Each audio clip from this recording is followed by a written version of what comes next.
Since I was born, but now I am getting youth. Hakuna motangu, hakuna kogabu.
Right there. There it is right there. There it is right there. Here I am right here. I'm trying to pick my head through the rather handsome welcome that Alexander Gomez, so he's beating Ayo to it today, but very quickly Ayo follows him. It says Junior Emefiele has been charged. It says Junior Emefiele has been charged. So some of you may wonder why Alexander Gomez is calling the might of the former central bank governor, Junior. It's only because it's his junior. Alexander Gomez went to Maryland Comprehensive High School in Ikeja, Lagos, where Emefiele also went. But Alexander Gomez was above him, so he finished that school before him, which then makes Emefiele his junior, which by the same token also makes me his junior, because I attended the same institution. So that is what entitles Alexander Gomez to refer to the might of the central bank governor as a junior. Junior Emefiele has been charged. What a shame to my alma mater. I am beside myself. So that is Alexander Gomez nodding to the space. And of course, very quickly followed by Ayo, who does the traditional thing, welcome the eagle. So the eagle has landed.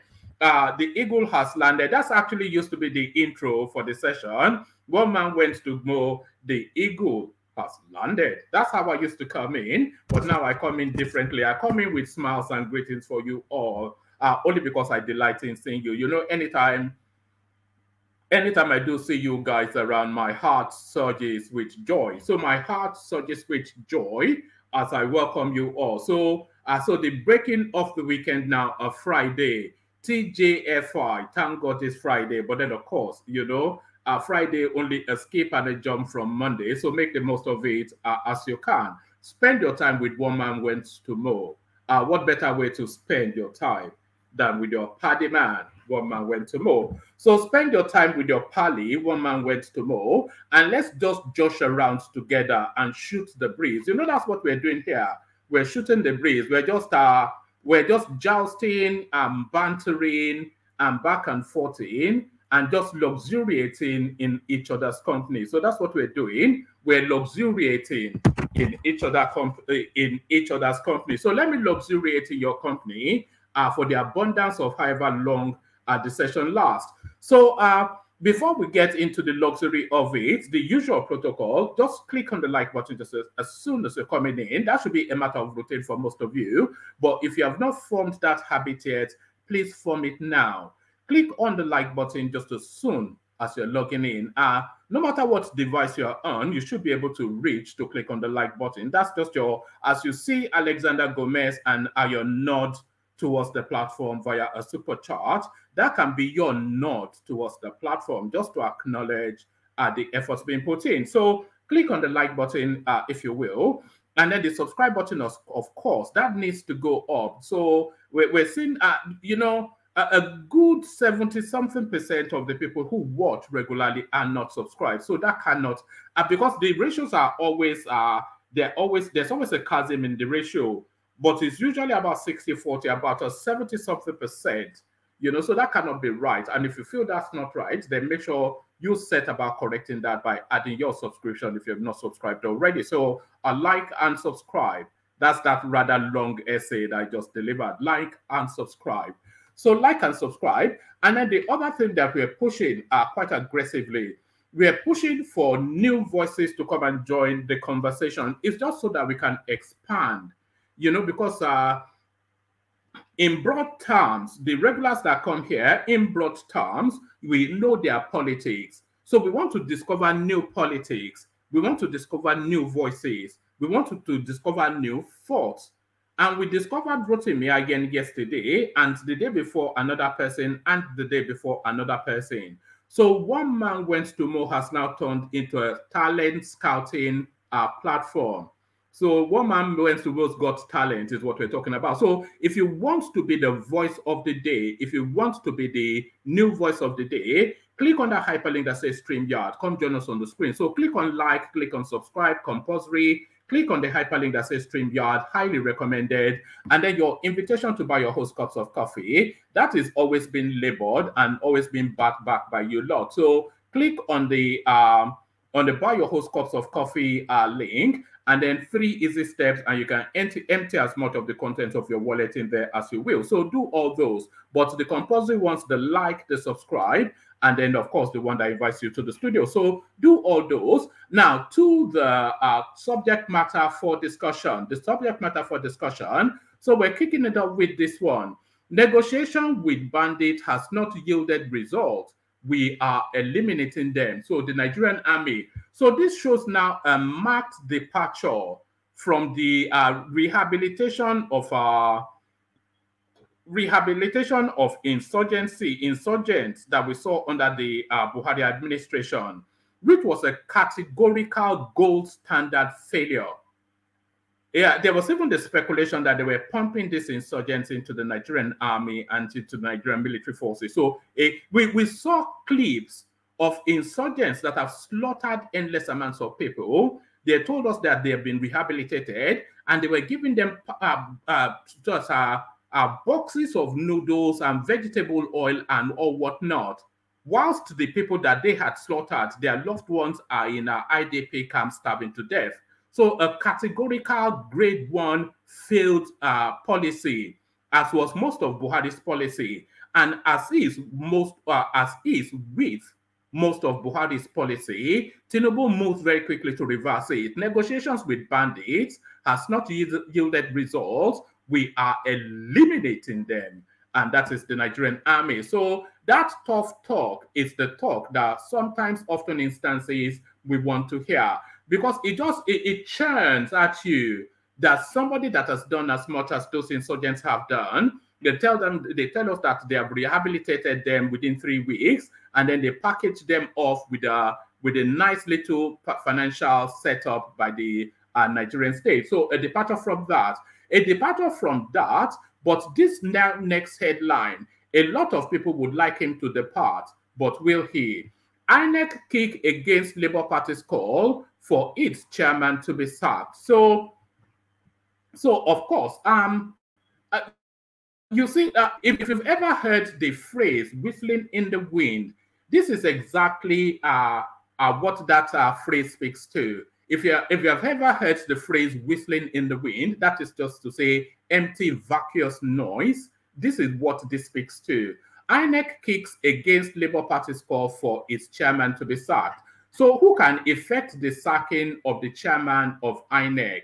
It is really the presidency that can really effect the sacking of the chairmanship of INEC. But then why would the president, who was elected under a process superintended by INEC, go on and sack the chairman? So that's the question. So it's just tautology, isn't it? It's just talking for its own sake. You know, it's just empty noise. INEC kick against Labour Party's call for its chairman to be sacked. So we spent some time with that to just reflect on the ridiculousness of it. But then, of course, this now next headline is not ridiculous at all. The fight to get this position, the fight to get this position that we're about to discuss now, it was fought quite fervently and quite ferociously. And it is only really because it is the payoff position in any administration. It is the position in any administration that pays out the most is the position. Is it the secretary to the government of the federation? No, it's the chief of staff, rather. The position that pays out the most within the Nigerian structure in terms of people getting bribes and enriching themselves is the chief of staff to the president. So because the chief of staff, he acts as that final buffer between you wanting access and the president granting it. So for you to get to the president, you have to go via the chief of staff. And for you to get by the chief of staff, then your bank account had better be loaded with countless amounts of millions of dollars. So the $1 million deal that is the chief of staff to the federation, it starts to pay out now.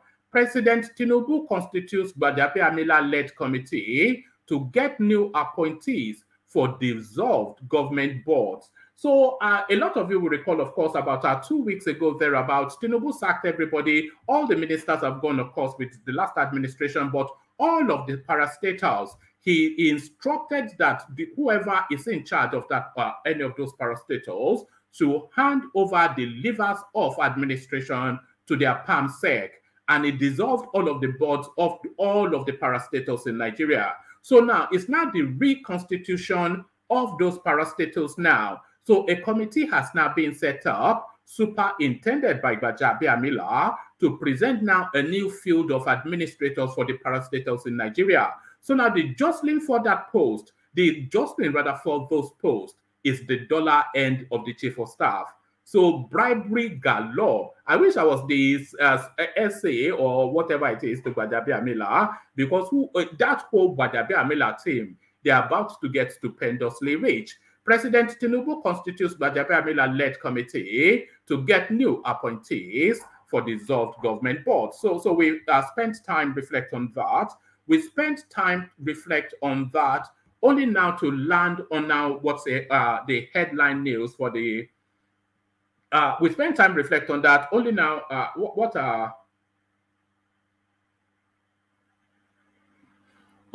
is that you're sending in? Let me see. Is that what I mentioned? Ayo, let me come and see what you're sending in. We'll see if we can add that to the mix. That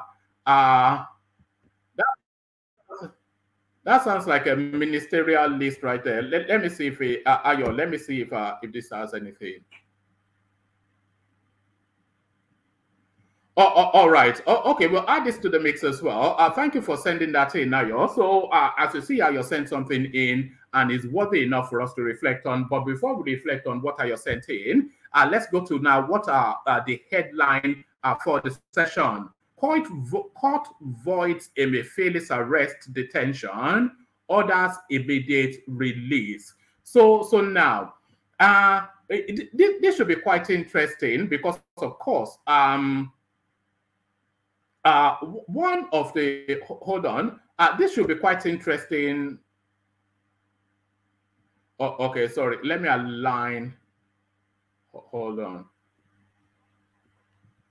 Yes, hold on, I'm trying to, because there was a secondary headline that I was going to bring you, which tells us that that the DSS are charging him to court.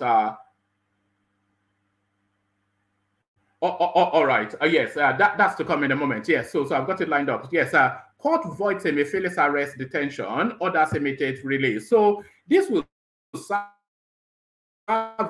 as the first test then to see then if the Tinubu administration is law-abiding, or we are going to get a rinse and repeat of the Buhari administration, where a court order had absolutely nothing to do with anything except, of course, if it's in conformance with what the government wants. So the court now gives an instruction. And by the way, of course, this is going to be one fight that the government will struggle to win in the courts, because Emefiele is probably richer than the Nigerian state. He has endless funds to fight them, but we'll see how this plays out. So round one to Emefiele. Court voids Emefiele's arrest. So how they void his arrest, it'd be interesting to find out what the basis for that is. So they void his arrest and his detention and order an immediate release. But then, of course, we know that the DSS, they give no truck to court orders. National security, their usual cover story. So that, from that to this, DSS charges suspended CBN governor Emefiele to court. So we'll see which came first, the chicken or the egg. So at least, has it been released and charged to court, or are they taking an additional extension to hold on to him? All of that we find out shortly. And now this sent in by Ayo, you saw it on the chat space. So now we go on to this now sent in by Ayo. It says, ministerial list, Tinubu holds crucial meeting with Ambode. So if Tinubu gives Ambode a ministerial post, I will be one of the first people to pat myself on the back, because I've always insisted that that guy is too talented just to be left to fallow in the ethers and in the wilderness, rather, not well, in the ethers as well. But so that guy's too talented to be left to fallow in the wilderness, and Tinubu identifies that as well. So a lot of people that were speculating that Tinubu got rid of Ambode for reasons that he wasn't acquiescing to his corrupt excesses, to his corruption excesses, maybe they will eat their words now, because when they got rid of Ambode back in those years, Tinubu went in front of the cameras and told us then that this thing was out of his hands. This was a a party decision, and he being the leader, he had to follow what the party wanted. Otherwise, he would be under threat as well. So he told us all that when they got rid of Ambode, but the usual screeching Bandits, the usual screaming Bandits, they went a while screeching and squealing all over the place, gnashing at the teeth that is all about corruption. But now we now see down the talent that Tinubu had always identified within Ambode. He still sees it shining bright as a northern star. So there it is. So that's the headline brought by Ayo. Let's just actually just skim through it very quickly. It looks like a short read, so let's get it out of the way. Ministerial list Tinubu holds crucial meeting with Ambode. So hold on. So let me also make another prediction. It is my suspicion that Ambode is going to get the portfolios that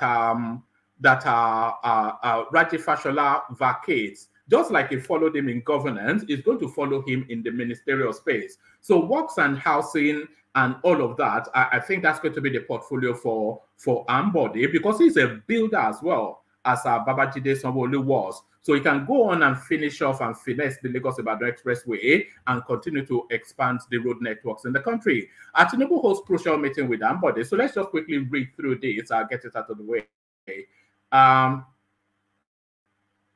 Amid speculation surrounding President Bola Tinubu's unreleased ministerial list, former governor of Lagos State, Akinwumi Ambode, has been spotted in Aso Rock.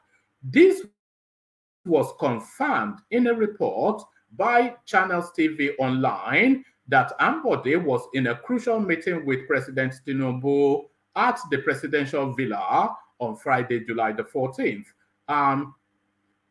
Ambode's meeting with President Tinubu comes after their last meeting at the state reception organized for him by Lagos State Governor Babajide Sanwo-Olu on June the 29th. So this is David Ofor. Former Lagos State Governor Akinwumi Ambode is currently meeting with President Bola Tinubu at the presidential villa. So the perceived return of Ambode to mainstream of Lagos politics reportedly began with Sanwo-Olu's visit to his predecessor's home to celebrate his 60th birthday on June the 14th. However, there are speculations that Ambode is one of the top favorites for a position and a seat in Tinubu's cabinet.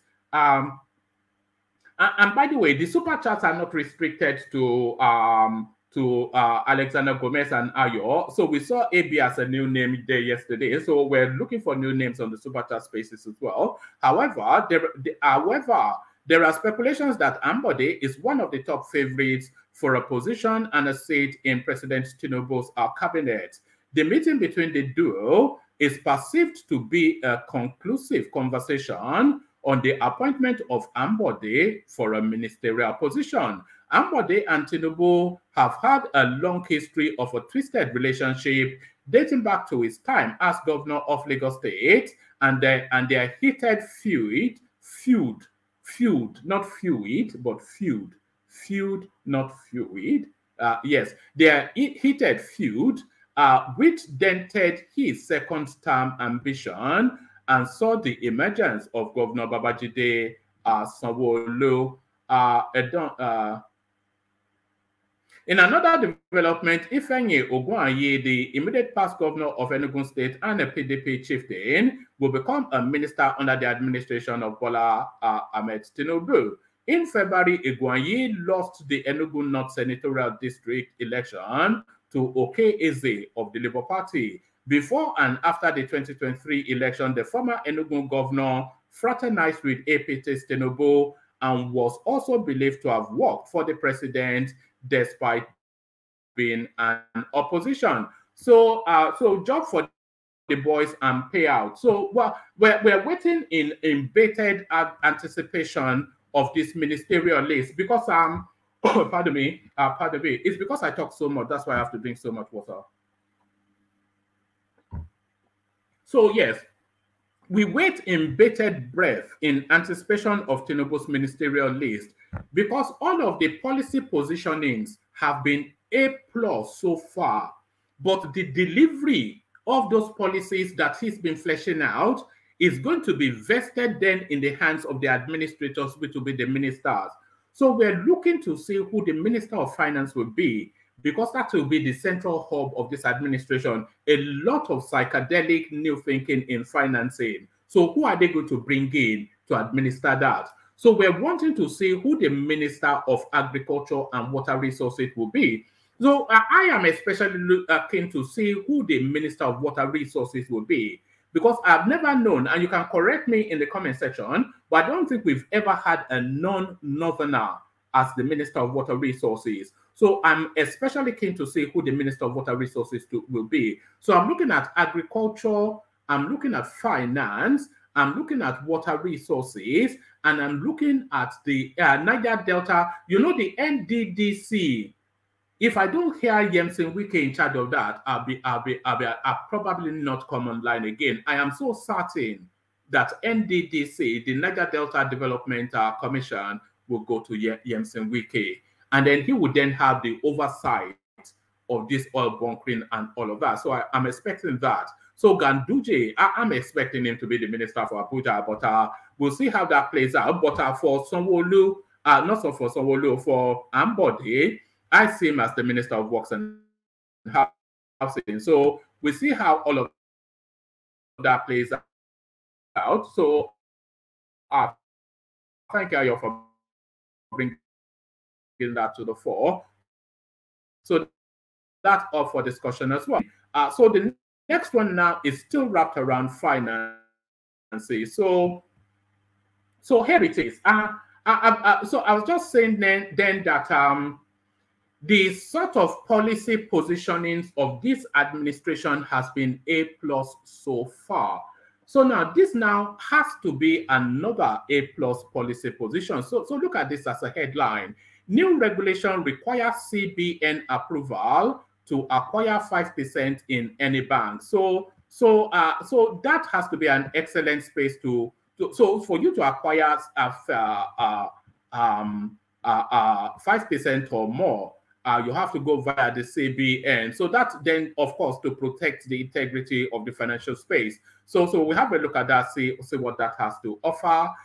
Or we may not even have a look at that, because I read it, to be honest, let me be honest with you, I read that differently when I was reading the headline. I read it to read federal government to acquire 5% in all banks, which I thought was an excellent idea, but apparently I didn't have my glasses on when I read that. So let me move swiftly on to something that I did read properly. So let me bring you to this then.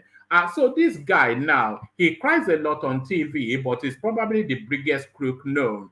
Recovered 30 exotic vehicles, part of my retirement benefit. So this is governor now, former governor Samuel Otom. So this is Samuel Otom. This is, and by the way, this is not unique or peculiar to Samuel Otom. This is the narrative of the outgoing Nigerian governor, the outgoing Nigerian president, the outgoing Nigerian everything. They loot everything. How many videos have we watched on? Have we played on this platform where we go into a state house and including the knob on the door, they unscrew it, they empty it top to bottom. So this guy now, just exactly what does anybody, and they are not a push and start vehicles. So these are exotic, top of the range, $250,000 minimum and well above. All of them, he's packed them off into his own warehouse, and that he considers them part of his retirement package. So that's stealing. If you want to know what that is, recovered 30 exotic vehicles, part of my retirement benefit, the Barawo, also known as Governor Samuel Otom. So we spent time with that, find out what's in play there. We spent time with that, find out what's in play there. So now the next headline, nothing at all to do with our politics. You know, we are often instances trying to infuse human interest elements into the sessions, and especially for the later half, for the after hours with Thomas. So we often instances try to infuse human elements to the session. And this now, I wonder what you make of this, but this really is the human element infusion for this session. So the human element, this is a,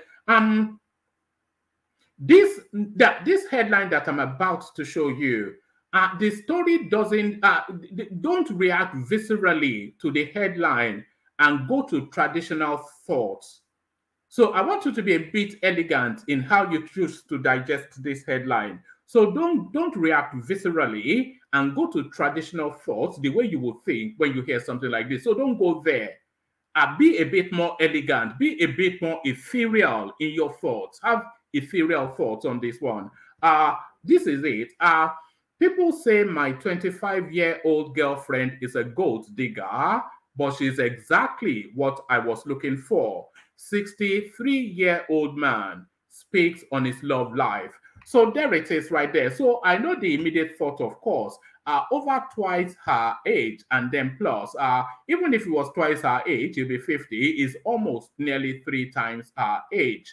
But there they are, the loving couple. But what do you make of that? Because the traditional space to go to, the age chasm, the gold digger narrative, but is it a possible thing?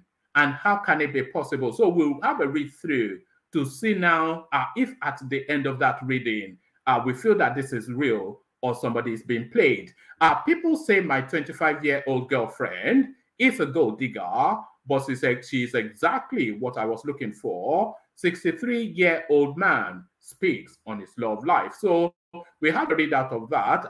We probably spend a bit of moment on that, but probably leave the bulk of the discussions to Thomas if it's available later. So there it is, a rich harvest of many of everything, a rich harvest of many of everything. So lean back, kick back, take it easy, relax into it. The usual protocol, click on like, click on subscribe. The hyperlink that says StreamYard, your invitation to come and join us.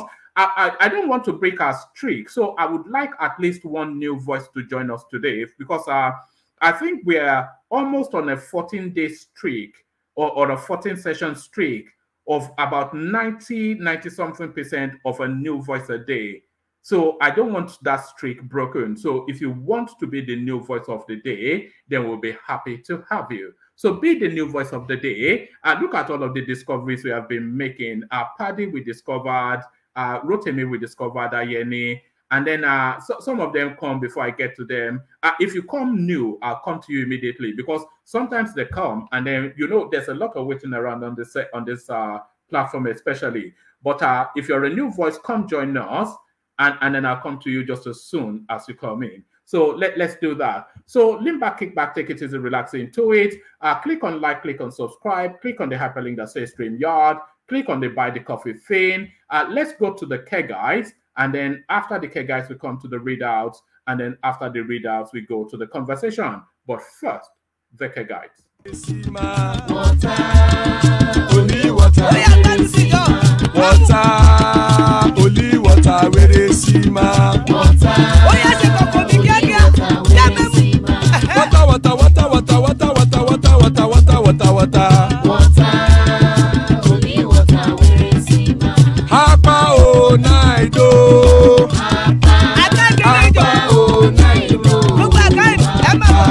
Hapa you don't come oh.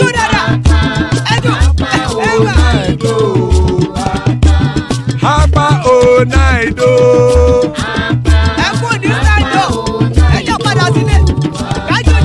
Oro keke elemu ye o. Ide shodi ya keke elemu re o. Bobby master keke elemu re o. Chifu Latin keke elemu re o. Eruku lele elemude. Eruku lele egbe elemudodo jare o. Eruku lele Ghana ti de everybody o. Ọmọ ẹlẹ́yẹ ẹyẹ o ó dilé o. Odúyẹ̀lá ẹyẹ o ó dilé o. Petrosoname ẹyẹ o ó dilé o. Petrosodunke ẹyẹ rẹ̀ ó dilé o. Ẹlẹ́kọ̀ ọ̀run mú ìní o.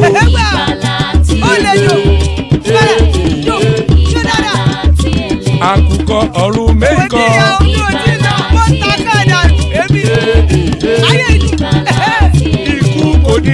àgbéṣe o.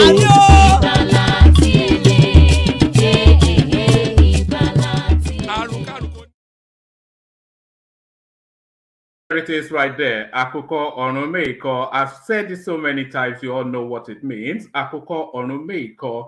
I think that's actually an Ekiti inflection of the Yoruba language. Because in Oyo or Lagos, you say Akoko onomayiko, but Akoko onomeiko is what they say. So that's from the interlands. We're still Yoruba language. It says the cockroach of the heavens don't crow yet. And then Iku koniriwagbeshe, may death have nothing to do with us. So amen to that on behalf of myself and you, my friends. So amen, pardon me.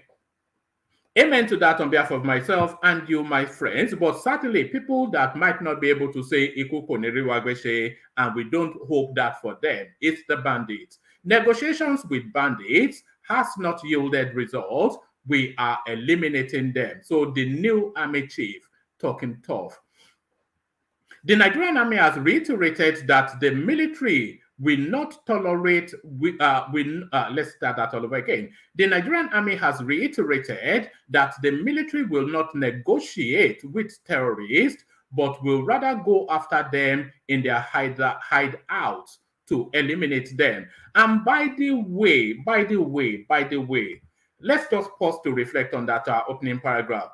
So, like I said, there's always a visceral reaction to some of these things, and then the first thought that pops into the head. So when you're hearing this, of course, you are thinking ISWAP, and you're taking Boko Haram. They didn't specify, they said terrorists. So that wraps into unknown gunmen and everybody else in between. So anybody that the Nigerian state has designated a terror person, they are going after them. The Nigerian army has reiterated that the military will not negotiate with terrorists, but will rather go after them in their hideouts to eliminate them. The general officer commanding 8th Division Nigerian Army, Sokoto, Major General Godwin Mukut, made this known while speaking with journalists in Gusau, Zamfara State capital, at the one big brigade cantonment. The general advised all terrorists and bandits, especially those in the northwestern region, so he specifies now, especially those in the northwestern region, to surrender unconditionally, stressing that there would be no negotiating with those who threaten the nation's peace. According to the army, the terrorists have continued to be given a tough time, and their only option is to drop their arms and surrender to the troops. Nobody negotiated with them before they entered the bush. Now that the fire is hitting them, they want to negotiate. So let me just pause there for a moment, because there's an undercurrent of politics to this. Maybe I'll dig it up in a moment, but Sheikh Gumi, as is his usual want, as is his usual way, he has been piping up in the paper, speaking in the direction of the new administration, that they should go and negotiate with his boys in the woods. And I think this is this administration's response to him now. Nobody negotiated with them before they entered the bush. Now that the fire is hitting them, they want to negotiate. Well, I won't call it negotiation. They should just come out and surrender. Negotiation is a trap. They have done it in the past, and it did not yield any result. So why still repeating the same mistakes? General Mukut asserted. The commander noted that the army would not relent in its continuous effort to clear terrorists from the region. So it looks as though the Nigerian state might be gaining the upper hand now on that space, the banditry, because other than sporadic attacks, especially in the Middle Belt, we are not hearing the abundance of relentless bandit attacks that we have become accustomed to as the backdrop to the Nigerian state. A lot of that cleaning up exercise has to go to the Buhari administration, but if Tinubu can finish them off, because he needs to finish them off, for any of these lofty ideas that he's been presenting, for them to have any chance of fledgling. The military will not negotiate with the bandits, but will rather go after them in their hideouts to eliminate them, he stated.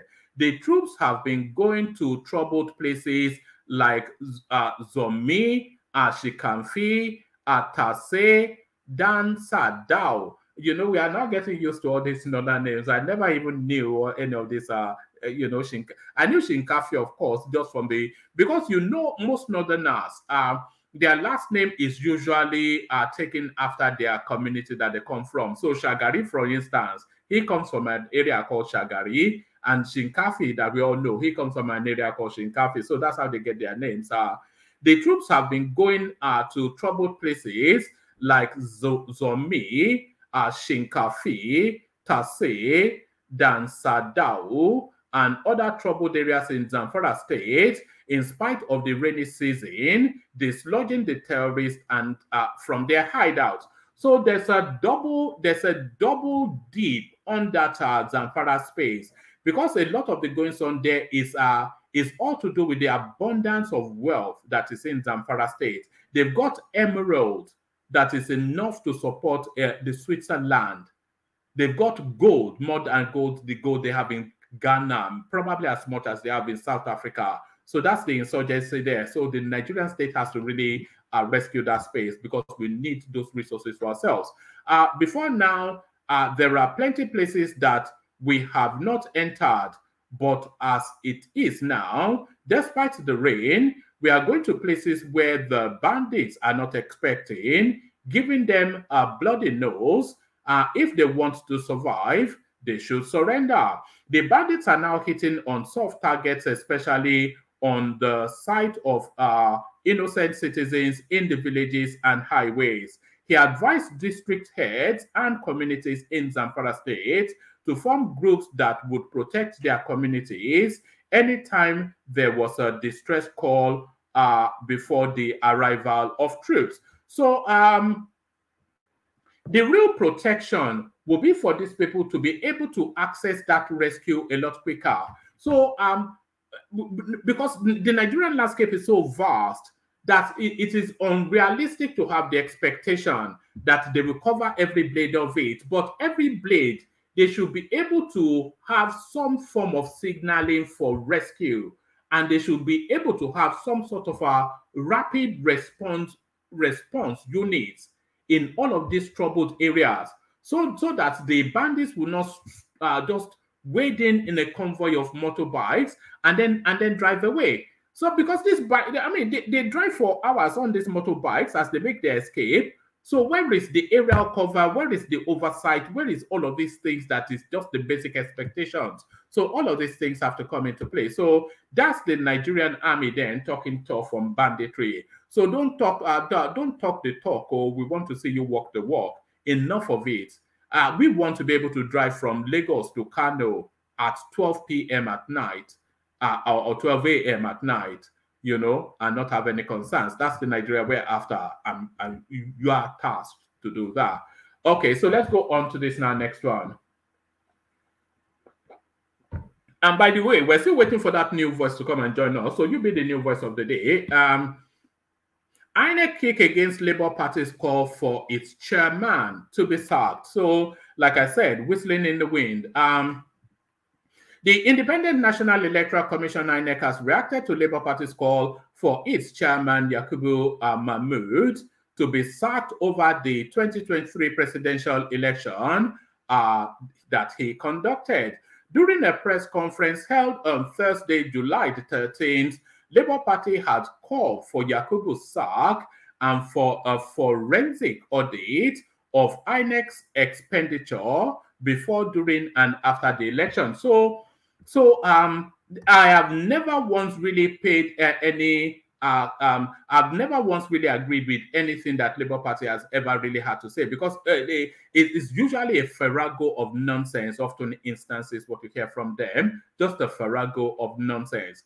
But this particular line, I agree with in toto. 400 billion was what they gave to this card that told us I couldn't even transmit something to the INEC server. So audit INEC's expenditure before, during, and after the election. That must be done as a matter of national duty. However, reacting to Labour Party's demand, Chief Press Secretary to INEC's chairman, Rotimi Oyekanmi, said the opposition party's demand are not only illogical, but also ridiculous. So, opposition party, opposition to whom is the thing.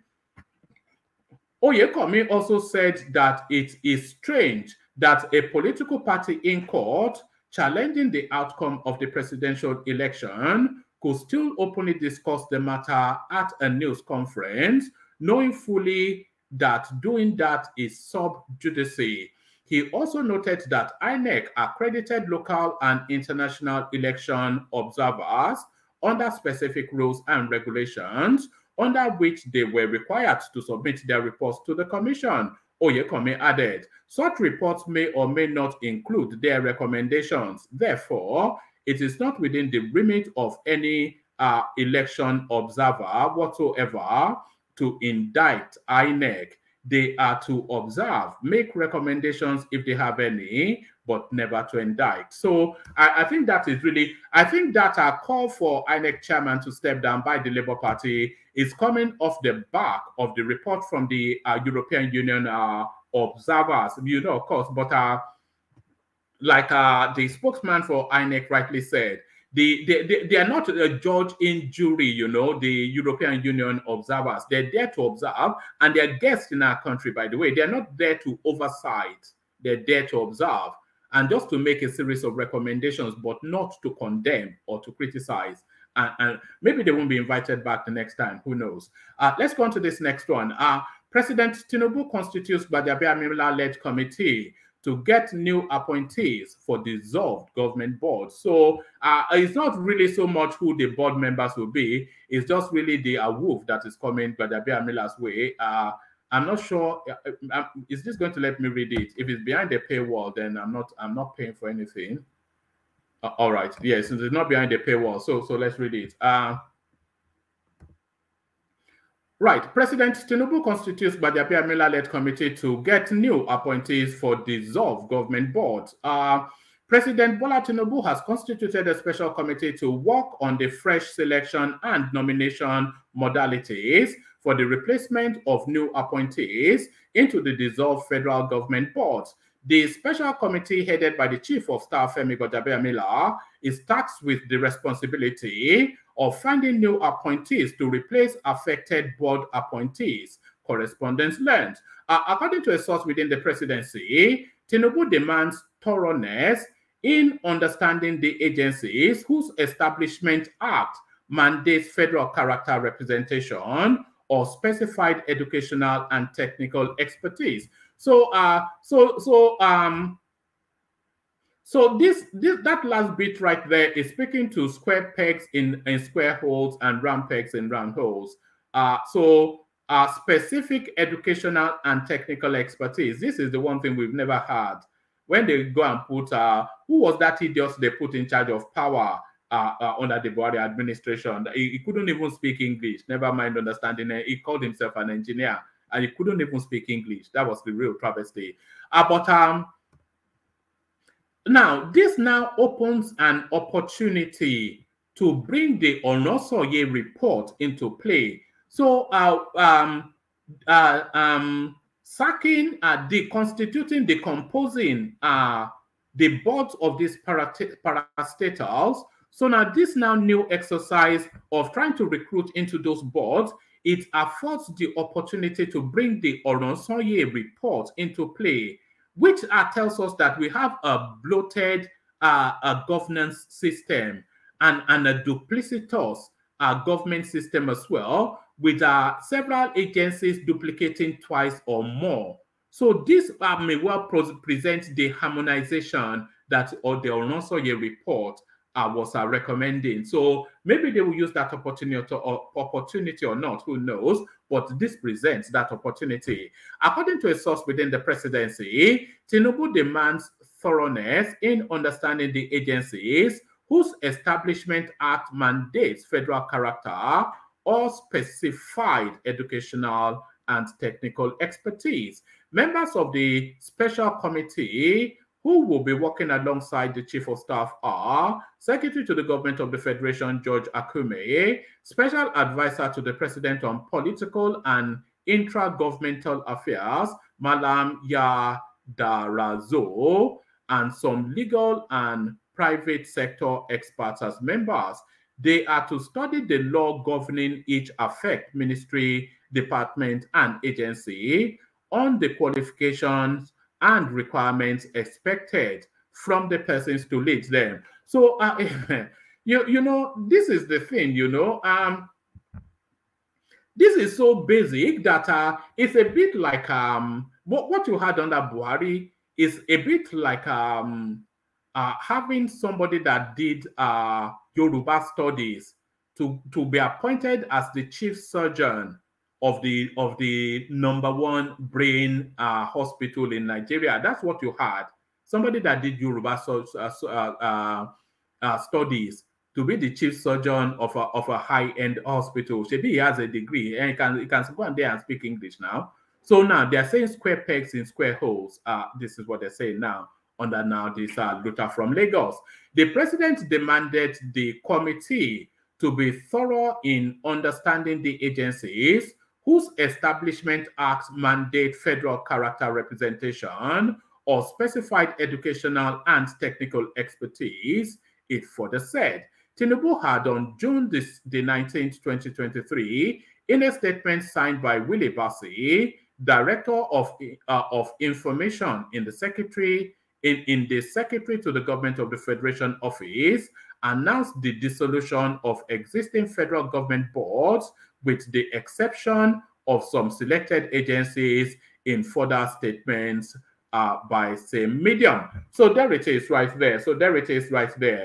It looks as though Gbajabi Amila's account is about to balloon. Gbajabi Amila's account about to balloon. Let's go on from there to somebody now whose account has not only ballooned but is overspilling. Emefiele in court. Court voids Emefiele's arrest, detention, orders immediate release. So the first test then to see if Tinubu is a law-abiding presidency.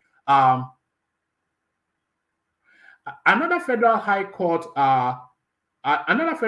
sitting in Abuja has nullified the arrest, detention, and interrogation of the suspended CBN Governor Godwin Emefiele by the Department of State Services (DSS). Barely 24 hours of similar judgments were delivered by another court. In a judgment upon an originating motion on notice brought before the court by Emefiele against incorporated trustees of Forum for Accountability and Good Leadership, the Attorney General of the Federation, Economic and Financial Crimes Commission, Inspector General of Police, State Security Services, and the Central Bank, the presiding judge held that the arrest, detention, and interrogation being in violation of the subsisting judgment and orders of Justice M.A. Hassan on suit XYZ. Emefiele, through his counsel, Mr. Peter Abang, had asked the court to set aside, quash, invalidate, and nullify the arrest and detention of the applicant for being illegal and a nullity in view of the subsisting judgment of Justice M.A. Hassan, delivered on the 29th of December, 2022.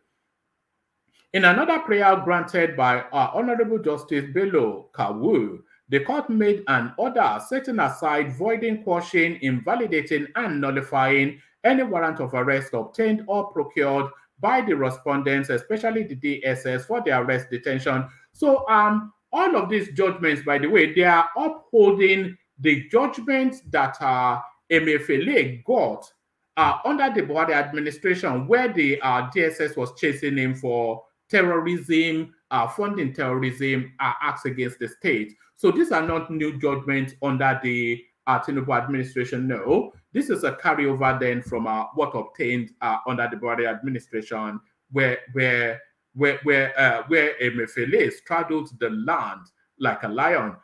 In another prayer granted by Honorable Justice Bello Kawu, the Kawu, K-A-W-U.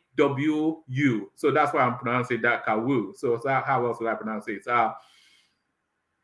In another prayer granted by Honorable Justice Bello Kawu, the court made an order setting aside, voiding, quashing, invalidating, and nullifying any warrant of arrest obtained or procured by the respondents, especially the Department of State Services, for the arrest, detention, and or interrogation of Mr. Emefiele in connection with allegations of terrorism, financing, fraudulent practices, money laundering, round-tripping, threats to national security before or from any court since the date of the judgment of Justice M.A. Hassan. Furthermore, the court granted an injunction restraining the respondents, particularly the DSS, from arresting, detaining, further detaining, or proceeding against, breaching, or interfering with Mr. Emefiele's personal liberty and freedom of movement, or taking any other step against him in connection with any allegations of terrorism financing, fraudulent practices, money laundering, round-tripping,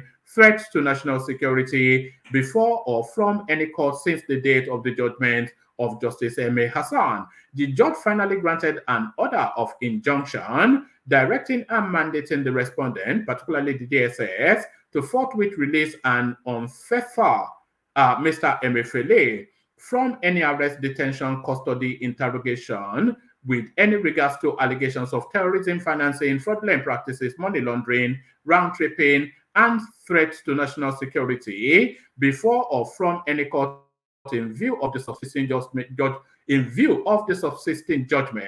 of Justice M.A. Hassan. In his reaction to the judgment, counsel to Mr. Emefiele told newsmen that beyond the release of his client, Nigerians must celebrate the fact that Nigerian judges, despite several acts of intimidation by security agencies and some unfavorable conditions under which they work, are bold to dispense justice, not minding whose ox was good. He called on the DSS to immediately comply with the order of the court and release his client so that he can go and look after his failing health, aggravated by over 1 month of illegal and unlawful arrest and detention. This judgment is the third favorable judgment the former CBN helmsman is getting against the DSS, yet he remains in detention for over a month. So there it is. I wonder how we feel about this, because of course, under Buhari, we would have been calling him an aboki from Jamjaweed who had no regard for the law. But does anybody actually want Emefiele released? Whatever any court says, that is really where the question is. And if you don't want him released, then are we a law and order country or not? I certainly don't want him released. There's too much information to get out of that guy. And if he's released, it's a flight risk, and he's also at risk of the people that he enriched, who might well want to silence him for reasons of silencing how they make their loot. So still with Emefiele, let's go on to this. DSS charges suspended CBN Governor Emefiele to court. So it looks as though rather than release, they've charged him to court. The Department of State Services, DSS, says it has charged Mr. Godwin Emefiele, suspended Governor Central Bank of Nigeria, to court. Public Relations Officer, Department of State Services, National Headquarters, Abuja, Mr. Pista Ofunaya, disclosed this in a statement on Thursday. Ofunaya said, sequel to an Abuja High Court order of today, 13th of July, 2023, the Department of State Services, DSS, hereby confirmed that Mr. Emefiele has been charged to court in compliance with the order. So it looks as though then, because the call to release him is a carryover to a previous judgment from the Buhari administration. So that is that was pre his arrest. So so I don't think that comes into play. But what may come into play now are subsequent instructions from the court, which I think is what is being what the DSS is being guided by. The DSS spokesman said further, the public may recall that the service had, in 2022, applied for a court order to detain him in respect of a criminal investigation. Though he obtained a restraining order from a federal high court, from an FCT high court, the service, however, arrested him in June 2023 on the strength of suspected fresh criminal infraction/information, one of which forms the basis of his current prosecution. So that's always the get out clause, isn't it? If the court tells you not, if the court tells the DSS not to act in a particular way, post that judgment by the court, the DSS can then say, subsequent to fresh and new information, they can act this way,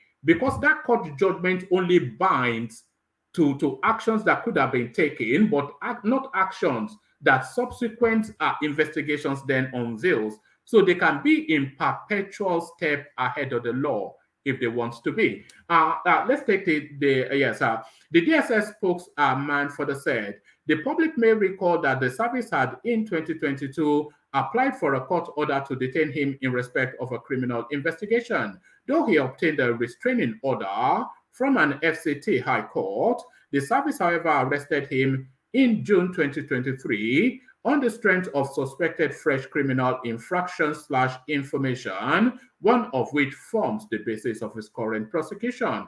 The service, according to Ofunaya, assures the public of professionalism, justice, and fairness in handling this matter, and indeed the discharge of his duties within the confines of the law. So a threat then to be a law-abiding administration. So there is two more readouts, and then hopefully there are people in the room to take it on, because I don't want yesterday we had to hustle hard to get panelists.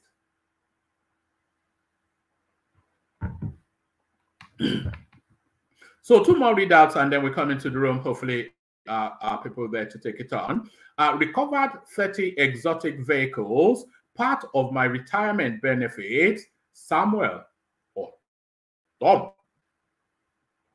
The immediate past governor of Benue State has criticized the current state government for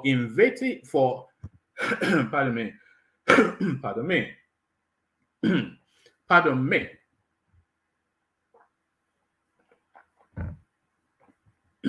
The immediate past governor of Benue State has criticized the current state government for invading his automobile workshop, saying it is a plot to torment and persecute him over retirement benefits that were duly allocated to him. Mr. Otom, who spoke through his spokesman, Tava, they have rather funky names in the Middle Belt. Would you not want to have a name like this? Tava, Terver.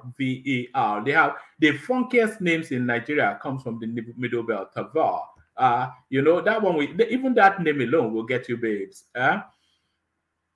Mr. Otom, who spoke through his spokesman, Tava Akase, said this in reaction to the Benue State Asset Recovery Committee that raided his automobile workshop, where about 30 vehicles were towed away. The said automobile workshop is located along Makurdi Otopo Road within Makurdi, Benue State capital, and is reportedly owned by Mr. Otom, according to AIT. Reacting to the development, Mr. Akase described the action as a move to humiliate his principal in every unconventional means.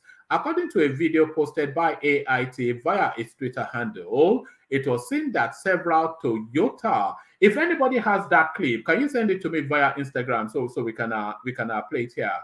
Where Otom's looted vehicles were being recovered. According to a video posted on AIT via its Twitter handle, it was seen that several Toyota Hilux vehicles were moved away from the workshop. Before his administration elapsed, the State Executive Council made a resolution and asked him and his deputy and other officials of the administration to leave with their vehicles, Akase told reporters. He further alleged victimization of his boss, saying several other former administration officials similarly left with exotic vehicles. The current administration has not hidden its resolve to tarnish the immediate past governor Samuel Otom. All former governors left with their vehicles. And by the way, this is something that really must be addressed. So all former governors live with their vehicles. That is to say, then another set of exotic vehicles will be bought then. So if they live with their vehicles, so this one left with a bank of 30 vehicles, another one will live with a bank of 50 vehicles, and those 30, 50 vehicles have to be replaced by the incoming administration. Every single one of those quick vehicles costing $250,000, and that is the Nigerian state right there. The current administration has not hidden its resolve to torment the immediate past governor, Samuel Otom. All former governors left with their vehicles, the vehicles that were officially allocated to them, and Governor Otom cannot be an exception. So it appears the current governor is yet to look into the extracts of exco and handover notes. If and when they do, they will realize Mr. Otom has not done anything illegal. It has been tradition. So there's so much that is rotten within the state of Nigeria. Even the chief of staff to the current governor was a major leader of the house, and he left the government with official vehicles, he said. Mr. Akase, who was Mr. Otom's chief press secretary throughout his administration's 8 years, also listed several other lawmakers and officials from the past administration who left with official vehicles. And so they just emptied the state coffers as they were going out. This is what they're telling us. It's actually quite sad, you know. It's actually quite sad. Mr. Akase, who was Mr. Otom's chief press secretary throughout his administration's 8 years, also listed several lawmakers and officials from past administrations who left with official vehicles and are currently serving in the current administration. In his remark, look at another funky name from that space, Hinga Biam. Hinga Biam. It sounds almost Germanic, isn't it? Hinga. Hainga. Hinga Bian. Hinga Bian, a member of the committee, said the exercise had kicked off in the past week, where the government have been conducting tracing of movable and immovable properties suspected to be owned by Benue State. He said the committee is focusing on properties that were bought between 2015 and 2023. Mr. Otom served as governor for 2 terms, beginning 2015. So there it is, the recovery of Otom's looted vehicle. So now this is now the last readout. I'm sure you were all waiting in anticipation of this. The love story of a 63-year-old and a 25-year-old babe. There's quite a lot of pictures on this one. So the first thing I want you to look at is if they match visibly. So if you can see them, because if you see a couple, you can see how they are a couple. So one of the things I want you to look out for is if you can actually see these two as a couple.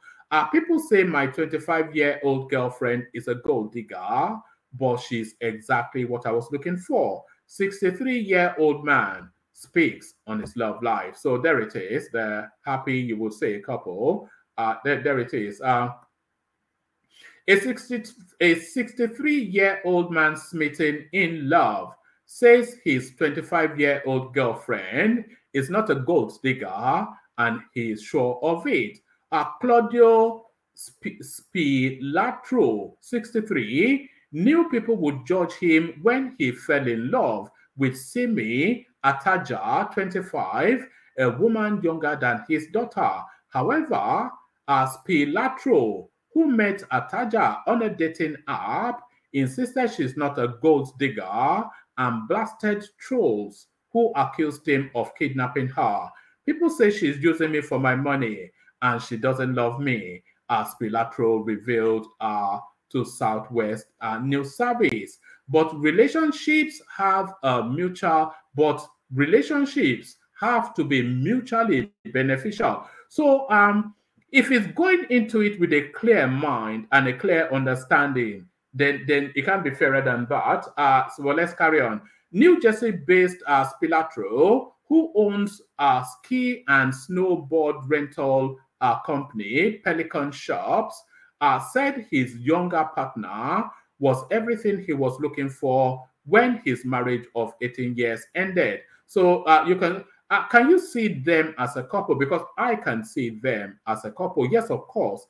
It's a mutual understanding. She's a girl that is not really willing to hang around for ego better, and he's a man that it has already bettered for. So he's willing to afford her the luxury that he can afford, and she's willing to afford him the luxury of her company. So it's a clear nobody look at that. That's a clear couple right there. But let's carry on. He said they hit it off as soon as they met on the dating app Seeking in 2017, and they have been inseparable ever since. I bring the so this is now what underpins the relationship. I bring the ability for Simi to be able to travel and have connections, and the benefit to me is a very beautiful, young, and active partner. So that active partner, you make of that what you will, but if you are having thoughts of Viagra, then you can have those thoughts. But this is these are people that clearly understand what they bring to the table. And if everybody is clear on what they bring to the table and they're willing to bring them to the table to form that meal, I don't think anybody should quibble. I bring the ability for Simi to be able to travel and have connections, and the benefits to me is a very beautiful, young, and active partner, which is exactly what I was looking for. He gushed. I searched the whole world for a girl like Simi. She's beautiful. For Ataja, an estate agent and content creator, also from New Jersey, she said her older lover is just what she was looking for as well. Right. I was just tired of dating losers, so no scrubs. That puts you in mind of that song, No Scrubs, isn't it? I was just tired of dating losers, she admitted, adding that she loves how happy and genuine he is. I recognized on the app there are older men there, and with older age would come. I recognized on the app there are older men there, and with older age would come with more wisdom. More wisdom. So more wisdom. I think more wisdom is a pseudonym for $100 bill. So forget more wisdom. Oh, I think we all know what she's talking about. I recognize on the app there are older men there, and with older age will come more wisdom. She continued. He is a problem solver and allows me to be myself. So a problem solver. Babe, I need a Ferrari. Yes, here is my checkbook. Oh, babe, I need a Prada bag. Oh, here is my card. So that's the problem solving right there. He's a problem solver and allows me to be myself. A lot of guys are not confident enough to do that. Since they started dating, the couple have traveled the world together, flying first class, staying in 5-star resorts, and hiring private chefs, and going on vacation at least once a month, which Pilatro loves. So, anyway, I think people will look onto him with envy anyway. A 63-year-old, of course, I mean, what else has he made the money for other than to be able to do that? I was happily married for 18 years, and it came a time in my life around 40 when I asked my wife to travel, and she never wanted to, so we divorced, as Pilatros explained. The couple now only spend a week at a time at home, and the rest of the time traveling the world. We have been whale watching in Hawaii, skiing in the Alps, visited our second home in the Dominican Republic, and so much more. Ataja said, our second home, this is it. Oh, I love it. It is euphoric, she continued. I get to travel the world and make awesome, amazing memories. I keep thinking, is this real? So there they are. So, well, the farmer needs a wife. Although their families were supportive of their relationship, when Ataja started making TikTok content, she jokingly called herself a gold digger in videos. It took my family a while to understand that was just comedy, as Pilatro admitted. My sisters were at first worried about me, but when I feel like the more I brought them around, they saw that I was genuinely happy. Atada chimed in. They just see it. They just see it as I was a boyfriend, nothing more. The couple claimed they are open to marriage one day. He says he would like it, but I don't see a ring yet. Ataja joked. So it's one of those things. Like I said, you can't really form immediate judgments on this, and this seems to me a happy couple. I could see marriage in the future, but at the moment, it is perfect the way it is. So this Pilatro now, so that last comment right there is my takeaway. So what that last comment tells me is that at some point he would trade her in for a younger model, and why shouldn't he? You know, I could see marriage in the future, but at the moment it is perfect the way it is. So this is a relationship that's been going since 2017. He's looking to trade her in for a different model at some point. That's my understanding of that. What is yours? So let's come into the room. Hopefully there are people there. Let's have a look. So we've got War Peace with us.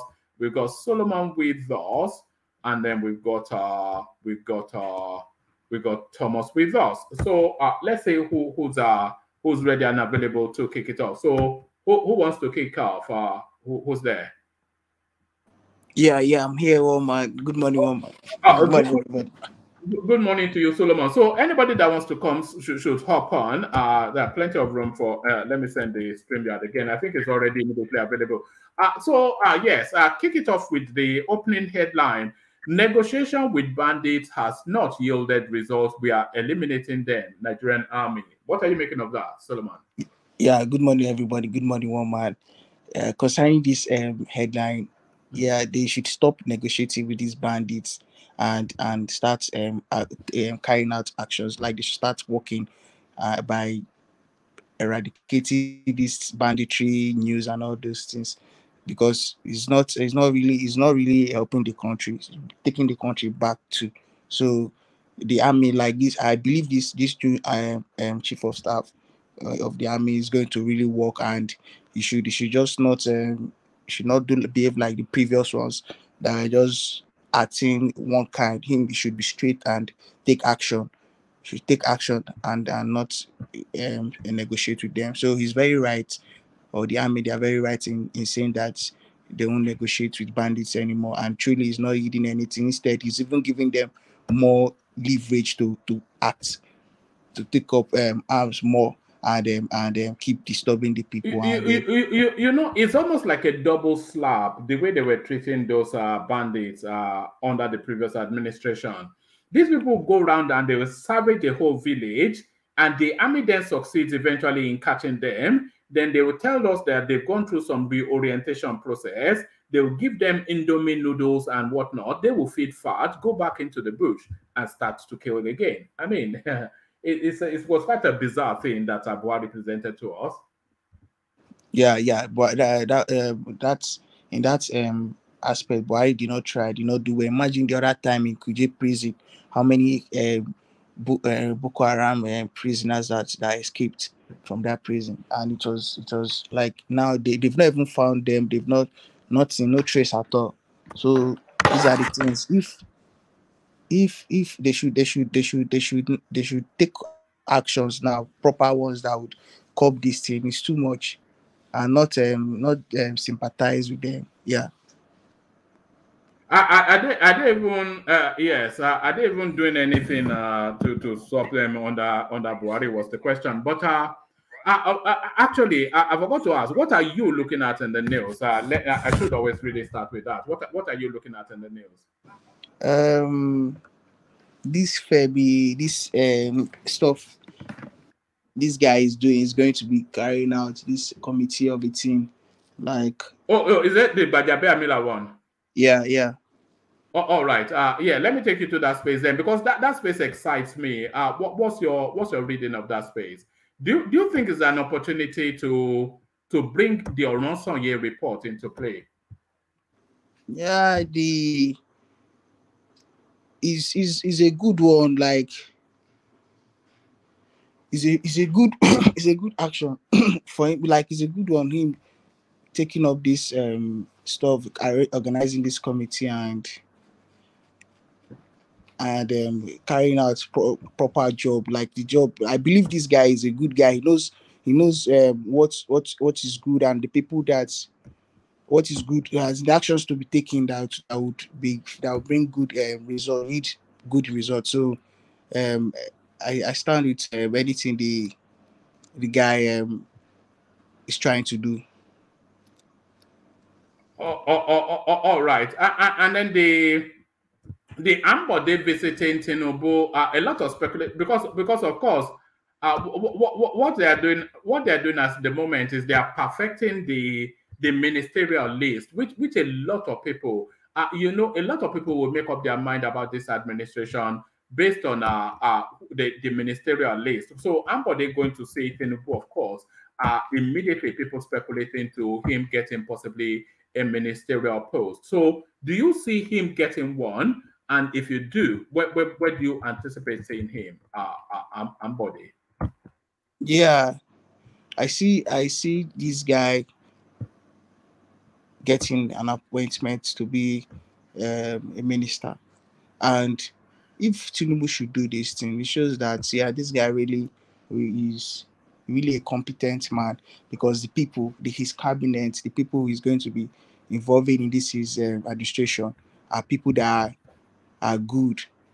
They are very good in what they do. So it shows that he really knows what he's doing. And one thing people don't understand, and that me myself I know, is that this government thing is not something one person cannot do the work. Is his people, his cabinet, that would make the work more effective than one person cannot do it alone. So him now doing this thing, even for somebody worked against him before during the election, but he has a big heart, and it shows like there's a way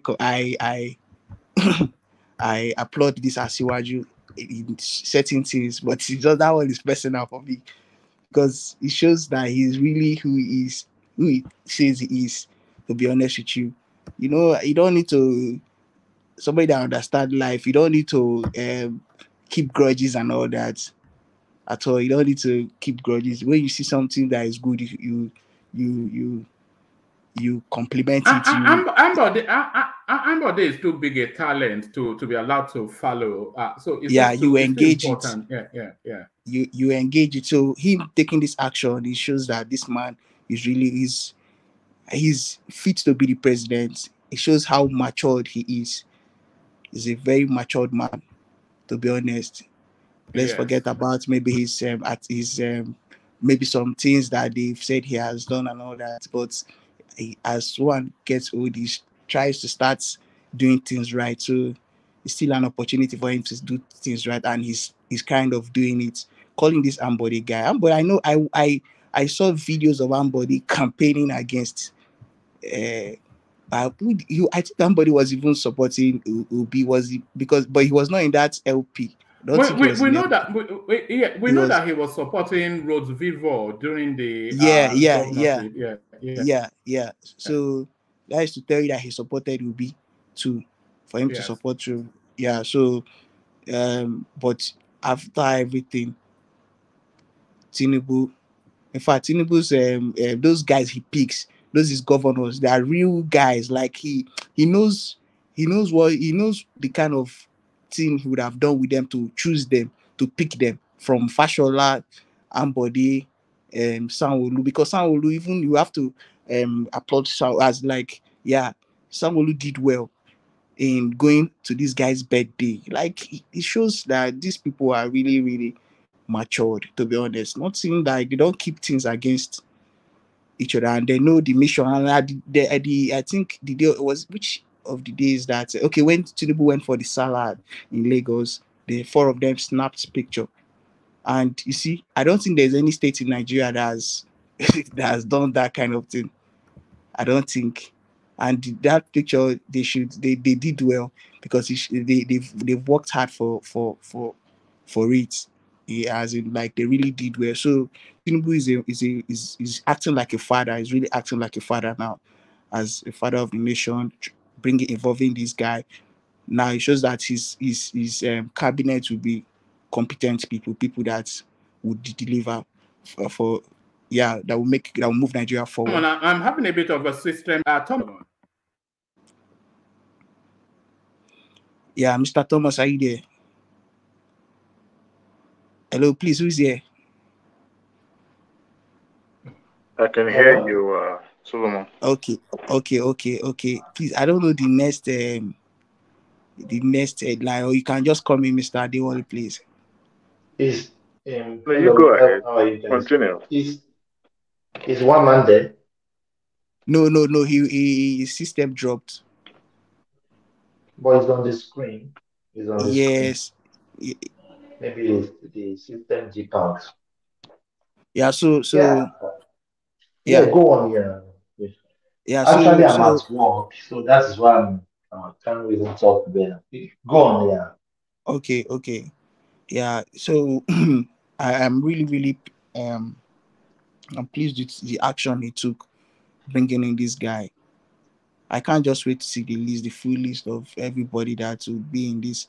I know that there are people that will be very competent. They would really deliver well. Like, I believe in his cabinet, in this thing he's going to set up. I really see light in it, to be honest with you. And we hope and pray. We have to just keep praying and hoping that Nigeria will be better, and them I know they will make Nigeria good again. They will make it better again. But the one I don't understand is this tax now that they are now putting off. It's becoming too much. I saw which of the headlines where they would even to park in Abuja here now, parking of vehicle, I think along the road or something, like you have to pay a certain amount of. It's not. I know how the country is. So it's this part now, for me personally, I'm going to I will fault them. Like, they are not they are not doing well in this one. They have to be considerate, even though you have to take certain actions to get certain results, but you have to be considerate. These people, Nigerians, are going through a lot. So they, in this tax side, they have to just be considerate, to be honest. Yeah. Who's been inconsiderate on what? Can you hear me now? Yeah, I can hear you. I'm talking about this tax stuff that is this habit of imposing tax on introducing tax is not really advisable now, to be honest.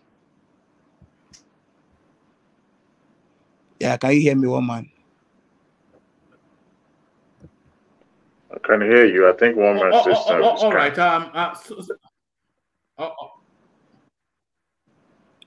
Yeah. Oh man, I think your audio is your mic is having issues. One man, can you hear us? No, I don't think he can. No, I don't think he can. Yeah, after one man today. I think he doesn't have any OV headline in his readouts. I don't think there was any OV headline. Solomon, what do you think about the charges of Emefiele? Yeah. I did not really go through that headline. Like, I did not really go through that. So, but Emefiele need to face the law. Like, he really needs to face it. Like, because he did wrong so much. He did so many wrongs. The kind of things even there was this leaked video or audio I heard him talking about this fertilizer. Why he was just there to just make the people poor, to just destroy the economy. Like, he was just that guy did not do well at all. He did not do well, so he has to face the law. any action, any whatever thing they pass to him, he should face it, because he did not try. What I'm really waiting for is the charges. I want to know what they are charging him for, because I still don't get it. I still don't get it till now. What they're charging him for? Some said we are charging him for terrorists. He's sponsoring some terrorists. I don't get it. But on what position he took on the dollar on naira swap, I don't think anybody can charge him from that. I don't think so. But if they have other charges against him, I think that would be better. What do you think, Solomon? Yeah. For that terrorism, sponsoring of terrorism,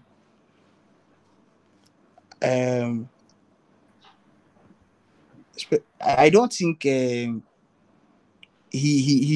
I'm trying to figure out how his connection with that kind of I would say allegation, because I don't. They said IPOB. How will he fund IPOB? How? Even forget how Okowa just was claiming to be an Igbo man. Those people, they don't really. It's just during politics they want to claim to be Igbo, but after politics, I don't think I don't see them claiming Igbo that they are. So I'm trying to look. I'm trying to figure out how his connection with IPOB. To be honest, that is because that would be the only. I feel like that would be the only, except maybe he's somebody that still has roots well in maybe in the north, that would be, we would say he's part of those that also BH people. So but I'm just Whose connection with IPOB? Whose connection? Emefiele. Right. Yes, Emefiele. Yes. Yeah. So no, I can't. If you can hear me, then we're back in business. So yes, carry on. Yeah. So I don't see these guys. I've tried to figure out, but I don't see that connection that you say he's sponsoring IPOB, a terrorist group. Then you not say it's IPOB. No, I don't see that guy. I don't see the connection. But this is life. It might be true. Yeah, it might be involved. It might even be BH people that he's still sponsor. That kind of a thing. So, but the man, if we have let them just bring out everything, all the charges against him. So, then from there we can judge. If once we see it, they would know how the judgment is going to be. Do you think it's going to be released? Can you see him getting out of it? Of course, this is Nigeria now. Can you see him getting out of this? Yes, man. Of course, would you like to see him getting out of it? Yeah. Yes, but would you like to see him released? Though in my readout, I was saying that as much as we criticized Buhari not abiding by the rule of law, if there was one instance that you don't want the court judgments to be obeyed, it will be in the release of this guy. If this guy is released, then all the things that he has done to us over the last 8-10 years, he gets away with it. Is that something we would like to see? That would bring up the impression of me saying that that the law can always be bent in Nigeria, because, but they're like Ogbeni here makes us. He comes there like to make us understand that it's not how. There are some other things that will look into this thing. Like, it's not just because Mr. Thomas said something earlier that the fact for that money policy thing. That was one of the things that caused the hardship of that period. So they can't use that one against him. So, but people in the street would always say they will look at that kind of action he took as an offense. But when he gets to the court, he's on his right. He'll be on his right. So let's just wait and see. I don't want to just come at this anything caught in Nigeria. I don't want to just jump into it and jump into conclusion. I have to just follow the due process and know how what the court is going to say. All right. To this next headline, Solomon. INEC kicks against Labour Party's call for chairman to be sacked. So I think the Labour Party, they've now formally requested that the INEC chairman should be sacked. And when I was reading it out, I was describing it as somewhat whistling in the wind. Because, of course, the only person that can really sack the INEC chairman would be the presidency. And they have no reason to sack him. He brought about their administration. So what are you making of this call? Whether even Tinubu sacks him or not, is there justifiable grounds for people to call for this guy's head? I don't think they're supposed to be Labour Party. Who is Labour Party? This Labour Party, yeah, I don't understand though. They are saying they should sack the man. I don't see any. They don't have the right to ask to say to tell an INEC to sack their INEC chairman from that position. They don't have that right, to be honest. Like, I don't know what is giving this to me. I know the kind of momentum they got this election is really it's really disturbing them. Like, they're still enjoing it. The rush of blood to the head. The blood is still boiling. So it's still massaging their ego. So they need to calm down and stop this thing. Like, I don't understand these people. I already know them. I don't need to talk too much. This Labour Party in particular. So all these ones they are doing, they are just trying to let you look as if they are saying something, or they are still working, or they are still championing their movement. That is the movement, the obedient movement. So this INEC chairman is only. I think the president should be the only one that can. So Labour Party, why they should stop this thing they are doing for real. All right, Solomon, let me play you this clip, and then I'll take you to the next headline. Solomon, watch this. This automobile workshop, located along Makudi-Otupo Road, within Makudi Benue State's administrative capital, was the venue of the latest sting operation of the Assets Recovery Committee instituted by the state government. It is owned by the immediate past governor of the state, Samuel Otom. About 30 vehicles, which the committee claimed belonged to the state government, were then forcefully opened and towed away from the premises.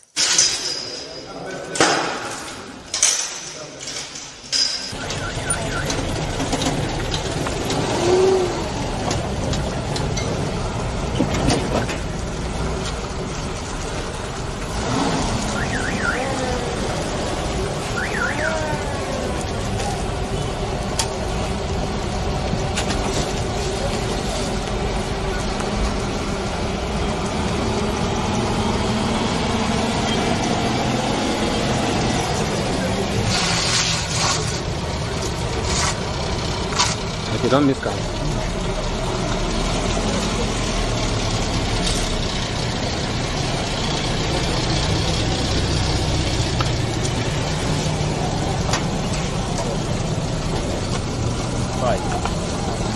No pass.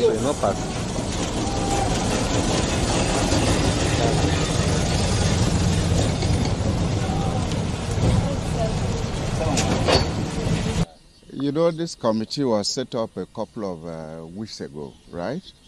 And we've been doing quiet tracing of the properties of government, both movable and immovable assets, but mostly vehicles that were bought between 2015 and 2023.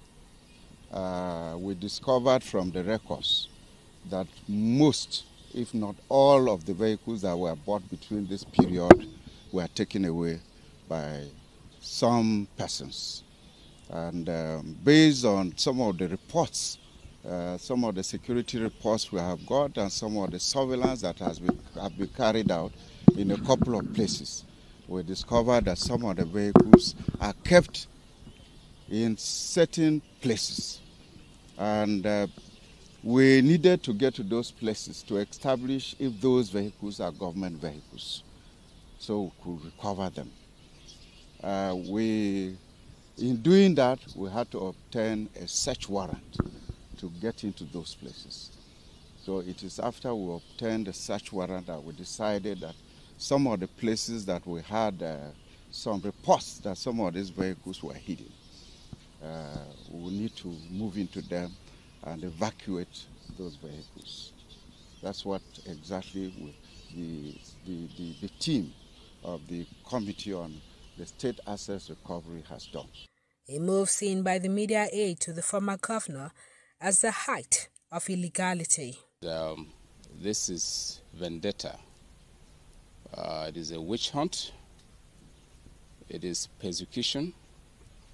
The current administration has not hidden its decision, its resolve to torment the immediate past governor of Benue State, Samuel Otom. And what you are seeing is just that manifestation. As we said in that statement, all former governors of the state left with their vehicles, the vehicles that were officially allocated to them. And Governor Samuel Otom's case cannot be an exception. Before the tenure of his administration elapsed, the State Executive Council made a resolution and asked him and his deputy and other appointees of that administration to leave with their vehicles. So it appears that the current government is yet to look into the extracts of the exco and hand over notes. If they have done, if they do that, and when they do it, they will realize that Chief Otom has not done anything illegal. It has been the tradition. And even members of this current government, the chief of staff to the governor, is a former lawmaker of the state, was a majority leader, and he left government with official vehicles. The chairman of the Assets Recovery Committee, Honorable Hingabiem, is a former appointee of government, and he left government with official vehicles. And many others, like the former speaker, Tekimbi Kange, who are also members of the committee. Many of them, like Nick Ewero, many of these people have official vehicles. So what are they telling us, if not witch hunt? So it's quite sad, it's unfortunate, but like someone said, perhaps the earlier administration is using the witch hunt of Samuel Otom to cover up what the people are saying, poor start. Because they are yet to fulfill any of those promises that they made to the people. And we expected that should be the starting point. Governments come and go. He is here today. Of course, he will buy vehicles. And when he's leaving, his government will do what has been done over the years of asking him to leave with the vehicles. And I don't think that is a crime. That is not a crime. We are in court. When they set the Assets Recovery Committee, they set it up and made Chief Otom the target. We didn't hesitate. We went to court, and that matter is still in court. I am not... That's sufficient enough of that for you to get the picture. But Solomon, you know, they say there's something rotten in the state of Denmark. This speaks to the rot of the Nigerian. You know, this corrupt and wild, rotten practices is so embedded into the DNA of Nigerian governance. So this guy now, he leaves the government with everything that he could carry away. So 30 vehicles he walked away with. and it's telling us that that is part of his retirement benefit. And it's telling us also that that is the tradition. So that is to tell you then that all of the state governors that left haven't completed their 2-term tenure. They left with either 30 or more exotic vehicles. So now the incoming administration would need vehicles to go about whatever it is. So another round of exotic vehicles. What are you making of this entitlement, which a lot of people will say is theft, but which seems to be the decimal in all of the states? What are you making of this? This nonsense that Tom is presenting. Yeah. You see,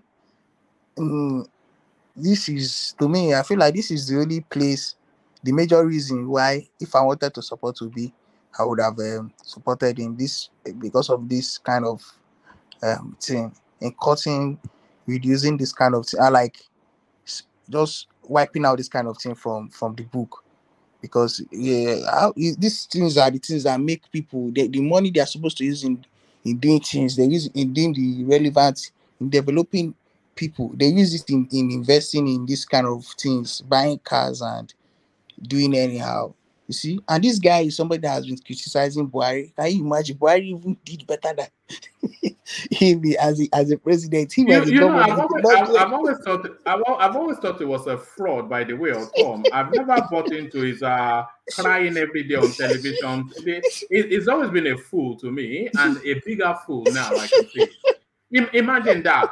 You know, a lot of those vehicles, they would never drive it. They will just rot away in that storage. As a lot of them are rotting away in several storages all over the country.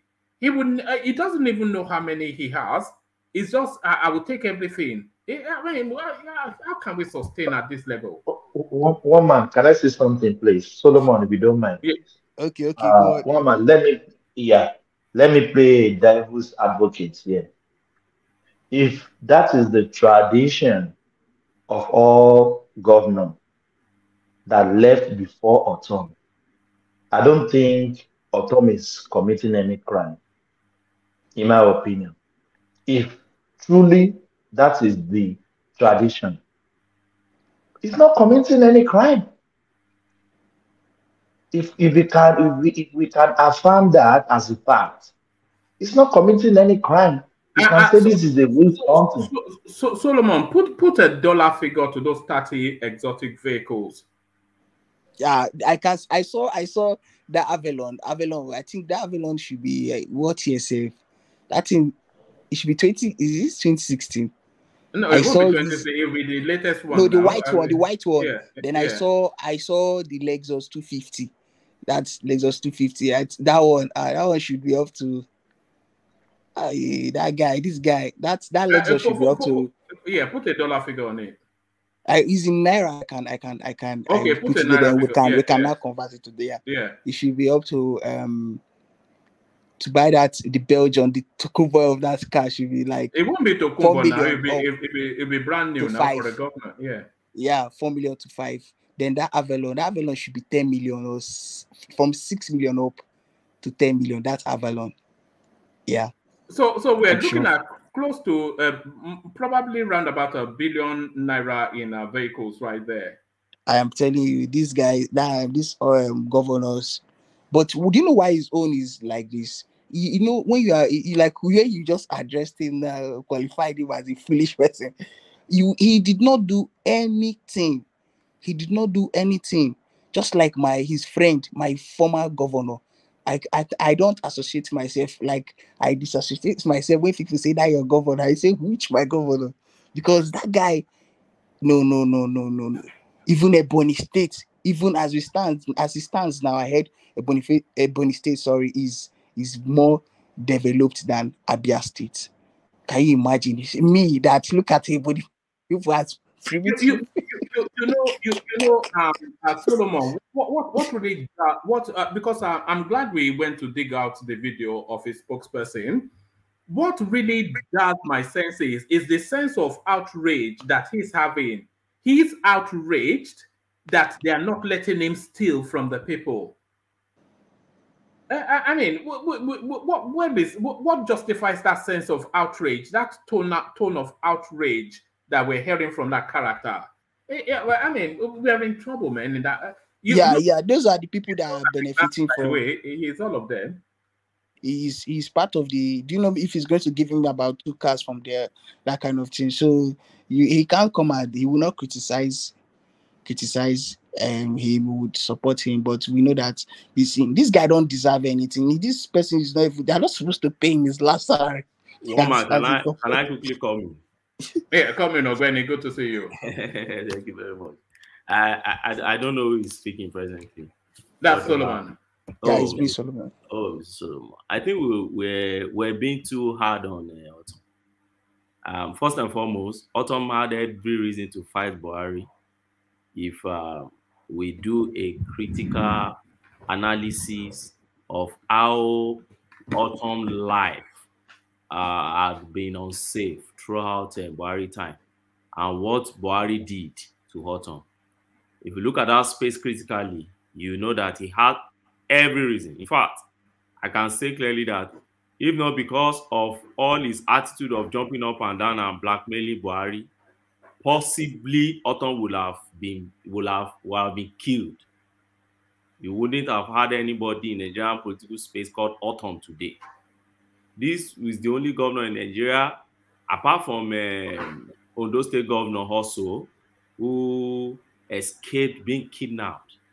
Autumn escaped being assassinated 5 times. 5 times. Go and check your record very well. 5 times during his tenure. And Autumn was the only governor throughout that time whose the Fulanese and the Ministerial came out publicly to say that they were the one hunting him and that they would kill him. Now, where am I going? Did he have any personal issue against them? No. So what happened? Because he was functioning as a governor, he believed in his people, and he was the first to shout out about Ruga nonsense issue that Buhari brought to that space. That the Fulanese, some Fulanese bandits wanted to use as a disguise to snatch people's land, and they were going to start from Benue. Autumn was the first person to shout out and say, no, this thing was a ploy to steal our land. And it was the second, I think, after Fayoshe, that started anti-open grazing law in the state. And it became a serious issue for the Ministerial. Why? Because were very many in the state and they had a lot of plans. So if you understand the angle where that man came from, the background is just like when you have somebody living in Somalia and you want the person to behave exactly like an average American. It's not possible. An average Somali is used, or Somalia, sorry, is used to pirates being going around and possibly criminals in the coastal regions killing people anyhow. So somebody like that, if you make one very suspicious move around that kind of person, the kind of reaction you expect from that person is different from an average American who is probably, don't let me even say American because there is a gun issue there, an average Briton who is not used of, or whose that level of insecurity is not a usual occurrence. So that's the way I see Autumn. Benue State, as at the time Autumn was there and left, had the, apart from in the North Central, has the highest number of population of IDPs. Yes, IDPs in Nigeria. So you understand where it's coming from, and that was not the case before it got to power, all because you wanted the men all by homies. And by the way, you remember when all these things were happening, Autumn was the first governor to rush to Abuja to see Buhari, thinking Buhari was a reasonable old man. We all remember what Buhari told him. Buhari never visited Benny throughout. Buhari told him that go back and try to know how to live with your neighbor. He shall use one word like that. Yes. And when Autumn went back, you must try to get along with your neighbors. And Autumn felt slighted. He felt like it means you're protecting your home people. So we should understand this context before we are too hard on So that entitles him to steal 30 cars. Thank you. Is that an excuse? That's the first leg of it in terms of him being hard on Buhari. On the leg of on the other leg. What about the performance? What about his even performance? payment of salary? Payment of salary every month. This man at exactly month ending, this man will start coming online crying to everybody every month ending. I've told you why. Hold on for me. Let us win land. Yeah. I've told you why the man was hard on Buhari. If you find yourself in his shoe, don't make noise. All right. Same autumn, the Fulani headsmen, we all watch it. The Fulani headsmen chased this man. If you could remember, sometimes that around 2017, 18, at the height of that thing, he was in his personal farm. They went there to hunt him. They chased this man. I think they killed one of his ADC also. And this man had to run for his life. And there had to be an encounter, an exchange of guns between the Fulani. And those Ministerial guys came out to say that, yes, we're the one who did it, and we will ensure that we kill him except he reverse that is law. If you find yourself as a governor of a state and you find yourself in that shoe, let your own reaction be otherwise.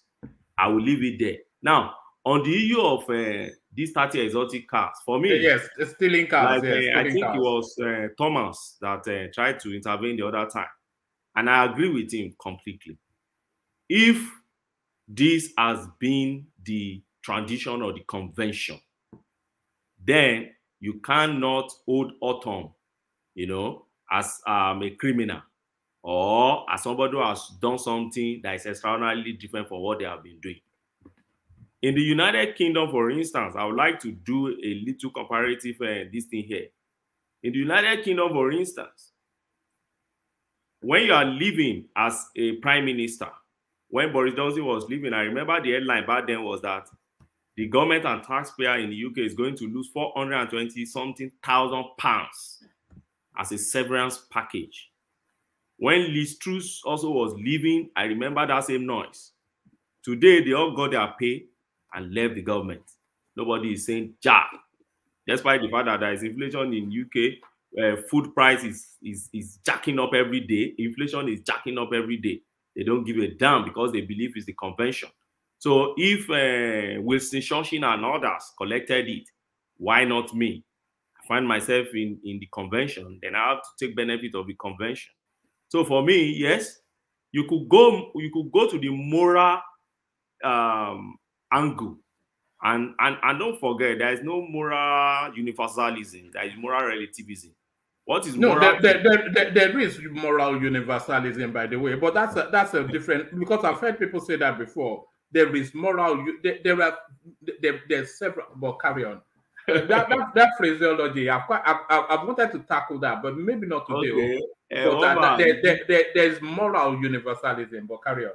Well, that would be a thesis of maybe 500 pages if you want us to go there. Because what is immoral to you may be moral to me. And what is immoral in a particular generation may be moral in the next generation. Homosexuality some thousands of years back, hundreds of years back, was immoral. Even in the society that have embraced it as being moral now. So it depends on what are you talking about. It depends on the society you're talking about. It depends on who you're talking about. Who was the person's background. So, but that said, so if that has been the convention and the government of the day, as at the time Autumn was still in government. Sorry, Ogbeni, let me just to label it. Stealing is universally immoral. Stealing is universally. I don't think so. Let me tell you something. Do you know there is a law in the UK which Canada wanted to adopt recently that if you steal food, it's not stealing? Are you aware of that rule? I'm not aware, but okay, maybe next time I go to Tesco, I will test it out. Do a little research on it. That when you go into a store and you steal food, I mean food, staple food, and you eat it inside that store, they will let you go, because it's the responsibility of the government to make sure that nobody goes hungry. So because of that, at a point in time, Canada wanted to embrace it recently. You can do just Google check and check. Canada wanted to embrace that. If you enter a place and because food prices are rising every day.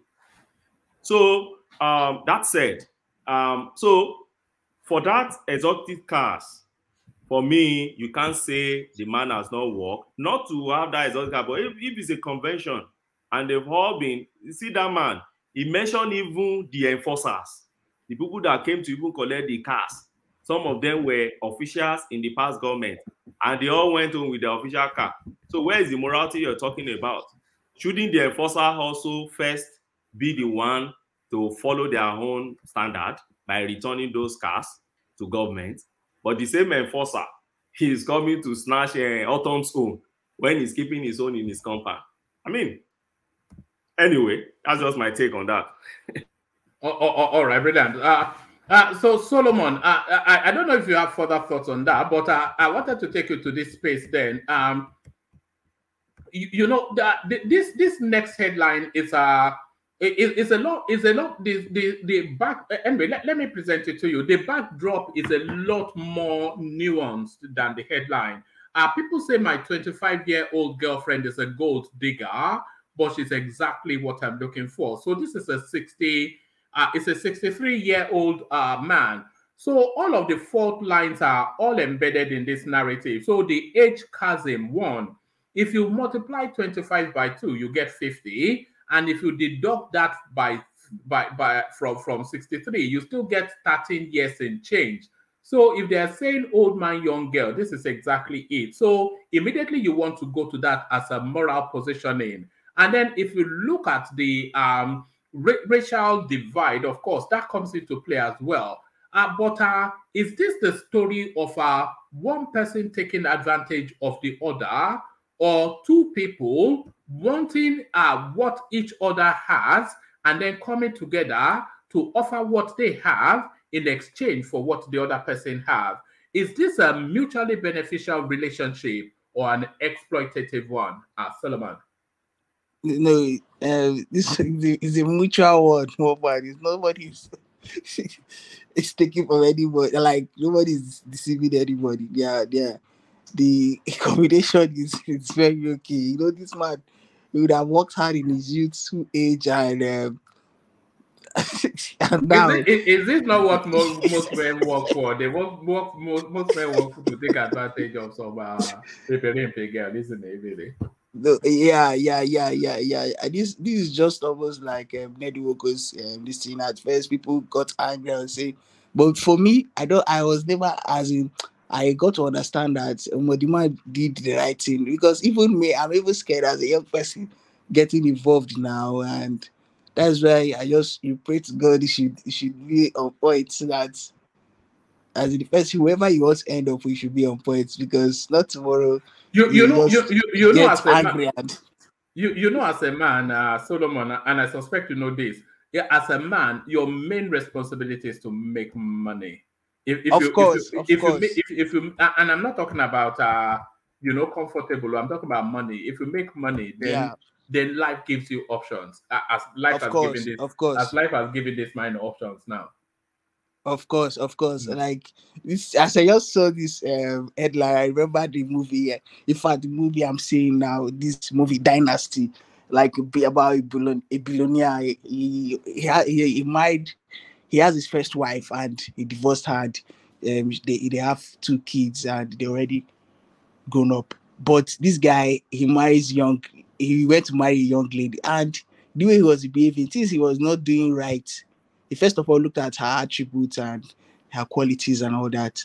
Then things he was not doing right because of the money is there, as in like just like what this man is doing now. This man now, he knows what this guy wants. This guy knows what this man wants. So that as in like is a good thing. Is a good thing, even though the age to me, age is not really. That's when it comes to a man, and when for a man, age is not really. An older man is very okay. It's just an older woman, and younger guy. It's not, to me, it's not really cool. Yes. Okay, so thank you for going there. So you have a moral objection. If this was a 63-year-old woman and a 25-year-old guy, you would have an objection to that. The guy is a fool. What do you want? What? See, let's forget. It's still the just same forget deal. money, to be honest. Like your own. Hold on, Solomon. It's still the same deal, but the gender switch. So the woman is extremely wealthy. She's taking him first class around the world. They don't stay in a city for more than a week. First class resorts, private chef, beach resort, Dominican resort home, all of these things. But he's 25-year-old guy and she's a 63-year-old woman. Just exactly the same. But you object to that. You object to that. Huh? It depends. If somebody like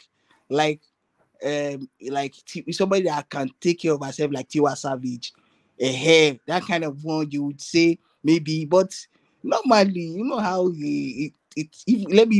both Nigeria and even American or any other countries, country women, you know how they would look at that 63, even though they have money. So, and you as a man, which no, this young man is following this girl now because he'll be getting your fresh blood. For you as a young boy, you're the one giving your fresh blood, and you're just wasting yourself. To be honest with you, you're like any young person that indulges in such this thing. For real, that person is just wasting his life. So, but it's okay for the man. To be honest with you, for me, I don't have anything against the man, and it's to still make young people still understand that you need to work hard and it's not, and your mission, that any age, it doesn't mean you should be sleeping and be saying that one day, no, but you need to get up, do something, because this man, maybe this girl maybe she had a young guy as a boyfriend, but because of substance, it's not like you make your relationship or anything based on money, but you as a guy, you need to be fit, like you need to be very, very all right before you talk about it. All right, brilliant. Thank you for opening up the session for us. So thank you, Solomon. So Solomon, let's move the conversation on. We go to Ekene first, and then from Ekene we go to Ogbeni. But Ekene, you are there, or are you there? Ekene, you've been quiet. It's not like you. It's all like you not to interject. Ekene, good to see you. How are you? Oh man, thank you. How about you? I do. You did. Weekend don't start now. I suspect the weekend is your busiest time, isn't it? Really, that's when people come out to shop. Yeah, weekend. Well, we don't really have weekend here in Nigeria. Every day is a hustling day. Every day is not even Sunday. Well, only on Sunday. Just that it's mandatory that Alaba will not open on Sunday. If not, Sunday we don't have any different. No, so that's the issue. Man must work. All right. So let me kick it off with how I kicked it off with Solomon. What are you looking at in the news today? So what's caught your attention in the news today? Well, today on news, they're still talking about the palliative that the government will roll out. Is it the 8,000? What are you making of that? We discussed that at length yesterday. What are you making of the 8,000? Well, one man, I never supported that issue of 8,000. 8,000, what is 8,000? 8,000 for just a one-day meal in Nigeria of today. It's not even up to one-day meal. So what are they giving people 8,000 for? For me, I expected a more robust plan, not a palliative, because number one is that people will not even get this 8,000 because maybe the people that will hijack the 8,000 is they are waiting for the money to come out. They'll just hijack it, maybe give it to a few people. They said a 12 million household will be getting it. But even the 8,000, the way things are going in this country. That 8,000 self, I'm very sure that people will not even get it. So what is the need? There's a good chance that they will get it because what they are saying is they are going to be doing it electronically. So there's going to be an audit trail. So we can see who it goes to electronically. So that's one. And then that 8,000, that is to add to whatever these people have already. So of course, they will have their own money already. So that's just an additional extra to help them out. Well, for me, whether people will get it or people will not get it, that policy, I don't like it personally. I would have. I know that he has just put emergency on food insecurity. So maybe yes, that would have invested all that. What are you making of that? That's one is okay. It's okay because food insecurity is one of the challenges we are having in this country. Yeah, made that a very good policy there, but what remains now is the implementation. How is he going to be providing or go for the insecurity that are not allowing people to go to the farm? For me, that is my most area of my concern. This 8,000 naira. If he does that, people will not need 8,000 naira from the government. People will start to enjoy themselves again because you know it's only for 6 months. It's just for a buffer period for them to be able to get no matter the months, this is a very big money. No matter the months, Nigeria don't have money to begin to embark on such a palliative now. So what we need now is we have money now, or we have the subsidy money now, don't we? But this money is borrowed now. They would have used the subsidy money if they really want to give out.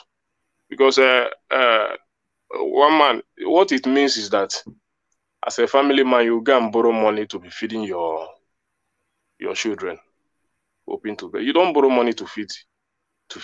You borrow money to invest. And Nigeria has been going through that policy all the years, and these are the one of the problems we have in the country. Just check out Buhari period. Buhari gave out more money than any other government, free money than any other government. He gave out free money. But where is the improvement in the life of the people? So it put us in more debt because we borrow those money to feed ourselves. So sorry, can I interject? Yeah. Yeah, like I heard that Buhari was giving 5,000, but I've never heard or like in this style within the region that I come from that anybody got the money? Yeah, like that 5,000. I don't know. That money sounds like audio funds, like because I don't know for real. Yeah, even that is the fear of many people now. That is the fear of many people that this money will not even get to the people that the poorest of the people that they are targeting. It cannot get to them. How these people live in the remote area of the country. So how are they going to get to those people? This money, I think, is one of another thing to destroy the economy. Just check it. The senators are getting 70 billion. How many are the senators in the country? They are there up to 1,000. They are getting 70 billion. You are giving the poor masses 8,000 per month. Yeah, but towards what purpose, though? What are the senators getting 70 billion for? Is I don't know. It's part of the constituency projects now, is it not? It's not. It's part of what are they calling it? Subsidy and all that. Palliative now. Then even the judges are getting about that 5 billion or what or so. For me, the judges, their own, I will not put mouth in there because those guys, they are not getting well paid in this country. But the senators are getting 70 billion. The 12 million households are getting.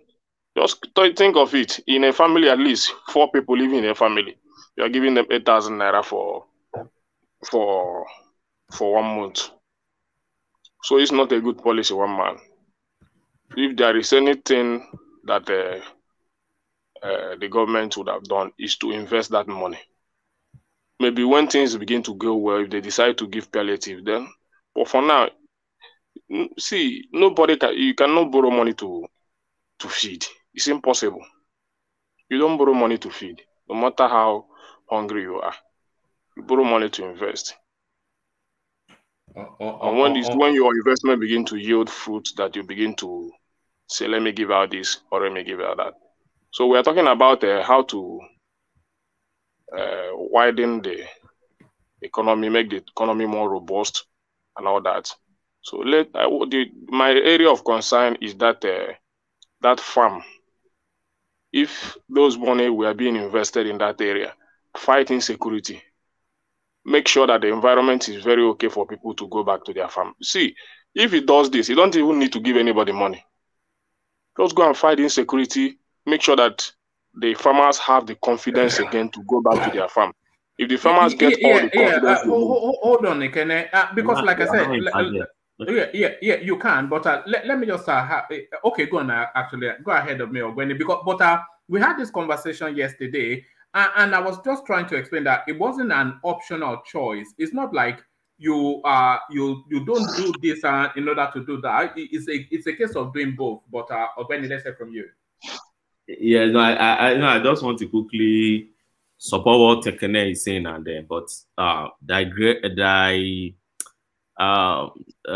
maybe enlighten a bit or express my own opinion a bit on the issue of that emergency, that has declared. So for me, as far as I'm concerned, like Kenneth said, yeah, 8,000 to 12 million, I don't see anything in that. They will spend it and the thing will gone. And the 8,000, the one we have seen before, the only project that I know that is working, that I've met people physically everywhere, that I know they are calling, is that hand power thing. That hand power.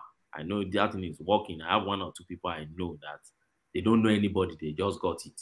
But apart from that, all the money they spend during COVID time, they fed the students with 1 egg per day, all those things that scam.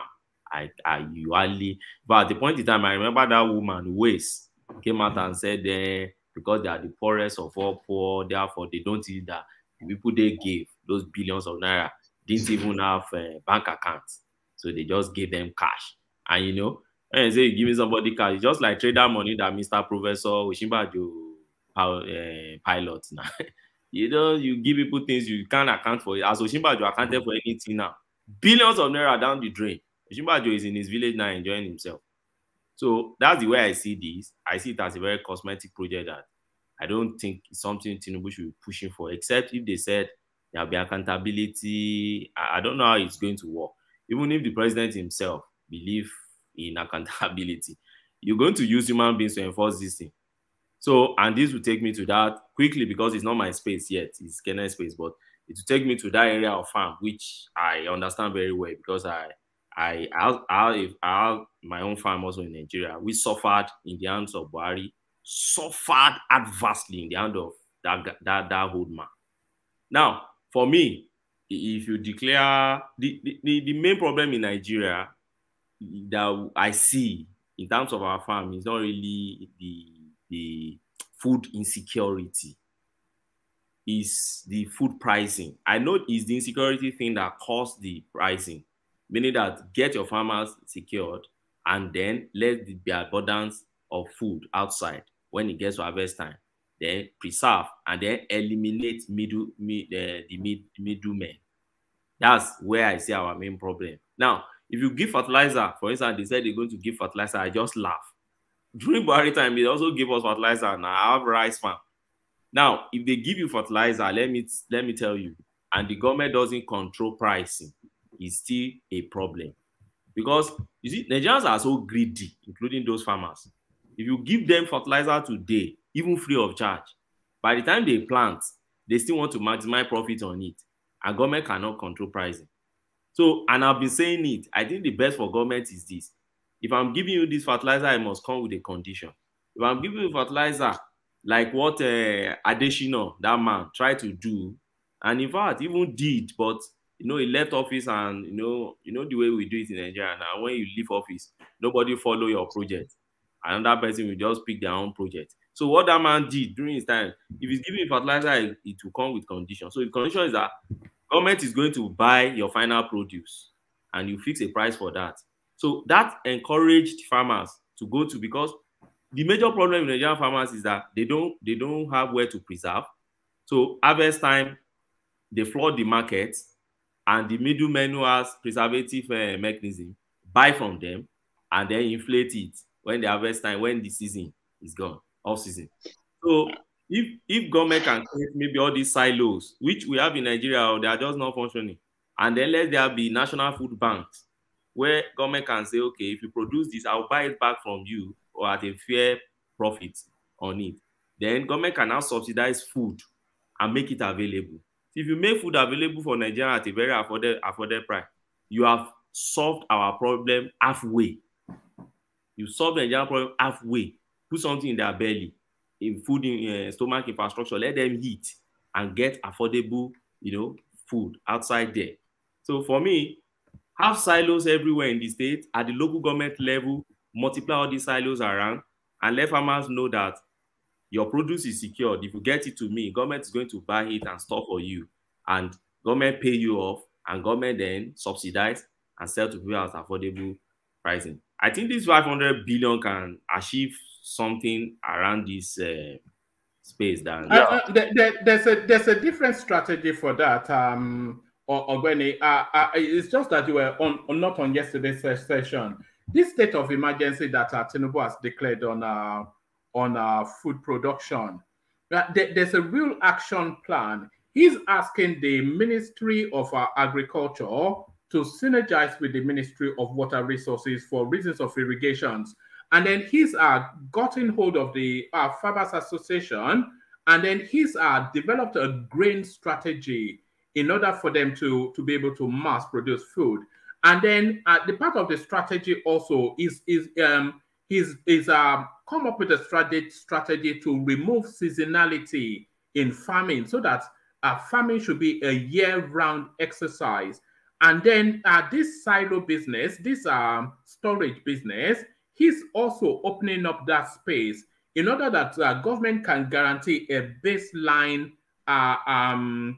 price point for the farmer, so they can produce as much as they can, with the guarantee that government will buy at this minimum level, and then they can sell at whatever maximum level to the private market. So there's a real strategy around that, which is aligned to what you're saying. Yeah, if that is the strategy, I think it's good. But let me tell you, you see all these farmers association they are hobnobbing with. I don't buy that. They are criminals. They're all elites. If you go to, and we have a lot of them, all farmers association of Nigeria, amalgamated farmers, I've joined many of them, and I've dismembered myself from them. They are all elites. They are bourgeoisie. Some of them don't even have farms. They are just politicians that clog that place, and they are using it to make money. You see, they are the ones supplying when they say National Assembly need 1,500 bags of rice. They are the ones they will give those contracts.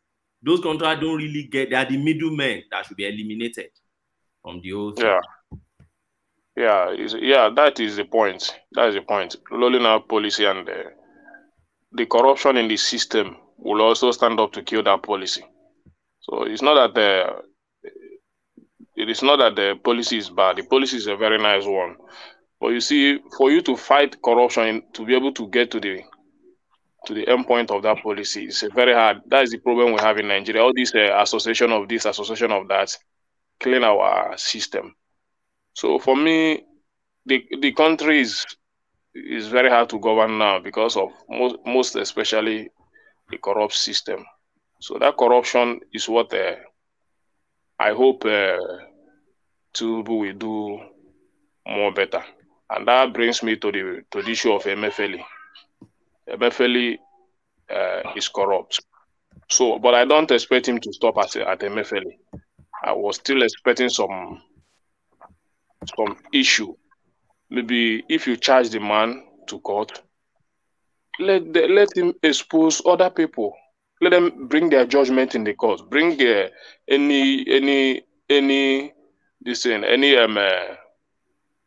what you want, what Emefiele has done, all his charges, bring it to the court.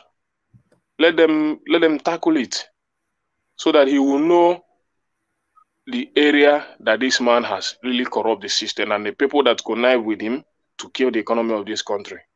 You don't just keep him in the DSS custody. The man needs to go to the court. Let the law take its course. Then the government should come out with the charges they have against him, so that they can get other people arrested. Corruption it doesn't end in Emefiele. People associated with him, almost all his policies, Buhari is behind it. All his policy. Emefiele didn't just wake up. Would you like to say Buhari arrested? Would you like to say that? They must tackle it now, if that is the issue now. Woman, I'm telling you that this new Naira note is no more in Nigeria today. So why should they waste such amount of money doing that when they know that they cannot carry out that policy? That money is nowhere to be found. As I'm talking to you today, it's nowhere to be found in Nigeria today. So what did they do with the money that they budgeted for this particular purpose? That would have been a couple of billion of dollars, yeah, I suspect. Yeah, at least all of us know the billions of naira they spend in printing those money. So where are those monies? It's pure corruption. And you cannot exonerate Buhari from it. He supported it with all his chest. So knowing fully well that he cannot do it, then let him come and give account and return the money that they budgeted for that for printing of that money. Because that money is no more. That money is no more in circulation in the country. What we are eating today in Nigeria is all the old naira notes. You hardly see any new currency there. It's funny. It's funny actually. We've already forgotten that. But that was we never talked about anything else. A few weeks ago. All of that money, the capacity of the Nigerian state to waste money is a real skill. Yeah, it's too much. It's too much. That is one of the. You see, I want to say this. I'm really disappointed in Buhari fighting corruption. His government is one of his most corrupt governments in Nigeria. That was what Bishop Kuka said. Bishop Kuka, yeah. Let me tell you, good luck is a child's play in Buhari government, because his own is there and the people are seeing it. How can you just budget all that money, billions of naira, just to print a naira note, just to no account? Nothing, no account to it. So I don't expect only Emefiele to be there. I expect his charges to come out. Let him come to the court. If Buhari is necessary, they need to arrest him. Let them arrest him. He's just a citizen. He's just a citizen. Because on the basis of his campaign is corruption. The basis of his campaign is corruption. So let him come and tell us how he has fighted the corruption. So these are just the one we see, and the way they wasted our resources for the past 80 years. It's mind blowing. Okay, so, can I interject? Yeah. Yeah, that Naira policy, like you guys said, is like we just forget about it. There's two corruption that took place in that place. May I say one was a mistake. That was to show that nobody have a silver bullet to any policy you roll out, not until you try it. Emefiele printing new Naira note was a big scam. Now, the biggest mistake they made is what the IRU5 championed that Naira notes, the old note to roll, to continue spend it with the old Naira note, a new Naira note. That was a very big mistake. They would have stick with pushing the deadline forward and allowing the old Naira note. Now you cannot now investigate corruption in that new Naira note design. Because if that new Naira note was already accepted legal tender note in Nigeria, now Tinubu government can investigate Emefiele how much you spend, why we don't have this Naira note, why we're not getting it. But now you're using both two notes One is disappearing, and nobody really cares. Excuse me, why we really forget very easy. Do you want all Nigerians to die? If you say they should stay with the Hold on, my brother. See this problem we are saying now. We've, as you said, you just answered the question. We forget so easily. Now we are rolling out 8,000 naira now on palliative. Believe me or not, Nigerians have already adjusted to the petroleum hike. This 8,000 you are bringing right now is a free money for scam. When you are supposed to do it, now let me hold on, ask please, you. let me land. Okay. Before you ask me, let me land. When you're supposed to do this kind of action, is at the time they say a friend in need is a friend indeed. In the particular time that everybody needs it. There's a certain time you can give somebody $1. If appreciate that $1 more than $1 million, because that time that $1 will do a lot for him. So now doing all this after people have taken the heat, it would not really make sense anymore. Thank you. It makes sense because all the country I've visited, there is a welfare from the government to the citizen. The reason why all of us we keep on trying to see this thing like waste of money or no, it's totally wrong. There must be a welfare from government to the citizen, no matter what, no matter how the country is poor, no matter how the money is small. There must be a welfare. America here, we have a lot of welfare, a lot. Akata will kill you because of $1. If we are saying the 8,000 is too small, America will kill you because of $1, and they are the richest country in the world. Let me say this. Let me tell you this. Welfare or no welfare, that policy is a bad policy. In Nigeria of today, I'm not saying that government don't give welfare. You give from what you have. You don't give from borrowed resources. Do you understand? You give from what you have. America give, they borrow and they give.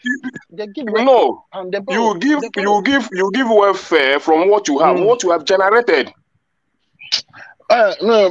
See, that is the thing. You don't just go and borrow money. Okay. You don't just go and borrow money and start to give welfare.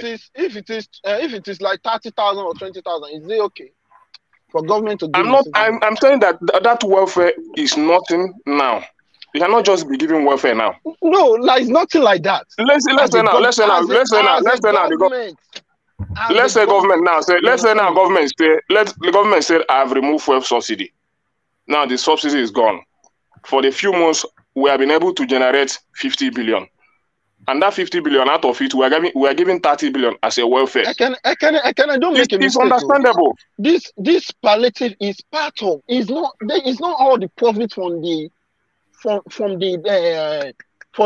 removal of subsidy though. Don't get it twisted. But do you know that Nigeria will be paying back this money in few years time? Just listen to Falana how he explained it. That the people that are giving us the people that are giving us that money for palliative, it's not supposed to be loan. If the money is going to reach to the right people, to the main people, it's the best idea.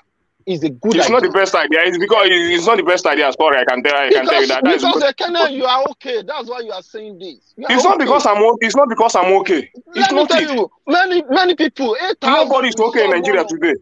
Oh, no. Nobody is okay in Nigeria today. I agree with even the rich people we are talking about. There's a lot one voice. There's a lot of people, right? They ask for 5,000 giveaway. They'll do that every time online. You want to tell me that this money go into their accounts? They will take it. They will use it. When you are talking about to build nation building, we are talking about nation building now. That the country is messed up economically. So what can we do to bring up the economy of this country again? Okay. What can we do? See, whether welfare or no, I'm not against government giving welfare to people, but understand me. You understand? Government is like, you run government like a business. You use your business mentality to run things in government. Do you understand? The way you do business, the way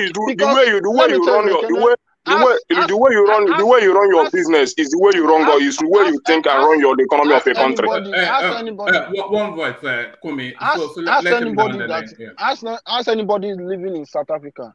Government give the citizen money every month. Did I say that government should not give people money? That's what they're saying now. You say it's not a good idea. That is not what I'm saying. It's not what I'm saying. I'm saying that you don't give money from the money capital you have just borrowed. You give money from the profit you have made out of your capital. That is how you give welfare. All right. You don't just go and borrow 1 million naira to start up a business. Then you begin to dip your hand inside the money, begin to pay your house rent, begin to feed your family, you begin to feed your generation. Then how are you going to pay back that money? You are piling up that debt for the next generation. All right, we must move on. But I'm not saying that Kumi is right, but every government is in perpetual debt, and in a lot of these foreign countries, they borrow money for social welfare. That's what they do, and that is what they have built their economy. See, one man, those countries are mentioning. They have built their economy. Look, all of these countries, they are living off borrowed money. America is living off. We have what they call ways and means in Nigeria, where the government will just go to the central bank and just take any money and tell them we'll pay you back whenever. Okay, so you mean that those government? You mean that those governments don't have reserve? What do you mean reserve? America. As in, there are places that they have. Okay. Hold on, Ekene. America is the most indebted country in the world. Then what is their reserve? You don't talk about their one man. When you want to talk about debt, when you talk about debt, you don't just talk about debt. When you talk about your debt, you talk about your reserve. Do you understand? Nobody, even a personal businessman, is owing money. But what is sustaining that debt is his reserve. You can come out tomorrow and say, I want to pay up this debt. I don't want to pay anymore. I sell this property, then pay up my debt and move on. That's how it is done. Nigeria don't have, as of today, Nigeria don't have reserve. Nigeria does have reserve. What do you mean they don't have reserve? Of course they have reserves. Let us see the reserve. Let us see the reserve. Your reserve must match with your, even way above your debt. No. Where are you getting all these theories from? It doesn't have. It's a theory. It's not. It's how to build economy. One man, you must have a reserve. It's not about owing money. Nigeria can owe as much money as they want to owe. But what is your reserve talking about? Go and check it. Do you have the capacity that when this country come and say, give me this money, you pay them? Or you can even say, I'll be paying it like this and like this. That is what I'm saying.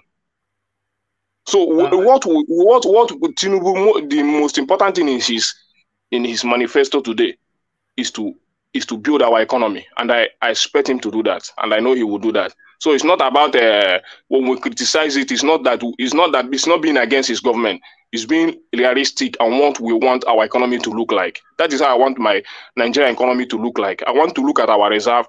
I know we have enough reserve. Then you can go and borrow money and invest it in more profitable way. You don't borrow money to feed people. Just finally, before I move on from, because I want to move you on to the INEC storyline and then go on to Ogbeni, but just as earlier as yesterday, we were discussing projections by Goldman Sachs, and they were projecting that Nigeria, within the next 50 years, is going to be the 5th largest economy in the world. Where? Nigeria? Yes. Why 50 years is even too much? Anybody giving Nigeria 50 years to become one of the largest economy in the world, it's not doing Nigeria a favor. Nigeria have all the capacity now to do it in few years' time. 10 years, 15 years, 20 years. Yes. What am I waiting for? How old will I be in 50 years? Or will I still be alive? You're only looking at it from your own point of view, Abi. Now, I want to experience Nigeria now. Look at this guy. Working very, very good for me. Is it when I'm very old, I cannot work again? I cannot do business. You are telling me 50 years. What is that, one man? All right. Today, Nigeria has what it takes. We have more resources than any other country you can talk about. We have oil. We have the land. We have the capacity to farm. All right. Let me just make this comment, and then I will move you on to the next storyline. What really excites me is the gas deposit in Nigeria, because Tinubu has always spoken about that gas deposit. And if we can use that gas deposit to power up Nigeria, because they're just two things that are, even one thing really that can transform Nigeria, and it's electricity. If we have reliable, affordable electricity in Nigeria, that will solve 90% of the problems that we have. And Tinubu has always spoken about using the gas to power up the country. So if he's able to do that, then that would be an achievement. But let me take it to the space. Yeah, it's a very nice achievement. Sure, that is where I'm looking up to. That is my expectation. These are the areas of my expectation. See, when you give people what they need, they will gladly pay their task. Because even if it is 1,000 naira you spend a day in buying petrol, just check it in 30 days, it's almost 30,000 naira. Then couple with your electricity bill and all that. So if Nigeria can give us if Tinubu can give us at least, even if it is not up to 20 hours, 24 or the whole day, but at least for a certain amount in a day, Nigeria is able to have electricity, because I don't know whether he will do everything. He cannot do everything, but if he is able to make an achievement in that electricity sector, Nigeria will be saving a lot of money. Because you cannot do without electricity. I think the three focuses that is administration is going to focus on: that electricity, and then food security, and then business, and then liberalization of the business space. But Ekene, this headline, INEC kick against Labour Party's call for its chairman to be sacked. So the Labour Party are still on that narrative of wanting to get rid of Mahmoud Yakubu. And I was just saying that this is just like whistling in the wind. There is absolute, because the level of seniority of Mahmoud Yakubu's position, only from the presidency can he get sacked.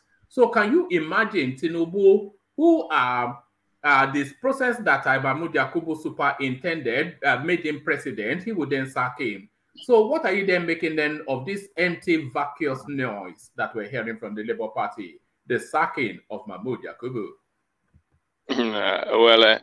I will say that Yakubu has really deal with the Labour Party as they are thinking about. But I'm not expecting Tinubu to sack him. But what I expect is for him to interrogate him and know the areas of improvement in our next election. I told you the introduction of beavers is a very good idea for the past administration. Despite the failures that we experience in the presidential, because it's only presidential election that we can say that he did not upload. So maybe that is the area of contention. Those ones are in the court. I don't want to really talk about a court issue. I believe very soon I will talk about it, but not now. So whatever is in the courts, I don't know what to say.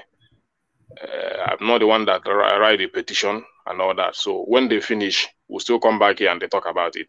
But I want to say what I experienced in the election, that work, that I will not expect Tinubu to do anything less than to improve it for the next election.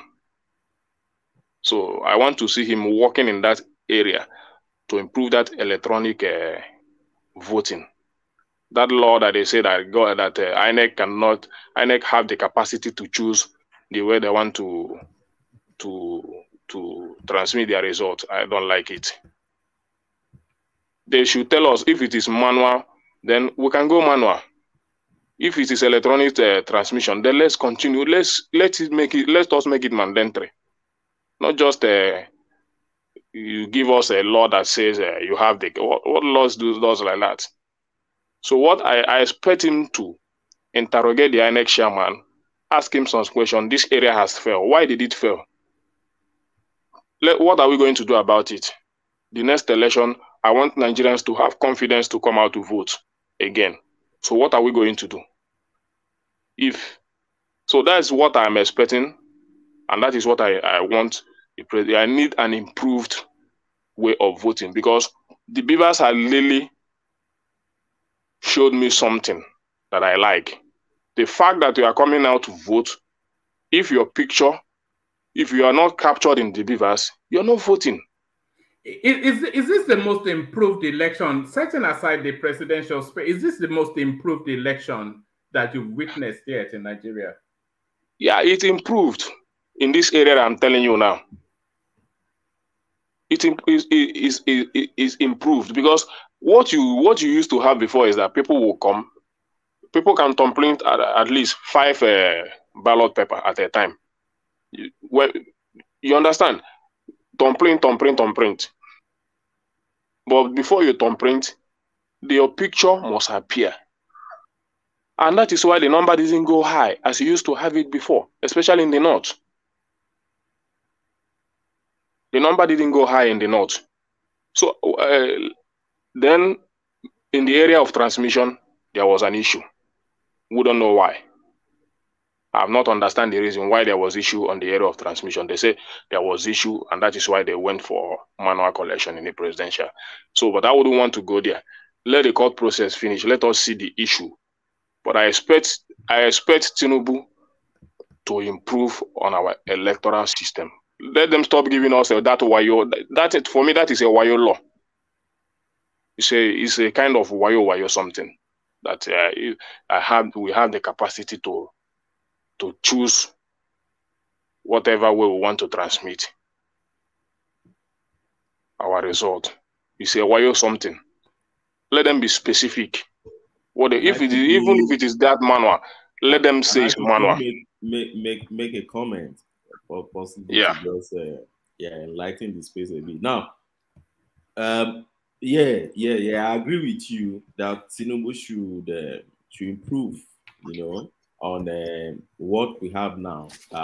There's something you just admitted that I know many obedient always find it very difficult to admit, which I must applaud you for, is that there's an improvement, very great improvement, and that Beaver's work. And it's unmistakable, you cannot even lie that there was no improvement, because everybody talks about the improvement.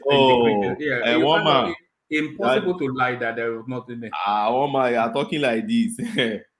Oshutoku was still on the channels few days ago, still talking that it's the worst election in the history of Nigeria. And I wonder, I don't know why Chamberlain and others cannot remind him of what himself and his masters Obasanjo did in 2007. And he can open his mouth and be talking that this last election is the worst. But that was by the way. I'm just trying to applaud Ekene because many obedient will not agree with you. In fact, they will rather turn into Agidi and leave than to say that Beavers work and no. But the area I just really want to talk about is the area of that law is Wayo law. My brother, see, law is not straightforward. If law is that straightforward, there won't be any profession called law. Now, the reason why it's not straightforward is because law is meant for human beings. Human beings are not also straightforward. And when I say straightforward, what I mean is human affairs. They are not something you can subject to 1 + 1 is 2, 2 + 2 is 2. So, and that's why all these laws, there are exceptions, exception, and exception, and exception. For instance, if it's just there that you must transmit electronically, then the question you begin to ask yourself is, what about areas in Nigeria where today, as I speak today, there is no even mobile mask there today, there are spaces in Nigeria.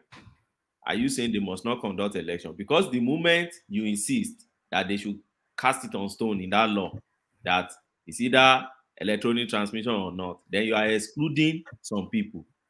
Me and you are now talking like elites because we stay in the city. So it means you are not accommodating people. There are spaces in Bayelsa where you will travel hours on the Atlantic to get to those spaces where you hardly see masts, or sometimes they destroy their masts purposely. So why wouldn't you get an election in that space? So and that's why you see, when you see a general law, you find the exception. It's just like when they say whoever killed must be killed. And a layman may say, yes, once anybody killed, then they must kill the person. But the legal mind will come to space and say, no, there must be several things that can prompt somebody to kill. Is it the person is insane? You can't say because a madman in the street killed, then they must kill that madman. Because ordinarily, if he's not out of his sense, he won't kill. So all these defenses will start coming. Okay, if he's insane, okay, let's give him life imprisonment. Okay, if he's not insane, if he's intoxicated, okay, let's give him this. Or maybe he's in the heat of the moment. Possibly you are sleeping with his wife and he just caught you there. You won't expect such a man to just go in peace and say, oh, well done. You must react. Or maybe a kind of defense. Yeah, you want to attack first and he defended. You know, a lot of exceptions. Because law is meant to deal with human affairs. Human affairs are not that straightforward. So that's why you find all these exceptions. Just to clear that area. So Let that me interject. I don't know. Yeah. Okay. I don't know. Let me interject a bit. Okay. For the fact people are still trying to consider whether this election is has some element of good in it or not. Yes, we understand that, yeah, there was something that went right today, but considering that this election is basically, I would say, the standard to the first actual election that presidential Sorry, man, we ministerial can barely hear you. What's going on? Sorry, I'm at the gym. So let me, for the You are fact the that gym. You are the gym. yeah. So I was saying, for the fact, can you hear me properly now? Well, carry on. Yeah, carry on. We can make you out. Carry on. Okay. For the fact that this particular election is the first of any other election, that a presidential election anyway, as Ministerial ones, that Beavers and uploading had to actually start from. And we can't say that it's better than any other election because we never tried this kind of formula in any other election. So we have to use this standard to No, judge. hold on. There's no logic to what you're saying. It is better than previous elections, is what Ekene just said, and what a lot of people say. And I'm disagreeing to that based on the fact that you can't judge white with black. Do you understand it? No, I don't. If you can't judge white with black, I'm saying this because the previous election there weren't actual electronic transmission. Yeah, so right? that's the improvement. I understand that. So what makes this the worst election so far is that this is the first time that we actually tried electronic transmission. If by next election, when we still use electronic transmission, it turns out to be worse, then we can judge it based on this. There's no logic to what you're saying. You have to think about these things before you say them. You know, there's no logic to it. I'm basing this as a fresh start, right? No, that's not. You are resetting elections to ground zero because electronic voting was. Of course. Hold on. Is the introduction of electronic voting? Is it an improvement? Is it a mark of improvement in our electioneering process? It is an improvement. Well, so there it is. So that's It is an progress, isn't it? improvement. So that's progress. It is progress. No, Yes. so that's what people are saying. Technologically, it is progress. No, But no, when we talk about the forget actual, technology. No, you are not. So sometimes I wonder about you. You know, maybe it's because you're a clever man, but there's no wait, logic to when anything we're you're talking saying. about the actual implementation of that technology, that is what I'm talking about now. If you're saying, is there an improvement with the previous election? Technologically, yes. Introducing divas is. No, not But technologically. In terms of the processing of the election and in terms of the election being representative, yes, which is the whole purpose. Ekena just told us now how all of those multiple votings were weeded out of those fantastical figures we get from the north were not coming out. So those are improvements. yeah, there are Yes, improvements. No doubt yes. about it. Yes, no doubt about it. But I'm basing my own, let's say, bias based on the fact that this kind of election had never been conducted before. So I wouldn't really say it's the best or is the worst until they do this kind of election again. Compared to previous ones, is it better than the previous ones? That's really the I can't question. I can't really compare them though, can I? How can you not compare them? We've had elections previously, and we know how they went, and we know how this one went. So did this one go better than the previous ones? It sure did better. Yeah, it sure did Well, better than the so previous there it one. is. So that's then a progression, isn't it? I guess coming from your own perspective, but No, anyway, from my own coming view, from logic and reason. all right. Forget perspective, apply logic and reason. Applying logic, I Yes. guess it is better, you know. You don't have to But be obedient with everything, you know. The election was an improvement on previous ones. It's just as simple as that. I am not trying to be obedient, but anyway, I'm pretty sure some people kind of shared my own view on this. I've talked to some people and they basically share the same view. But I hope it was better anyway. Talking about the whole INEC,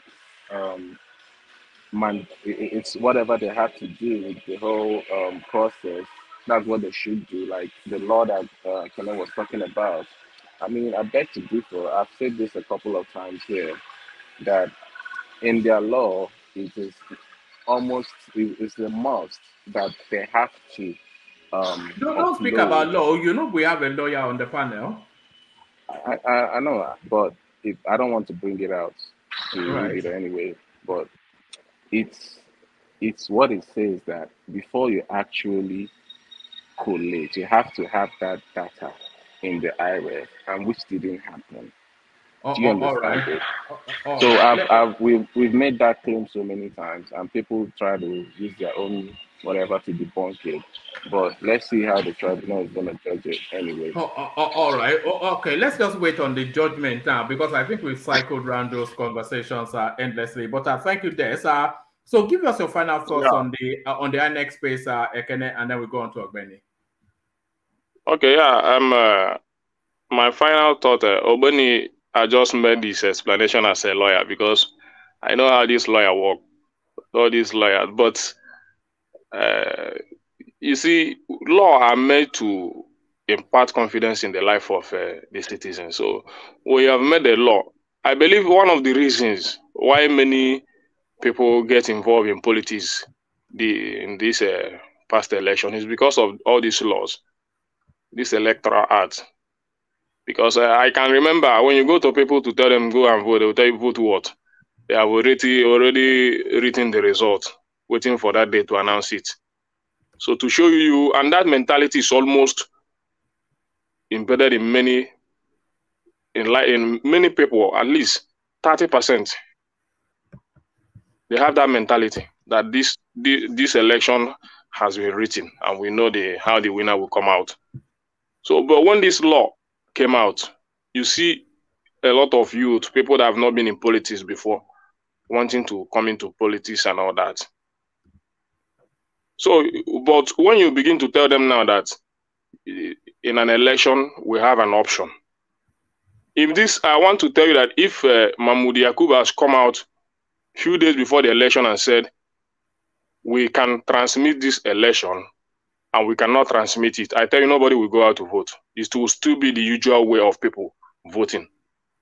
Many youth wouldn't have an interest in that election. So I'm talking about how to build that confidence back, that type of confidence we have in the last election. That when I go out to vote, my vote will count, and I will see it whether transmitted or so. If they say it's manual, people in Nigeria will know yes, it's manual. So I don't need to bother myself in the next election knowing that it is manual collection. So that is my take on that. So law, I think, is meant to build confidence in people. That is why people say after maybe an election or an incident has happened, I can go to court to contest it, knowing that I have evidence to prove that you didn't abide by the rule. You cannot tell me that you have the right to transmit or not to transmit. That is not law. For me, it's not law. You must stand in one, that means that you must tell me that it's either transmission or manual. Then for me as a citizen, before the election, I sit down, I make my choice whether to vote or not to vote. If I know that my vote will count, definitely I must vote. If you are giving me the impression that my vote may not count or may count, because that is what the law says, it may or may not, I decide to stay back. So every Nigerians understand that reason why many youth involved in politics in the last election. And that is what I want Tinubu to do, to INEC chairman, to bring that confidence. Because this electronics, people will not say that it has not been tested before the general election. It has been tested. It is tested in Anambra, Ekiti also. And you see, when people want to go to court there, they find no reason to go to court because everything is in the IREV. You can go there and check it. In fact, when I was watching Ekiti election, I was very impressed by INEC. I was very, very impressed because Shion Wakim Balayo was giving that result sheet on his channel's television. I was seeing it. I was able to know the percentage of vote that has been collected. Very, very impressed. And that is what built a lot of confidence in the life of the youth. To go out, they want to sit down, see the election be transmitted and all that. So you would have told them that this presidential election, we now have an option, maybe because it's now a bigger election, we cannot transmit because it now consists of state and the federal capital. It might be difficult. So let them stop playing all this wayo. That is my take, one man. Thank you. All right, brilliant, excellent, always excellently put by Ekene. So thank you, Ekene. So Ekene, stay with us. But let me go quickly from you to Ogbeni and sample his opinions on. I'm going to start you off, Ogbeni, with where I started everybody off. What is foremost in your mind in politics today? But before I sample that, let me play you this video clip. This is the Oba of Benin going to do Rankadede in Aso Rock. A delegation of top Edo traditional rulers led by the Oba of Benin, His Royal Majesty Oba Iware II, arriving the forecourt of the presidential villa.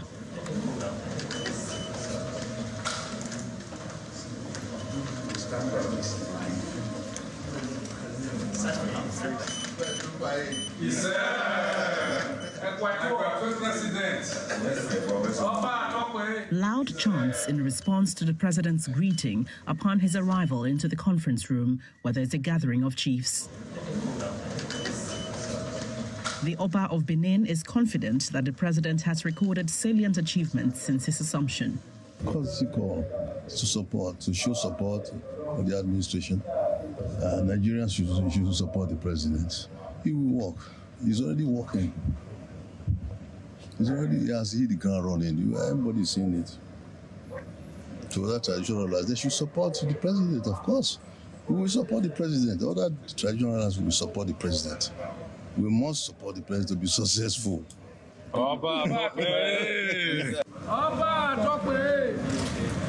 Barely minutes after the departure of the Oba of Benin, the vice chairman of the Oyo State Council of Obas and Chiefs, His Royal Highness Oba Francis Alawo, accompanied by members of his team.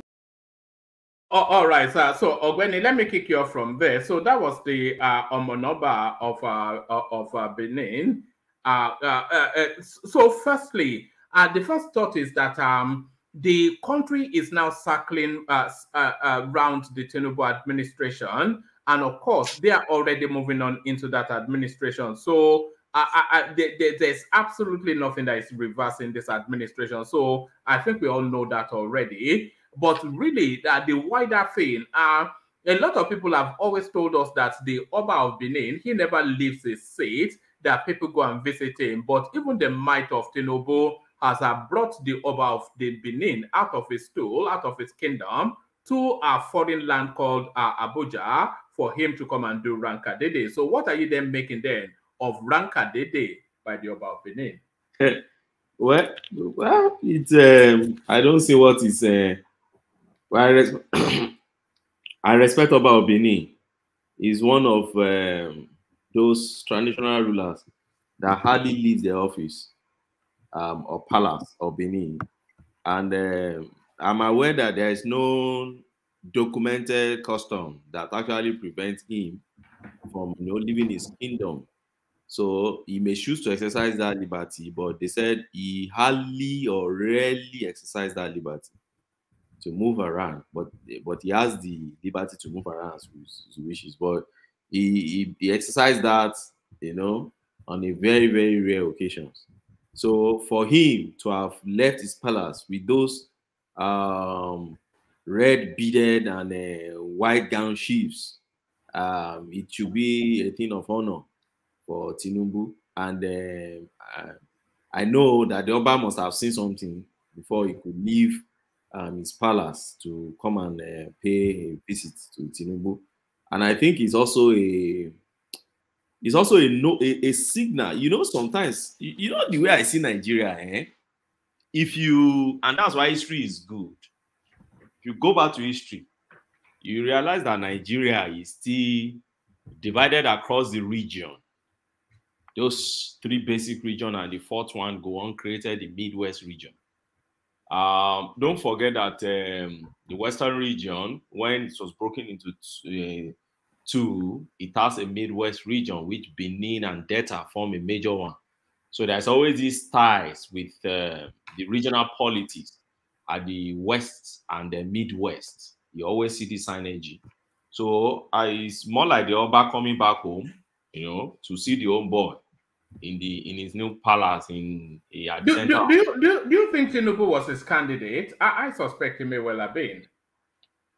You hardly know who those Obas are supporting, particularly the respected one like him, not the WhatsApp ones that will be shaking Pete Dosi. But the conservative, don't let me say respected, because the one that shook that man is well respected too in his own space. But the conservative ones like Oba of Benin, you hardly know where they pitch their tent, because they still have this conservative way of saying we belong to everyone. We don't need to show, any party affiliation. But yeah. So the summary of my point is, it's a thing of honor for Tinubu, and I think Tinubu should use the opportunity also to probably ask for support from the Oba, or more support from the Oba. Can I chime in, Ogbeni? All right. Just before you chime in, what pace? Ogbeni, am I right in suggesting that the Oba of Benin and the Sultan of Sokoto are probably the two remaining monarchs within the Nigerian state that still carries themselves with the majesty of royalty? Who are who? Oba of Benin and who? And the Sultan of Sokoto, because the rest of them, they seem somewhat peperempe to me. the Oluwo of Igbo being the prime example. and then, curiously, the Oni of Ife also is a bit Instagram, isn't he? But the Oba of Benin, nothing at all Instagram, and certainly not the Sultan of Sokoto. I do. Well, it depends on how much you know them. I have the privilege of working with some numbers of them, or interview some numbers of them, and also gather them for some occasions while writing my books on chieftaincy laws. So I can tell you that the elegance you see in some obas that you think they are not that at the level of the Oba of Benin and others. Woman, you'll be surprised. You'll be surprised if you go to Emir of Kano's palace, the kind of elegance you're going to get in that palace. This traditional ruler from Agbo too. If you enter that guy's bar, then there is this palace which happened to be the most beautiful traditional ruler palace in Nigeria, and I think in Africa. That's in Ata of Ibera land. Oba Ado Ibrahim. Sorry, I say Oba. Malaja Ado Ibrahim. If you enter that traditional ruler's palace, you need to get there. It's the what I call most elegant I've ever entered in my life. That man's palace. So yes, but when you talk about is that part of the Kano Emirates? No, part of the Ata of Ibera, it's on his own. No, it's not part of any. It's not under any kingdom. It's his majesty on his own. It is majesty on his own. Yeah, try and do some findings on Ata of Ibera and his palace. His palace is in Africa. Ata Ibera is on his own. It's not even other Ata Igala. Yeah, they are on their own. Thank you, but let me time you a little bit. One man, Oba Benin has been in Abuja for the past 3 days. Tinubu exclusively requests His Royal Majesty Omonoba Kwako Polopolo Ekpenowa Ugidiga Ekusisi Ekenekene Namadeyo Idimula. I'm just calling you out his happening, you know. If I continue to say that, I can continue for the next 3 years. But anyway, Tinubu asked for his executive meeting, private meeting within the Oba. So he left with Oba Benin went there with about 12 kings. Oba Benin that just walk alone. Yeah, those people you see there, they were Royal Highness from different kingdom under Benin or within Benin traditional too. So there are not so many footage there. They went to discuss so many things. But Ogbeni, let me quickly tell this. Can you hear me, Ogbeni? Sorry, Ogbeni, is this the palace? Yes, that's the man's palace. It's fine, no. Okay, carry on. Yeah. People don't know that Tinubu is related to the palace, Oba Benin Palace. People don't know. Wow. People don't know. Like you said, Oba Benin is not partisan. He does not, even if you have your personal candidate, you wouldn't know. No, I'm coming. According to Tinubu, as in Tinubu, the name is bearing, and as Commissioner Tinubu's son, that means he Tinubu is the first cousin to the Oba of Benin. Tinubu is the first cousin to the Oba of Benin. I said according to the name Tinubu that Tinubu the president is bearing. We know it's from Ragbadi. Commissioner Tinubu married. He's not from Guinea anymore. He's now the. I say according.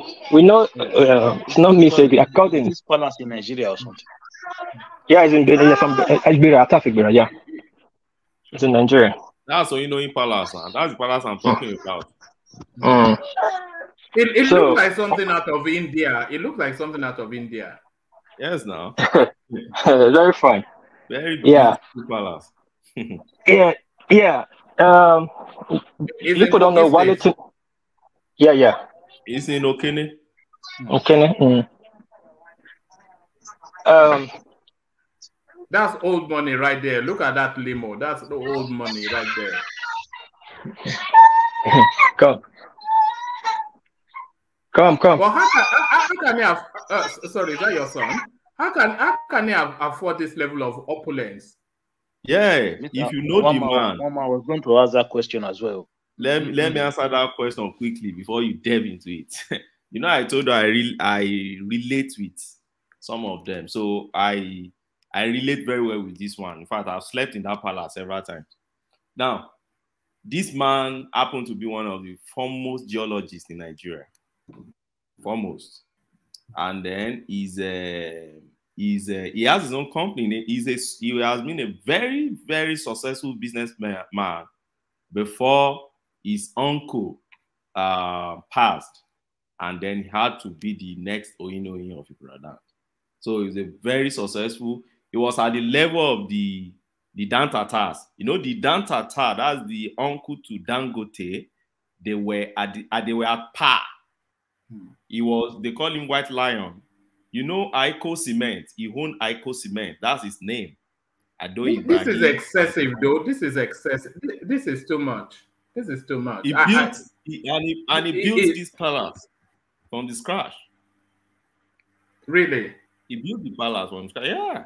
He was a co-owner of a Society Generale Bank with the Sarakis in the 80s. So just to give you a glimpse about the man. So he was a successful businessman before they used the traditional rulership to just cage the man into Okene. So, and as far as I'm concerned, and from record, this palace still remains the most elegant in Africa. Obey, you let me finish. Thanks. Let me quickly clarify one man. How Tinubu, according to his name, Tinubu is related to the palace.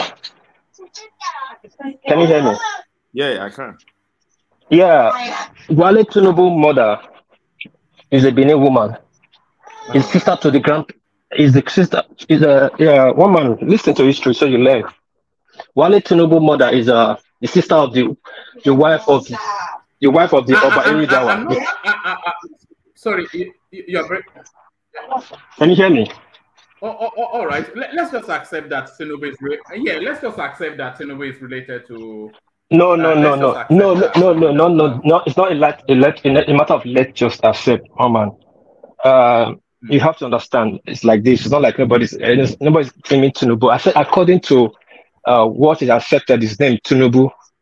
If it's since it's you never told us all this before he became president. I've said it before. But what I come here to be saying on public, everybody knows that now. Commissioner Tinubu's wife is the wife. The wife is the sister of Obaridia's wife. Omoregbe and Wale Tinubu are first cousins. Mother is a Benin woman. So what are we talking about here? So if Tinubu,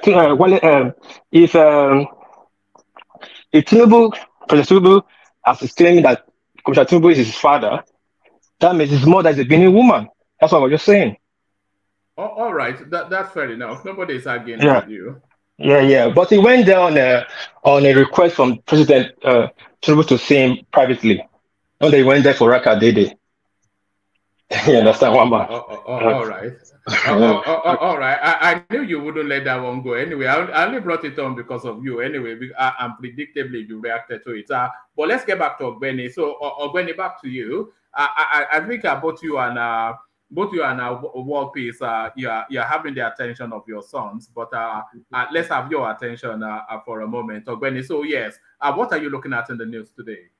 Well, 3 things. You know, I've been off that track for a while, but 3 major things struck me today. First is Samuel Nekpa declaring another 2 weeks stay at home in the land of my brothers in the southeast. I don't know how they are taking that, but the land of the rising sun. Declaring another 2 weeks till end of July.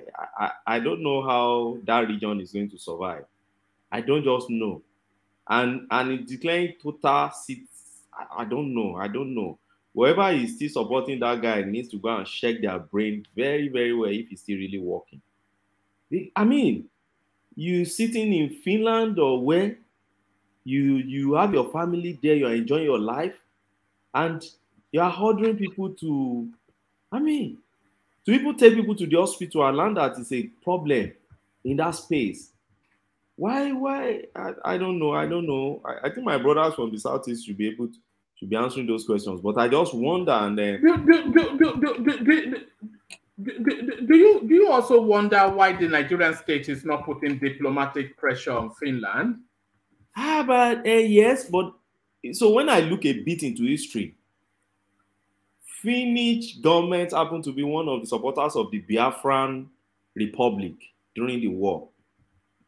And I know, all these diplomatic ties, they always have this. So because of maybe the connection back then, you never can tell. Probably Nigeria as a country doesn't, since then, probably we don't still have a good relationship with the Finnish government or Finland as a government. Possibly they still have that sympathy of the Biafra thing, and I don't know. I can't really even. But can we not leverage the European Union to pressure these people? Because they're costing human lives in our country. These are Finnish people. Because I can't blame Simon Nipa. I have to blame Finland because they are facilitating what he's doing. But okay, look at Nnamdi Kanu. Nnamdi Kanu was as dangerous as Simon Nipa when he was outside also there. Now, Nigerian government, whether by illegal, which I don't call illegal anyway, for me, white is not the direct opposite of black. I know Des and others will come out and Ekene will come out now and say, all those lawyers. But I know.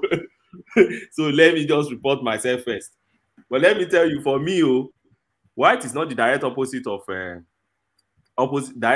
of white. It's not. So there are different grades of white and different grades of black. So, if you say Samuel Ekpa, I don't just know. I don't understand that. I don't really understand that space. So that bothers me a lot. It bothers me a lot. So I said 3 things, and the second one is Labour Party calling out or asking for prosecution of Yakub Mahmoud.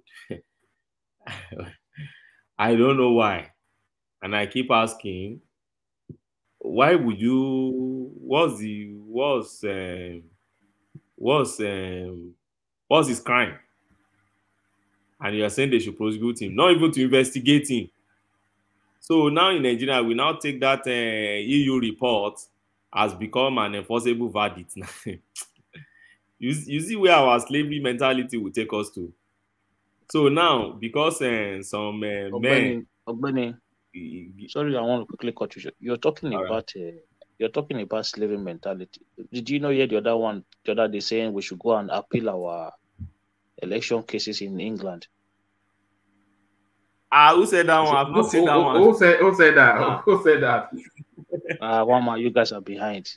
It said that Nigerian Supreme Court should be the tribunal face. Then the result of the court then should not be the appeal should be held in England. Who said that? Okay, one man, check it on YouTube. You'll see it. We must maybe one of those will be that family TV. I love going to those houses. It's only that I don't have time recently. all those will be that TV. Apologies to the obedience in the house. When you go there, sometimes the kind of analysis they make. I'll just. But Obani, don't you think that that obedient space make this election very, very interesting? Yes, my brother. Forget about politics. No, I agree. And I believe it's still one of the things that is pushing this government to, want to ensure that they please people. So they should keep on. But my own is that there's a limit to madness. You could push the government. You could play good opposition. For instance, I say in UK here, you see Labour. The way Labour pushes conservative, they push them. But when it comes to the national unity, they know their boundaries. They know where you don't push things too far. But and I think that's the areas I think the obedience should start learning quick. There's a limit to which you push And then people now start wondering, is it for the love of the country, or for the love of a man, or for the interest of snatching power? Which one exactly? Or just for the chaos of it? A part of me, Ogbeni, I think a part of me feels that this obedient movement, they are just luxuriating in the attention and the chaos and nothing else. I think they just like they just discriminate and shouting. They're enjoying it too much. I don't think any of them thinks anything comes out at the end of it. But they are moment in the sun. Was it Andy Warhol that says everybody gets 15 minutes of fame? Yes. See, a lot of things I see now in so many of my obedient friends. Some of them is for the attention of it. Somebody that has never had that kind of attention. If you mention Obi now, you know that it's going to draw people's attention. So there are some people, the attention lovers now, they love it. They just want to say something or do something that everybody will start saying yes. Then there's this set that what they try to achieve is to make money. You see all those ones, some of them with YouTube channels talk about B. Because if you talk about B now, in fact, if you say tomorrow, in fact, King Charles is going to declare Obi as the president of Nigeria, you see people clicking like you wonder where do they put their brain? How can King Charles declare that they don't want to think? It's not their business. They do, it's not just their business. Because I asked somebody today now, is my friend, very good friend, obedient. Immediately I saw the news, I sent to him. He said, and he was trying to justify. I said, no, you're a lawyer. Look, European Union report. It's not even an official report of the European Union. It's a report of subcommittee, maybe 3 sub away from the European Union. And they just came to Nigeria, they lodge them in a place, they get their extra code, they're enjoying their life, they stay in Abuja and have some snippets of some cities, have some people in some few cities there in Nigeria. They can't go to Katangora, or you go to Mubi or Ubaskira, you go to Hong or Song or BU. Go to all those spaces and go and try your luck. They won't go to all those spaces and they will just sit there, pick their pen, then write a very lovely, sweet letter. And then somebody in Nigeria is saying, oh, based on that, they should start prosecuting the leader of the INEC in Nigeria. Do you know what I did immediately when I saw that thing? I rushed to go and check EU report on Trump election. And there was a pass mark. I said, look at these people. With all the mailing controversies EU that surround Trump election, Joe Biden and all sorts, you gave it a pass mark, but you came to Nigerian space. I've read the report. I took my time to read their report. If you look at their conclusion and you look at the incident they're talking about, you hardly see correlation. It's just like, but many Nigerians they bought to the idea because it's answering the question they've always wanted to ask. So they mention some few crises in some places in Lagos space. Somebody they stab here, they kill some people here, they intimidate some people here, they use money to buy votes here. Just few places. And then from there, you now draw your conclusion about the election of 174,000 polling units. I mean, as a researcher, when I saw that, I said, these people go to school at all?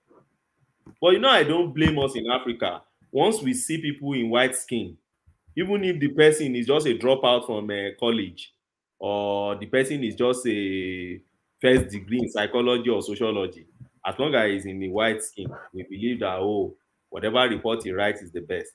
And it's going to be international. We call it international. And I say white skin doesn't connote international. It doesn't connote global. White skin is white skin. It's local from its own space. But anyway, I see Oshuto flying around with it, and it's making all this what I call gentle noise, because it doesn't really make noise, but his own noise is very gentle among them. you know, and I like Akin Oshitokun. I used to like him until he became an obedient. Because I did not see that direction in his career path. Because I thought he was a serious-minded person that you know. I have to blame Obasanjo anyway, because he gifted him to the obedient space. But do you think do you think that was an error on his part to agree to be part of that narrative, the obedient space? No, I don't think it's an error, because that. You don't think it's better than that? What the obedient space? You don't think it's better than that? I don't think so. Ever since Obasanjo has left government, who is talking about Akin Oshitokun? He's gone with Obasanjo era now. No, it used to appear. You know, there's this program that Ruben Abati used to do. I know. There was this lady from something or the other. She cuts her hair, and then he's always there, and then one other person. And I used to watch that program a lot, and I used to marvel at his mastery of the workings of you know, he was the was it he was the leader of the editors. He's had a lot of senior positions. He was a member of the editorial board of This Day. Yes, you know, he's had a lot of senior positions, which has crafted a really admirable political life, and is an academician as well. Why would somebody like that end up in that sort of obedient space? It's just and you don't think it's suffering a reputational damage? I don't think so. At least he's still using his diction and good control of English grammar. Yeah, but to sell what product? I can understand somebody like Donyo Okukpe, who I see in the same bracket as Dele Momodu. But Akin Oshitokun, you know, I mean, you are not being fair to Donyo Okukpe. Is Donyo Okukpe? Is it not an educated version of Dele Momodu? Please don't put Donyo Okukpe in the same bracket with Ovation guy. Who is above? It's Dele Momodu now. The finance, really? The elegance. Bad. You think Dele Momodu has more finesse than Donyo Okukpe? Yes, he has more. And I don't think so. Donyo Okukpe has a vastly superior brain to. You know, Donyo Okukpe is one of the best brains we have in Nigeria. One of the best. Well, I don't know. I don't know what's attracting you to Donyo Okukpe anyway. I've seen Donyo Okukpe during Jonathan's time, and that actually exposes I don't know what I can call the hypocrisy and the psychophancy. So that irritates me. I'm probably that beclouds my. Okay, do a hierarchy of brilliance. Let me give you three names, and then give me a hierarchy of brilliance. Leaving your prejudices aside, just in terms of just pure brilliance of you know, their functionality, their command, their authority, and how they project.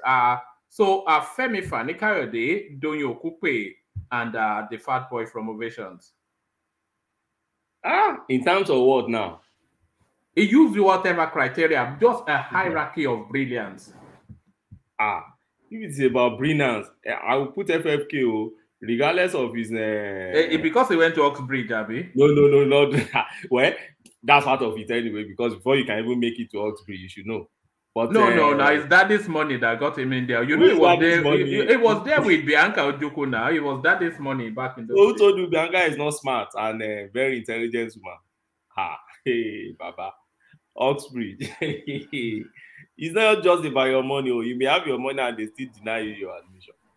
So for me, I'll put FFK, I'll put Dele Momodu, then I'll put Donyo Okukpe as the last. So it's just I want to ask question. Yes, sir. In that Labour Party space, I want you to explain that Arab and B calling for the arrest of Baya Adebanjo. I want you to explain what is the background of calling for the arrest of Aya Adebanjo and Peter Obi. specifically? It's a big space you are opening. I think Arambambi went too far, but he said there are a lot of things he said in that video, apart from that area that you just unpicked. So if I had to analyze that interview, a lot of things he said in that interview, some were true, some I think he went too far. So for me, I think he went too far by calling for the arrest because somebody just sent a tweet and then you deleted your tweets. That's as per Peter Obi now. Yeah, I have a right to tweet and delete it now. So Peter Obi has never said Tinubu is not a president. He only deleted. And to me, my immediate reaction is that the fear of that Obi himself is even fear of the obedient movement. because those Obi guys, they don't get tribal mark, they will even start attacking Obi himself. So he just gently deleted the thing. And he didn't make further comment on that. So calling now say somebody treason, I don't see any treason, but I'll pardon Arabami because I'm not sure he's a lawyer. So no serious person should take his legal, his vituperation, his legal thing that he's talking about serious, because you know he's not coming from a lawyer. But regarding Baba Adebanjo, I think that one should be that man should be invited by now for questioning. You don't spend your life to that age and you want to cause chaos here before you leave. That's the way I see it. Due respect. He kept telling us that I'm old enough. He kept telling us that I know I'm close to my grave. He kept telling us that he's old. If he dies today, he will die gloriously. He has spent his life well. He has done this. Fine. You've done this. Then why must you cause chaos in the country? Why must you be granting interview to be saying that you don't accept that somebody is a president? That's the way extremism starts from. That's extremism. That's absolutism. You don't agree except until you as a personal person agrees. Even if the constitutional authority said this is the person, you won't agree. Then go and form your own government. Then find a space. If there's any space that is still remaining somewhere in the space, go and find it and be living there. Snake Island. You can go and be the president of Snake Island. Unconnected with any country. After all, Elon Musk is going to the moon. All of them are going to the moon. If you have his own chance, also go there. Go and conquer a land there and then become the president yourself. But as long as you are living with you other human beings, you must subject yourself to their laws. You must subject yourself to the constitutional authority. You can't be a law to yourself and a law to yourself. That's the way I see that man. I think by now, they should invite that man for questioning, for declaring that Tinubu is not yet the president, is not yet. So, and the question I keep asking, okay, Tinubu is not yet the president, but the policy is affecting you in your cocoon where you are sitting in maybe Ibadan, Lagos, and yet he's not a president. You are just denying the reality. So why don't you just wake up? So that's one I see. The another thing I see that Rabambi said, sorry, before you move on, you know the danger of that Tinubu is not our president. Do you know that we saw it play out on an aeroplane when some guy went wild? Yes, that guy. And it was confined down to mental institution. So they think they are saying casual words, but at the experiment of it, we saw it on that plane now, but carry on already, carry on. Yes, because you see, when you ignite things like that, and all these misguided youth pick it up, they run with it. Like those Babana, they have some people that are looking up to them. They slavishly follow whatever they say. So when you come out and say, oh, no, he's not a president, he's not a president here, you don't believe he's a president, he's told a mandate, he's da. Then the misguided youth to just pick the thing and run with it. And they can do anything. During Abacha days, do you know some guys hijacked aircraft? If you remember that story. About 6 guys like that hijacked aircraft and landed in Niger. Was it Niger or Chad? Somewhere outside Nigeria. They were misguided. They were misguided by some activists around that were just talking military, this and that. And those guys hijacked plane. You know? So that's the way I see it. yes, Arabambi spoke well in terms of Baba Adebanjo, but in terms of Peter Obi has not done anything wrong. He only sent his own tweet. If you are not in his space, you don't. For me, I don't read his tweets because I'm not in his space. I don't even have Twitter. I can't. But for those people that are in his space, it's because you are comfortable with whatever he's saying. You are one of probably his disciples. Then stay there and listen to him. The day he angers you or irritates you, then pull out. That's why it's not a public space like that, you know. So he spoke well on that. But there's something he said about Peter Obi not contributing any. Peter Obi being a nominal. He said Peter Obi is a nominal candidate or so, and they asked him to explain that. For me, he gave a very good explanation, which I think somebody who is objective should sit down and think well about this man, Peter Obi. He said, throughout the campaign and everything, Peter Obi didn't really campaign for Labour. It was just me, myself. That Peter Obi denied so many of their gubernatorial candidates at their level and compromised their interest. And he mentioned good numbers of them, Port Harcourt, mentioned many numbers, Kano, Gombe, and all of them. And he said, so as far as he's concerned, it's a nominal this thing. So he spoke well in that area, but by and large, I don't think a real party man should be doing what Arabambi is doing. If you have any rancor with him, stay in court and fight the shama you are fighting. Stay with your candidate. After Supreme Court decision, you can now say, okay, Mr. Candidate, we want to even audit you. The money you collected on behalf or in the name of Labour Party for this election, come and give your account. If Peter Obi doesn't give that account, go to court against Peter Obi. But not now that you guys are still in the tribunal. There should be unity within the house. Although, with the evidence they do you think Ambode will turn against him ultimately?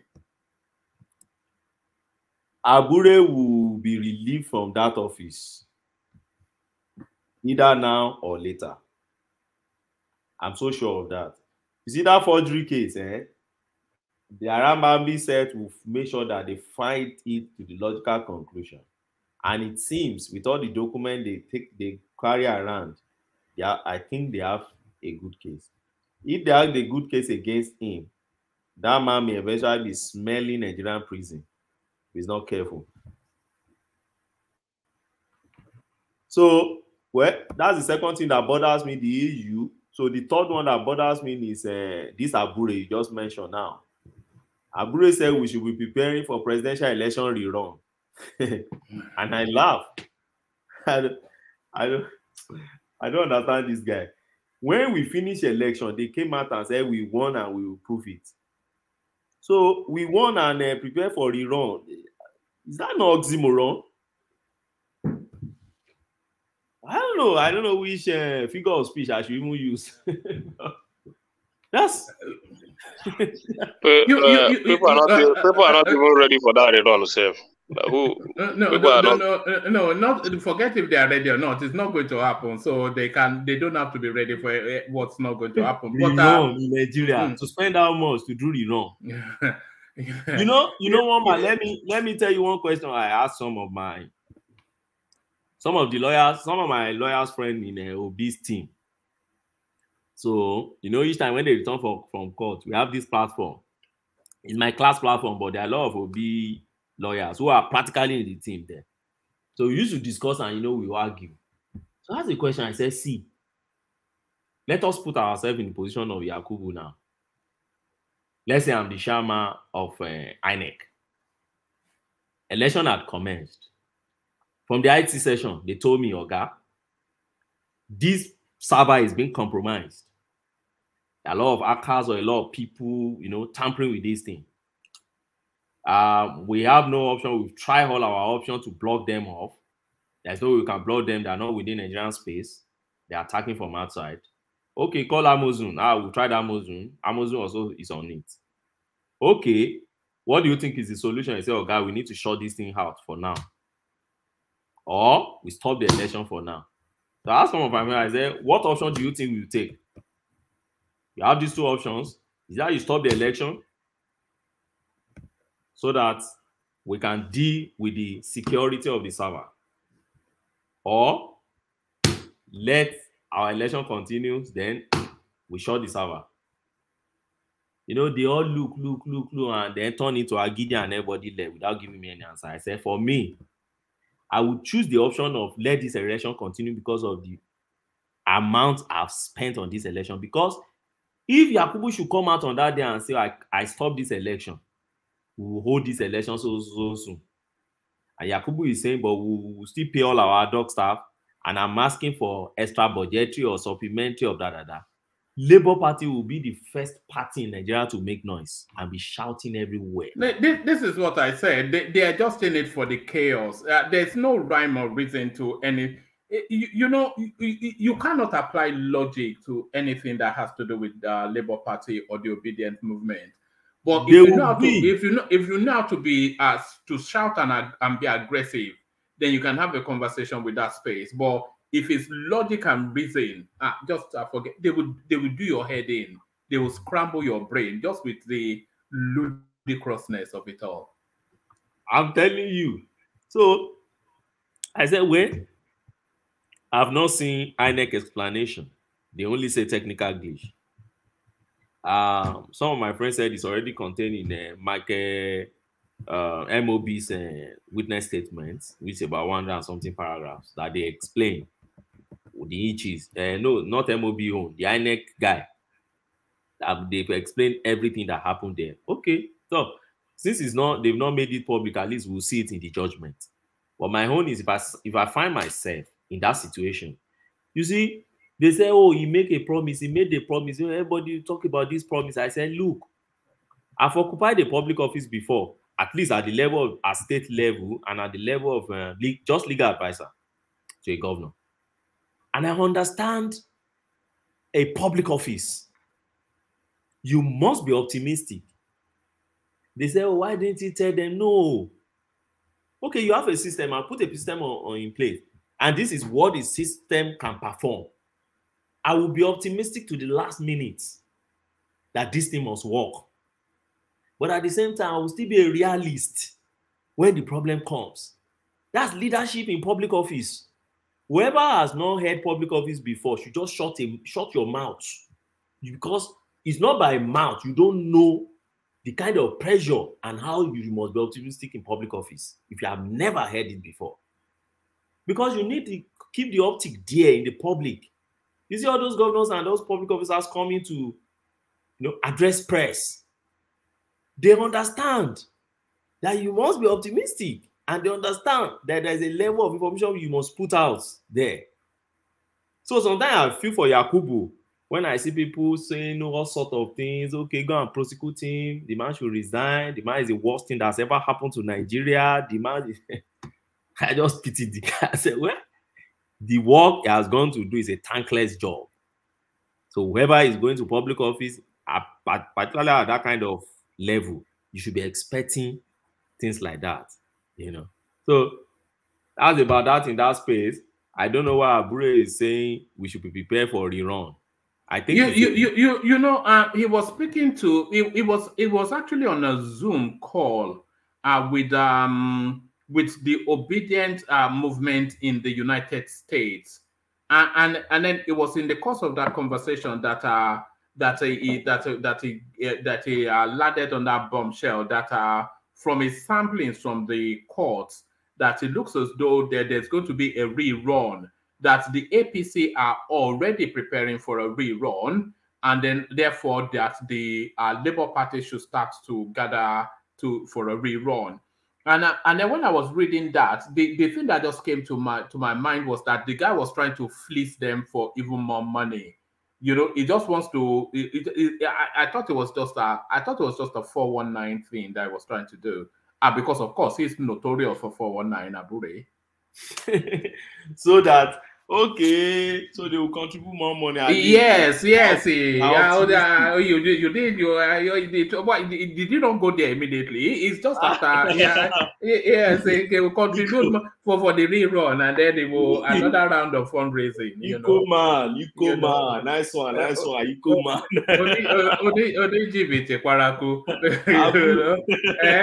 The man that wears that big hat, you already know it's a con man. It looks like one of those 1960s American gangsters, you know. Ambode, man. Go to this headline on your screen, Ogbeni. President Tinubu constitutes Gbajabiamila-led committee to get new appointees for dissolved government boards. So, you know, of course, all of the parastatals, Tinubu has stepped down the lead on all those spaces. Yeah. So now, Gbajabiamila now to come up with a formula for appointments. So I'm saying that this is the dollar end of the chief of staff space. Of course, a lot of people will be, he's now the, you know. But I was also saying, is this not an opportunity for that Onosoye report? So that as they are looking at these portfolios to see who fits in where, should they not bring on board the Onosoye report to see how many of these spaces are duplicitous and we can get rid of? So is this an opportunity for our house cleaning, Ogbeni? Well, I think so. Cutting governance costs should be, that's Baba Orosoye's report, 2012. And I think it's something we should take serious now in Nigeria. Now they tell us that we don't have money. Although I don't believe in that. I don't believe in that nonsense. That Nigeria, that we don't have money. I believe we have money. Well, that's what they put out there, and that's what successive government has been putting out. And we still keep seeing a lot of scandal of people stealing billions, and the country is still bouncing. So yes, I think it's time to start cutting costs. And but for Gbajabiamila, you see, I don't know. You see all these government, because I stayed in Abuja for more than 10 to 13 years now, right? Yeah. And see, many of these parastatals, I don't think we need them. I don't know. You know, I've never served at in public government in federal level. I've never served in the presidency. They may understand why they are keeping them.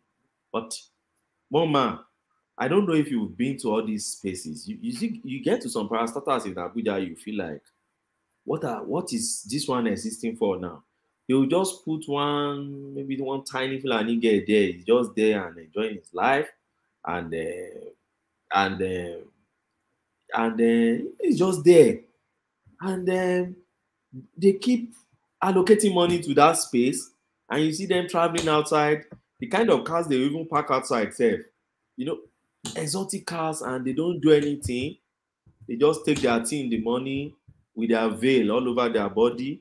Then Thursday, weekend has started. By Tuesday, they will return. Tuesday to Wednesday is just the days for work. And on and on. I can mention so many parastatals that I know like that. And I keep wondering, so why are we keeping all these parastatals there? And I believe this is one of the things that somebody like Obi would have done if he emerged as the president, because that's the major thing he campaigned on, cost of governor, which I don't really believe is going to cut anything because of the National Assembly. But I believe these are the things he could do through his executive power, you know, at least to keep the obedience going, and also to, you know, to make them think it's working, which would eventually be a good thing for us in our space. So, well, that's for me on that. I know experts who understand public service better would have a better say on why we are still keeping many of the parastatals we have in Nigeria. But I know many of them are not really. Look at, I think they said Tinubu now has returned Hajj Commission or so. It's like Baba Council dissolved it when he was there. It's like they said, I read one news about their Hajj Commission has returned or something like that. Let me tell you, I don't know what we are using that commission for. Let me tell you what I don't know.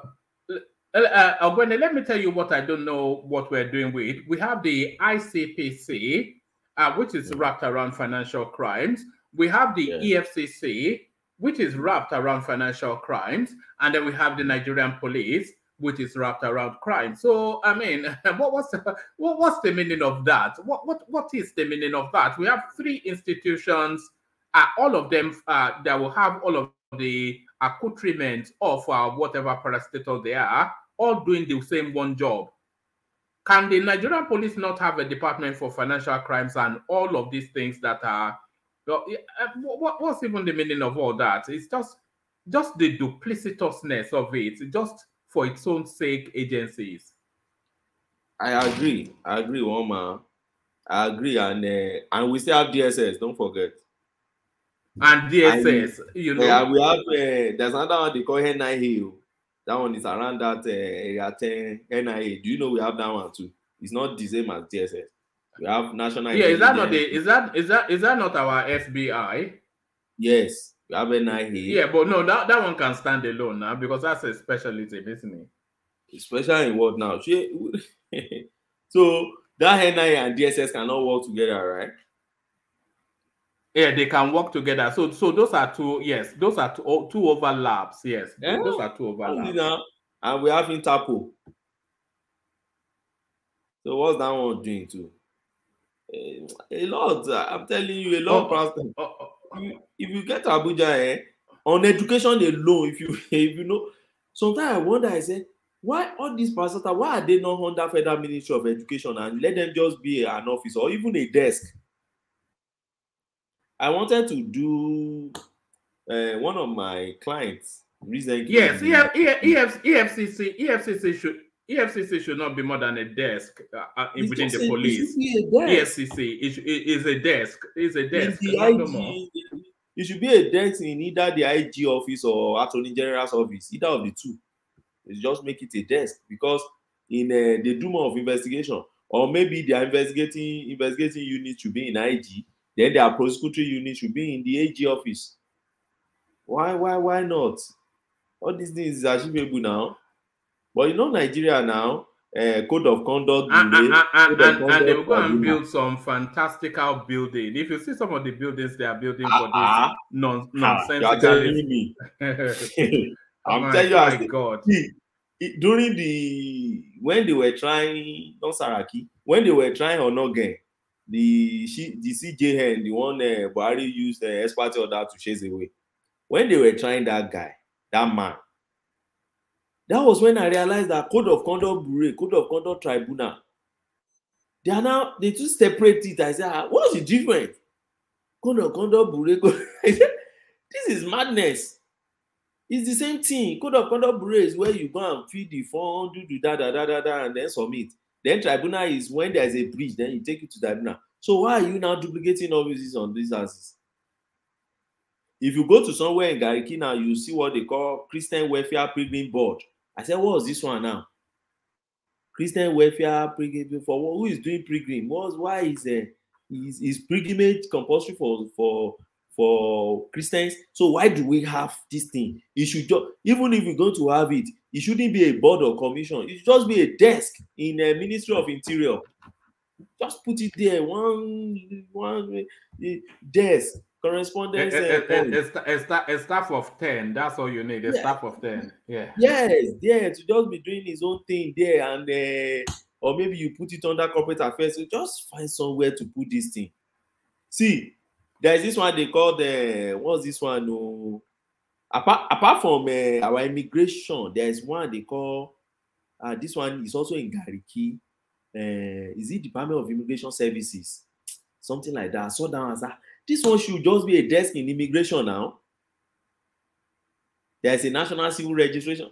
See, I can't. All right. Ogweni, take a question from Prince Daddy, who I think is keen to ask you a question. And then after that, I want to take you to this headline on the screen. But Prince Daddy wanted to put a position to you. Prince, good to see you. That's fine. Oh yeah, thanks, Foreman. Hello, everyone. Hey, what's up, Ogweni? How you doing? Yeah, bro. Yeah, actually, question to you, or maybe general. So, I'm trying to put the INEC chairman, what's his name? Yakubu, right? Yakubu. Right. Yeah. Because he's a man of power, obviously, and INEC is a strong institution, I would say, in the Nigerian space. But I don't want to believe that Yakubu was neutral in this election. because I think is an inside man, and I think he knows a lot of things going on, of course, in the Buhari's government, and perhaps the leaning they were taking in this election. I know people try to make a big deal out about the midnight or 3 a.m. announcement or pronouncement of the winner of the presidency. Do you think Yakubu was under any pressure at all to do the wrong thing or to compromise? Because I think he wanted to be fair, but I think there was a lot of pressure coming from different parts that were anti-Tinubu. So I think, I mean, who knows? It could have been much easier for him to just wait in the morning and announce the winner. But the move that he made, not in connivance with Tinubu or APC, so to speak, but it did it because it sensed some shenanigans or some powers at play. They were trying to undermine the election. Do you have any take on that or any sensitivity to that topic? Well, for me, I've had an experience of being a victim of accusations that sounds very logical.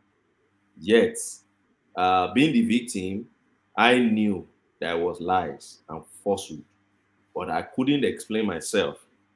And then, even my close associates and pals, at a point in time, began to be wondering whether it actually happened. So, because of that, I've had that experience before. I always have this kind of not sympathy, really.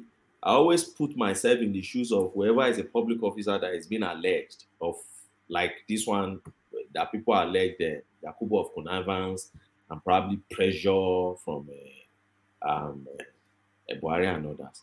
But let me tell you one thing I know, which for me would not make me to come to a conclusion unless there's a before you say that, Albany, look at the image on your screen. New minimum wage. No, not the title. The image. Do you recognize the hat that Mahmoud Yakubu is wearing? Yes, that's APC hat. Oh, there it is. According to them back then, they said it's APC hat. But I know that that hat may not necessarily be for APC. It is. No, because people buy hats and there are a lot of patterns there. This pattern was not. In fact, you may even be surprised that this man has acquired this thing before formation of APC. This cap you see might have been in this guy's wardrobe for a very long numbers of years before APC even formed. Before APC started using bro. It's just like these days now. When you do something and you put rainbow shirt or something rainbow, they start connecting with pride and all these things. But we've been using rainbow before they came, before they adopted the thing. So that's the way I see it. I don't know, but they're accusing back then that a guy was wearing APC this thing. But where I'm going is this.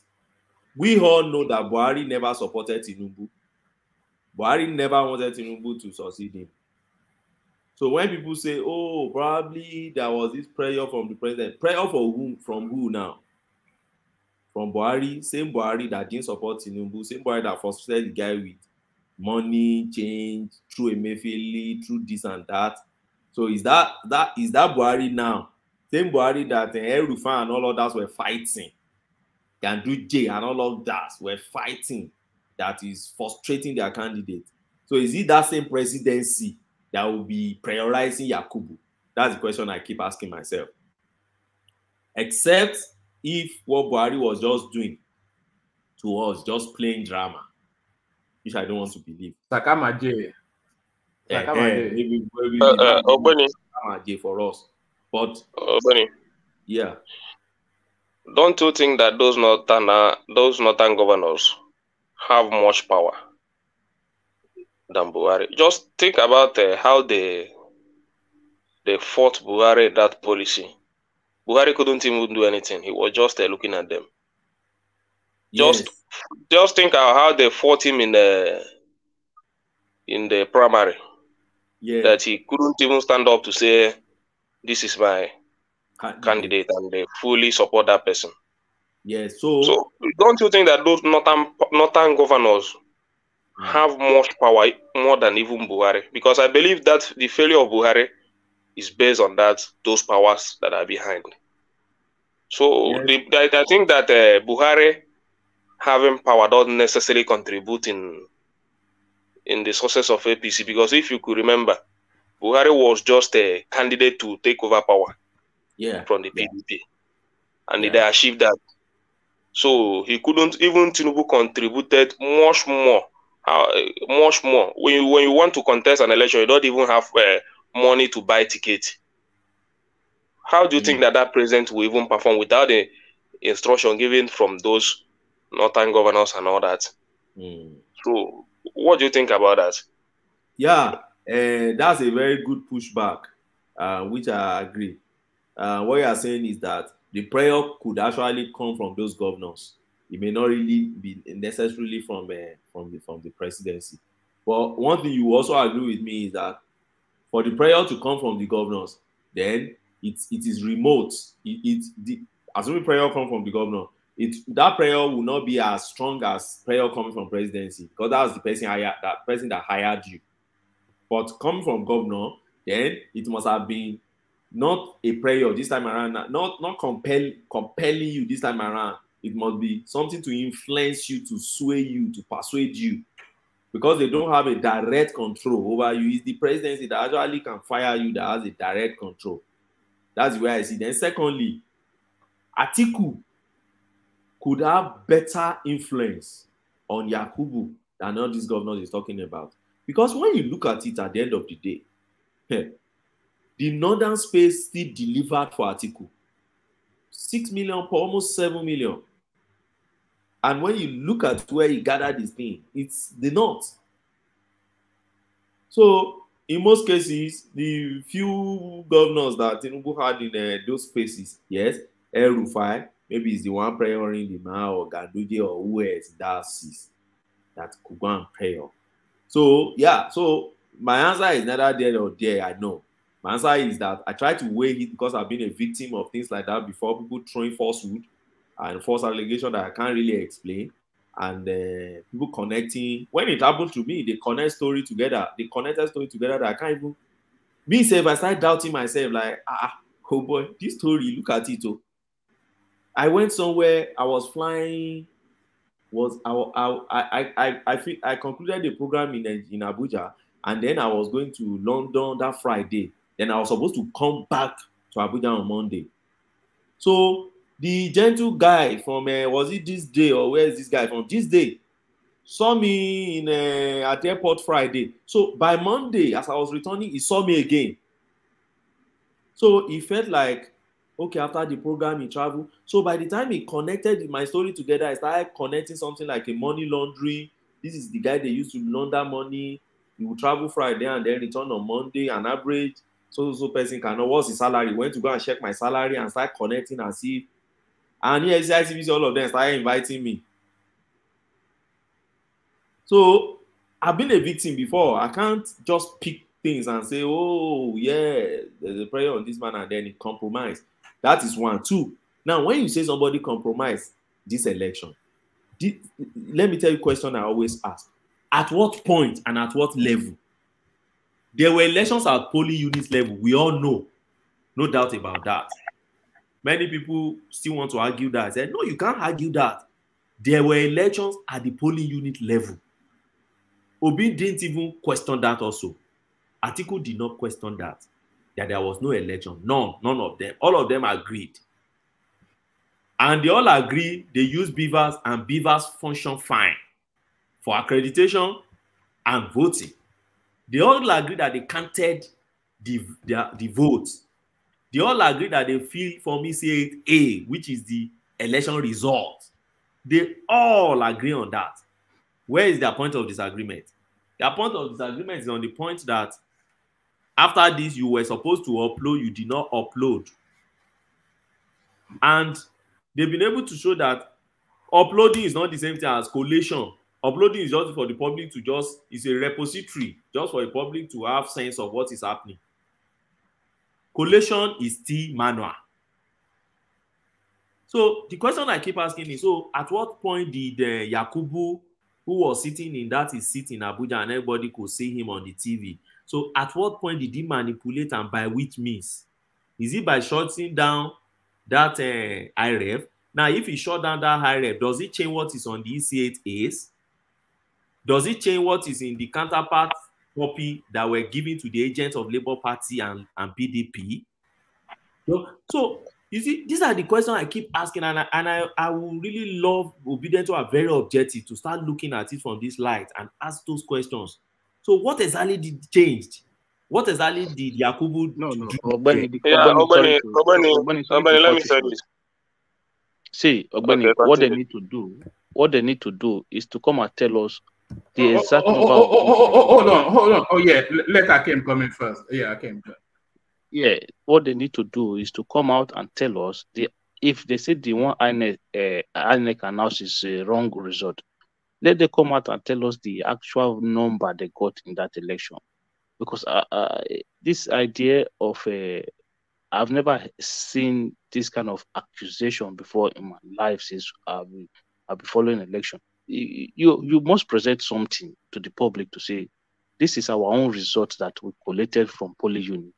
In total, we got 12 million votes, or we got 8 million votes, or they can't just be fueling the emblem of fire without really bringing anything out.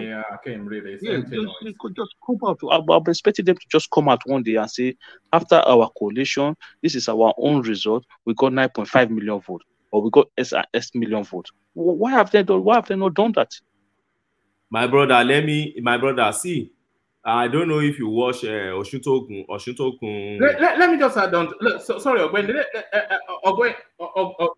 Can anyone hear me? Can you hear me, Ogwen? Yes, I can hear you. I can hear you. All right. Well, yes. Just to add on to what Akim said, and then you carry on.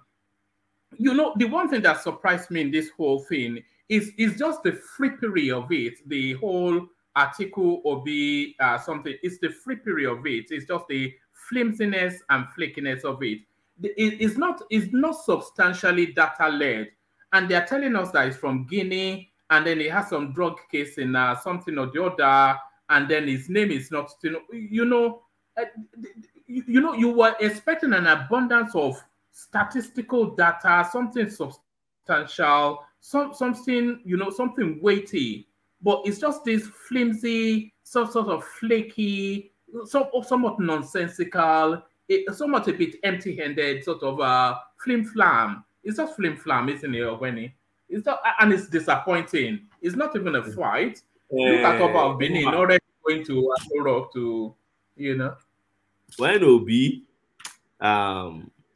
see, when they finished the election and Obi said, we won and we will prove it.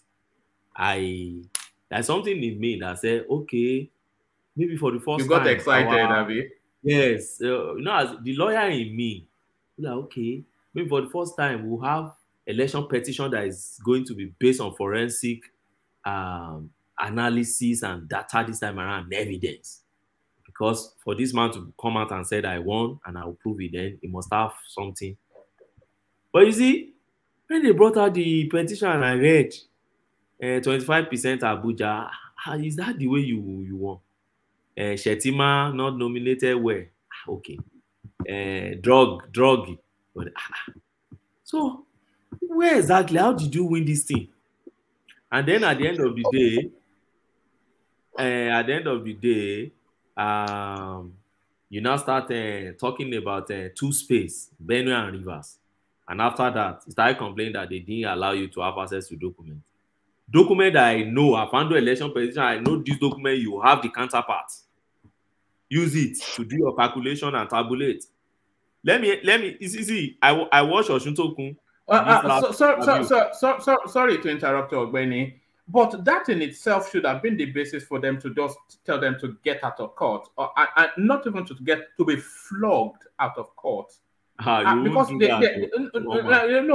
can, we can do also in Nigeria now. You get godo to flog them. Obani, I want to ask you say you have the.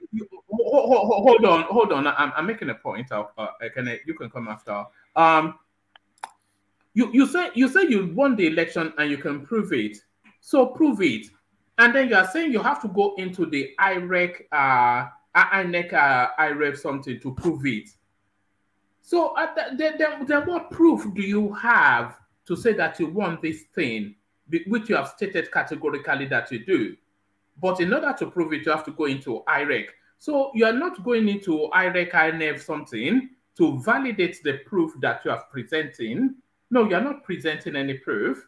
You want to go in there to go and look for proof because you in your head think that you won it. Is that a fair summation of the whole of everything? Yes. Obani, let me ask you before you continue. You join everything together. Do you really follow the petitioners? They are going every day by day. I just want to ask, please. Yes, I followed now. I've done my analysis here before. I follow all the witnesses one by one, everything they said, all the questions they asked them. Those during the forensic and those polling unit number, because I believe the 2 states you mentioned, it's not the only state they brought. Sokoto is there. Even Lagos State is about 13 local government. Even Ebonyi State. Now, I keep saying it here. Everything you come to say in court, we must find a trace of it in that paper they call petition. If in your petition something is not there and you are coming to court to tender it, at the end of the day, the court will not look at all those things. You'll be surprised in this judgment when it comes out. No, for me, I'm not expecting much. I'm not expecting much from the court, but at least, following the process. It's not nonsensical for me. That is what I want to say.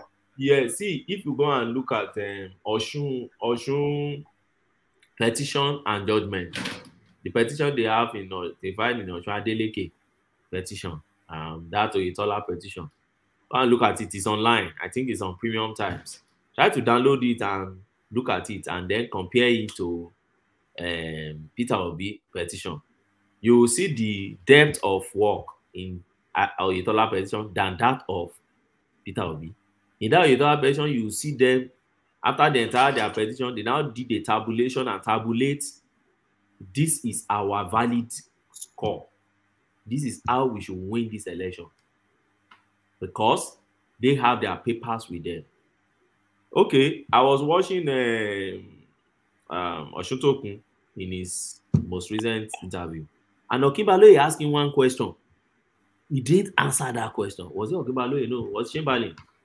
That okay, you have your own this thing. Who won in that election? That now Atiku said I won. Obi is saying I won. Tinubu they declared. So the result you have with you, which is your own result, that you said you have tabulated and you know that Tinubu did not win. Who win in that thing?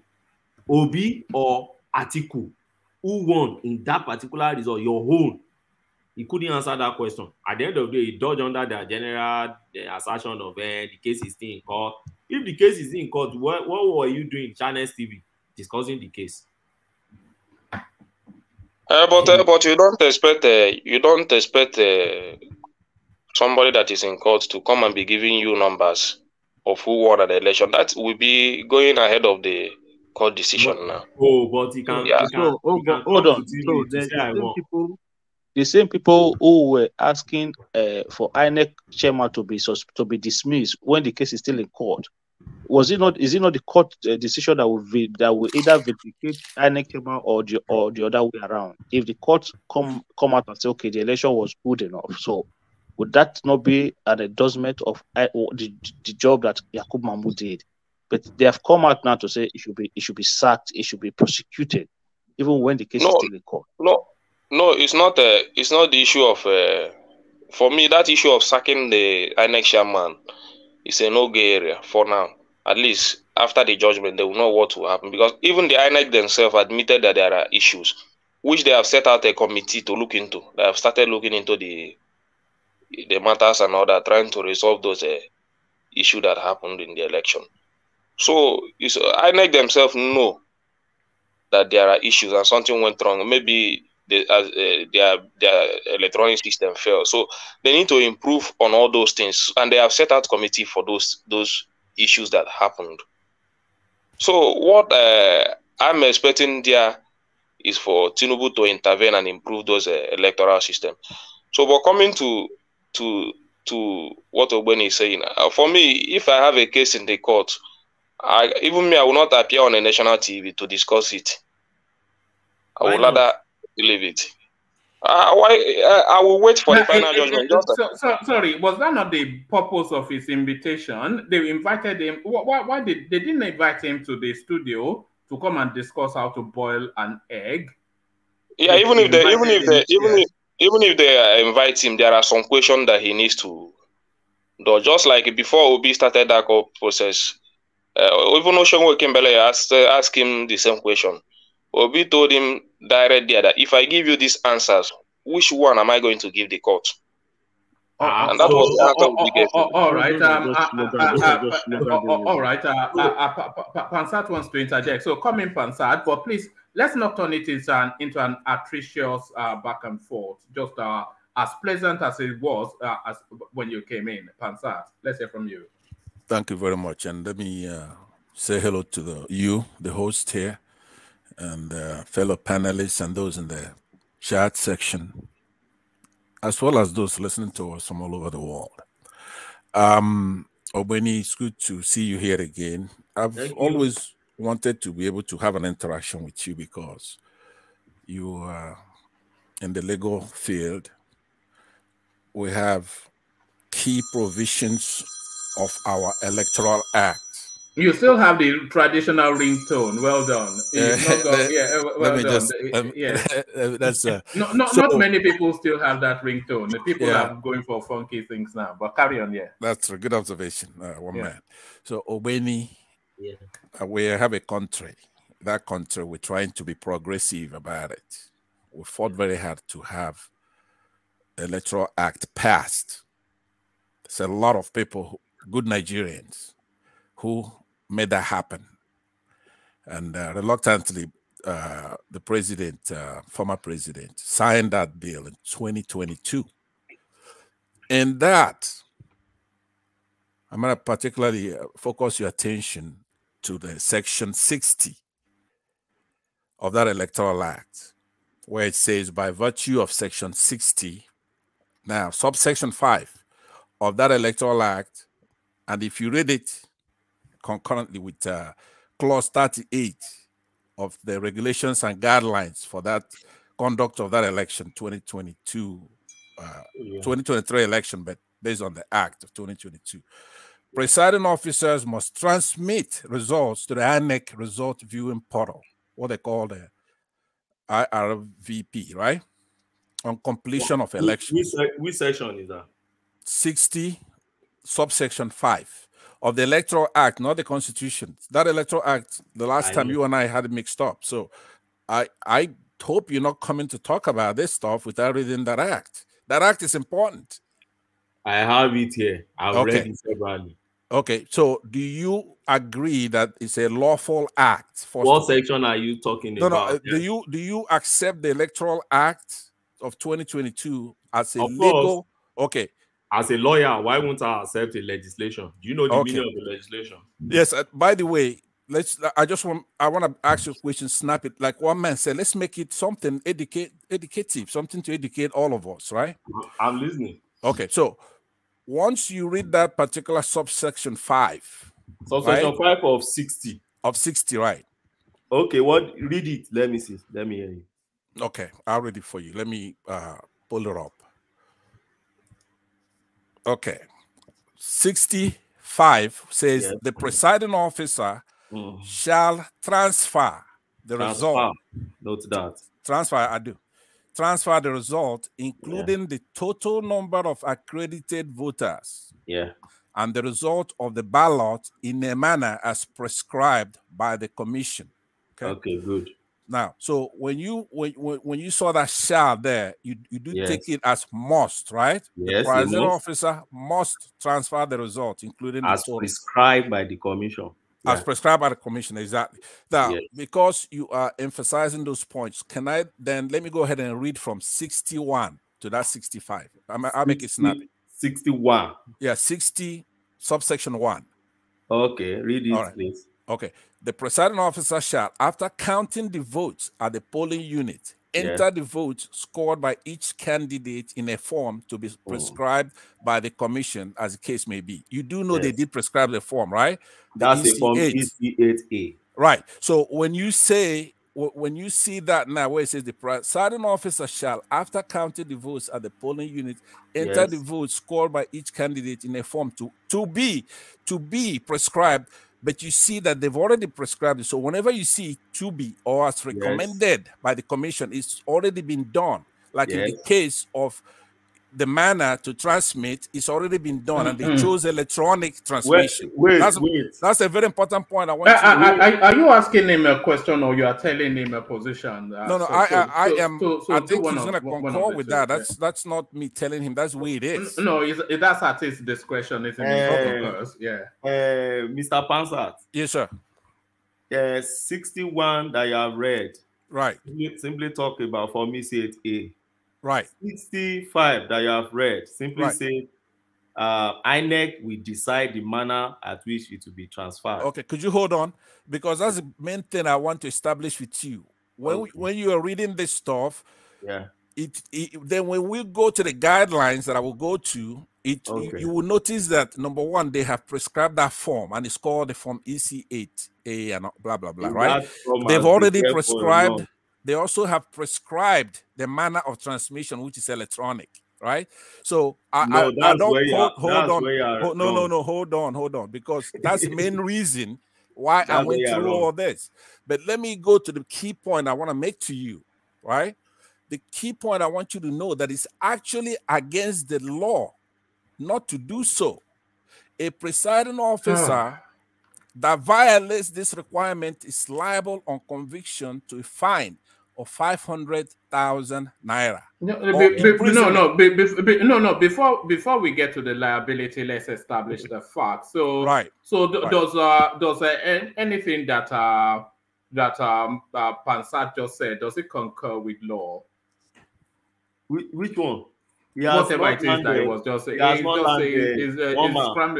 It's a potpourri, isn't it? It's a potpourri. What Pansat has ended up in saying, there are just two things. First, that there's a prescribed form which INEC has approved, by which every presiding officer must enter the result into when they finish, and that is from EC8A, not IRF.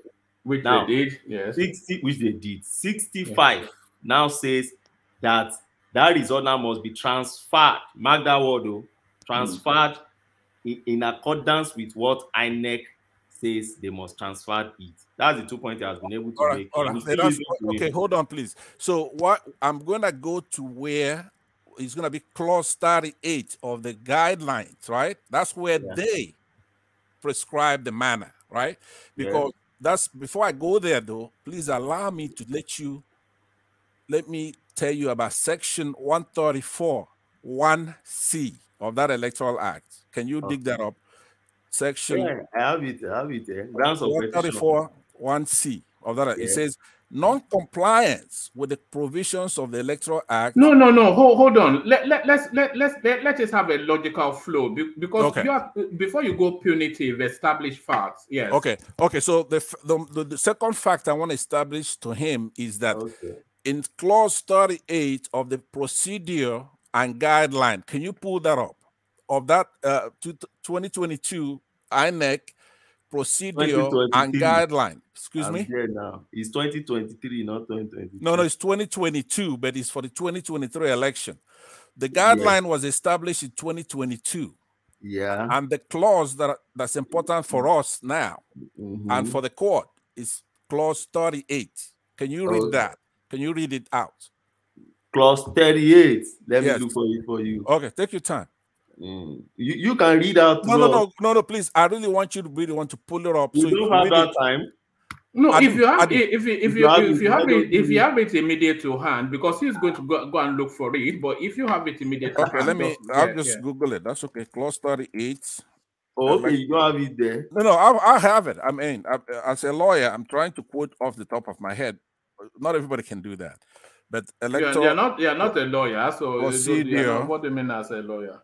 And guideline. One man, you don't know what I am. Well, you've by your own admission, you've said here, but I rather my work speak for itself. I've seen it. Let me read it. Okay, now. Please read it very so that we could hear it. Okay, so he said, on completion of all the polling unit voting and result procedures, the presiding officer shall 1. Electronically transmit or transfer the result of the polling unit direct to the collation system. Hold on, please. Hold on right there. Hold on, please. Okay. No. Hold on, please. I just want to emphasize system. Can you hold on, one man, please hold on. I want to emphasize system. No. You hold on. Or when you land the fullness of it, and then you can push back. Land direct to the collation system as prescribed by the commission. Right. Then 2. The presiding officer shall use the beavers to upload a scanned copy of the EC8A to the INEC result viewing portal, that's IREF, as prescribed by the commission. 3. The presiding officer shall now take the beavers and the original copy of each of the forms in tamper evident envelope to the registration area or ward collation officer in the company of security agents. Thank you. The polling agent may accompany the presiding officer to the ward collation center. Thank you very much. You could stop there because that's very important. I wanted to emphasize where that transmission would go to is to the system, not just to the center, but to the system, right? Now, let me tell you, one of the most progressive provisions of the Electoral Act is the provision for result management from the polling units, PUs, to various levels of collation and declaration of winners. What's your understanding of this 38?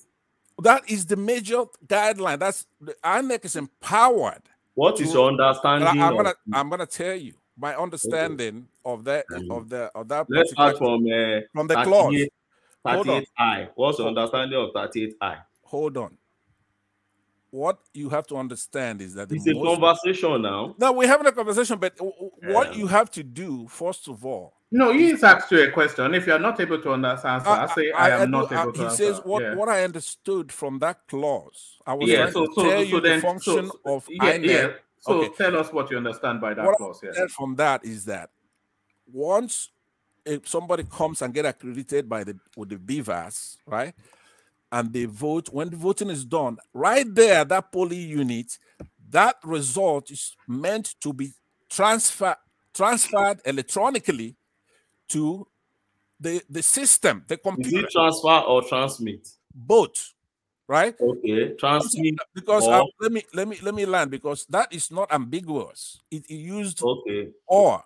Okay, now because you have to understand that even in the argument you're trying to make with the transfer, if something happens to where that result is not electronically transferred, right? Yeah. Then that particular election will be rerun. Let's start with don't goodness. I'm not. I'm trying to tell you. Let's start with your understanding of 38(1).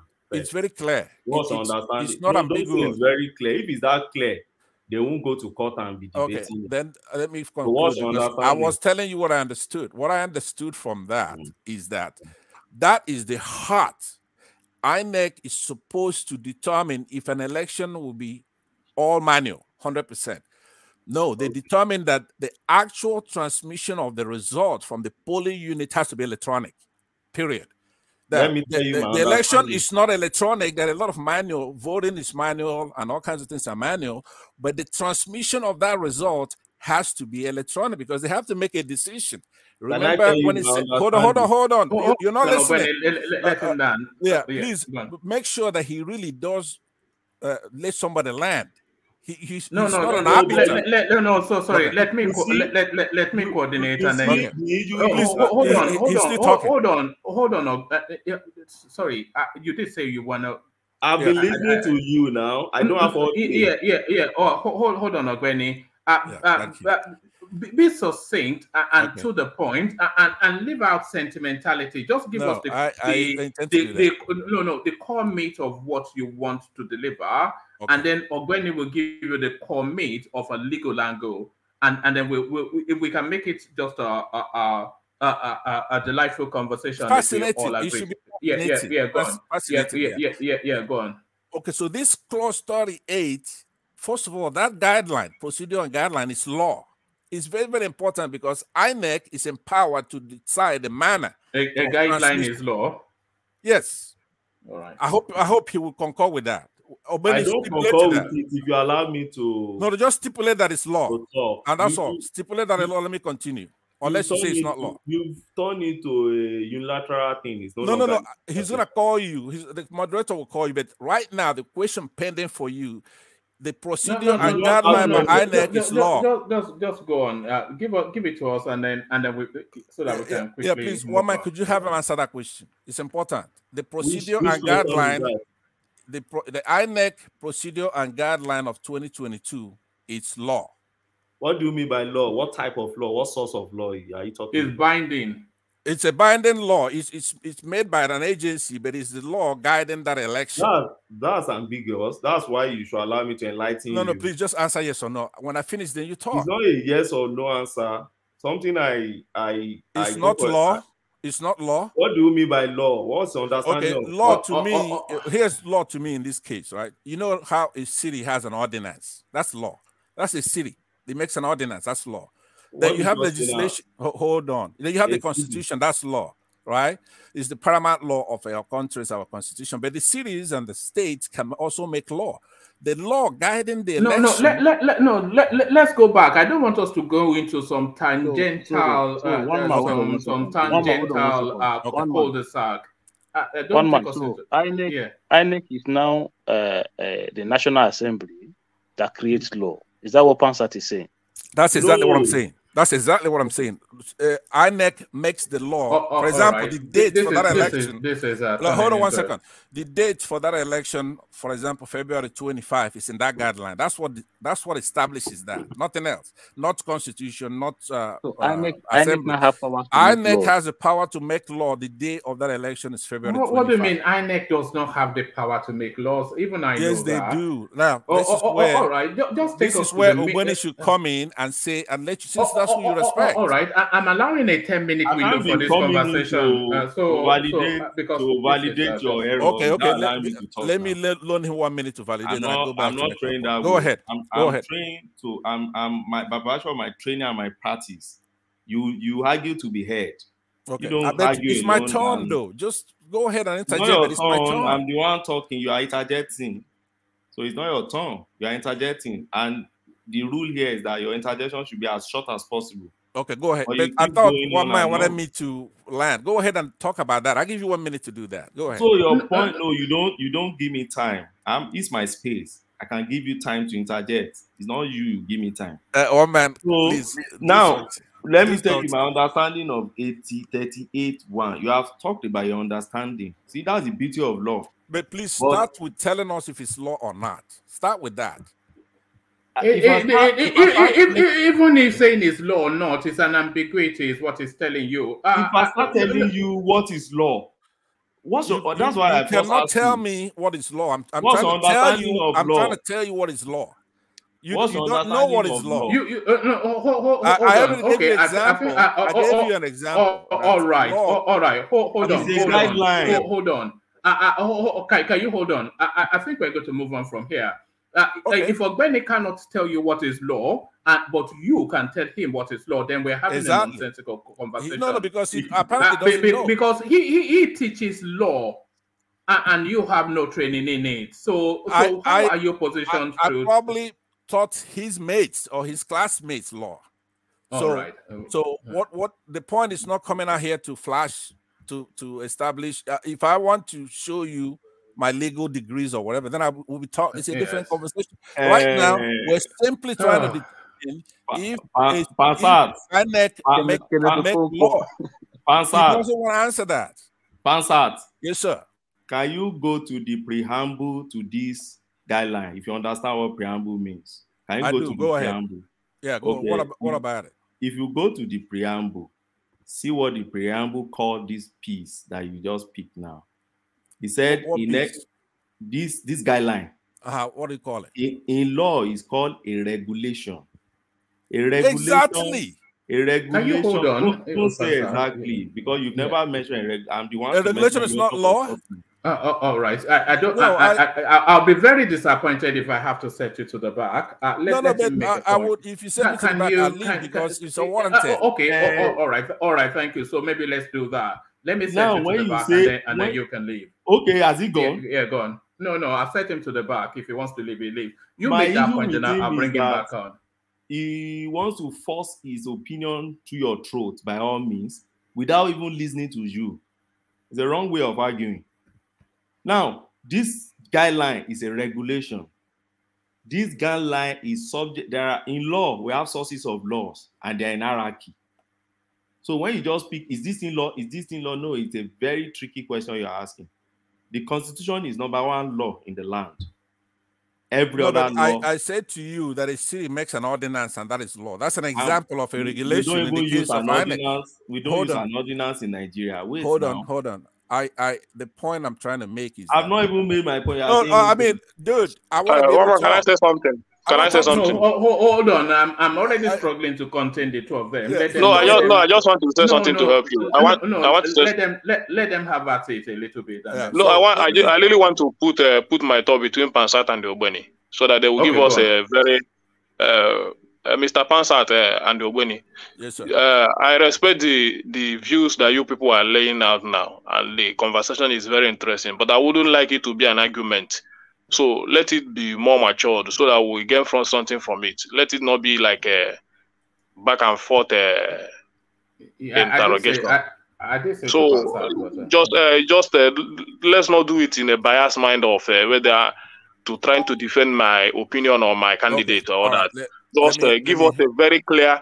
If you just make your points, allow this one to make his point without any interjection, then so that we that is learning can also understand something. I love the conversation, but you are not making it interesting. That is my point. I love the conversation, but you are not making I'm not sure Kapansat has that capacity. His only method is to bludgeon you down. It's just bludgeoning. I really look bludgeoning, force, aggression. I want to intimidation. But to start arguing, not intellectual rigor, because he is faulted there. So just bludgeon them down. That's the only thing he knows. But Albany, let's hear from you. I was speaking. Oh, okay. Then make a point and then let him counter. So you make a point, let him counter, and then we have it in that manner. All right, thank you very much. So what I really want to talk about is for the benefit of people outside even this platform, or people on the platform, or people on the session. It's not mainly for Obeni, but if he wants to listen, it's fine. So in the event of a dispute arising in the course of collation, the electronically transmitted result shall be used to resolve it. That is from INEC. That electronic transmission is is sacrosanct. So when INEC is given the power to determine the manner of that election, they have a choice to make, and that is it going to be by electronic transmission or not? That's the only choice they have, and they have to make that choice way before, just like they're going to pick the date of the day of the election. They couldn't, for example, after they print that guideline, go and have the election in January instead of February 25th. They can't. So once they make the decision and publish that guideline, we've had that in the past, though, even under Goodluck Jonathan, when dates of elections were moved. But carry on. So, and these are clearly provided for in the Section 60 of that Electoral Act, which deals with the counting of votes. They are entry into specific forms endorsed by INEC officials and candidates, plus polling agents, and their transfer to collation centers. So Section 64, subsection 4, 5, and 6 of that act that we're talking about provides for the recording and transmission of accreditation data and the election results directly from the polling unit using the smart card reader or any other electronic device determined by their commission, directly to the system. Now, you saw when he was reading earlier, what happens after this results are transmitted. Even carrying of those electoral materials has to be accompanied by polling agents, police officers, and all kinds of authority to go to that collation center. The reason being that experience we've had in the past is that during collation is when elections are rigged. So if you don't transmit that those results electronically from that polling unit, then you're a criminal. And there's provision made in that subsection 5 of your punishment. Now, we're not kids. The only deterrence we have to doing the same thing over and over is to have those elections transmitted directly to that system. It's not to this collation center, to the system. It has to be done. Now, if you read further, it will provide for what happens if you don't do so. Or if, for example, if you had a problem in transmitting the results, let's say there was no signal or whatever, that's a problem. If you don't do that, that election should be canceled. That's what the law says. So what I'm begging with younger people such as Mr. Obeni here, is not to come here trying to go tangentially arguing between a pro. No. I'm not knocking him. I'm not knocking him. No. Just don't. It's a senior boy and an intelligent man. So, Ogweni, a response to that. Ogweni. Oh, is he ready for me now? No. Yes, it was starting to moralize. Respond. He has turned into a monologue, and I don't appreciate a monologue. I'm trained to, by virtue of my training, I involve in conversation, and I don't give to frivolity. So when you see somebody peddling some, things that don't matters in a particular conversation where you have set what you want to achieve, I don't give my time for that, and that's why I just pause myself. Now, he has given his own understanding of Section 38. Let me tell you my own understanding of Section 38. See, it's English language, and it can't be monopoly of the understanding. Now, Section 38, I will read it out. We'll both look at it. We've looked at Section 60. Section 60 only established two things, 61 and 65, which he has also given his own understanding, and I think our understanding tallies. First, Section 61 is saying that when INEC should be the one to prescribe the form which you will put form to fill the result. That is the result, right? That's what that one says. And that form is EC8A. But it doesn't say that there. It doesn't say the form, right? I didn't interrupt you now. Let me finish with my understanding. Then you can talk. This is what I said. Pansat only does bludgeoning. It doesn't do logic. But carry on. Decent conversation. You're just interrupting every time, and I didn't interrupt you. So that is what 61 says. For me, say 8A. That's the form, the result. Then for me, say Section 65. That he refer me to all these sessions. Now, the Section 65 we talk about is that the transfer, he didn't use even transmission in that thing, said transfer. The transfer of the result now. There's a result already, don't forget. They said feed the result. That's what 68 said. So there's a result. So 65 is not talking about the result now, it's talking about the transferring of that result. How do you transfer it? And he said to transfer it is the commission that will prescribe it. Now, my understanding of the entire system is that everything still rests on the commission. The commission will prescribe which form do you fill and manner by which you will transfer. Good. Now, the commission has now come with this guideline now. This guideline is a regulation. In law, there are hierarchies of law. This regulation is the least of all hierarchy of any law you want to pick, because it's an executive, is a Mark or Yakubu that made this thing. But it is a law. Okay. But it is a law, right? Yes, it's a source of law. Okay, it's in the lower bottom of laws, but it is a law. In law, we don't call it law, it's regulation. I don't know. But you said it's in... I don't know where you study your own law anyway, but it's called regulation. On Google. No lawyer will call it law. We call it guidelines. Even Peter Obi's lawyer, you see them call it guideline. That's what we call it. We don't call it law. So now, he has referred me to 38 there under this regulation. Don't forget, these guidelines itself allows flexibility. And I will point out where flexibilities are, it allows flexibilities. And the reason why it allows flexibility is because it's a guideline. If you understand the meaning of guideline, pick a dictionary and read it. Guideline is to guide you to achieve a purpose. So flexibilities must occur within the guideline. It's not a hard law like constitution that you must follow. That's why it's called a regulation, a guideline. There are so many examples of guidelines. I don't need to be lecturing on that. But what's my understanding of 38.1? Now, the 38.1 said... Can I ask you a question before you... I will read it again. Don't ask me a question. Let me... Just based on what you... No. Let me explain my understanding of this 38 that you're avoiding. You don't want me to explain my understanding. Let me explain it. Because audience are listening to us. And that's why I should explain this. So that the obedience that is easy for people to they just pick it. Let me explain it so that they know. Now, he said, on completion of all the polling unit voting and result procedure, the presiding officer shall... Now, look at that. On completion of all the polling unit and vote and result procedure, there's a result already. There's a result which is for me C88. After you feed that result, what happens next?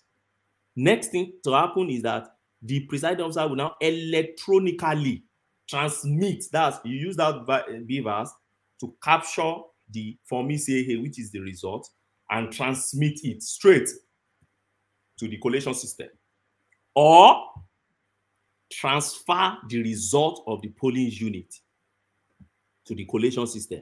It now says, as prescribed by the commission. It means everything is still subject to the prescription of the commission. Now, what is the difference between that transmission or transfer? That's the issue. You see them trashing in court every day, and it's just painting it as if it's that simple. If it's that simple, you think all those advocates will be in court and be talking.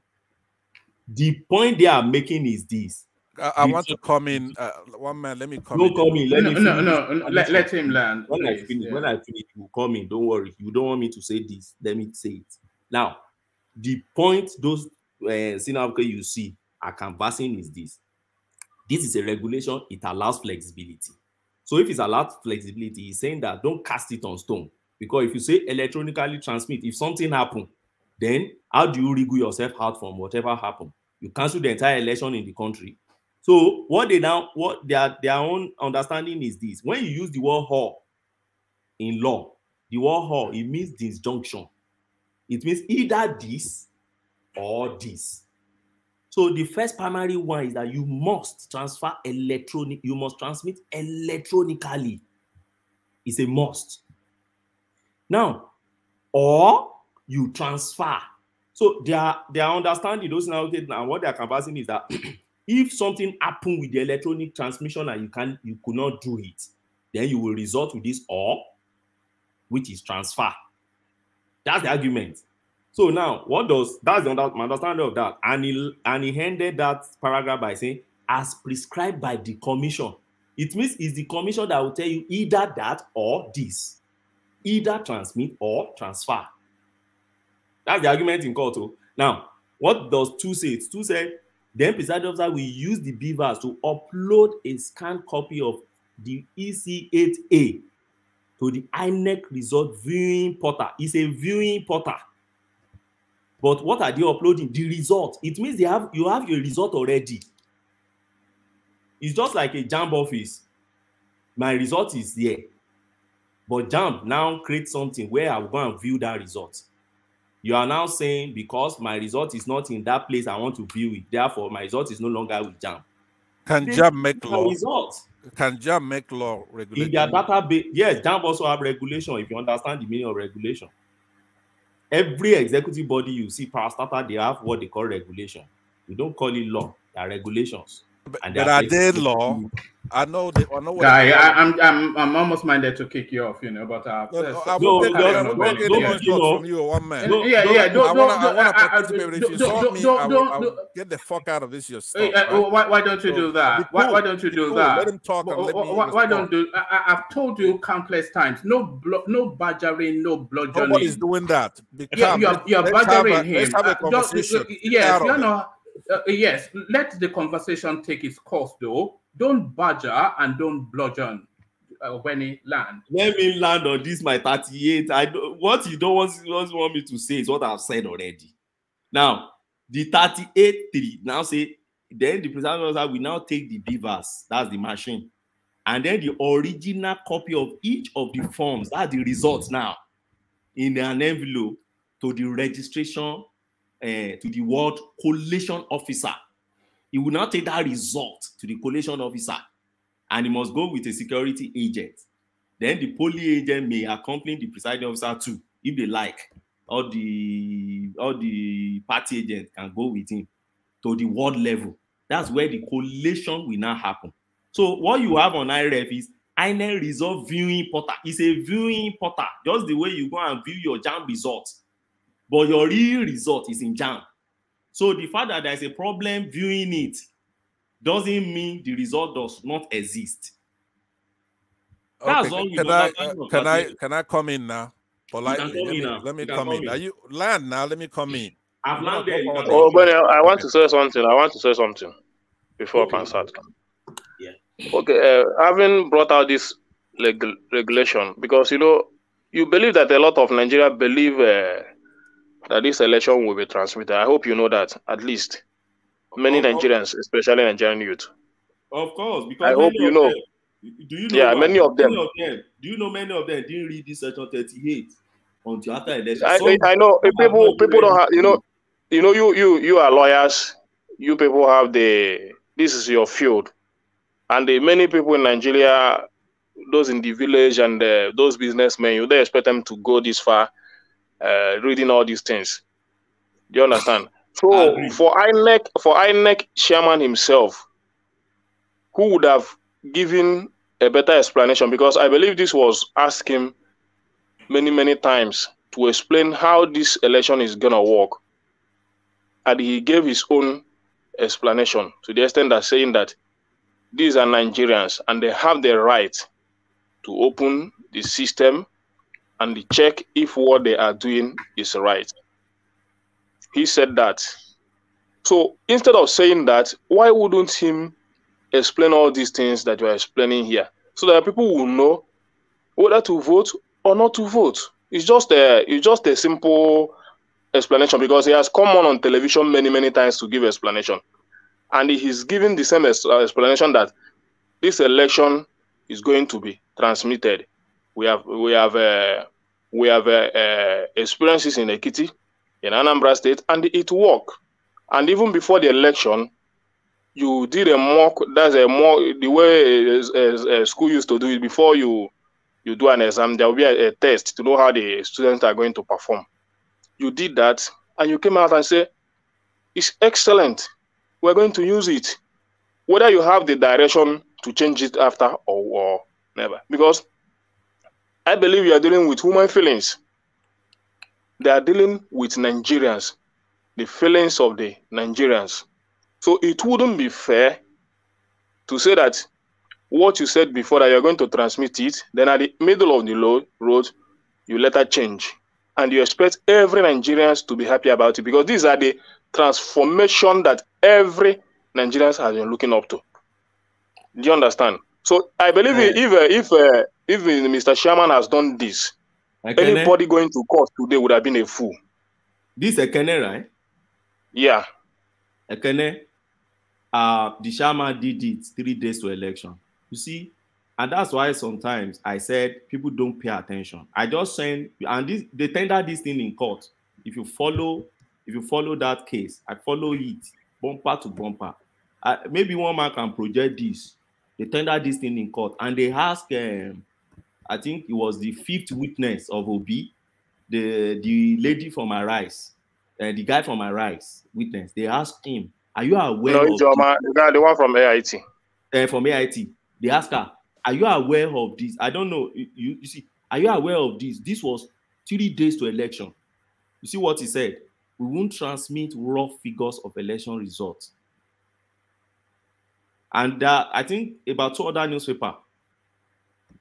You don't need any. Hold on. You don't need any other newspaper. This is from the Tribune. So Yeah. I mean, that's the gold standard of. The AIT guy said, "I'm not aware." They said, "But this Tribune." He said, "I know it's Tribune, but I'm not aware." So okay.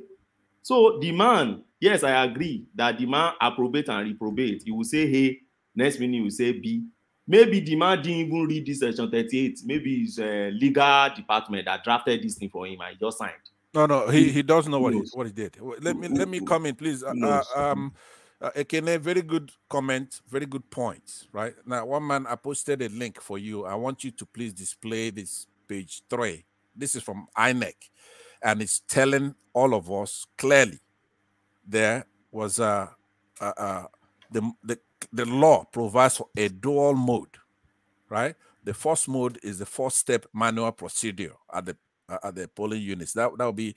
I want you to pull up to page 3, but the last thing I read is from page 2. If you could show it on the screen, it's from INEC.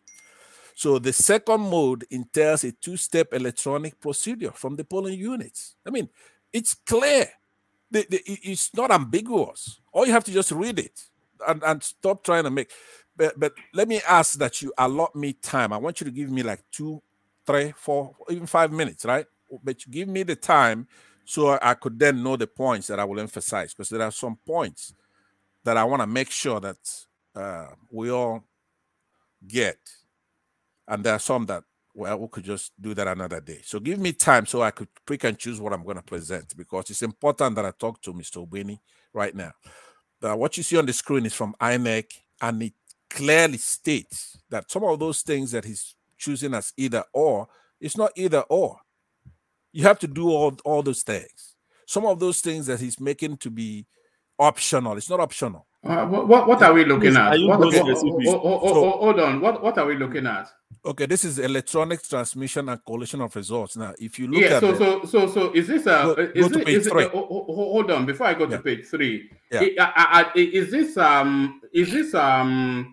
Is this regulations and procedures, or what is this? Is this a procedural leaflet? Yes. This is just a procedure. It's both. Remember, procedure and guideline. Please hold on. This is a manual. This is a manual. If JAMB give you a manual, right? If JAMB give you a manual, it's this is just a manual, right? You've mentioned regulation. I want you. This is not a regulation. This is a manual now. Why are we looking at a manual? Hold on, please. I was asked. I had something pending. I had a request pending. I said, give me time so I know what kind of time I'm working with, so I determine what I want to tackle. Do you know what a manual is? Yes, I do. All right. So you do know what it is too. So the major point I want to emphasize with that, so that you don't hear from me, hear from INEC. INEC is saying that's a dual mode. INEC is telling you some of these things that he's making it. Now, remember, take stock of Obeni's character, right? He says Sanusi Lamido, Sanusi doesn't know anything. He says Obi's lawyers. Sorry, I didn't say no. No, I said no ad hominem. No, it's not ad hominem. I'm quoting what he said here. I'm quoting him. He's saying that Sanusi Lamido, Sanusi, he doesn't take what he says because that he's, I believe he described them as a Sharia expert or something like that, right? So he talks about Obi's lawyers. He said they don't know. He talks about judges. They don't know, right? I don't know. The relationship? No, but so the relationship, what I'm saying is that the day I came here, but first, give me time so I know what time I'm working with. how much time do I have? I may not talk about I this. don't have that luxury of time. Please, No, go I'm straight talking the to one point. man. Please hold on. I'm talking to one no, man. you can't say you are talking. You're having a conversation with me. Don't be too full of yourself. If I respond to you, then one man is going to interject. But don't talk to me like that. But here's what I wanted to talk say. to you. Who are you? The last time you were here, we were having a debate about. So what's the relevancy with this? You are still carrying the issue of one man. Are you here? Last time, and you say you are an adult. The debate I had with him the last time was the standard that they're going to use to judge this thing, and he said that even if it's a civil standard, what's the relevance? Right? With this, I'm going to tell you. Hold on. Today's subject. He says if it's a civil case, that you still have to prove that criminal element. That in essence, you have to prove it beyond a reasonable doubt. So I wanted to say to everybody who's listening, please go straight to the everybody. You see how disruptive this boy is. Please mute him, please. How can you say I'm a boy? So why you what's going on here now, Pansat, and what's going on? Pansat and what are you talking about? Pansat, what are you talking about, Pansat? What are you talking about? If you want to go to the point, go to the point. Why are you talking about? Why are you talking about? Why are you talking about Benny? Like if you are talking to him like it's your son. If it's your son, we're on a platform. We are waiting to hear what you're going to say. Okay, so like I was saying, we are waiting for you to what you say. Say something, Pastor. Okay. Let's listen. I'll be driving for like fucking 30 minutes waiting for you to make a statement. Make a statement and let's move on. Okay, thank you. So like I was saying, when we had that debate about a standard, he says you have to prove beyond a reasonable doubt. In essence, you have to actually prove the elements of the criminal case in order for the court to determine if election was rigged or not. So I was saying, if everybody remember O.J. Simpson case, whereby O.J. was in a Bronco, it was world famous. If you weren't born there, you must have read about it. O.J. was found not guilty in the criminal phase of the thing because you need a high standard to prove that he killed those two people, right? So then the father of the young man that was killed there sued him. And they won in the civil case. It was a woman, not a man. No, it was two of them. There's the man and the woman, right? His wife and the other one. I can't remember his name right now. But anyway, so he then sued, the father sued in the civil case and then won. So if Obeni is right, it means that he must have gone over there to prove beyond a reasonable doubt that O.J. Simpson killed those people. But he didn't have to do that because it's a much lower standard, right? So there were criminal activity involved. But when you go to a civil case, you don't have to prove the underlying criminal beyond a reasonable doubt. So it will be judged by preponderance of evidence or a clear and convincing evidence, right? So that's the way we have to cross-check anybody who comes here to front himself as a lawyer. Now, I believe he has some kind of legal training. Maybe he's what do you call those people? A law clerk, maybe a law clerk. Not even that. What's the other one?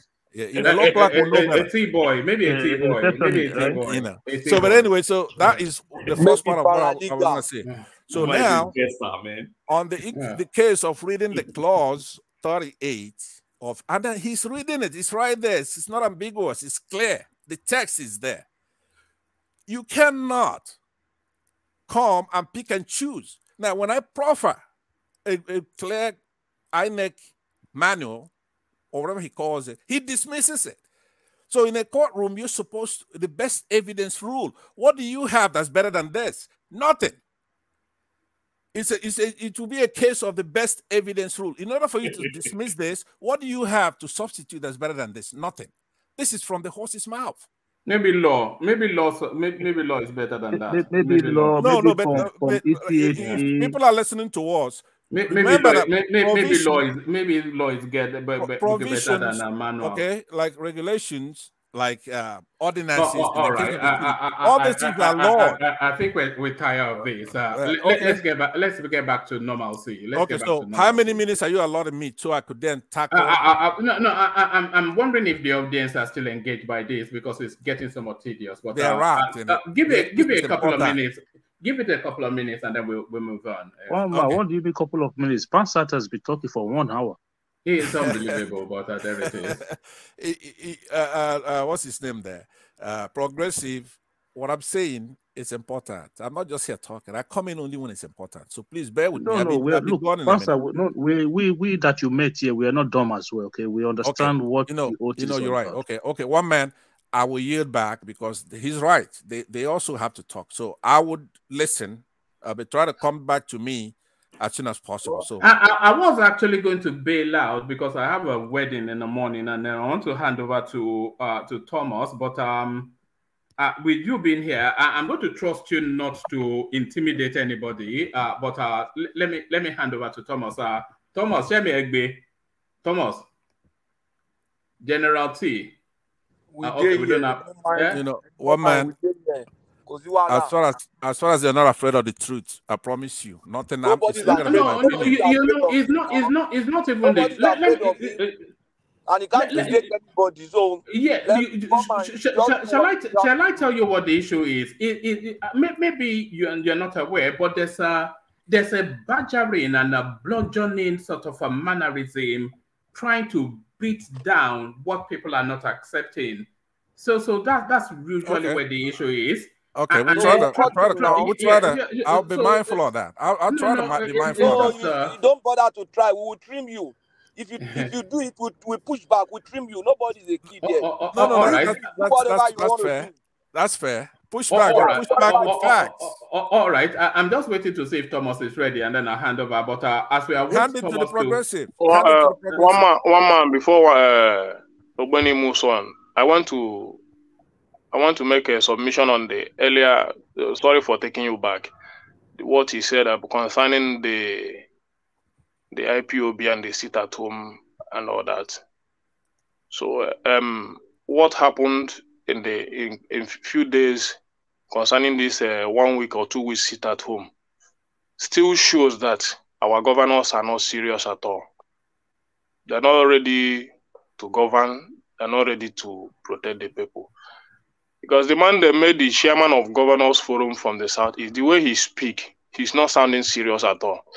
Coming to the national TV to tell us that fighting insecurity in his own state is not necessarily all his duty, or the duty the duty is the duty of the federal government. So that is why they will continue to engage with the federal government to tackle the insecurity in the Southeast. I don't see that man very serious, and they made him the chairman of the Governors Forum. How is he going to work? So he means that this insecurity is going to continue unless Tinubu intervene. Is that what he means? So if Tinubu didn't intervene, that insecurity will not stop, or that sit at home will not stop. So I'm very disappointed and I am disappointed in what is happening in the Southeast and the kind of government. And even when they're having the meeting, it's in Abuja. They have a headquarters in the Southeast, but they leave the Southeast, go to Abuja to have a meeting. And most of the governors are not there. Salute all of them, they are not there. So you see the disorganization, you see what I'm telling you, that these governors, they are not serious. But I pray that one day, God will catch them. So thank you, one man. All right, brilliant. So brilliant. Ogbeni, let me take you to one more space as I wait Thomas to signal his readiness. Let me take you to the Emefiele space, which I've been trying to take you to all the way through. So now the Emefiele travails. There's been several court judgments asking for his release, but then the DSS, of course, claiming that they are going to charge him to court. So let me give you two headlines. So this first one tells you court voids Emefiele's arrest, detention, orders immediate release. So I'm not sure if that is a carryover from the judgments gotten during the Buhari space, but then he wasn't detained then. But then, of course, the next headline tells you that DSS charges suspended CBN Governor Emefiele to court. So I was just saying before you came in that this will now be the test if Tinubu is going to follow in the manner of Buhari, picking and choosing the court orders that he's going to follow. So how do you see this Emefiele space playing out, Ogbeni? No, I'm not sure it's picking and choosing. Before the SS detained Emefiele, they went to court. Don't forget, to get an order to detain. Now they wanted to further detain. Court refused, and then that's my understanding of the news I read. Court refused and said, "I'm not going to extend this. It's either you charge this man or I release this man." And then say, "Okay, I will discharge because I won't extend." And DSS quickly rushed to court to file the charge. So if they file a charge now, he has to now apply properly for a bail. So the way it happens in criminal trial is this: they arrest you. Before we have Administration of Criminal Justice Act, if it's under the former Criminal Procedure Code, what happens is this: once they pick you for a crime, they must pick you only when they have completed their investigation. They shouldn't pick you and still be investigating you. So usually once they pick you like that, they take you to court within 48 hours. You must get to court and you must be charged. Or 24 hours or 48 hours, whichever case it is. And it depends on the closeness of the court to that police station or whatever prosecutory agency. So they take you to court. Once they take you to court, they charge you. The moment they charge you in court, then from there, you move from police custody to the prison custody, but for awaiting trial, not as a prisoner. So now, you will now apply properly for your bail. This time around, it's not going to be administrative bail. It will be bail applied directly to court. So what they have ended up in doing now is to comply with the order of the court, which says that it's either you charge this man or you allow this man to go. But for me to give you an order to hold this man and still continue investigation, I'm not going to do that. So my understanding is they are not picking and choose. That particular order that says I will release him if you don't charge him is now gone by a fraction of time because by overtaking events. Because the event that was overtaken is that now they have filed a proper charge and they have charged him to court. So they still have the right to hold him now over. So holding him now over, his lawyer will go and file an application for a bail proper, and then the court will listen to them if they will grant him bail or not. That's when we'll know. But for me, I don't see any reason why you shouldn't grant the man bail. Grant him bail, let him bail. Is it not a flight risk, Emefiele? Oh, flight? No, I don't think so. Once the court... Was it not caught when he was about to flee? He's Omoyele Sowore not still walking around in the country. He's not flying anywhere. He won't fly without getting to airports now. So what they do most times is you get a shorty, and apart from shorty, the court will ask you to submit all your passport to the court registry. So your passport will be there in the judge's desk. So where are you flying to without your passport? And then they send your name to all the exit points in the country. You can't fly anywhere. So that's how normal citizens should be treated. But don't forget that I don't know what this charge contains, but don't forget that the reason why DSS has been looking for Emefiele over time, even during Buhari time, was for offense of terrorism financing, which is a very great serious offense. So if this is what is contained in his charge, I expect more drama in court, and I expect them to hold him more. Is that not an ambiguous term, though, terrorism financing? Because, of course, when you think of terrorism, you think to the Northeast mainly. But then if you look at Emefiele, then you want to, the only association you can sort of think in terms of terrorism would be the terrorist group IPOB. So is he an IPOB sponsor? Is that what the inference is? No. I think his case has to do with the Samfara Kebiazis with that Anchor Borrowers program. I've not seen the charges, but that was what Premium Times also published. So you remember that when he wanted to contest presidency back then, it was some farmers contributed money to buy his farm. I don't know if you remember that news. Yes. So you may be wondering, farmers buying farm for Emefiele, what's the connection? So in that I have to go to dinner, so you guys have a good evening, wherever you are. Thank you very much. Obeni, I'll see you next time. Daddy Pansat. All right. Thanks for turning up, Pansat. So that's Pansat, of course, doing as Pansat does. So thank you, Pansat. I will see you next time. Pansat. You feel like old man, call me a boy. But I don't know why he tries to. We've seen what it looks like. It's not anybody's dad. It's probably at best an uncle. Not anybody's dad. Rational man will not come here and call us a boy with his grandpa status. But the funny thing is, you got off lightly. So some of us that have been through the mill with Pansat, we're still wearing the scars. I think you got off lightly, but I carry on. Yeah. Okay. At all, I deal with people from different backgrounds, so no, it's a real.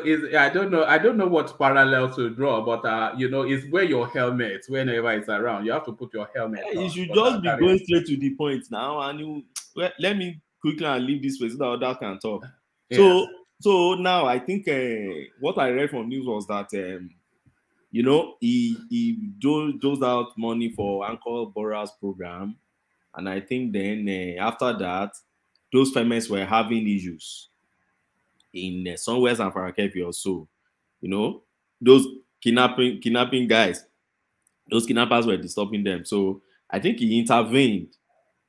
And he had to release money to settle those kidnappers or so, to allow those farmers to be able to do their farm and everything. I think that is what that is releasing money to give those kidnappers. I think that's what they are tagging as terrorism financing for him. Something like that I read in the news. So don't just dismiss it. And because if that is the case, because those guys have declared them as terrorists already. So if they see that money is moving from you to them, strictly in law, they will put it as, it's just like somebody transferring money to IPOB now.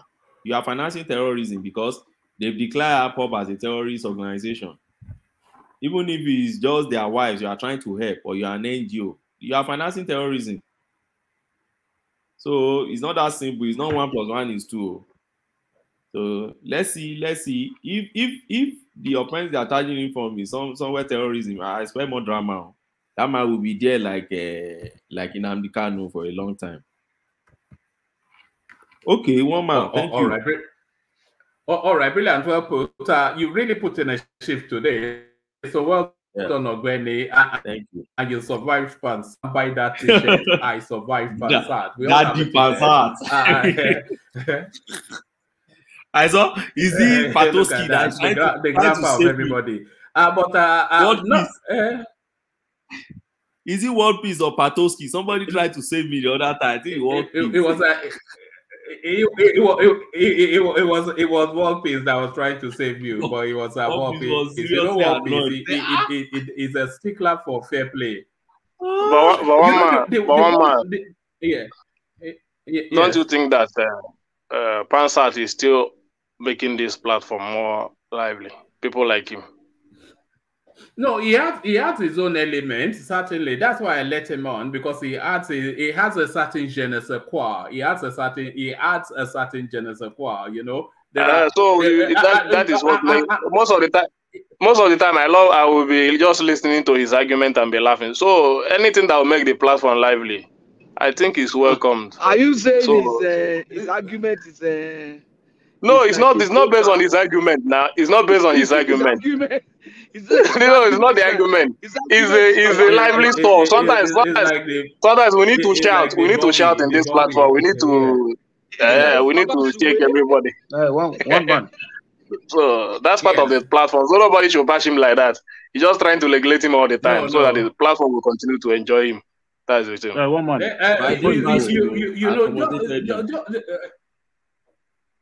Yes.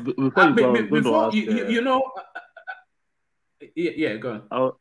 I was going to ask where's Kulata. I've not seen him for a while now or on the platform. No, it's there in the comment section, backing and forthing. I think it's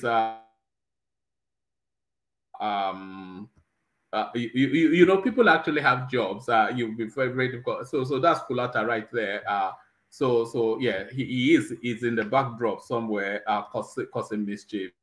So yeah, he's around. He'll pop up in the course of maybe not today, sometime. So he's still very much with the platform. That's just it. But you, of course, with the platform, Akim, and I was going to come to you with this particular headline. So, ministerial list, Tinubu holds crucial meeting with Ambode. So this was actually how we started the session off, however many hours ago.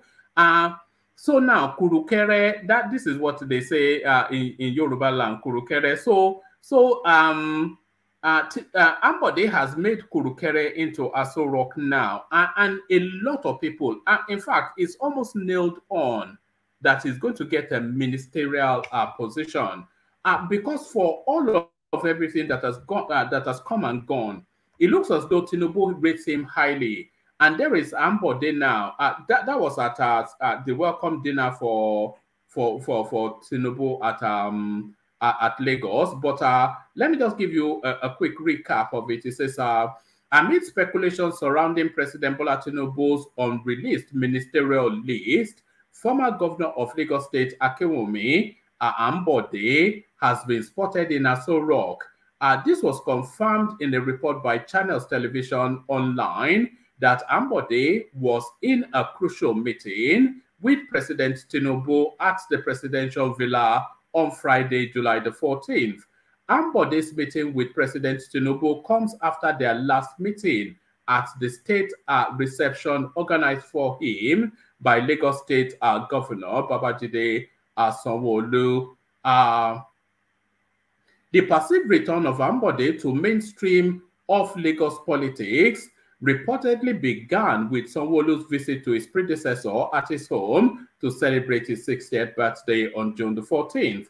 However, there are speculations that Ambode is one of the top favorites for a position and a seat in Tinubu's cabinet. The meeting between the duo is perceived to be a conclusive conversation on the appointment of Ambode for a ministerial position. So Ambode, the rebirthing of. So all the anticipation is that this guy will get a ministerial position. So can you see that happening? And if you do see that happening, where do you see him slotting in?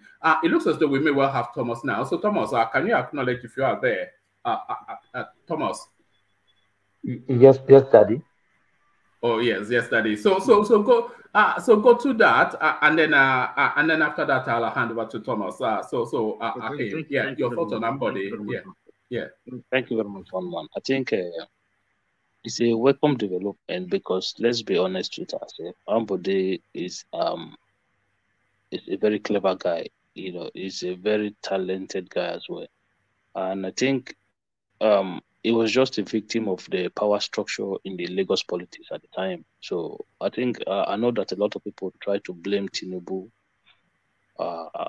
then, but I think what happened in Lagos was almost Tinubu trying to save his own political structure intact by not siding Ambode. Because if you notice then, even when Ambode was constructing a lot of roads and bridges, he would name some of them after Tinubu and stuff like that. I think he had this in his mind that if he pleases Tinubu only, then he can do no wrong. But he later found out that wasn't the case, that there were lots of other power brokers that made up the old structures. And I think maybe the reason why he stayed out for that long was because of his reaction when they rejected him at the time. I think they kind of expect him to just accept the decision at the time and then be a team player.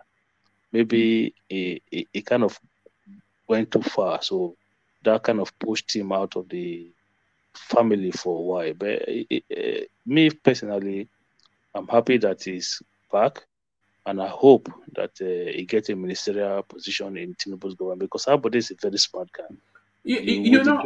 Akim, I was speculating with Solomon earlier on that I suspect that he will get the what's it called, Fashola role in Tinubu's administration. You know the way Fashola was used by Malam Buhari. So he will be some sort of yes, and I think he's going to get the works and housing as well. I don't know. I think if Wike doesn't get that, then Ambode probably get it, because I think I think Wike will get NDDC. I think he's going to get Niger Delta. I don't think he'll get a ministerial post. You can't give Wike NDDC. Why NDDC not? chairman, like board chairman, not even minister of Niger Delta. You can't give Wike anything like this less than ministerial position. No, I think one man is talking about he brought in the number. No, he's talking about NDDC chairman now. Board NDDC board chairman. No, you can't give Wike less than a minister. He's probably talking about the minister of Niger Delta. No, he wasn't talking about Ministry of Niger Delta. I was talking about NDDC board. So I think if Wike doesn't get the works and housing, I think that'll probably go to Ambode. But I suspect that it could just. I suspect it could just be something within the finance department as well, because the guy is vast when it comes to the financial aspect of governance. So in honesty, I'm happy for Ambode, and it is also good to see that Tinubu is a man that also kind of put aside differences in some to certain aspects, because it shows that he is a leader who doesn't take the past into consideration and just want to put the best together to make the country better. All right, brilliant. Why don't we wait for him to be nominated, to be chosen? It's just speculation all over the place, isn't it? Yeah, it's a speculation. Yes, that's where we are now. We're in speculation space now. Yeah, yes. Yeah. All right. Akim, I want to take you to this space next. Recovered 30 exotic vehicles, part of my retirement benefit. So this is Samuel or Tom. I'm making excuses for stealing. But before I take your thoughts on that space, I'll use the window to ease myself off and hand over to Thomas. So I hand over to Thomas. But before I hand over to Thomas, let me acknowledge the super chats that have come in. They've not been streaming in, but nevertheless, Kulata, of course, when it's not on the screen, speaks via super chat. And then there he is. Coalition Center is not IRES, just stating the obvious to Pansat, who is fully aware, but it doesn't conform with his worldview, so it's not accepting. And then there is Ayo, of course. It'd be rather odd if we didn't mention Ayo when we are talking about the supers, and it is not odd because we are mentioning Ayo. So thank you, Ayo. RD comes in. He goes on under several names. In some instances, Rotimi. In another instance, RD. In some, but when it comes on screen, Paddy. So thank you for all of your names that you come in under. And you know Ayo, of course, he doesn't go one, he goes several, and that's Ayo. Just as the session starts, he says hello. So that's Ayo, and of course, Alexander Gomez super chatting then to the Emefiele storyline. Emefiele now in handcuffs. So Emefiele, when I was opening, Emefiele and Alexander Gomez and my humble self, we went to the same high school. So Alexander was a senior there, as well, of course, mine. So that's why he's referring to Emefiele as his junior. Maryland Comprehensive, that is in Maryland, Lagos. So there it is. So we hand over then, of course, to the military administration, the civilian regime now over. Your jack boots to the ready and to attention. Is that what they teach you people in that school? What was that? What Emefiele did? No, that he was a wayward student. Alexander would say that this is it. He got it deserving, Yes. So the military administration over the civilian regime are your jack boots to the ready and to attention. Here comes General Thomas.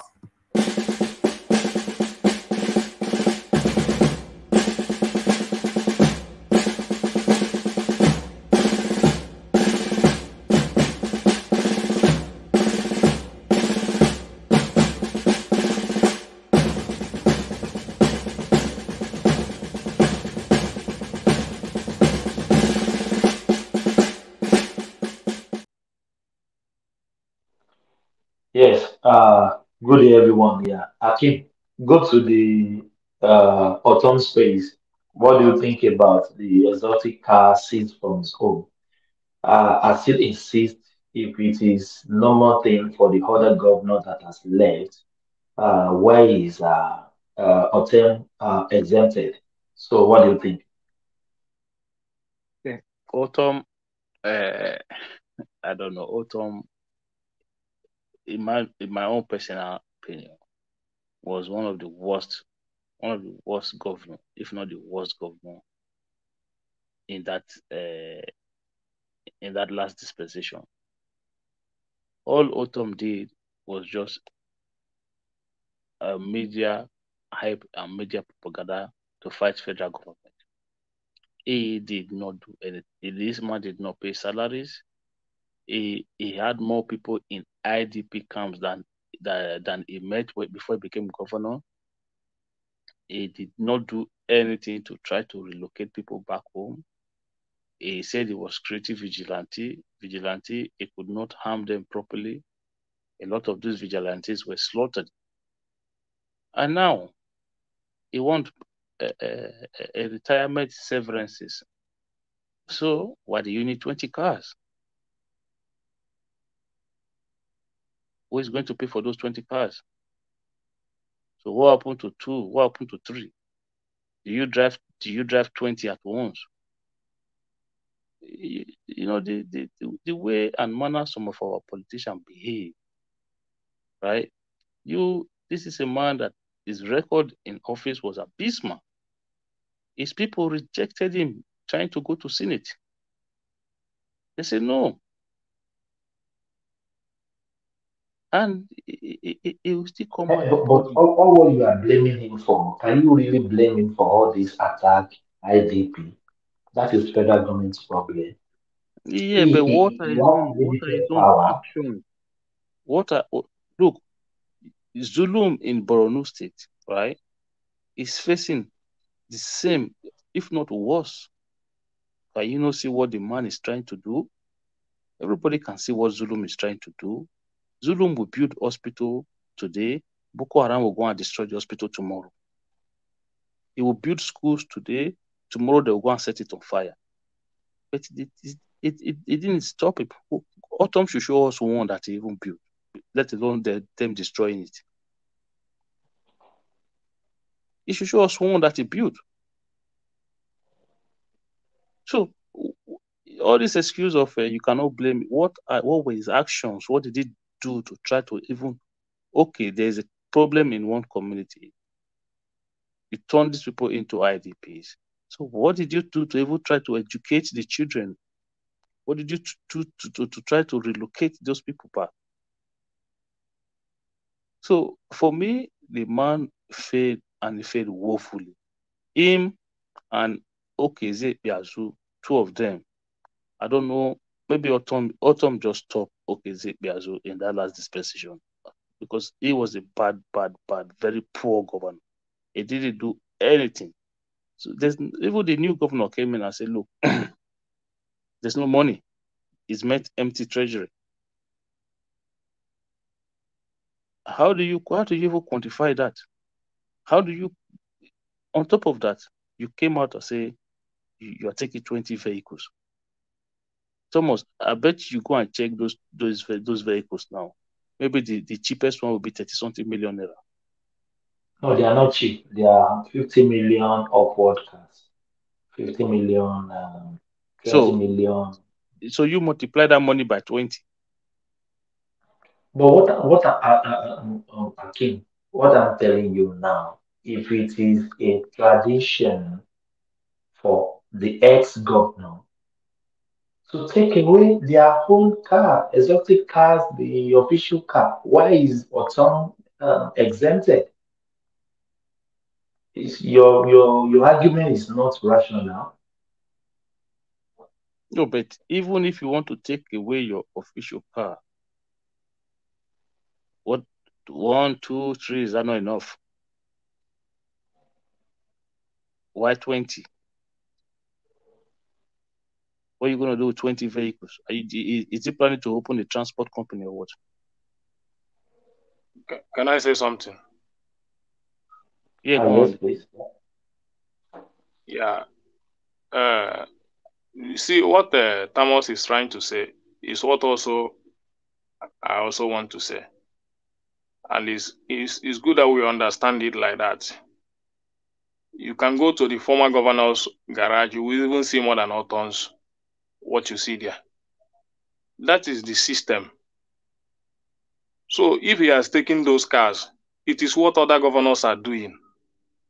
So for this governor, for the sitting governor now to come and be saying that those cars are plenty, this and that, he's taking back some of them, it's not proper. It's just like you are winch hurting the man, because other governors did it also.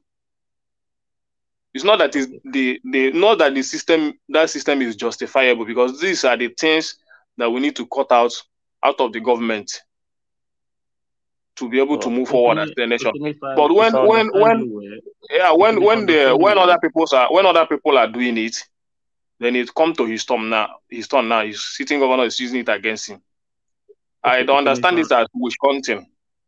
So if I understand you very well, yeah. Right? If I understand you very well, it is not justifiable, but because other governors did it, then Autumn should be allowed to also do it as well. Yeah, it's not. It's their style now. If there's a law that says that when you are going, you keep those cars, then we now know that this is a law. So Autumn doing this now, he has violated the law. At what point are we going to stop it? If we do that is the issue. That is the issue. It's not issue of fighting now. Yeah, it's not the issue of fighting one man. This is the issue you raise across the nation. No, if you use the governor can only do that in his own state. He cannot influence what happens in other states. If you do it to one man, it doesn't send any good message. Okay. So if this is a national issue, this is a national issue. If they want to, even if this governor wants to do it, he will start from the previous government, not only this one. Because he's not the only one that have left office in that state. It is the current Benue State governor that is saying they want to retrieve the vehicles back from Autumn, not the federal government. I know that, but I'm saying this issue if this issue are to be addressed, they should make it a national issue, because this is what is going on in our system for a very long time. So and this governor, if he really wants to clean up that mess, he should start from the previous government there, because those previous governments, if you go to their garage, you will still see those cars there. Are you aware that Autumn was in office for 8 years? I know. So what previous government? He just left office. So those previous government, those cars are even outdated. Now, that's what I'm saying. Autumn was those cars. Hold on. What the governor is trying to do is this, if I understand. These cars that this guy took away can still be used by the current sitting governor. That's what he's saying. But you know what used to happen in the past? Even when the old governors didn't take the old cars away, the new governor wants to get new one. That's what happens most of the time. The old governor, the new governor wants to live in a different state house. He wants to remove all the bed, all the furniture that the former governor has used and replace it with his own. But in case of Peter Obi, for example, Peter Obi said, what is wrong with the one that they used before? So he was still using it. This governor, this Reverend Father, wants to still be using the same car. So if you tell him to go to 8 years ago, the car will be outdated now. The car will not even be good again. So that's the point. I can't imagine. Most of those cars are not outdated. They don't even drive it. Most of them, they don't drive it. They just collect money and they buy cars anyhow. They will be outdated now, Shab. What I'm saying is that it's good. Let him start somewhere. The point is that if this governor has done it to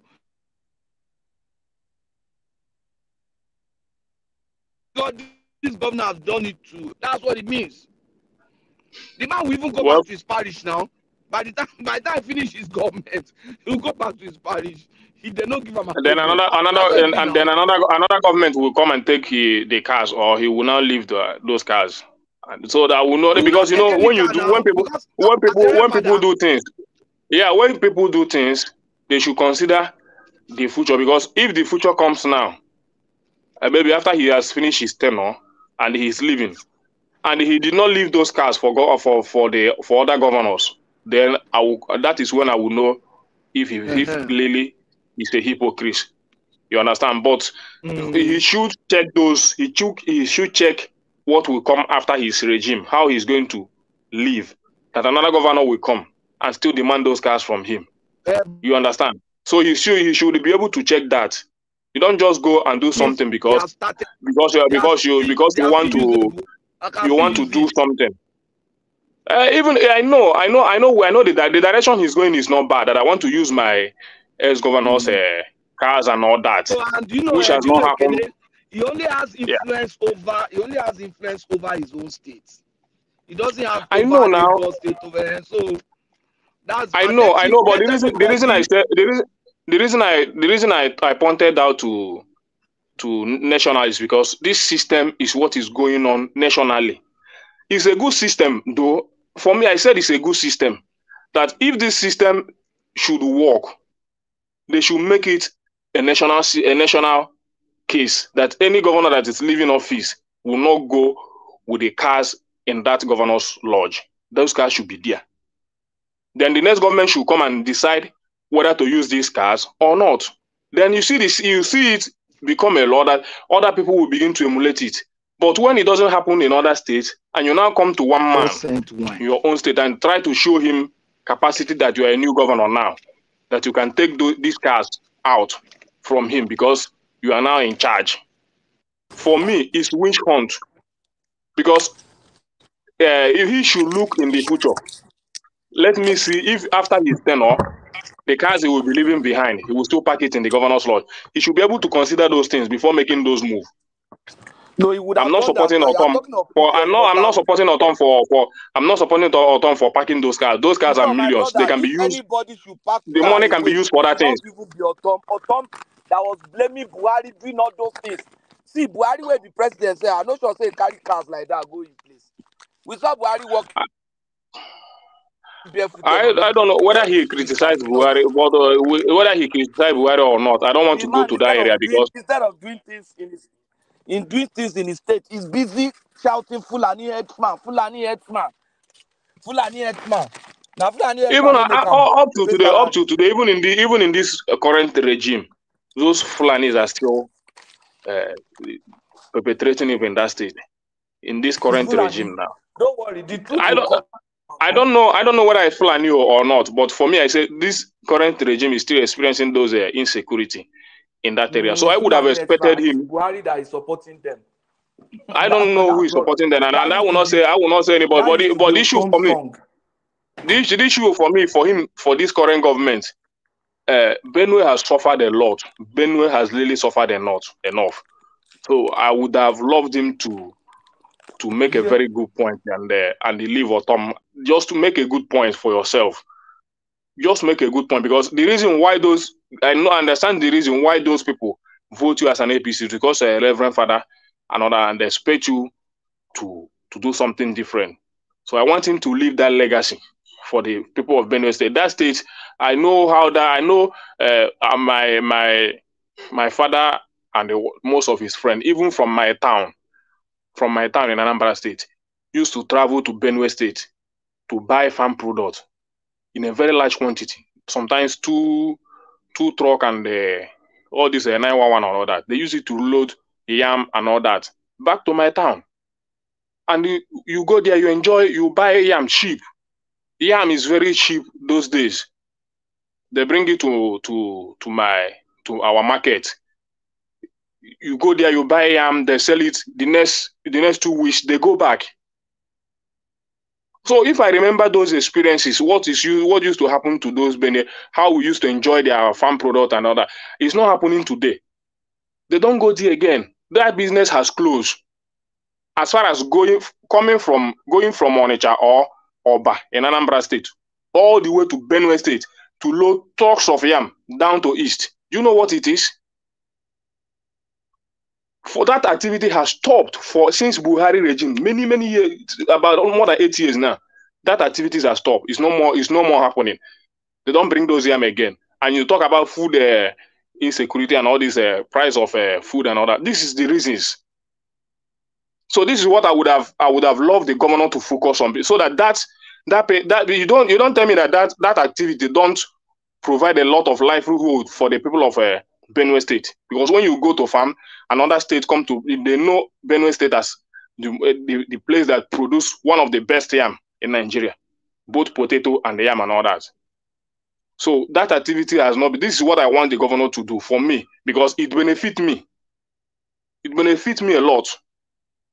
Our trader down from our town go travel there to load trucks of yam. And so it pains me a lot when I hear that places that they are cultivating all those things, that Bandit has taken over, they can no longer go to farm, IDP camps and all that has taken over those areas. So it doesn't give me joy, even as a Nigerian, because that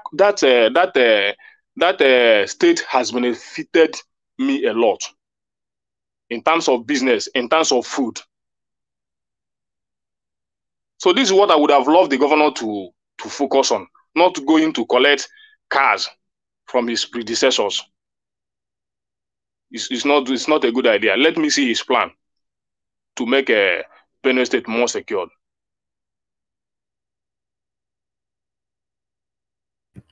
So Ekene, you are okay with the guy walking away with 30 cars belonging to the state? Is that not even stealing? Is that not theft? No, it's too much for me. One man, I said it's too much. It's not that I'm supporting the man. That cars is much for a governor to be using.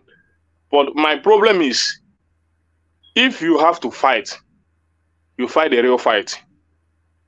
Maybe start from people from the person that come before autumn and all that. You cannot tell me that when you go, because these governors, they used to renew their cars every 3 years. Those cars, they renew it every 3 years. Both the former governors and the current ones. So, okay, now, are you not telling me that after 3 years now, if they want to renew autumn own, they now still have to give him about 3 cars extra as a former governor? Then you will now go and stop it again and say that autumn will not receive another car. That's the law they have put for themselves. So if you want to fight it, you fight it robustly, that this law will not stand in my state. I don't need it. Eradicate it entirely. It's a waste. Everybody knows that it's a waste. But when the system has accommodated it and you're using it to fight one person, it doesn't look like fighting corruption. It looks like witch hunting. So if you want to fight it robustly and remove it out of the system. Then we will now know that after your tenure, you are not going with any car as a sitting governor. Not after your own tenure. You will still carry your own car to go. Then another person will not carry his own. Check it, one man. It's not fair. All right. I think Thomas' system has temporarily dropped, but let me move us on to this conversation, and whoever wants to take this on can take it on. Negotiations with bandits has not yielded results. We are eliminating them. So this is the Nigerian army coming out to tell us a directional change in the sort of the approach to the fight against the insurgency. So under the Buhari administration, of course, we saw the soft gloves that they used to treat the insurgents, that they'll tell us they are rehabilitating them and they'll be giving them boxes of noodles and whatnot. These are vowed killers. So now a directional change now under this new administration. What are we then making of this now new tough stance by the new chief of army staff? Let's use that to bring war peace in if it's there. Oh, okay, Dewale. Yeah, Dewale. I will go on. I go first. Sorry, I'll come after you. I'm giving myself food.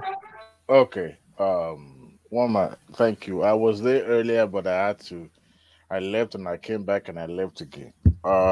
Yes, I think it was yesterday or day before yesterday. We were talking about, and I said, well, President Tinubu has to find a political solution to what is going on in both Southeast and the Northeast, especially Southeast. I make that assertion because I believe no matter what, Southeast is still part of Nigeria. Yes, it's possible that you give marching order to your service chief to go and get everybody, all the terrorists, the IPOBs or whatever.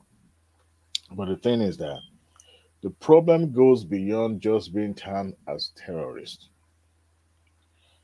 They are doing this, number one, for political reasons, and two, poverty, the economic situation of the country also uh, brought this to the fore because if you look at it, the people are actually well fed and they're okay. There will be no agitation or anything. But also, it aided the political, political activism and all that. But people don't want to call it that because they believe that there's no point. To me, the fact that the IPOB or whatever group it is, whether the ones in the northeast or whatever, decided to engage in um, what you can call I don't want to use extreme word, but something that is just a little bit mild and unrest. Let me use that word, okay, unrest in a country. You also have to look at what are the contributing factors. You don't just, you know, name or term certain group of people and say, well, this is what, these people and they have to be crushed. It goes beyond that. And I make an example of having your own child. Would you say your child is an armed robber, then you should be shot? Yes, even if, he has gone out there to commit atrocity and all that, it's still your child. So, but now the army says that they are not going to negotiate with bandits. They've committed atrocity. But you also need to understand that some of these groups are backed by politicians. They let them carry weapons. They use it. They know their handout. As a matter of fact, there's a documentary on the YouTube where the bandits in the northeast, they show their hideouts, and they were being interviewed just to tell you or show you the audacity of this group, backed by our political elite, and they're using that, they're exploiting that avenue, to their own advantage. But we don't seem to get it. Now, even if today comes and army marched into southeast and trying to override all these IPOP of people, at the end of the day, if they kill so many people, hey, people are still going to ask questions and say, well, have you explored other avenues instead of just, shoot at the site or whatever? Yes, you can negotiate with terrorists, but this is homegrown. Um, this is not about religion. This is not about it's political agitation, and solution to that effect should be political, not just about AK-47. That's where I stand on that.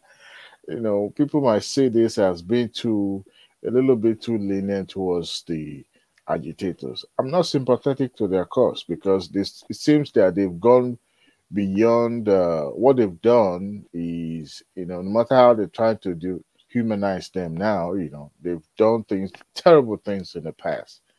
Even their leaders too that is in custody also have said terrible things that could also destabilize a country. But you can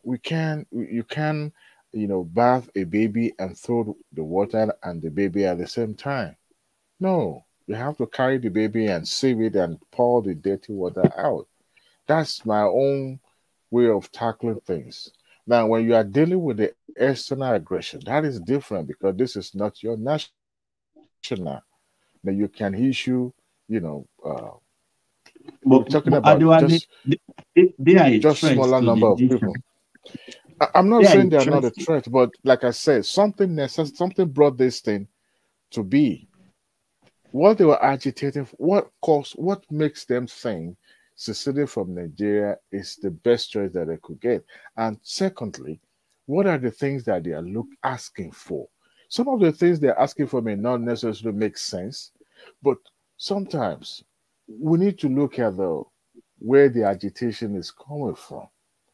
If you decided to use force against them and started shooting, guess what? You are killing your national. You're part of the Nigerians. You are killing them.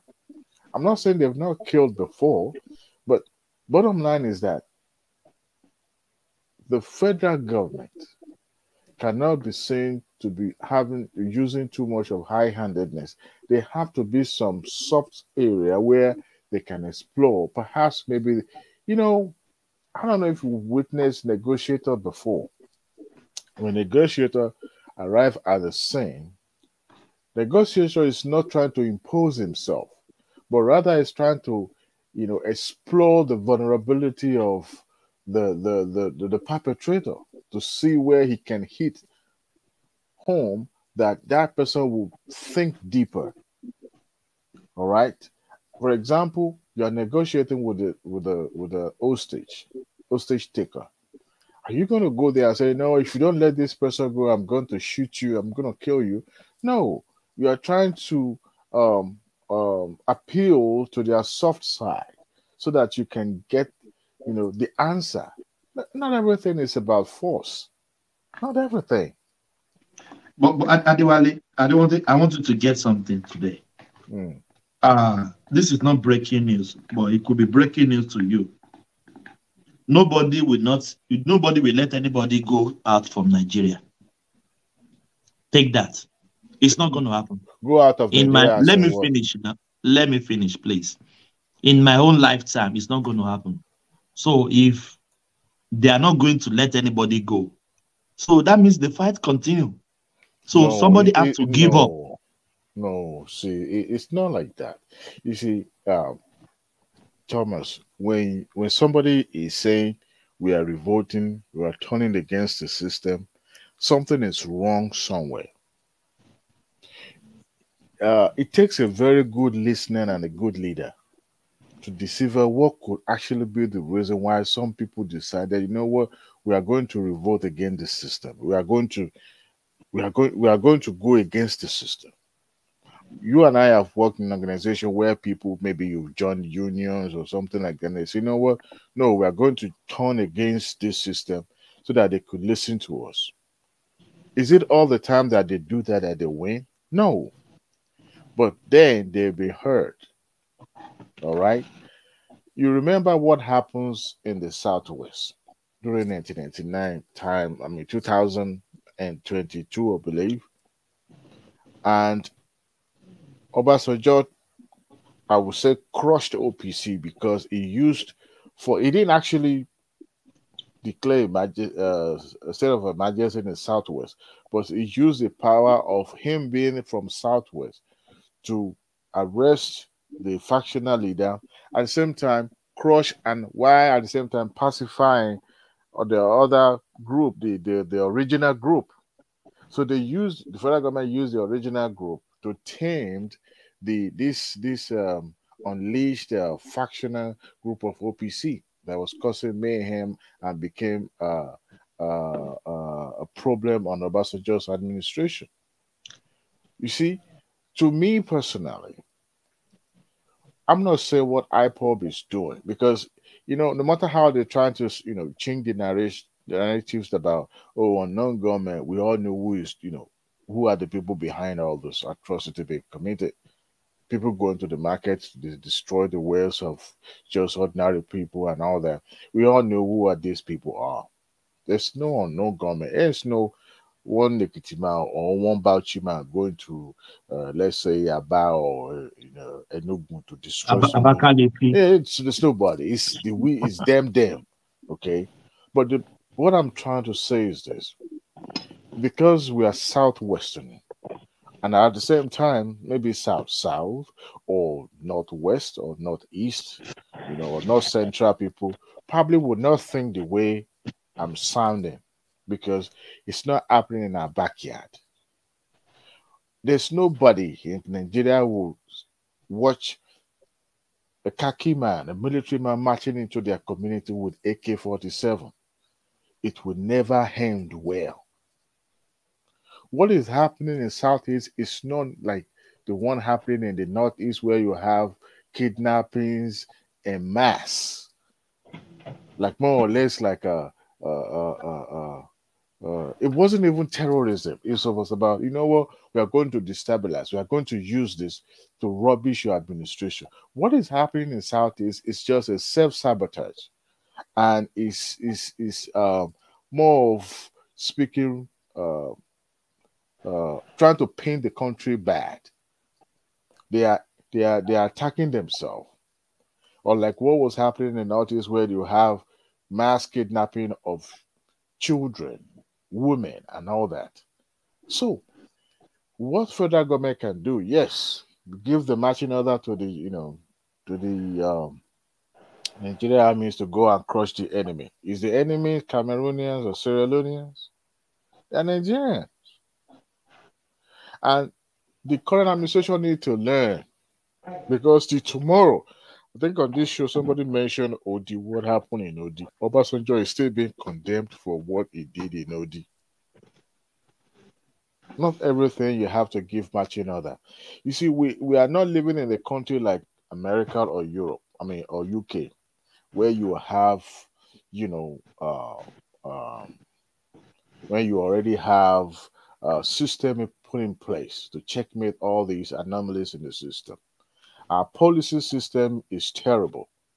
Now you are bringing force that are supposed to be working outside the country. Now you are bringing them to restore peace in a region. It would never end well. So, yeah, but Adewale, we don't you want peace? You want peace. I want peace.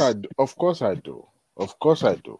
But the thing is this: while you are showing a sign of force, if I don't know if you ever watch police even in Australia, because they also have advanced policing system.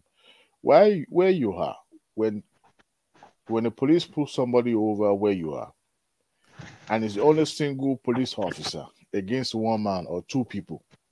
Now that officer will wait for other officers to show up.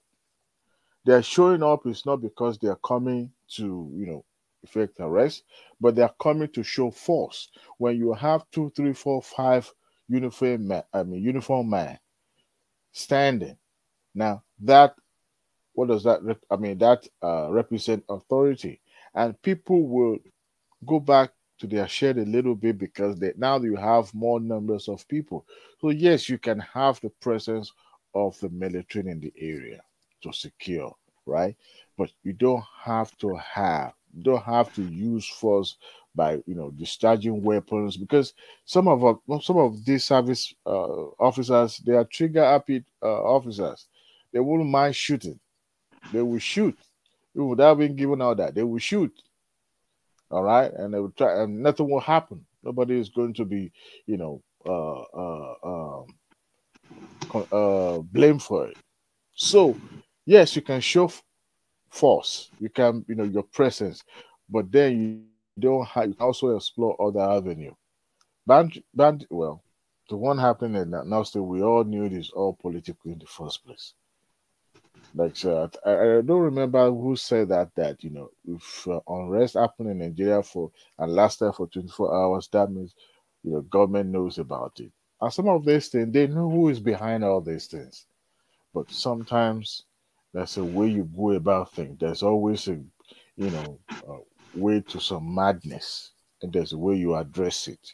Unlike you and I that just sit here, like more or less like a beer pilot preferring solutions to this. They have security reports every day, right? And they know who are the actors behind all these things.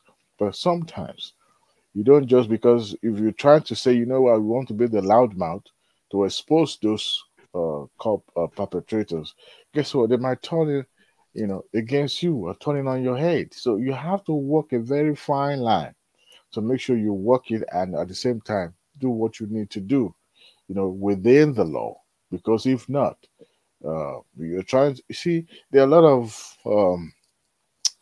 collateral damage. because at the end of the day, you need to want to project the image of the country, and at the same time, you want to do it in such a way that it will look as if you're waging war against your own people. So it's a very, very delicate word. I'm not a pacifier when it comes to finding lasting peace or solution to the country. No, I'm not a pacifist. You are But sounding like Adewale. no, I'm are not. sounding like I'm just being reasonable. Hey, look, there's no other person that is as tired as me when it comes to what is happening in all this. I mean, southeast. If a part of me wish that forget it, let the government forget about that. Don't even bother yourself. But luckily, this administration is so smart. They are very experienced when it comes to issues like this. And you could see that they are taking their time. Ordinarily, if it were to be the military, well, this would never happen during the military in the first place anyway, because they are going to turn it upside down. But sometimes you have to be a little bit slow to reaction so that you'll be able to know what you need to apply, what you need to do. But when you say you want to, you want to attack it the way it comes, then sometimes you will do things that you will later regret. That applies to our individual life as well. So I'm not a pacifist. Of course, these people have committed atrocities in the past. I'm not a fan of Nnamdi Kanu. Neither am I a fan of Sam Epa or whatever his name is. But sometimes you have to watch, and you can catch them in the act and condemn them. See, Thomas, there's a way. How do I describe this? As you are right now, let's say you're a public figure. People knows who you are, right?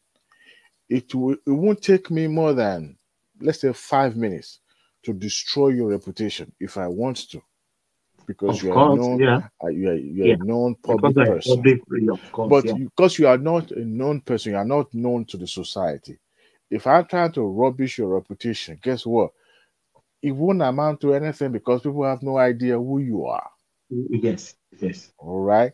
So for a government, it is easy to rubbish people's image. Even when you remember what happens during the NSAS. Now, they brought Tinubu into the equation of that NSAS. What did they say? They said it was the one that gave marching order to the military to start shooting people. They said it was the one that sent his son to come and remove camera at the toll gate. Everything being said, they're trying to bring Tinubu into that equation. However, they said Tinubu owns the toll gate. You see where this is going. So it is easy to turn things around against you if the society want to do that. But sometimes when you are slow to reaction, it allows you or give you ample time to study, and at the same time find a different perspective to come in, so that you won't look as if you are too aggressive or you are too docile. So I like what the federal government is doing right now. Watch and let's see the stakeholder from that region, trying to find their way, like it could turn to the federal government, like seeking for help. You see what I'm saying? So that it won't look as if federal government is the one saying, you know what, we are going to march. Adewale, I make a Yoruba did yesterday, and I think you should think about that. Yoruba will say Omotoba Shipa Yengbe. So the region has to show a sense of we are tired of this thing before even the federal government. That is where I'm coming to now, Mr. Thomas. That is the point I was trying to make. You see, when you have leaders in a region that don't care about what is happening to the masses in that region, you will not get any support. You can never. Even if the security is in the federal, you have to go and demand for it by all means. The funding. But Tinubu is not going to watch and let he's not going to watch out. You don't expect Tinubu to come in the southeast, though it's not out of question if he can travel down to southeast to make an appeal. If he can do that, it's a fantastic move. But when the governors are not even in the southeast making an appeal, they're in Abuja making an appeal. Governors are supposed to be in charge, going to every local government that you have in that state, being able to roll out their demand and compile it together to know how to fight insecurity. But this have not happened. The state governors has no political the rights power. or the might. Yeah, they don't have that capacity. They can't command the state commissioner of police to bring his people out. No, they don't have it. But I say if they need it, but if they really need it, they have to approach the federal government, beg for it, and we'll see them begging for it. Who is going to beg for it? Alex Oti?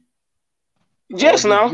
Oh. And they at least they have the chairman of governors forum in the southeast. He hopes so he's going to take the lead, make the plans, and others will follow. That is why they make him the chairman of the governors to follow.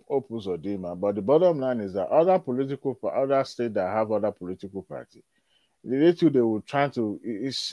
They're not going to be doing as if they are seeking favor. No, you cannot, because I have seen it happen. I see it happen in Southwest. So if it happened in Southeast, it's not out of place. There is nothing to argue about that, Mr. Dewale. Sorry. Do you understand? I have seen it happen. I've seen it happen in South. We are in East Nigeria. We know how it happened. We know that even these bandits are already in the Southwest, encroaching their farms, doing all sort of evil. The governors couldn't bear it. They make a move. Even when people are saying this security they cannot carry out, they say, yes, we know how to do it. And they did it. You know, the Southwest have the same, they are in the same political party. So it's a lot easier to do that. You know how many times Autumn has gone to Tinubu about the issue? The issue is this: if you don't have good relationship, the problem with Autumn is that he really had a sour relationship with Buhari, and that is why he didn't get any single support from that government. Yeah, but you understand? That is it. That is where I fought him, because for you to fight security in your state as it stands in Nigeria now, you must try to build a very good relationship with the federal, so that whatever you demand with a good approach, they will provide it for you. If Autumn had built that relationship with Buhari, which he never in his life liked Buhari, they were always fighting all the time. So that is why he couldn't, even when he set up his own security sector, he was even begging for arms. The government denied him categorically. But when you are in good terms with the president, if you set out your security architecture, you meet the president and say, this is what I need, please. I need 500 million or this and that. The government cannot give you all, but they can still provide something to support you, because it's for you to now take it back to your state, use it to build a very good architecture to fight insecurity in your state.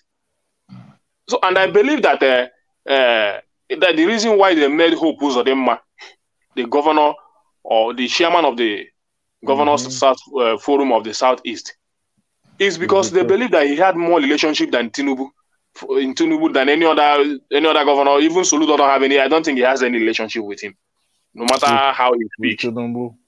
Yes, I don't think so. They don't have that relationship. Alex Oti don't have that relationship. All these new governors Alex Oti was in APC before, so whether he was in APC or whether he's not, he really don't have that bond.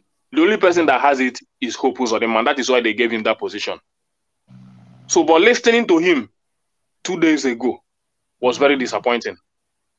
True. Because the person you are even giving the person that you are giving the position cannot even travel to his own state without all the security in Abuja. He cannot visit any local government to interact with them. He will either bring them to Abuja. Hope Uzodinma has been in Abuja for many years. I can count how many times he has been in Imo State. So how do you govern that space? You see the problem? Yeah, you see the problem. So it's not the issue of giving amnesty or even giving or providing their need and all that. Even if you have to provide those things, you still need those governors to speak out for it, meet the president for it, the president, before the president we need more of the like of Second Niger Bridge in the southeast. It pleased a lot of people, at least. Even if it doesn't please many, it pleased some. It really pleased some. That if these things can be coming down to the southeast, what will make the southeast to talk about secession? Then anybody saying this, that must be a selfish person. So if they can be able to go to the government, lay down these plans, what they need, the federal rules that they need to continue, they will show it to these people. See, government are doing these things. Drop this agitation and all that. We are getting what we need. But you don't see them doing that. Even when that money is provided, they pocket the money. You understand? So those my real problem is those guys. Just I check. So most of the time, I used to sit down, analyze their lacklusternesss and the way they behave, because sometimes I read the attitude, the way they speak, the way they carry themselves, don't really show that they want to work. If somebody is approaching you, Mr. Dewele, now, before that person comes close to you, when you're having an argument, you would have understand what is coming out from that person. You'll be able to read out what this person, his next move and all that. I know the body language of Southeast governors. I know their interests. I know what they have in mind. I know that their mind are not really with the people. This is a small issue. I can tell you, I can bet you this is a small issue. But they wouldn't want to sacrifice even their money or their time, as far as they are getting their own personal benefit. They believe that anyone in the Southeast can sort out themselves. They're business people. They can sort out themselves. At least they can do business and they earn a living, build their home and all that. So they believe that at least most of them, they can do business. But that is not how to govern. Whether they can do business, whether they can build their own houses, most of them can provide for their families. There are still very remote areas in those people that do not experience any government. These people are killing them. So these are the things. You don't just wake up and begin to feel that people are contented. Then you forgot the insecurity that is in that space. So for me, those governors, there is nothing to defend. You must make the right move, build a good relationship. Thank you. Thomas, somebody is snoring. Thomas. Oh, wow. Somebody. The platform. You know, what do you call Tinubu is not the kind of a person. The person that I've watched so far is it's gonna watch that region go in flame like that. Even the governor, they might be helpless because it seems. Hey, but Adewale, don't you reckon? Let me just say this: if he deployed his military might down there and crush them. Thomas, let me play this and let Dewale and Ekene, and it's Kumi even there still. I think the thing is let me play this clip and then see what they make of it.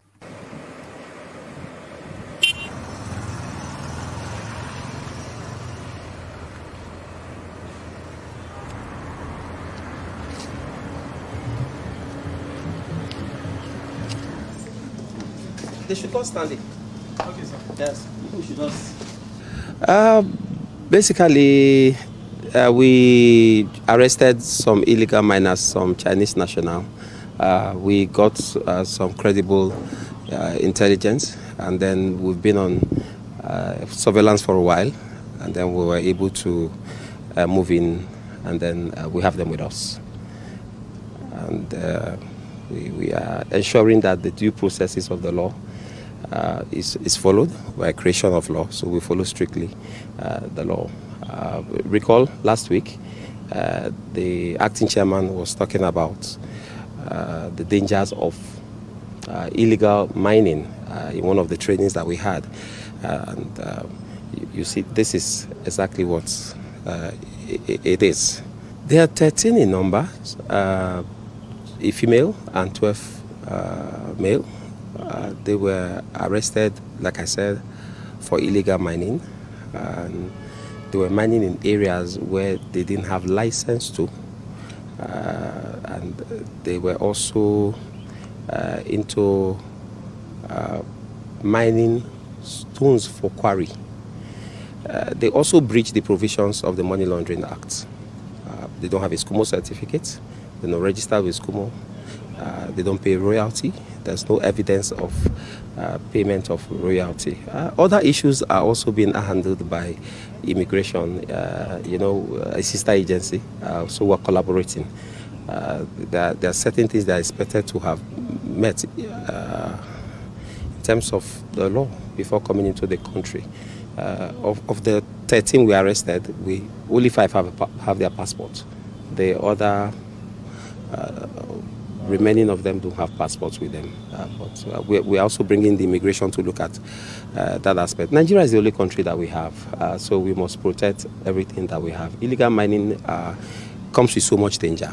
There's the part of insecurity that this could lead to, especially in states like this. We see what is happening in Zamfara and other places, in Nasarawa and the other places. As we're trying to also see EFCC how we can give our best to ensure that that sector is sanitized so that legal miners only can take over the minings in this country. Well, they were arrested yesterday early morning, like I said, after a long trailing and deep intelligence, very detailed intelligence. Yesterday they were arrested, and the law is taking its course.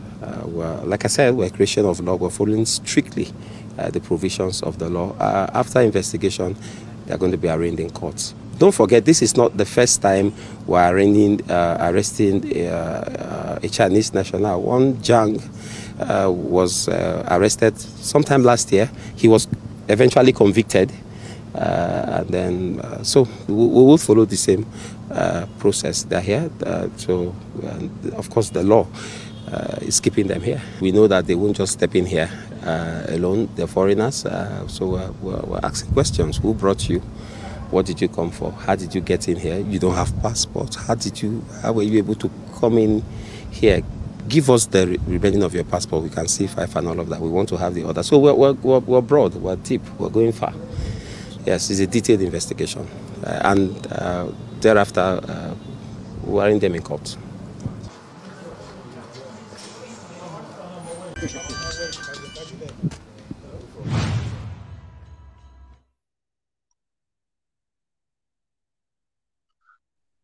So what is your reaction? One man, can I say something? Yeah. Coming. You see, this is a beautiful news, very nice one. I don't even know how these other countries take Nigeria. But the problem I have with our country is this: that these people did not just come and begin to perform an illegal mining especially that Zamfara state. Because one of their former governors was in television last time. He was talking rubbish that Tinubu should call those bandits and all that to negotiate with them. Negotiating what? These things are illegal. He also made a statement that the farmers in that those bandits are making a demand of 100 million before the farmers could go to farm in that region. And you have the F-13 to come to the national TV to say that. Because these things that happened here, these guys, these Chinese, they didn't just come there. A lot of all those rich guys in that area would have given them their support and their protection. Because they cannot just mine this thing and carry it and go. So a thorough investigation, check out the people that sponsored you, bring them out. But my problem, Nigeria is not robust in fighting corruption. This case, they're supposed to follow it, show it on the television. People should know the process of this case. See, if they can go far in making this case a very transparent one, I tell you, it will curb insecurity in Zamfara state, for sure. This is going to curb insecurity in Zamfara state because this is a very nice step forward. But I have a problem with with the government of my country. They will start playing politics with it. And in this case, this might be the end of it. We might not hear about it again. So I'm very, Nigeria have everything. Nigeria is a blessed nation. Why is our leaders behaving like this? Why allow these systems that are doing this job? I tell you, Nigeria have a very good system in terms of... maybe you should call the Oyinbo, they should come back and lead us again. I don't know. Nigeria have a good system. Look at the wonderful job that these people has done. You know what it means to arrest these people, 13 of them. Illegal mining. This case should be a national case. People should learn.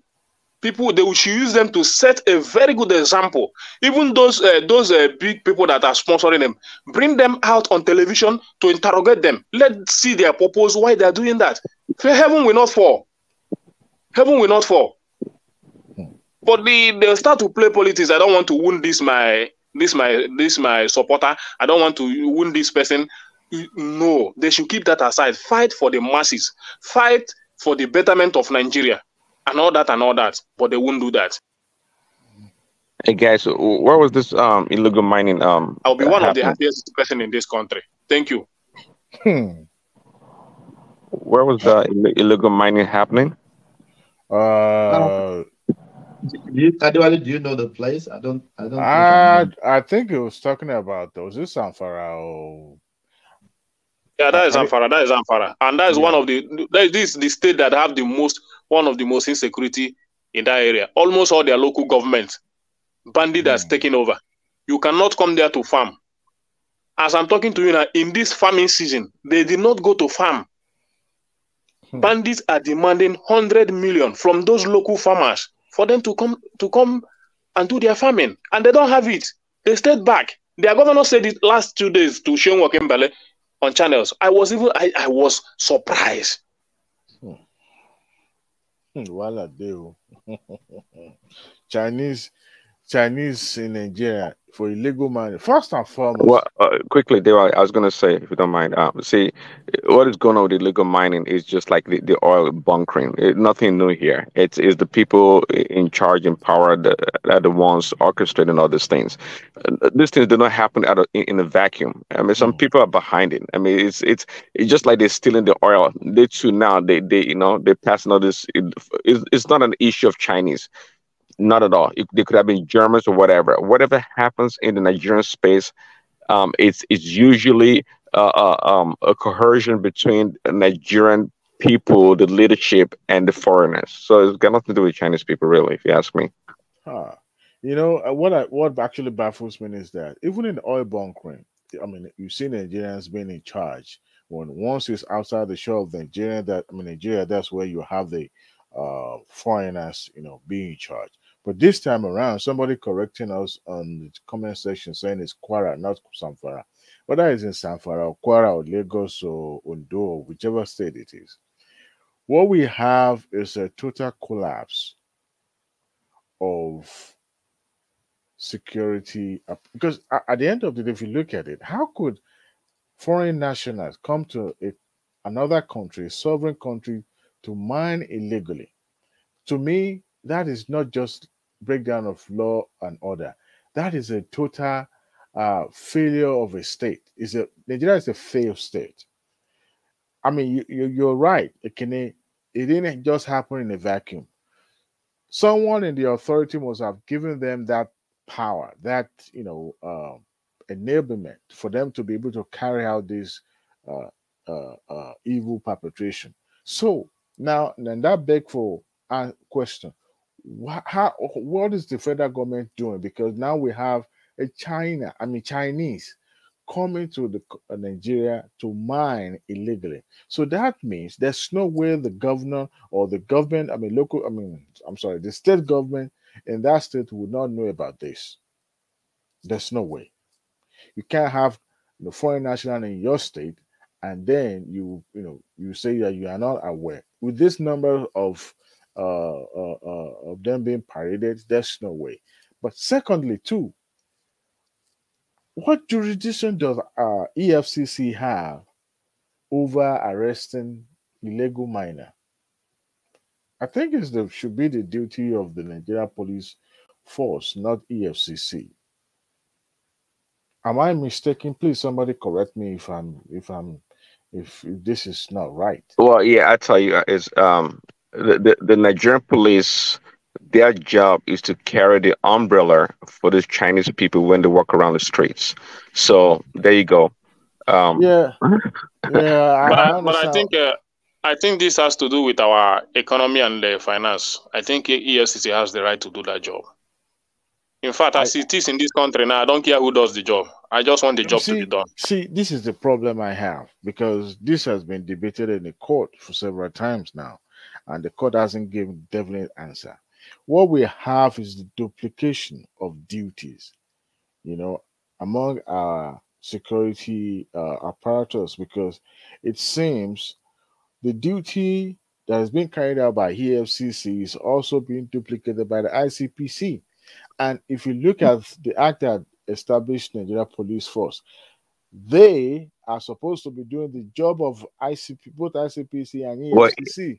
Well, let me chime in real quick. See, well, I agree. I mean, there are so many ministries or whatever. There's so many duplication going on. But just like we don't have enough police force to handle all these things. So I would see EFCC and these other outfits as just an extension of Nigerian police. Quite frankly, doing different parts of the job that the police are supposed to be doing. Really. So yeah, it may sound like duplication of duty, but at the same time, if you look at the totality, we don't have enough police. I mean, I don't know what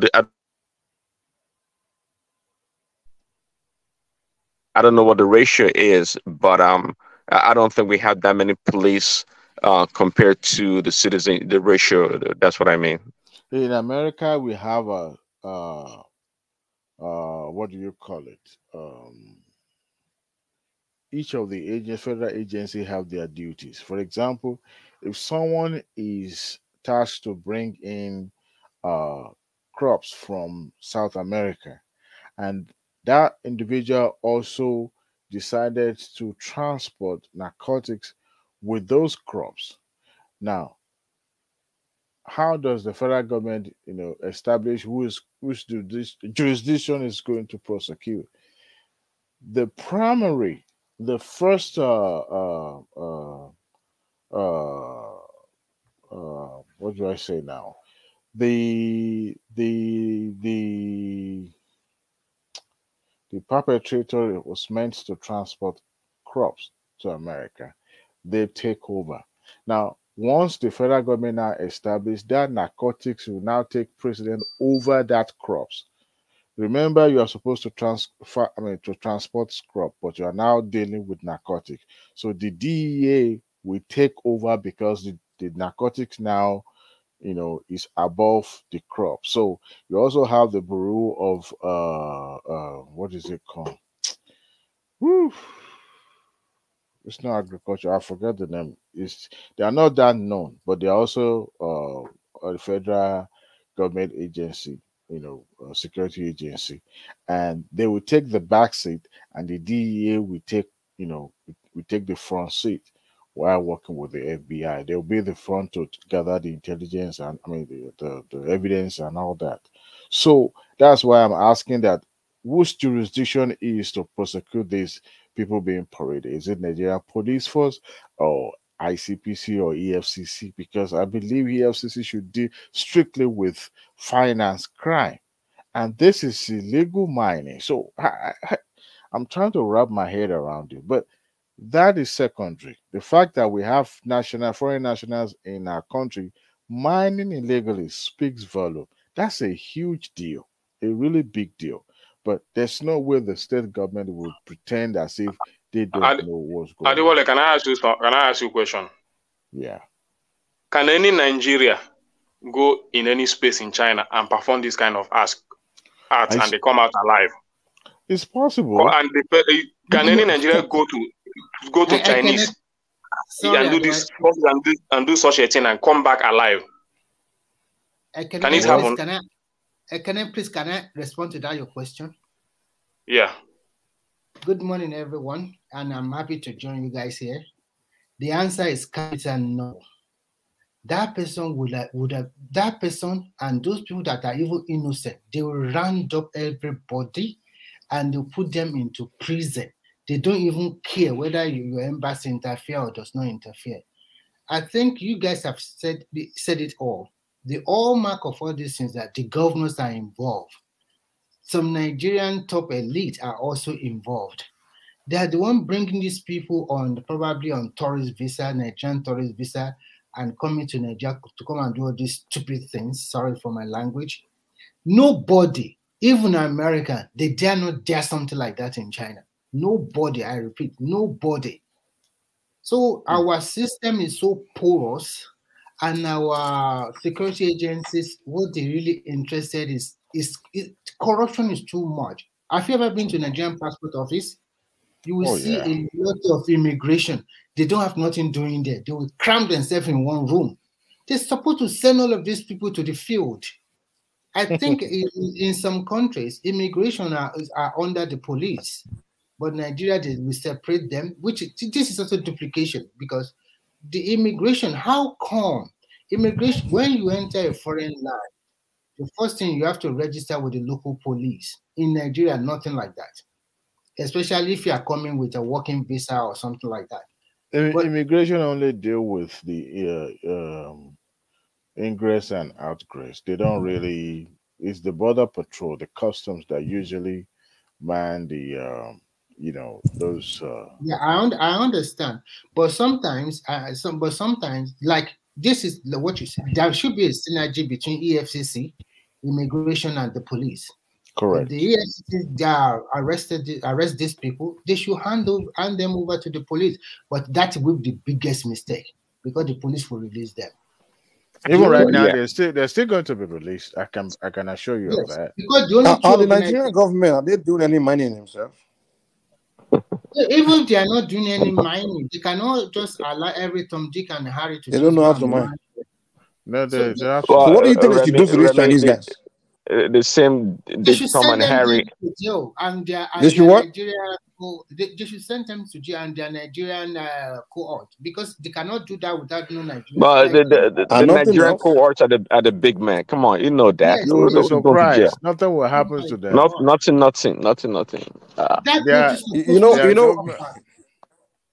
You know what I would do if I arrest those Chinese from the government? I will keep them here. Like the part of punishment will be, I'll keep them here. Now, I will have them, part of the deal will be like, okay, don't even think wait about now, it. wait. They don't care. What I'm about to say. Mike. They don't care. Hey, Mike, I think I know where you're going, but listen, we're not on the same footing. We're not. Where am I going? Where am I going? We can't bargain. We can't bargain with the Chinese people. We can't use it as a that's where I'm going. Okay, all right. Yeah? Bargain. What do you mean bargain? What sense?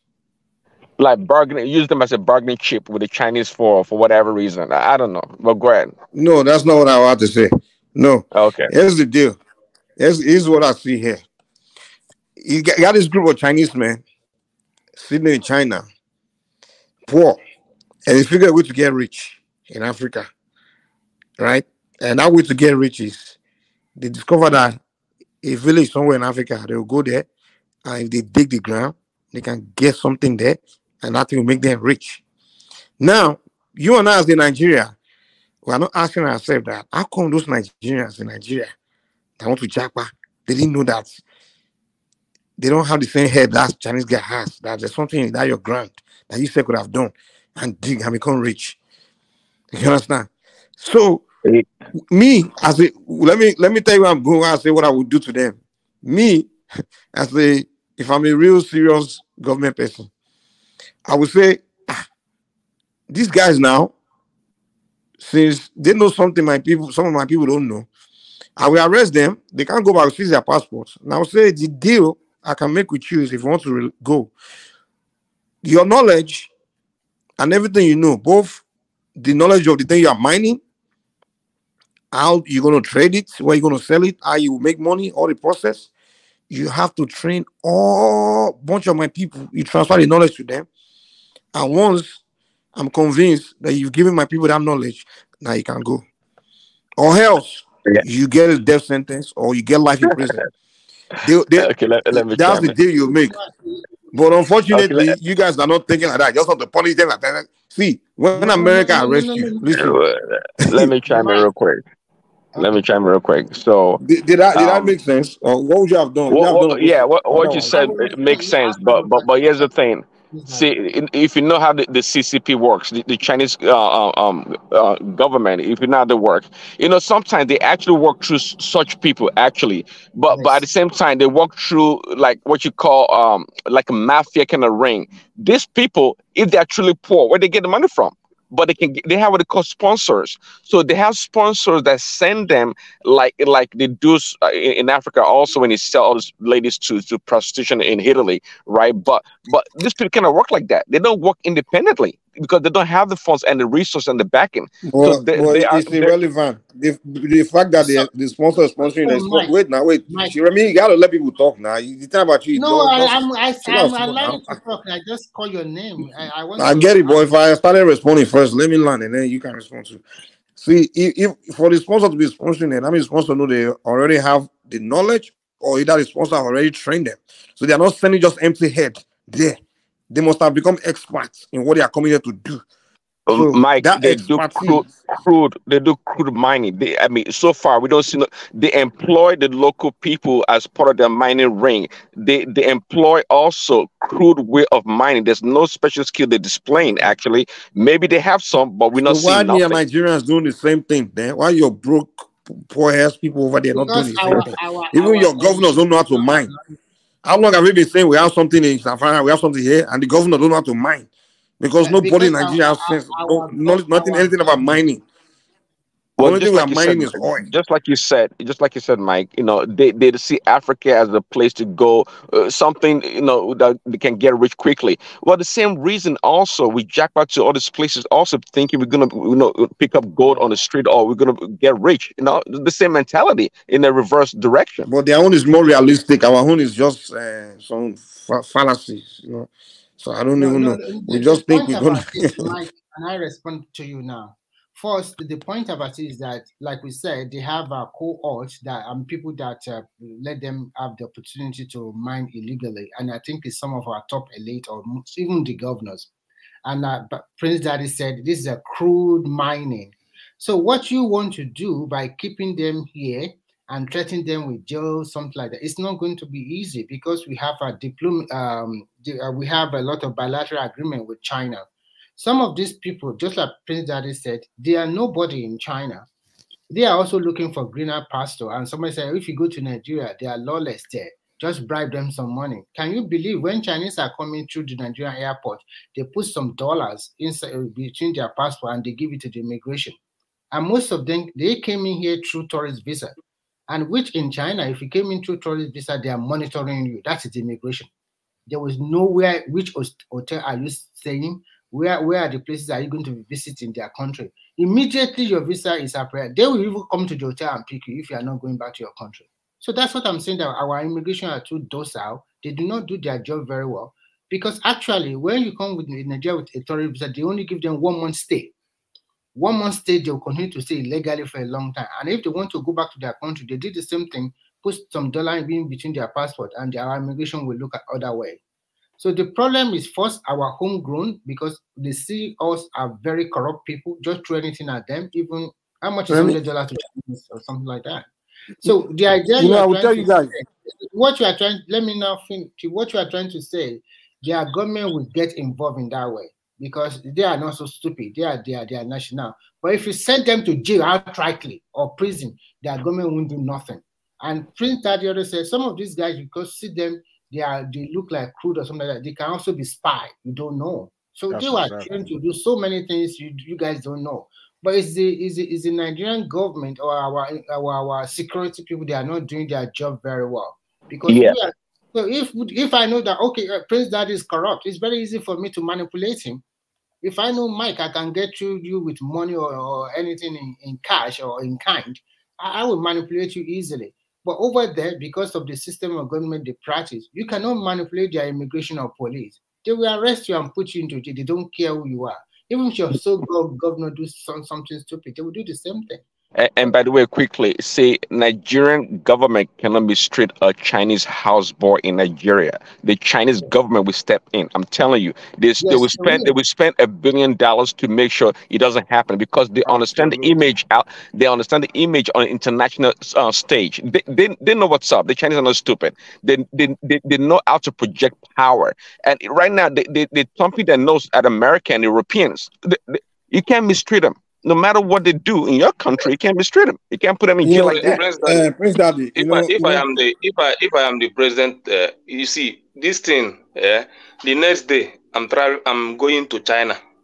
I will not waste time. We are not having the right conversation here. See, this issue need to deal with very well. This is a serious issue. My brother. Remy, we are not having the right conversation here. Go on, Mike. Take it easy. Okay, go on. You see, okay. When I see something like this, where my frustration comes from, it's not even where you guys' frustration is coming from. For example, I know a lot of Nigerians that went to top university and studied geology. They know everything about, like precious stones, mining, all those things. Good. I know personal one that went to good top universities in America. They work for companies in America and Canada, all those countries, even in Europe. And they will be in America for 40 years, their whole life. They will say that useless country, Nigeria, I'm not going back. And when you approach those kind of people and say, when you approach those kind of people and say, guys, let's go, this knowledge we have, let's go to Nigeria and go and do something with this. They will tell you, Nigeria, where there's no security, there's no lights, there's no clinical. And a Chinese man is ignoring all those so-called excuses you are having, leave his country to risk his life and go there and be doing those things. So to me, like the kind of conversation we're having here is, it's like our frustration should come from our own profession, our experts. They have left Nigeria decades ago, just working for Igbo. You know what I'm saying? That's a good point. That's pretty good because sometimes we want everything done for us so perfectly before we do something. Exactly. But let's give some Nigerians credit because there's still many Nigerians in Nigeria that operate under this same quote unquote harsh condition. But you're right about that. Especially when we travel overseas, then we want to transpose the way to do things over there, even though we're not up to that standard, to operate in Nigeria, and that's not the right way to think. That's a defeatist mentality. I totally agree with you on that point. And because we do have the expertise in the long run, but we don't look at it like that. But there are real challenges. Yeah, you're right. I mean, what compels a Chinese person to come mine in the village where there's no electricity, there's nothing? But no, they make do. They make do. You're right. Yeah. I think when I lived over there in China for some years, I discovered so many things. First, I was shocked when I see some Chinese digging the ground with that kind we use, that crude tool we use in Nigeria. They are doing the same thing as Nigerians are doing. But after some years, their government stepping, they continue to develop their town and cities. They use their cost advantage. If this city or this town is known to be producing textile, the government gives them soft loan. And of course, I know that they are using a kind of common sense system of government, which when their leader talk, everybody keep quiet. And we say, go this, everybody have to do this. So Nigerian, because we practice this kind of democracy we are practicing in Nigeria. To me, to be fair, I don't totally support this American system totally, because it gives a lot of room for people to maneuver so many things. So as you rightly said, Prince Daddy and Mike, if these people, Chinese, they don't care. They can even go into the mall. They can eat you amala with you, but they have their hand game. I know them very well. And when they deal with you, even everything you sign on the paper, they still have something behind that they will hold against you. You won't know. This is their way of life. Yeah. Very productive people. But you can't take anything away from them. If they can come But to you see, your but my problem is this: the state like this has this kind of natural resources, and they are living in abject poverty. So we are dealt with that one. It's our leader. Blaming the Chinese for coming This is what leaders are, because this is not necessarily the federal. My brother. This necessarily So what the state government needs to go in there and they fight for it, make the resources useful for the people. They don't know what to do with it. You're not understanding. They don't know. They don't have the capacity. They don't. That's the problem. That's the problem we have in Nigeria. With the expert, listen, we have suffered brain drain. All the Nigerians that have heads, they know how to do something. They don't want to educate those bros. Those younger ones. Is it the man that don't have the education? Is the one that give the education? Governor, we don't know anything about mining. I go educate you about mining. The Nigerians that know how to do things, they've left and they don't want to go back. There are no Nigerians that know. There's nothing we need in that country. We don't have Nigerians that know how to do it somewhere. I'm running to them. I had a professor when I was studying engineering, Professor Banobi. The man, the kind of knowledge, things he knew. He's been in America. He first started in UK in his 70s. He studied engineering in some of the top universities. He has worked for some of the best companies. He retired as a professor. And when I spoke to him, he said he never been back to Nigeria since 1978. The man was laughing. We're having a conversation about Nigeria. He was laughing about the way they do things, some things. He was explaining that, so why don't he knows that the man has so much knowledge. He can solve so many things because he has worked for the best companies. His signature alone, his money. Professor Manobi, I said, the man, but you should go to Nigeria, go and just some kind of knowledge. Let me learn. This professor for years, I had a conversation with him until the man died. He died with his knowledge. He never transferred anything to Africa. He did not impart anything to Nigeria. Nothing, no knowledge. I want to ask you a question. Do you take your personal interest above the national interest? Do I take my personal? My personal interest. You start this. Let me explain. Wait. There's a balance in everything in life. You understand? There's the balance in everything in life. If I'm a poor person, first law of nature is self-preservation. You have to build yourself, and once you have built yourself, now it's time for you to start building your society. That's the way life works.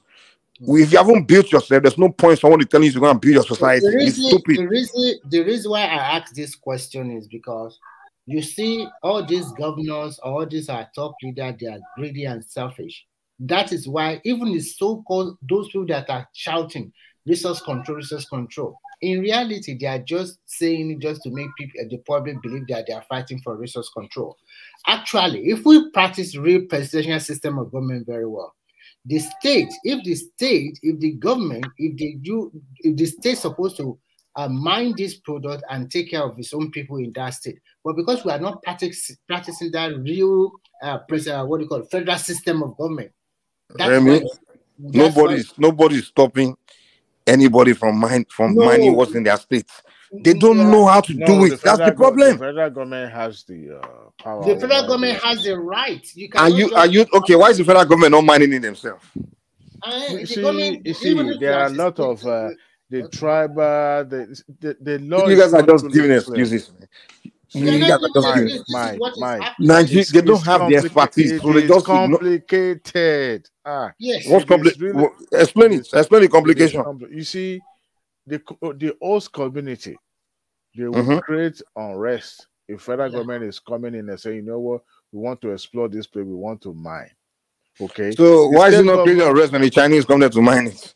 Because the government knows about it. That's what you are giving too much. You are just what else? Okay, why is the host community the oil they are pumping out of the Niger Delta? Why is the host? So you guys give too much excuses for our problems. I don't know why we do this. Do you think the Chinese? So the host community is stopping the federal government from coming here to mine. That's what you are telling me. Some dusty villagers are telling Nigerian government they can't come there to mine. Is that what you are telling me? See what I want to say.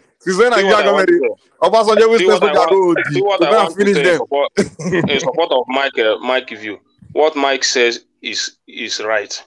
The state government have the right to go into that space and see what is going on there. If they can mine that, if they can use their resources to develop their state. It's just like insecurity. It's all about building relationship with the federal. You can go there, see what you have there. Federal government can still make their demand. Then if you have a balance, you can do it. It's all about nation building. I don't think there is any law stopping them to explore that area. They don't have the expertise. That's what it is. So they don't. Are you saying that the Chinese will be in Kwara and the host community will know that they have foreigners in their midst and they will just sit back and be watching them mining their resources right there in their own face, in their own yes, because that is what you see that government, those former governors and those top officials, they are the ones sponsoring that mining. So if they bring that into the federal, or if the state government take it over, that profit they are having, they will not have it again.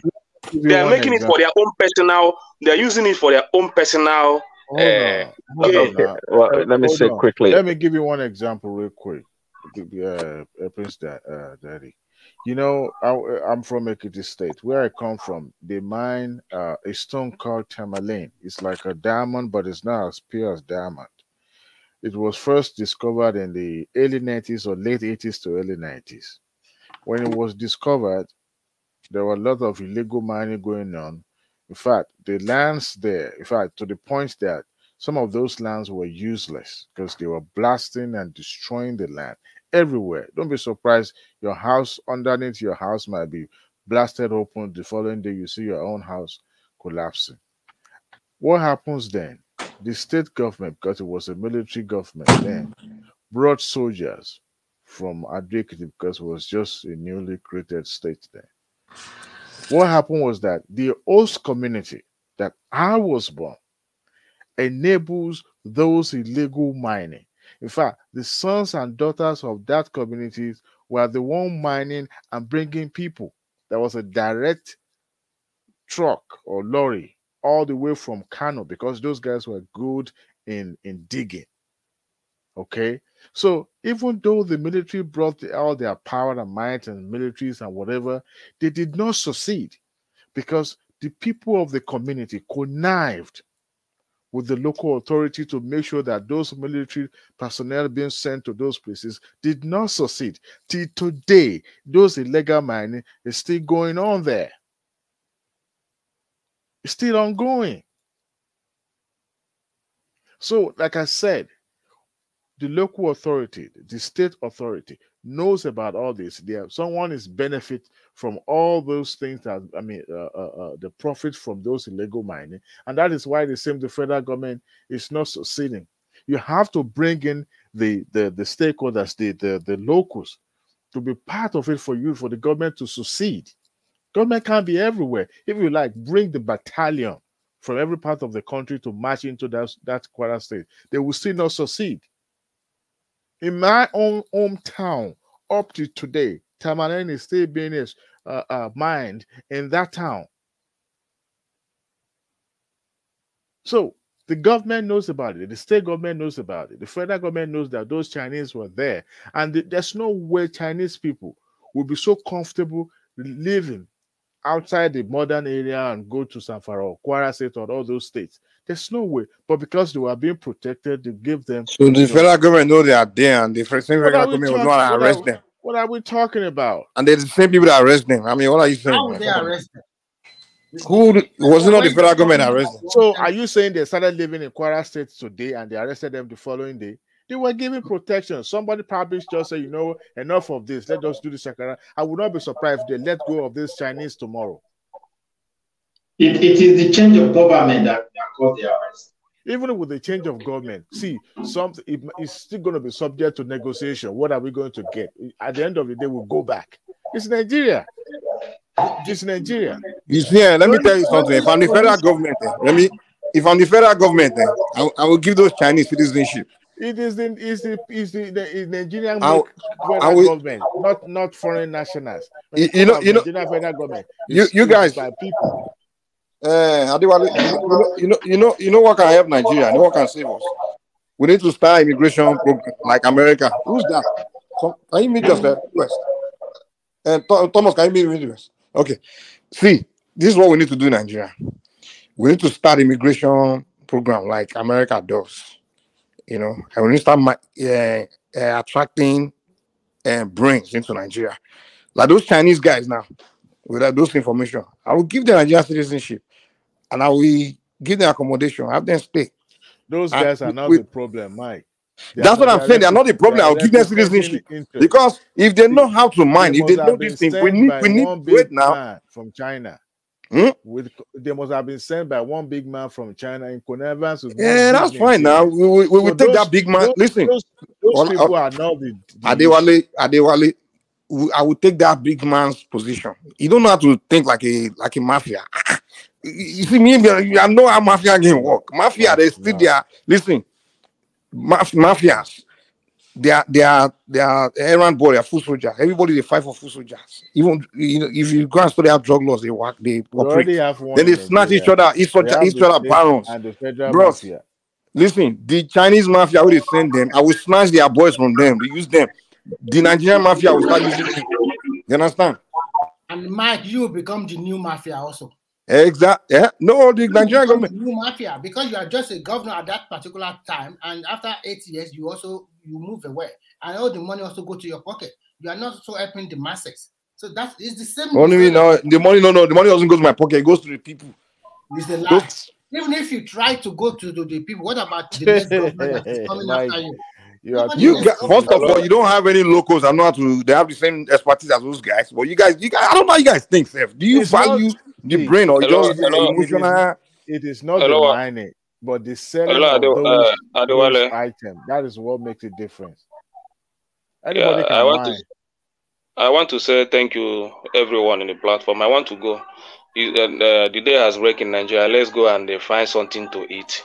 You know, we have to struggle in this country. So to make sure you put food on the table. So I'm going now. So thank you, everyone. And I love you all. And this is a very important conversation. And I wish we will discuss it very well. Thank you, everyone. All right, have a wonderful day. In my own opinion, I think the only solution to this problem is if we decide any day Nigeria decide that resource control, 75 or maybe 60% of resource in your state goes to your state. Go and use the money you get from your state to pay workers, develop your state. Then you will see that those of you said that Nigeria does not have qualified people to do that, you will see what will happen. But the moment that everybody is still going to federal government to lend money in Abuja every time and then, it's still going to be the same thing. Thank you, Remy. That is the truth. You've nailed it on the head. To me, okay, that is the best solution. Remy, because if you're taking from the community, okay, go ahead, Prince Daddy. Oh yeah, I was going to say quickly also, there's illegal immigration in America. I'm telling you, the same mafia people that send these Chinese people to Africa and around the world, go to Chinatown in New York, San Francisco, and other parts of America. There are some people that live in Chinatown. You don't know how they got to the United States. They never leave Chinatown. They don't speak a lick of English, and they do everything in Chinatown. And they are under the control or auspices of some mafia boss in China. So the Chinese, they're pretty good at doing this stuff. I was just going to note that. I mean, there's illegal immigration everywhere. And right now, the United States having a whole bunch of problems in the southern border where everybody's crossing, from Africans to South Americans to the Chinese and Russians. Everybody's at the border. So illegal immigration, it's as big and powerful as America. Yeah. It's not a problem in America. Let me tell you what America does. This is what America does. America open is he allow everybody in. Right now, they will watch everyone. They keep the talented and the best, and then they deport the useless ones. That's what America does. America purposely bring immigrants in because they know the value of human capital, the human talents. They know that. No, Mike. No. Trust me. Trust me. America is the immigrant country. No. Why Prince Daddy. They target. Hold on. They target the Indians and the Nigerians and the people, especially the educated ones that have something to offer the workforce. But all these other menial the Mexicans. They don't target the Mexicans. no, the Mexican are farm workers for the most part, but in terms of white collar jobs, okay. No, it's not only white collar. Every plenty sector. There's plenty of them. No, Mike, don't deny illegal immigration in America. It's a big problem. Don't deny it's not that. a problem. Are they complaining? Okay, that's fine. Is the U.S. government complaining? Well, people are complaining actually. Well, of course. You're talking about low life Americans. No. Listen, in terms of resource control, resource.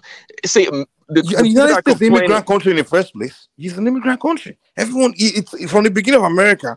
When the country was founded, they wiped out the indigenous people, and then they started the immigration program began back then. And from the beginning, we're not gonna use that argument. I mean, no.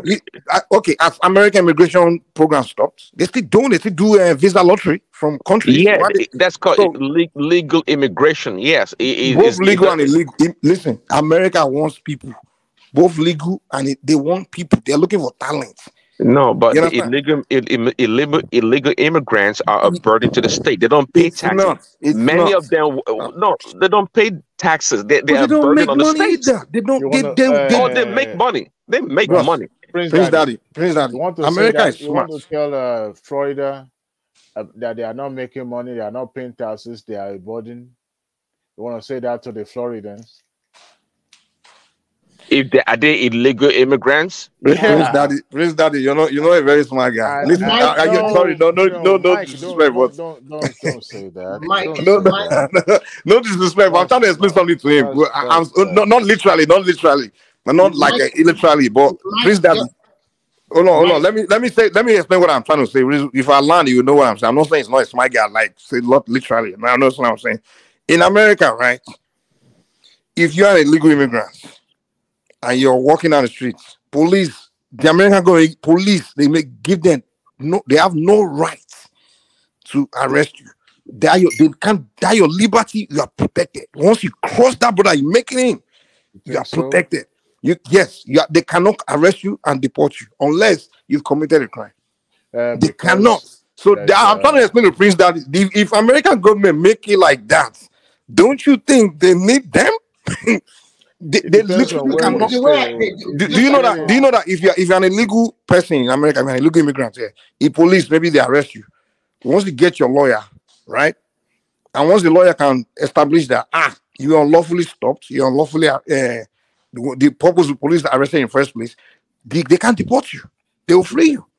Before they cannot just come out. Do you know if you are illegal in America, they cannot just come and arrest you and deport you? They can't. Okay, yeah, I don't need you to tell me that, but exactly. So why are you telling me it's a problem? Well, it is a problem because you don't. It's a big problem because you don't. There's a political tone to it, but I do want you to tell me about the taxes of illegal immigrants in Florida. I want to hear that part. Before Adewale comes one voice at a time, please, guys. One voice at a time. I'm enjoying you guys. One voice, Remy, let's hear from Remy. Prince Daddy and Mike, I want to support Mike's action here in Europe. Because all over this developed country, they don't want to have children like before, and they bring in a lot of asylum seekers. In fact, the asylum seeker even enjoy more than the legal migrant. Because when you come here as a legal migrant, maybe through education. No, asylum seekers, I did not legal. Correct me, I don't know how to do in Europe. Asylum seekers, I did legal or illegal.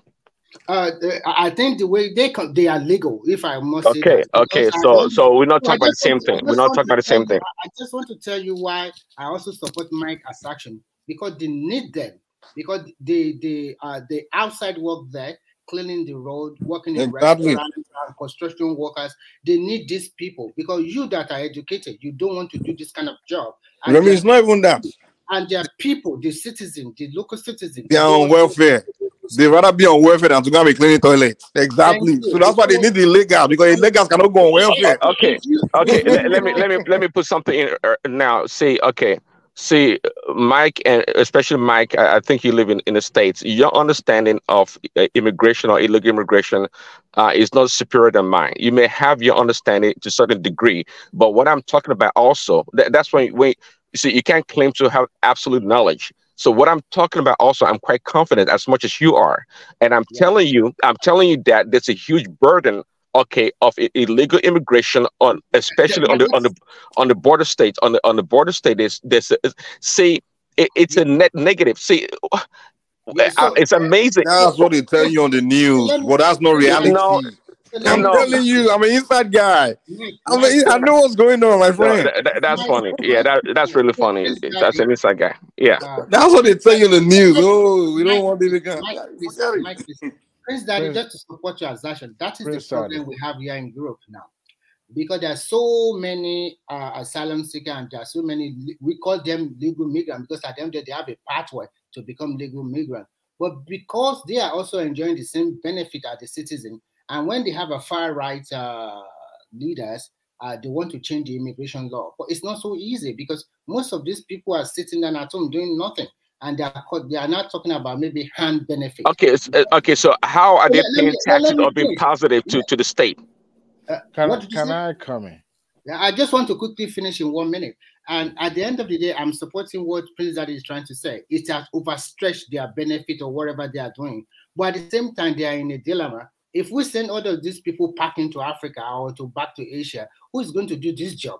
And if you want to change the law, you cannot just separate the law that this won't benefit the asylum seeker. These are for our citizen. This is not. This is for a migrant. I will explain to Prince that how the tax is paid. So at the end of the day, this Holland tried to change their asylum, their immigration rule. At the end of the day, they have to force. There is no government anymore. Finland is trying to do the same thing. They are also fighting in their parliament, and I think they are going to call for another election. So this immigration policy or immigration something is very complex. They need them, and at the same time, how can you say you don't want them to benefit from the society? I take your assertion. So tell me. Yeah, go ahead, Mike. Yeah. That's the deal. As a businessman, right? Before you start, I even want to. Go ahead. As a businessman, if I employ people, the money I pay them, when I file my taxes, my business, I file it as expenses. It's part of my expenses, right? Now, when I hire the legal guy, the money I'm going to pay him, it's not an expenses. I'm paying him out of what I've already paid, my own income, where I've already paid tax on. So the tax is already paid. So now the deal I will make with him is, I'm not going to pay regular fee. I'll pay way below minimum wage. Like I'm a businessman here in America.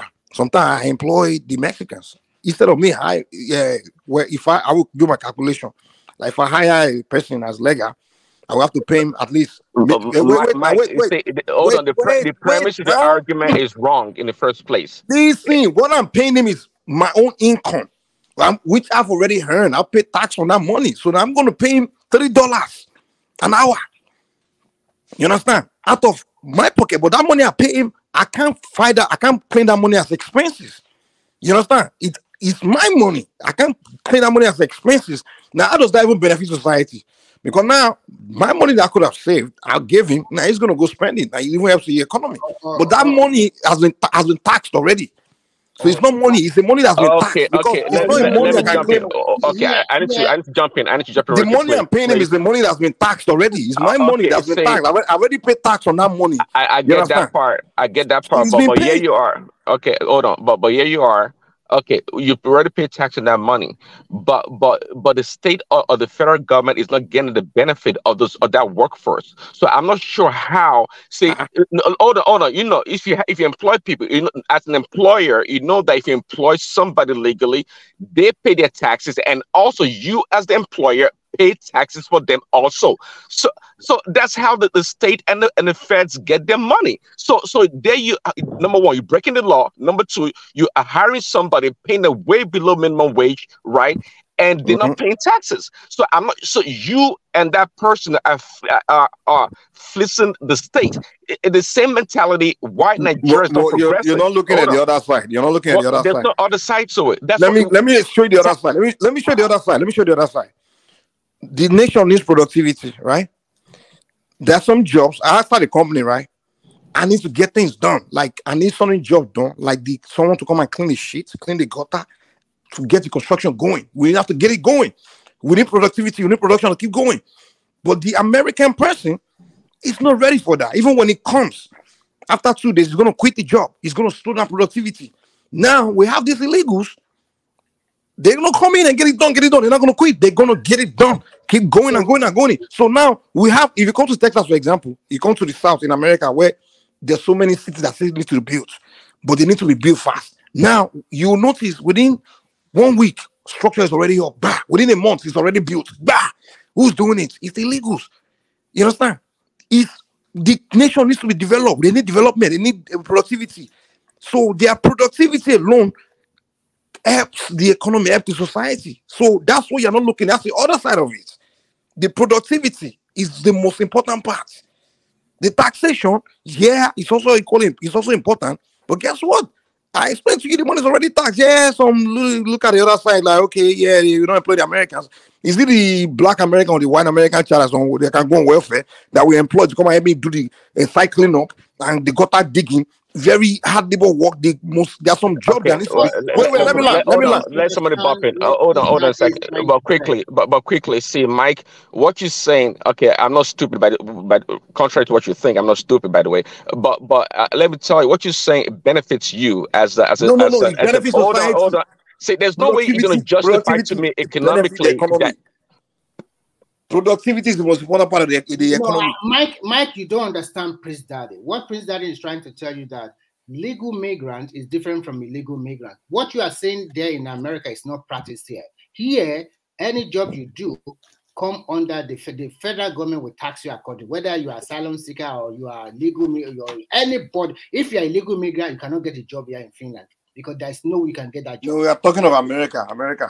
So America. But the argument between me and him is about America. He's telling me that it's a body in America, and I'm trying to explain to him that in America, no, it's not. Maybe Europe is a different story. Of course, Europe. I don't think you guys even. The only thing you guys need over there is someone to come and clean the. Yeah. Sometimes ago, a couple of months back, DeSantis passed signed a law that banned illegal immigrants being employed in the state of Florida. Every GOP hailed that, supported that bill. Like, yeah, we need to get illegal immigrants out of our state. But you see, majority of these illegal migrants, I have friends. I have a friend that work with the NCIC. He's an adjuster. He's an American, actually from Puerto Rico. They have a mandate, but don't let me go into that.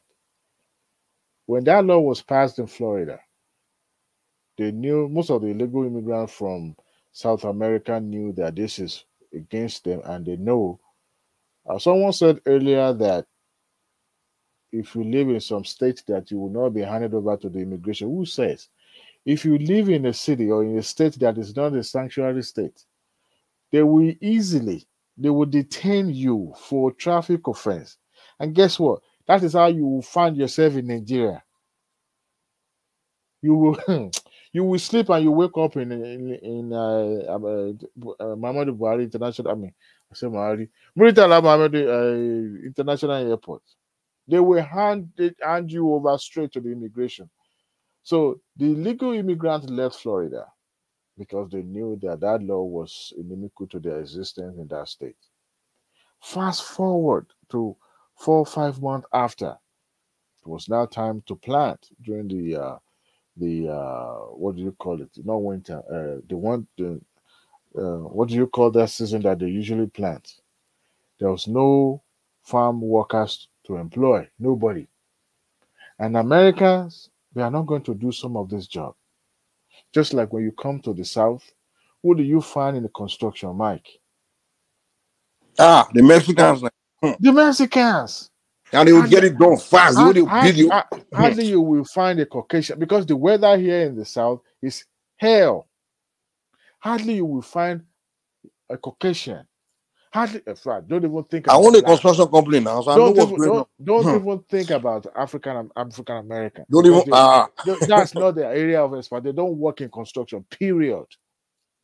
The percentage of African American that works in construction very, very minimal. They work 2 weeks, they will quit. Some You have of to the go and find another person. some of the We Caucasian only you will on a find, project. you will find some of them are just maybe supervisors. Some of them are high skill. So who are the people laying the road, laying putting those concrete together? These are the Mexicans, the South Americans. Okay? Their farm, they couldn't find workers to work. That's why they call them wet bag. They couldn't find workers. Now they are lamenting.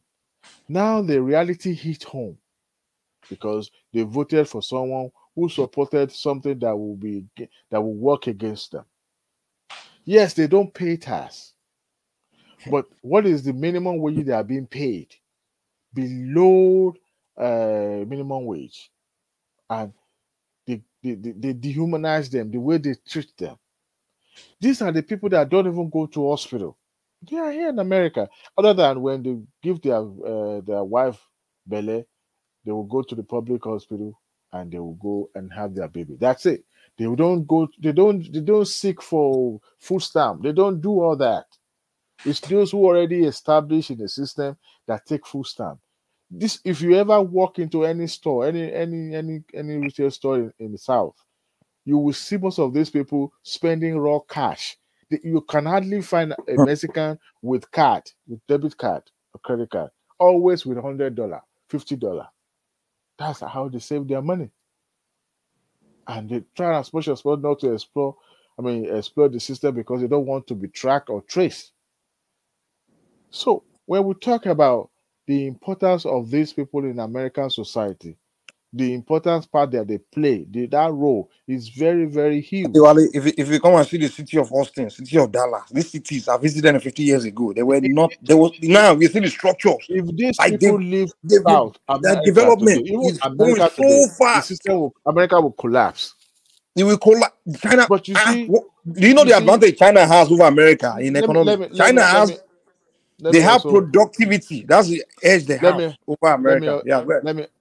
Prince Daddy is not even here no more. What's going on? Let me also bring something to our notice. You see, just like when you go to American embassy, they will interview you.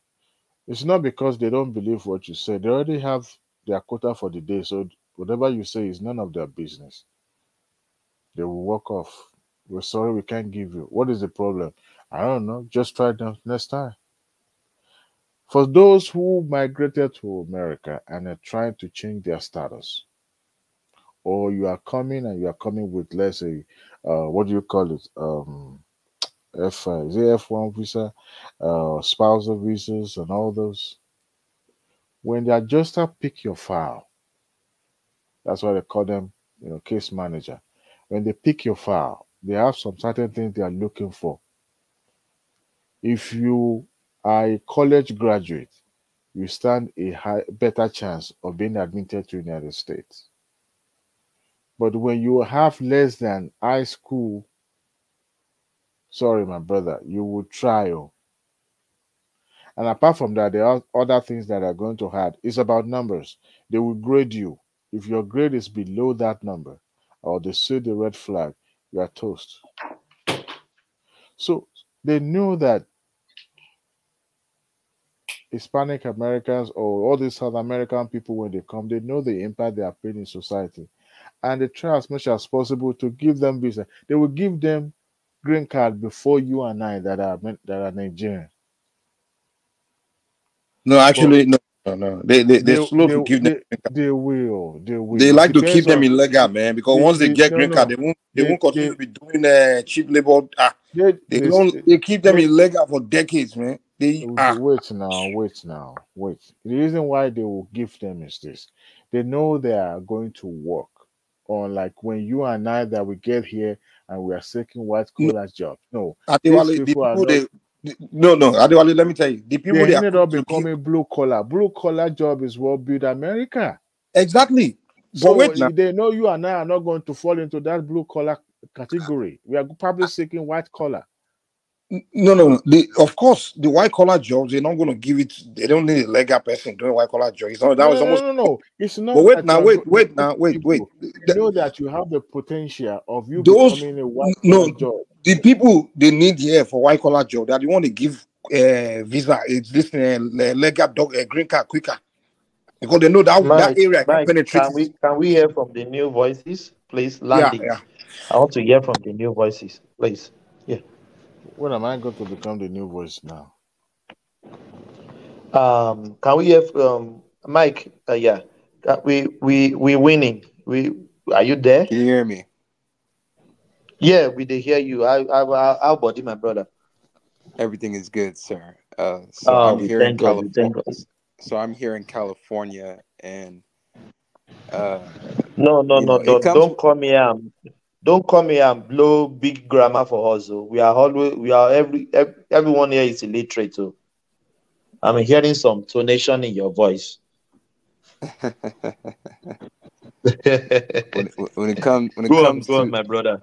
When it comes to immigration, there's people that are adamantly against it. There's people that are for it, and there's people that are kind of indifferent on it.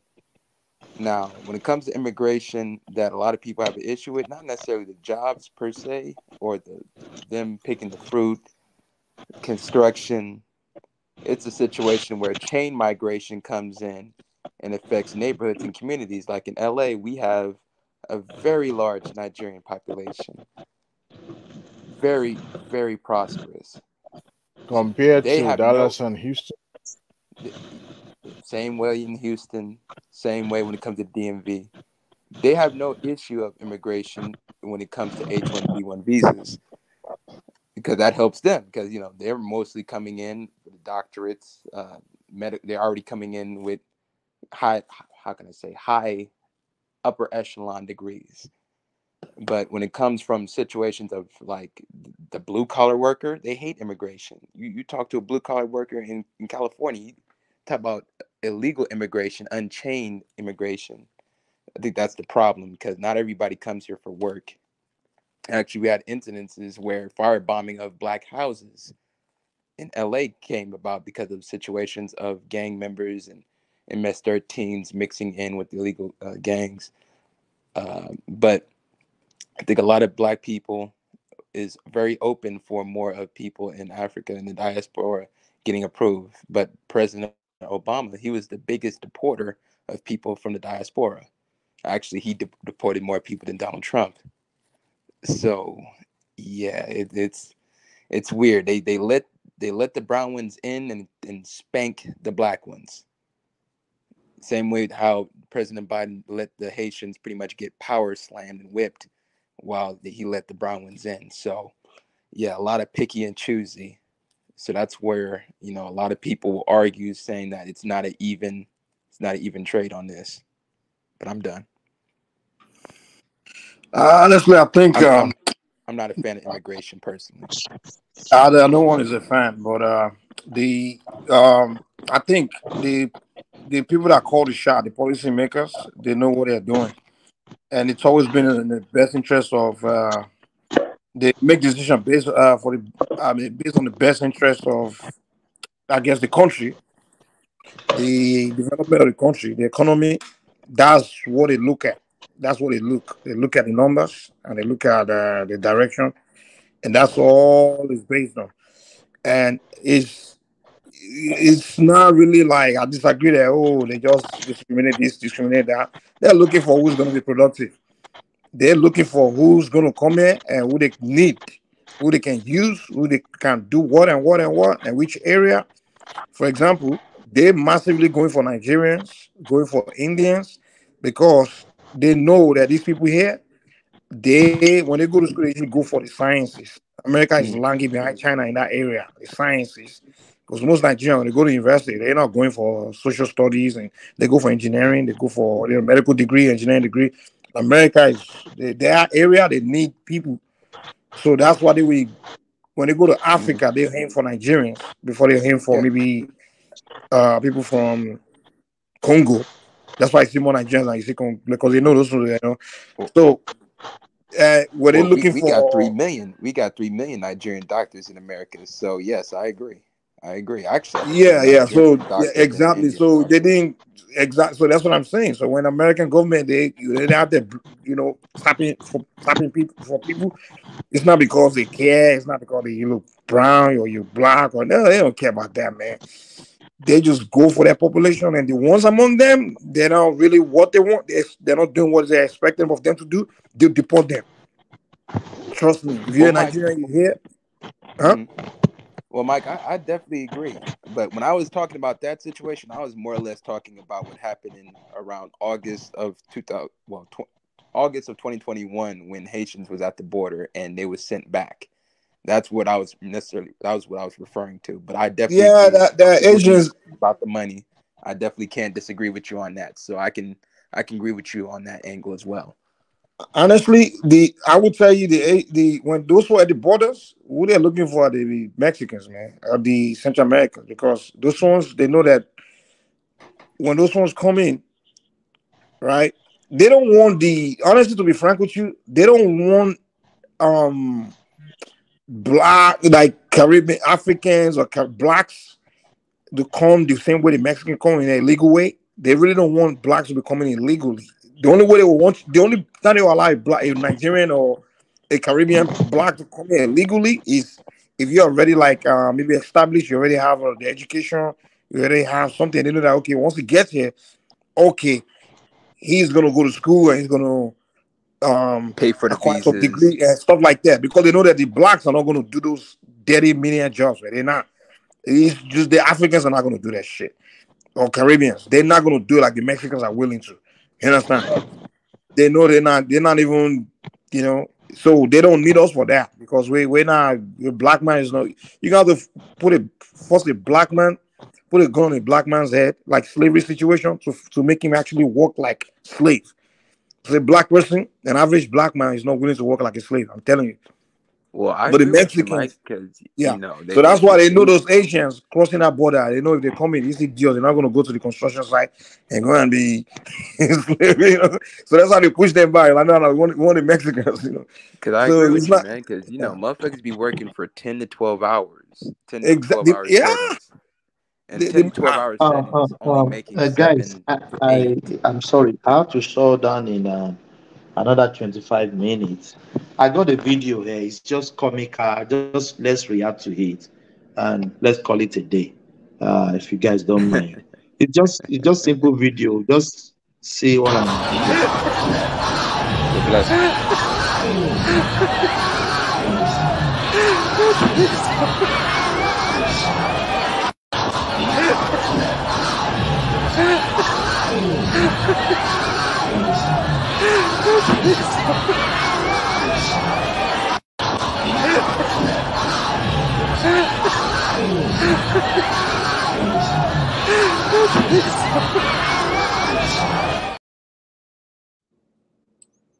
So Thomas, I'm making fun of your own people. I saw this Thomas, video. you know I the just say Christian. I should bring it. Maybe somebody he can make us laugh a bit. So, do you know what is are going right. on there, Remy? Yeah, of course I know. I understand. For example, I think I advise people here, if you like traveling, I wish you can go to the city like Beijing or Shanghai. Remy, can I go for holiday there? There's the holiday yes, spot. you can. Like you have an Australian passport, I think they can give Yeah, you. of course. Look at what the Chinese did. Chinese are very smart people. Like if you fly to Shanghai, they can give you, if you don't get a visa, they can give you 72 hours, 3 days stay or 5 days stay. But if you have with your Australian passport, no, I have free visa to China from Australia. Yeah, I know. I don't need a visa. No, you need a visa. They call it visa on arrival. So when you arrive, they might probably ask you to pay some money also. So don't be surprised, okay? That is visa on arrival. Chinese does not play with money. So when I was living in Shanghai, I came to a city with 4 subway lines. And by the time I lived there for 6 years, they already have 23 subway lines. I'm talking about subway line 1, 2, 3, 4, 5, 6. Lagos just only have 1 or 2 now. and have not started in full operation. Within a space of 6 years, from 4 to 23, so they put their people to work. Religion is no in China. They ban it totally. You cannot congregate and be. Well, let me ask you. Before China became industrialized, were they not doing the same thing? Like all those, their poor people were also looking for way, praying, going to. I mean, it's the same thing, man. Because they become industrialized. There's work available. Yeah, there are people can go out, but they use their population. Like I support you, they put their population into production. But when you look at Nigeria and the ignorance and I don't know, maybe people there, we have been, because of poverty, we have been blindfolded. How can you phantom this that people go to church 5 or 6 days in a week? How can you phantom when you talk to a Nigerian, the first thing that will come out from his mouth is God or Jesus or Muhammad? So how can you phantom them? They put religion ahead of hard work. God put work before even relaxing on the 7th day. When your country, when your people you mean to tell me the God that made me work too, right? Yes, he worked for 6 days. He created this work for 6 days. And on the 7th day, and on the 7th day he relaxed. That is it not true? He created the world for 7 days. Yes, you are right, Remy. You are 100% right. I don't know if that's true. God is not a idle man. It's not an idle man. That's the Christian. But in Nigeria, no, Mike, don't let us go to that side today. Please, let's address what I'm saying. I could tell me, I used to say, go over 6 days. Were you hey, Thomas, are we done with immigration? We're done with the immigration, yes, yeah. So at the end of the day, the Chinese people put their people to work. But let me tell you the truth, it's not so easy as that because of the system of government they practice. You have to, if you don't mind, they force them to work. They force them to pay because naturally people are lazy. But in Nigeria, you are talking about human rights. I cannot do this job. I cannot do that. You can see the production line never stop. Foxconn, the biggest assembler in the whole world, they have over 400,000 people working in the facility. In an old town, 400,000 people. The machine never shut down. And wherever you are there, the machine in your hand, your laptop, your mobile phone, anything technology is probably assembled in China. 90%, I can guarantee, assembled in China. So you can see, so they put their people into work. We have a lot of people in Nigeria, and we are talking about we don't have food, we don't have this.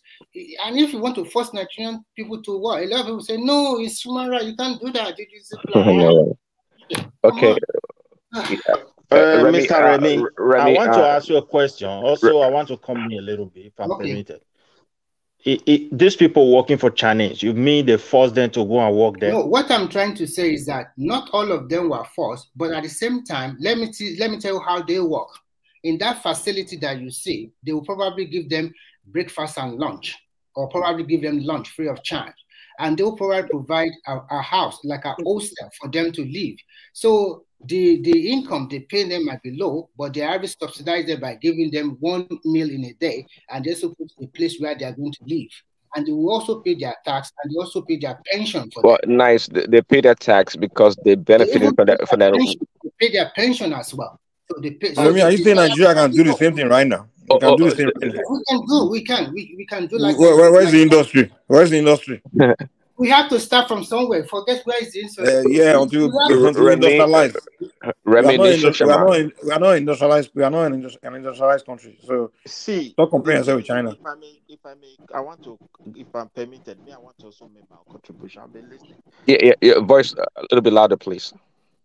Maybe my systems. I have to come in again. We can hear you. We hear you now. I hear you now. Yeah. Okay. You see, the problem is that the last time I was here, I said Nigeria is not a capitalist country. It's a complete black market country. Many people were trying to shut me down. The thing is this, the manner at which we run our business is completely black market. So that is why we are not able to develop any space of business activity to the scale of industry.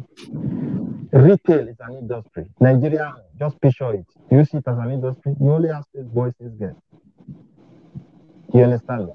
Production is an industry. Nigeria, when we manufacture, The government is not involved in the daily business activities. Nobody accounts to the government. Speaking through something. Can't hear you well. So let me. You cannot hear me now. Now it's better now. We can Better hear now. you now. Yeah. Okay. You see, the problem we have, we just talk about money. Now you are going back to that.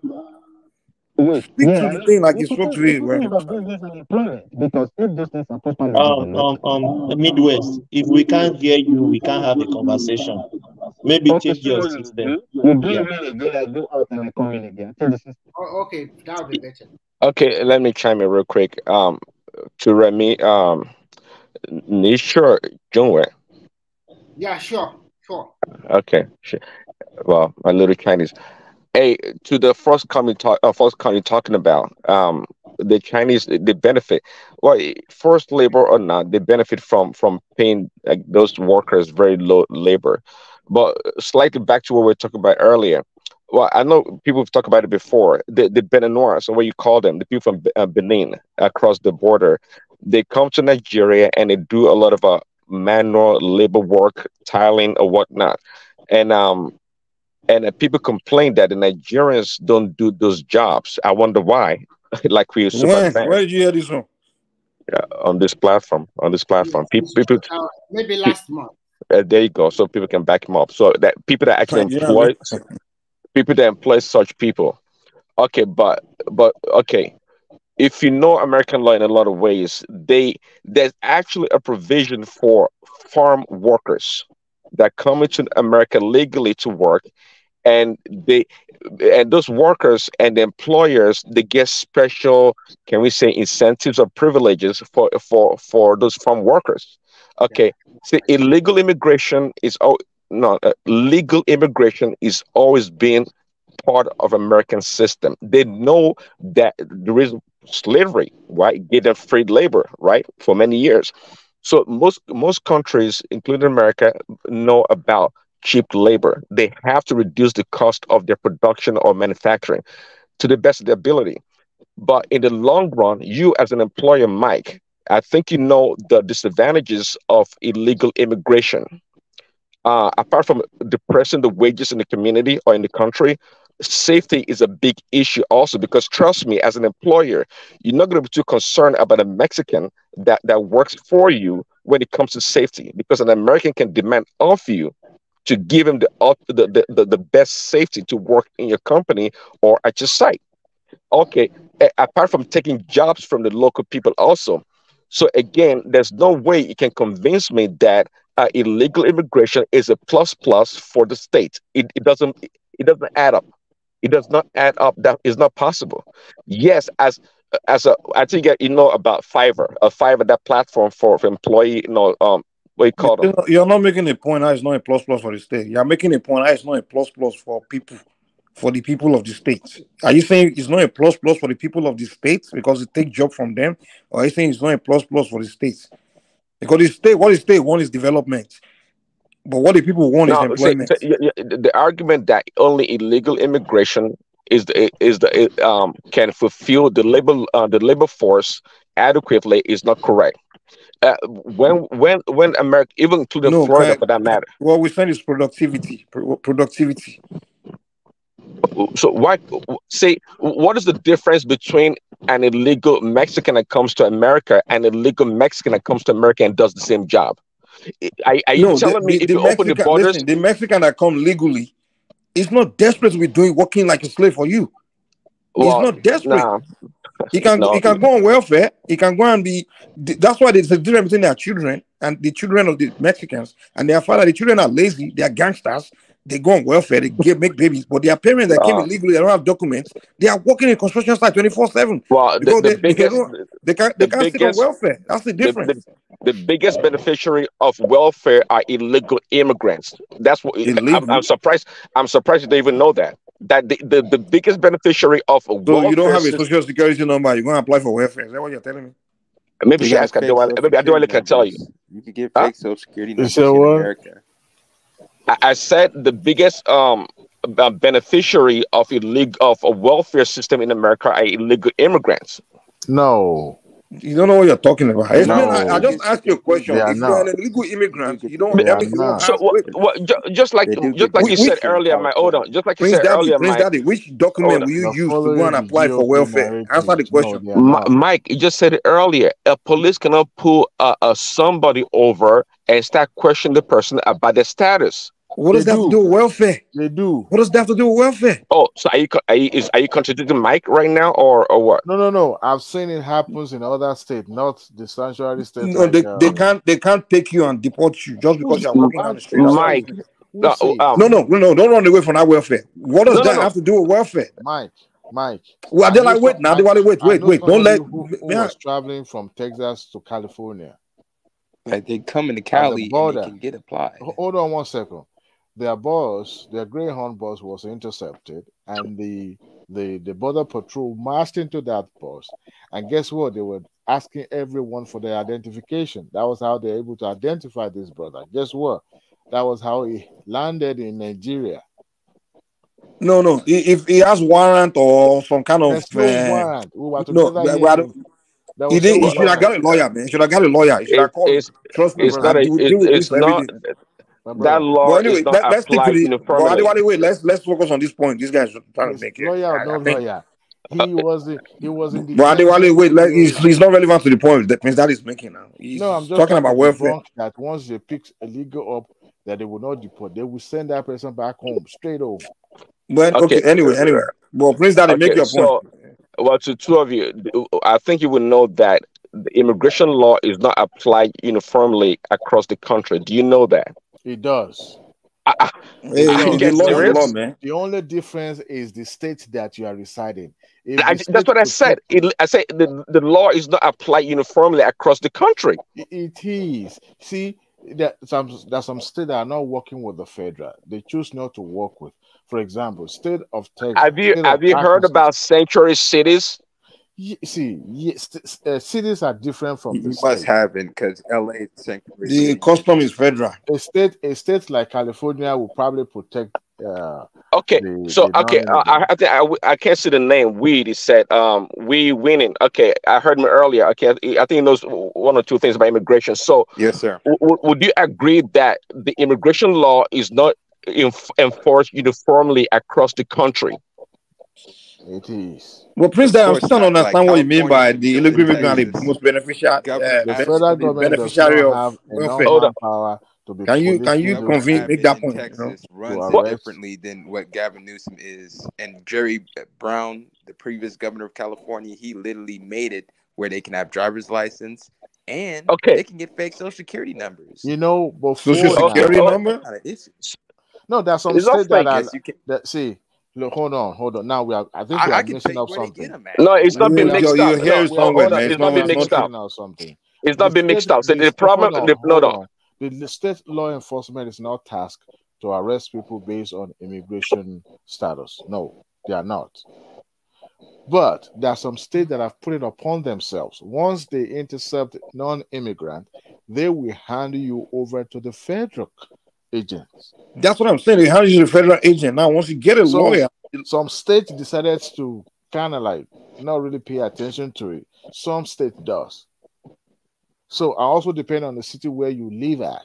There are some sanctuary cities that the police of that city have decided, you know what, we're not going to get involved in all this. Okay. I heard, okay. But God, let's not complicate these. In New York, there's nothing like that. What's your wider point, Prince Daddy? What's your wider point? We're trying to. Well, the point is that you guys are failing to understand that the immigration law is not applied uniformly across the state. During Trump's time, we know immigration was kind of strict compared to right now. But on the issue of, I think you want to answer the question about the issue about illegal immigrants being a huge beneficiary of welfare system. I'm not sure what party don't understand that when they can walk. That's what I'm asking. Go ahead. Well, for example, and depending on the state, an illegal immigrant, can go to any welfare office and apply for, especially those that are pregnant or have children. They can walk in the welfare office And when they ask, do you have a social security number? They don't have any. It does not stop the states, other people, from giving them a full benefit. You don't know that, Mike? Welfare for the child or for the parents? For the family. What does it matter? The mother and the child. Okay, wait. If I'm a guy across, I'm a man, right, across border, I'm here legally. I'm undocumented. No documents, no identification, nothing. I walk into a welfare office and say, give me welfare. They're not going to give you. Would I fill out a form? Wouldn't they have to identify me? If you're not documented, you're not in the system. You're illegal. So I can't get welfare. Hold on. Okay. They got the hold on. If you're talking about a pregnant woman or a woman that gave birth, that's a health issue. That's a, what do you call it? Humanitarian situation. And the child is what they are caring for. It's not really the mother. The child is an American citizen. No, it's not an American citizen, Mike. No, a child born in America is an American citizen. What are you talking about? I'm not talking about that. Don't mix it up. Someone that works across the border with their child or children or pregnant can go to a welfare office and get what you call services, healthcare, food stamp, or whatever you want to call it. No, you don't know that. No, you can't. Okay, nice. You know, wait, what? You don't have identification. What will you use to collect something? No. Yes, they can. Yes, they can. You guys heard something from somewhere. You don't no, Mike. No, because you're so confident in what let me you're not make saying. too much argument. If you're talking about a woman that's not a woman. Maybe there's some policy that's protecting human health issue, like I said. But if you are an illegal person, Hey, Mike, you have to accept where you have a limitation. You don't have knowledge for everything. You gotta accept what you don't know. What you say, Mike, is correct, and also what I'm saying is correct. No, but Daddy, you are correct when it comes to having access to medicals and all those things. Yeah, that's what I'm saying. You look at the percentage. As an illegal if anybody go to the emergency room, they don't. They have to no. Humanitarian situation. That's not welfare. And Prince, the Catholic Church also sponsors them as well. The Catholic Church is also the biggest sponsor. Yes, that's a big plus. Yeah, that sounds but I'm not talking about private. I'm talking about the state itself. The state itself. You know the funniest thing, Prince. That's not welfare. That's welfare. Prince Daddy. Guess who takes welfare most here in America? The Caucasian, the white people. Yeah, we know. Are they illegal immigrants? Whether they are illegal or not legal. They're born here. Exactly. So they don't count. And I'm telling you that illegal immigrants in this country. You don't know what you're talking about, man. In the United States here, you need social security number. You don't need it, Mike. You don't need it. You need not all the time. Okay. Tell me where I can. Okay, this information. Can you present this fact that you? Can you present your fact? No, Mike. No, if you're talking about, let me talk. Let's be, instead of jumping around, let's just focus on one argument instead of switching it. In America, no, if you're talking about emergency situation, and I go to the emergency room, yeah, of course, anybody have to take care of you and things like that. No, we are talking about you're jumping around. I'm not talking about that. You're jumping around. I'm not talking about that. I'm not talking about that. If you're talking about welfare, Section 8, and food stamp, you have to fill out. In fact, I can tell Thomas to pull out the form. Well, you can fill. Of course, there's the form. You can fill out the form. You have to fill out a form. You have to have a social security number. No, you don't have to. You don't have to. It's not always the case. You don't have to. You can't be illegal. You can't be undocumented in the country and be getting. They have to identify who's getting what. Mike, hold on now. Food stamp is for state, not federal. So anybody, there are some states they're kind of lower the condition of getting access to food stamps and those things. There are some states like that are rich, and they don't care whether you are undocumented or documented. But if for you to have access to Social Security or Medicaid and all that, you have to have documentation. And if you look at what is the food stamp anyway, or how much is the state spending on food stamp? You'll be surprised. You'll be super surprised. Of course, I've volunteers in the food pantry before. What do you call them? World Food Bank or whatever. Let's not even focus on being thrown away every day. Let's not overemphasize on food because, of course, if you're hungry, there's someone food they don't want to throw food away they can't give you. But when you talk about welfare, Prince, we're talking about something like Section 8, like free housing. That's what we mean by Yeah, welfare. those that's things. more You than see, there's more all than in there's all, Section 8, my friend. There's non-immigrants GR, are not there's actually there's exploiting Section the 8, there's system. WIC. As a matter of fact, Hold on. This Weed's talking. Let's hear what he's saying. Go ahead. Just more than just Section 8. You got general relief, that's 220. You got food stamps, that's 400. It used to be per child that the mother can be able to get out of 4 or 5 kids, but that was capped under President Obama. But it used to be where people can make at least $3,000 a month off of government assistance, off of hustles. Like there's people that are literally selling their food stamps to get cash liquid. So there's so many type of loopholes and hustles that people utilize, where don't underestimate the power of people scooping up their monies plus side hustles. So, Section 8 is for the housing, but food stamps for the food. General relief is for the situation of work. They got other stuff, WIC for women, where women can be able to have all of the proteins, milk, baby powder, etc. And is that always the case? Is that always the case that you have to be documented or to have the benefits? Prince Daddy, let me ask you this. Prince Daddy, let me ask you this. In my state, you don't have to. states, In my you state, have they to require have. a family member. Like a lot of people have family, and the family is from here, and they can be able to vouch for them. There's situations where people go the illegal route, where they get IDs, fake social security numbers. But if you're a worker, if you are a working migrant, you have a TIN number. So there is a situation where that there person is is an alternative. documented. It's documented. That's what I'm saying. They don't know The difference still between. forms of document. That'll be documented. Don't say that. Don't say that. Prince Daddy, knows can a any Mexican man state cross in the the border southern illegally, part or of even a this Nigerian country? come illegally and go straight to welfare? Mike, hold on one second. Guys, Daddy, we have to shut down. Is there any state We in have the to go. southern part of the country giving food stamps to illegal migrants? Out of 50 Yeah. states, Yes. it's mostly the liberal Please states give me in the names West of that Coast, state. the East Coast, liberal No, I'm West talking and the about the East south. Coast mainly. You see, these are liberal states that decided, you know what, we are going to take care of these folks because they want votes from their family. Ain't no way Texas is going to give you the food stamp without you being documented. No way. So there's a process for. The bottom of my submission is this: the numbers of undocumented Adewale, why immigrants don't coming you into guys this. always listen to me? I was talking about China and Nigeria. You guys too run for We don't care about this Well, I was going to American talk people. about that, sir, man, before we move You are away. no longer caring about your China You no these more. American China people, can take it and you are shove it too where the sun selfish doesn't people. shine. You are too selfish people. Hey, they are selling Nigeria anyway. They're going to sell that country See, straight up. Thomas, you might Without have addressed that video before you shut down. You see, Yeah, but the bottom yeah. line, Mike, what you said earlier, I kind of agree with you that if you compare the number of undocumented immigrants coming into this country, and the general assumption is that these people are like a leech, they are taken from the system.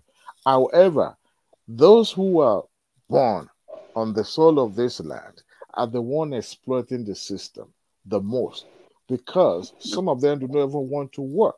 But these folks come into this country and put their hand to use and work. I'm not saying there are no criminals among them, but the general assumption out there is that, these are terrible people, they are coming to exploit. And I think that's a wrong assumption, because most of those immigrants that I know, they are very hardworking people. Even Trump himself employs some of these folks in his own company. Trump's father is an immigrant now. The funny thing is that the children of immigrants are the ones that we call his people company immigrants. was found to have employed undocumented non-immigrants.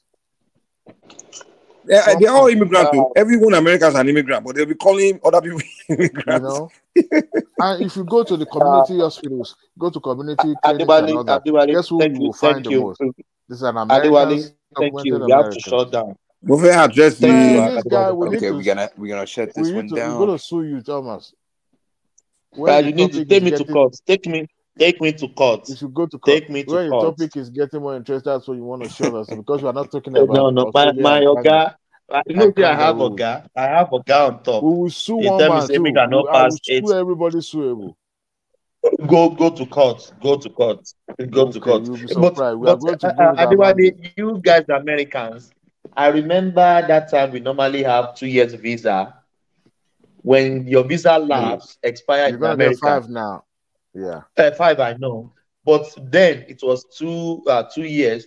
But when your visa expired in America, I think America too wants illegal immigrants. Why do I say that? They knew that they gave you 2 years visa, 2 years pass, you didn't leave their country. They have your data. They can track you down, Oh arrest yeah. you, and deport you. Let me finish, please. Please. They can track you down, arrest you, and deport you back to your country. Isn't it? So Yeah. they will just look away. People will be living 5 years, 10 years. I have family member that did that. Thomas, let 2 me cut years. you short a little bit.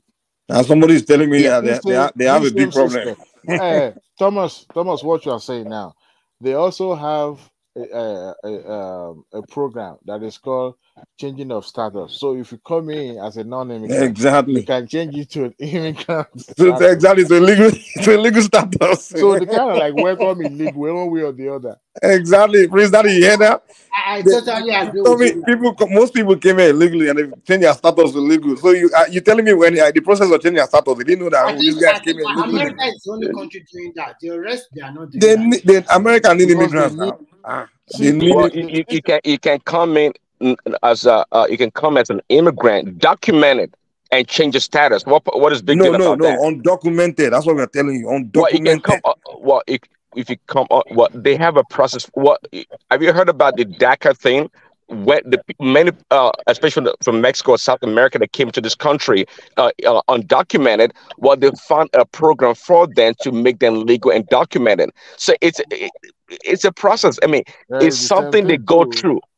Okay, but I think Mike, you have a problem. Mike has a problem acknowledging that there's illegal immigration in this country. I don't know what the big deal is. But Prince Daddy, they also established DACA to accommodate undocumented immigrants, right? That's what I say. DACA was for undocumented immigrants. Even though it's controversial and all that, but of course it's controversial. But they always it's America. They always find ways to resolve problems. See, but the notion that we don't have illegal immigration problem in this country is not true. And the problem for who? Problem for who? This is the problem for who? For the government or for the people? For you? For people that they don't. Nobody knows. See. So problem on the resources of the state. The same reason why people complain about Southeasterners coming to Lagos and being overburdened. Prince Daddy, we are not arguing with you that American citizens are not seen as a problem or it's a problem for them. Yeah, it is a problem for them. Okay, of course, it's always going to be like that. If people come to your territory, we are not saying it's not a problem for Africa. And they use the resources. Listen. Listen. What we are telling you is that it is not a problem for the government. It's the government's problem. They are the one. They need it. They know what they're doing. They control. They know what they're doing. It's not a problem for them. They don't know what they're doing, and it is the problem. America don't know what they're doing. Are you kidding? The most advanced country in the world don't know what they're doing. Thomas just give you an example. That people come, they know they can track them. If it's a problem, will they track you and ship you out? No, people that come here, they fly here, they document it. No, listen. American government, if it's a problem for them, they will be picking you up and be shipping you out. It's not a problem, Mike, because you don't understand the political undertone to it. That's the problem. There's no political. Guys, thank you. We can't keep on arguing, please. Thank you. We have to shut down. Mike, act on that video in 2 minutes. Then we shut it down, please, if you don't mind, please. Oh, the video. Yeah, the video. You said you want to act on that, please. Yeah. So basically, I'm trying to explain is there's one book I read, but then I did research. See, there's a saying that they call it is it 5% or 50%? But they say only 5% of human beings actually born with special talent, born to lead the rest. You understand? So what I'm saying is, when you also study the history of China and all these countries, how they got to where they got to. So those 5%ers, they are the ones that got together and designed the future that they all have. So when you show that video, put next to the Nigeria, what we have there is that people, the argument people like you maybe showing that video is that look at the way the Chinese man think versus the way the African man think. No, that's not the fact. That's not the case.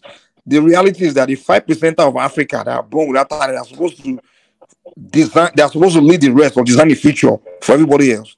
They are not working, they are not coordinating. And that's why I gave you that example earlier about that professor. He's one of those 5%. And I run into so many Africans, Nigerians that are that 5%, born, gifted, talented, successful, with brain, but they are not doing what they are here to do. They are the one that can coordinate themselves, organize themselves, and go and design that future, that industry, and take those 85% or 95% out of their condition of confusion where they are praying around. Because those people you see praying, those Nigerians see praying, those are the 85% that they cannot lead themselves. So they are just praying for God to send those 5% to come and lead them out of their misery situation. So that's what I picked from that video. So it's not a race thing. It's more of a people that have their 5%ers working for them and designing industries for them, putting them to work, versus the people that have their 5%ers just jackpot, don't want to do anything. And then the 95% are just running to religion to save them. So that's what I see in our video, Sha. Mike, what baffles me is that since I've entered this country, I haven't get any miracle money. All the money that I earn in this country, I work for it. So why do Nigeria think that manna will just fall from heaven? But Thomas, you are not working, you are praying. But Thomas, that you're able to work because somebody created that industry for you to go and get the job. You understand? Some group of people, because the people that employ people in Australia, America, it's not the government, it's corporation, it's companies, big companies, corporations. There's no government parastatals here. It's only exactly. So and that's what I'm trying to say, and that's what I've been trying to. When I speak to Nigeria, when they keep saying government, I'm like, no, we got it wrong. It's a group of people. They are very gifted, very talented. Put them anywhere they'll make it. Those people are not coordinating. They are the 5%, and they are the ones you see in America that create corporations, big corporations, franchises that employ the rest of the people. But in Nigeria, we have those talented people. Many of them, they're just selfish. When you talk to them, there's no love. They don't love their people. They don't love their society. It's hatred in their hearts. So they die with their talents. Like that professor, that professor alone, he could have done so much. He could have changed thousands of lives with his knowledge. It's every advanced man. But it's hatred for Nigeria. It's hatred for his fellow black man. He didn't do anything with his talent. He just died with it. Whereas a white man would have used that talent to just transform his environment and create jobs. So that's the difference. It's very unfortunate. It's very unfortunate. Go to church on Monday, Tuesday, Wednesday, Thursday, Friday, Saturday, Sunday. Mike, let me be honest with you. When I was in Nigeria, I'm an engineer. I work. But when I got here, I discovered that what I'm doing in Nigeria, I'm just playing. When I got here, I begin to work. If I say somebody is working, you are working and you are earning.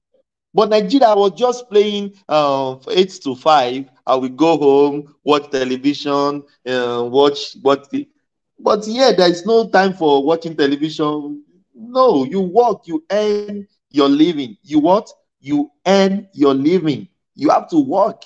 There's no heaven, manna falling from heaven anywhere. There is nowhere in America they are picking money. Never. You have to do what? You have to work. Unless you want to be, they call they call it Center League. They gave them $250 per week. What is $250 going to do for you per week?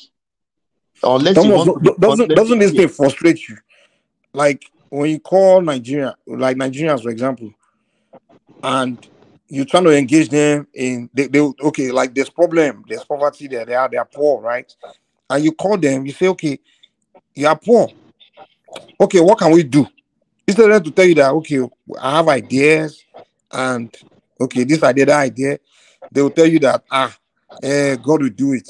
And the the Genesis, the book of God will do it. I start blocking them. I started warning people in Nigeria. I say, listen, next time I call you, have conversation. If you don't start talking to me about ideas, you understand? That I can now I can put my money in, invest in idea. If I call you and start quoting the book of Matthew, the book of this thing, God said in the book of Matthew, he that shall see that can almost I don't want to hear that thing, man. No, Mike. Idea. Those people, they don't. I'm a Christian. Even in the Bible, I don't know. You don't believe in Bible. I believe in Bible. Even Bible said, "I am going to bless the work of your hand." God doesn't say He's going to bless you. Oh no, I will bless the work of your hands. So if you are not working, don't expect God's blessing. If somebody is not working, is expecting God's blessing. His food is going to fall from heaven. They are not putting their brain to work to come with ideas. You understand? Create ideas. And that way, someone that has, if you call me in America, I can say, okay, this your idea is brilliant. Okay, I can put money into it.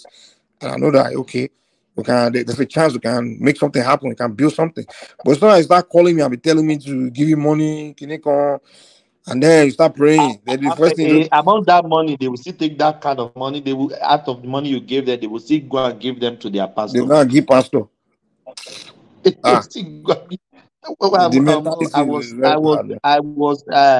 was referencing my own blood sister, and don't tell me.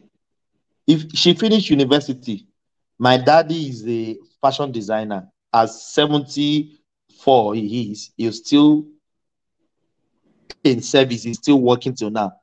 She learned the work from my dad. When she finished university, nobody has never paid her salary in life. She's the one paying people's salary. Immediately she finished, she went on Instagram, she creates her own brand.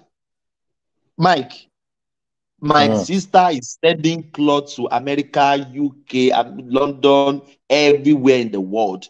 If she doesn't have a shop, she doesn't have a shop.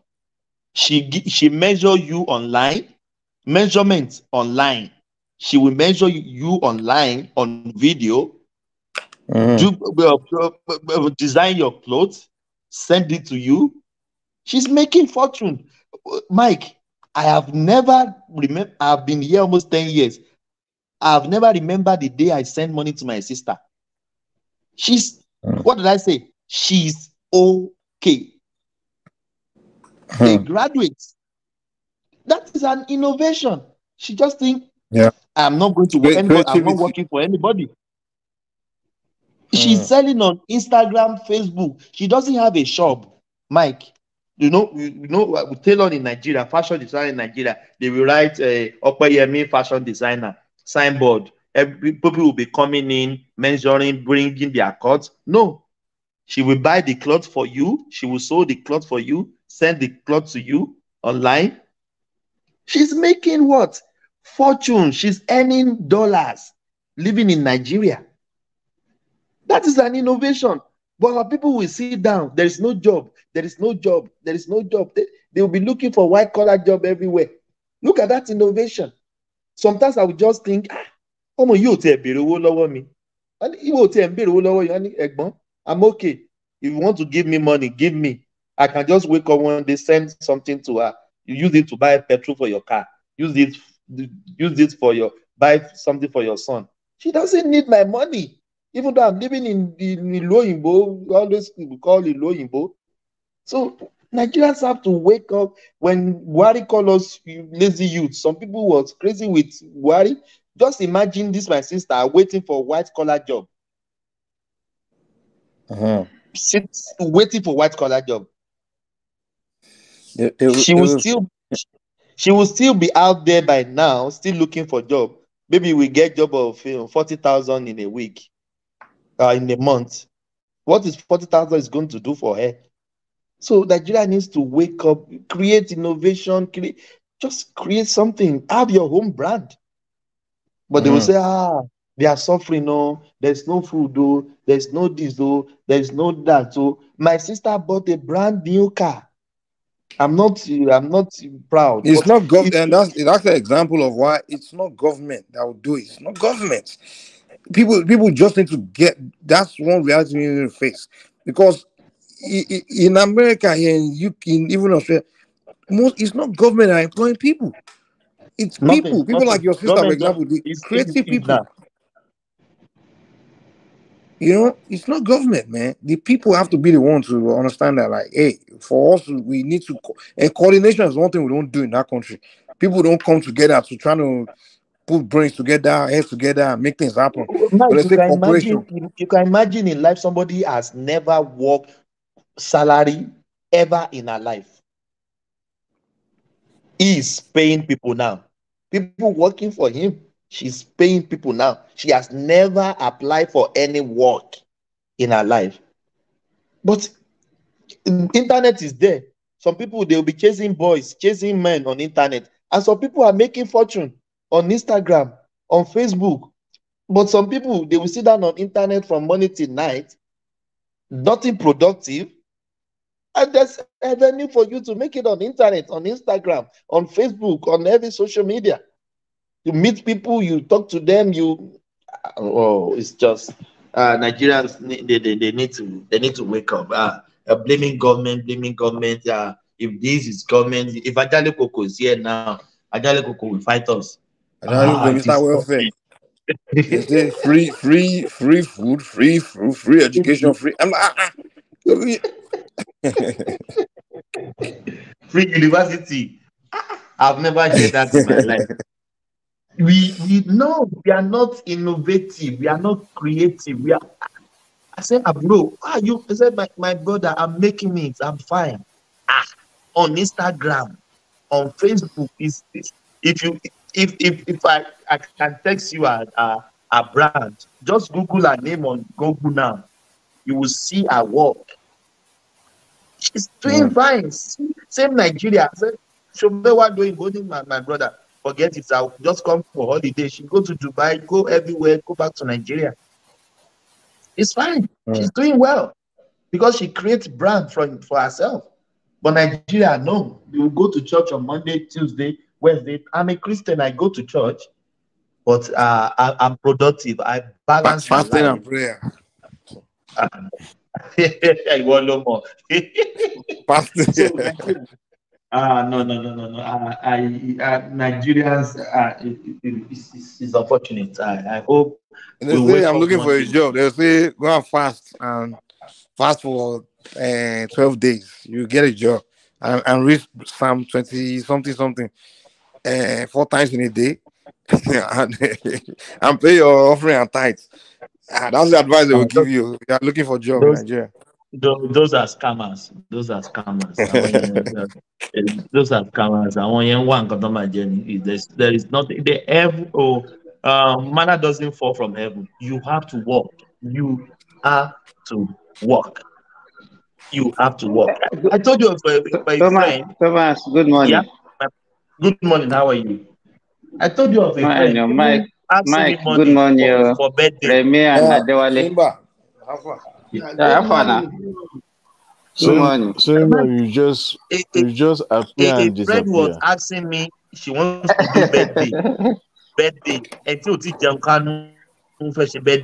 She's asking me up. I said I don't have money. Want him she to said that birthday. F off. Birthday. Birthday. You are your old pastor. You still somebody to F off. You guys, I think the only thing we know how to do well in Nigeria is to complain. That is it. Simba, because let me say this.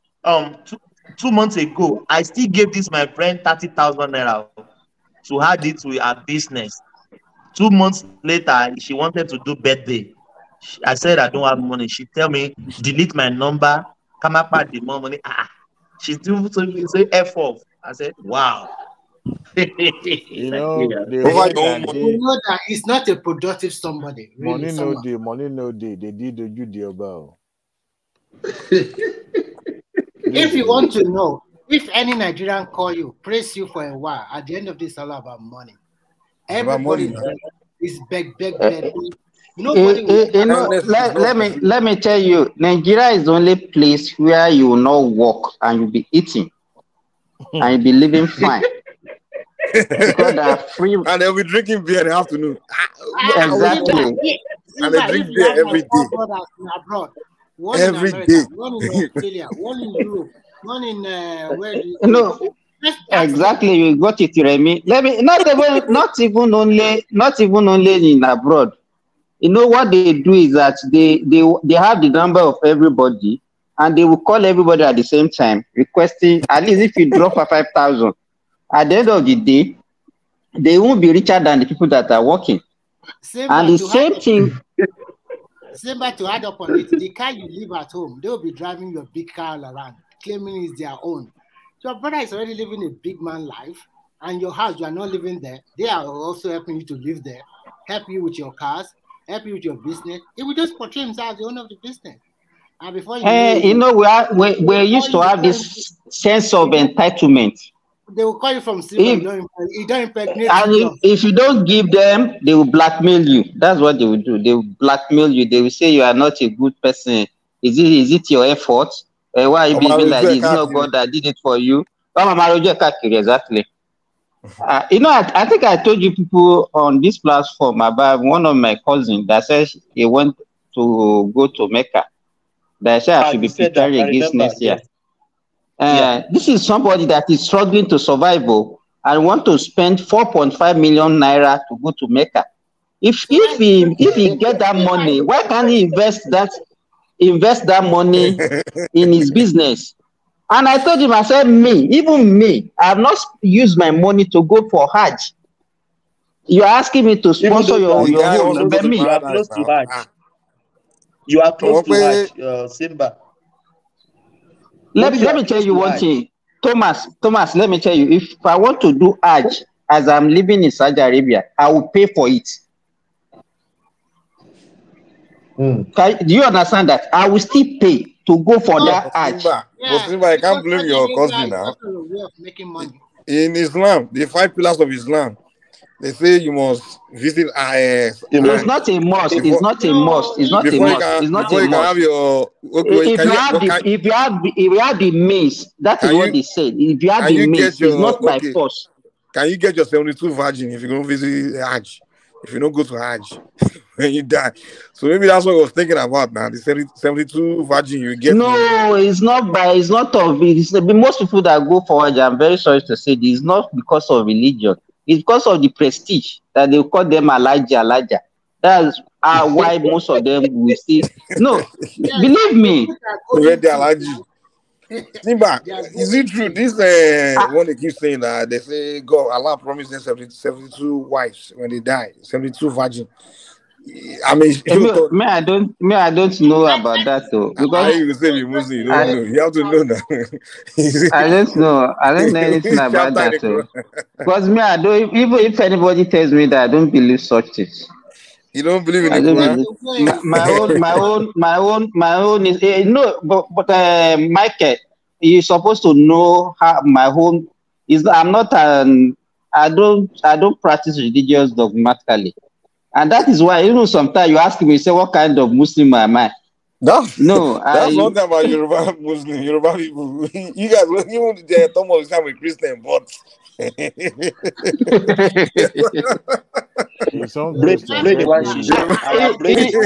Yoruba is just they know. Ajabo Christian and Ajabo Muslim.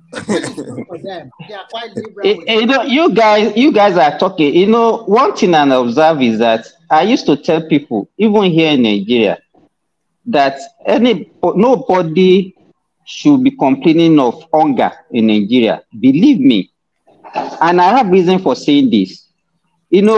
Beside my house, I have about 4 plots of land that I fenced. 2001. It was actually, I just called somebody. I said, clear this land for me. and I planted yam there.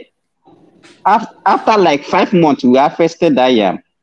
And I was not even around when my wife harvested the yam.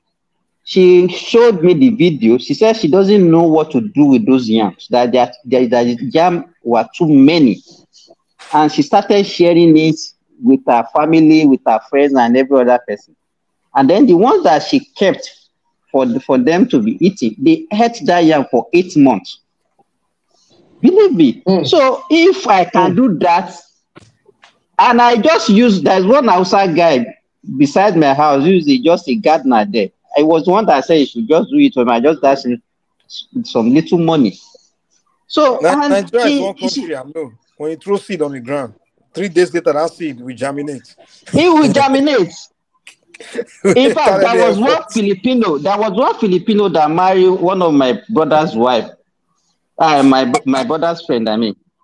And this woman, when she came to Nigeria, when they started living in Nigeria, once she noticed that all these, when they want to grind pepper, you know, when you wash the pepper and just throw the water away, she just discovered like 5 days or 6 days after, where she threw that water, the pepper started germinating. She was amazed. Said, what?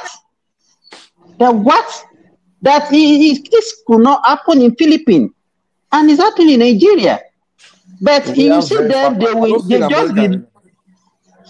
In fact, just 3 days ago, one of my friends was telling me that during the last dry season, that she just asked one of his boys beside his house, he planted pepper, that every 5 days, he used to sell pepper of 30,000 naira every 5 days. Every 5 days. Wow. Imagine, pepper, 30,000 every 5 days. And when I calculated, I said, okay, that is like you are making 180,000 just from pepper every month. That the woman that will pluck that pepper, she will just pay that woman 500 naira to pluck the pepper that will sell for 30,000 naira. That be by 5 days, those women that will buy the pepper, they will start calling him that, do you have the pepper? And he did that for like 4 to 5 months consecutively like that. And he was just using the bowl with the water from his bowl to wet to water it. You understand? Yes. So to me, if it's only a lazy person that will be complaining, and we have vast land, we have so many things. Rain is falling nearly every day now, and that is, you know, and I just. Simba, just to add to your point, you know, there's some people that bought plot of land. They are even looking for people to give them free of charge for farming. So no, you just beg. I have that I gave to people free. Just secure the land. I have like 40 acres of land somewhere in one village very close to Ilorin here. I gave those villagers, I said, use it to farm because I can't use the whole 40 acres. Use it to farm. But my boys that are working for me, they will just work for like maybe maximum of 2 hours in a day. When I get to farm, I will see them sleeping. And I used to ask them, I said, what are you people doing here? You have water, you have the litters, the shit from the poultry that you can use as fertilizer. You can even do dry season farming. You can plant vegetables, you can plant so many things. But the only thing that they say, our guy has come, our guy will dash or something, our guy has come. I used to look at them and say, what are you people doing? You're just wasting your life. Sleeping. No, I don't understand. No, let me tell you, what we need is a serious reorientation, or especially of our youth. It's coordination. We need coordination. That's what we need. It's not going to be easy like that. We also need we need a little bit of force also. Simba. Yes. Simba, see, why can't government do this? Simba is you create these things you are talking about that people are not doing. You create an employment center, right? Where people go to apply for jobs, and all this land, you already clear. Government take it, clear it, divide it into different sections. This section here will plant this crop. This section here is this crop. That section here will plant this crop. You understand? You sectionize it like that, organize it all ready for planting. seeds ready to go, equipment ready to go, and you create employment center. If you don't have a job, come and apply for job. People go to employment center and they apply for job, and you send them straight. You first put them into 2-day class. You are talking about farm settlement. That's what you are saying, nations. Exactly. Farm settlement. Yeah. Why can't government? You just coordinate it. We have done this thing in the past. I don't know. We used to have it in the old Western region. They used to have, in fact, they built houses where people live on the farm. But I don't know what happened. I think it's the military that actually ruined the country for us. When immediately they go on and all these military people came. Simba, let me tell you a family member of mine, big like a cousin. He finished university, no job. One of his brother bought a car for him rather. What they call it, all these big Toyota. I don't forget the name they normally call it in Nigeria. Yeah, there's not coming from here. There's bought it for him. Do you know what this guy is doing? He's doing Uber in Lagos now. Do you know what he had to his own package? If he pick up, like he always work in the airport. If he pick up a big man, when he drop him at home, we just said, sir, I can be picking you up anywhere you are traveling. You don't need to book the Uber on the app. You understand what I mean? If you book the Uber from the app, the Uber will take their own commission before paying you your own chicken change. That is why he got his own customer now. People will be calling him. My brother is coming from US. Go and pick him in the airport. Normally, they're supposed to, give him maybe 5,000 on Uber but because they feel secured, people even coming from abroad, they feel scared to call just random Uber so that they will not come and rob them in the middle of the night or take their bags or do something. They pay him triple now, triple, double, like a 5,000 trip. Sometimes they will just dash him 20,000, dash him 30,000 because they know him very well. He can't plan for them to come and rob them. But some Nigeria, they will say, never, I would never do Uber. I am a graduate. I can never do Uber. And this guy is making this.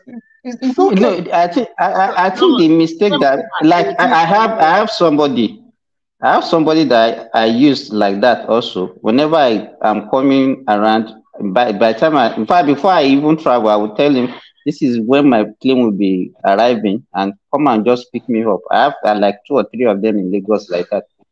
I think the major problem is laziness. Even the people that they are looking up abroad, what kind of job are our people doing abroad?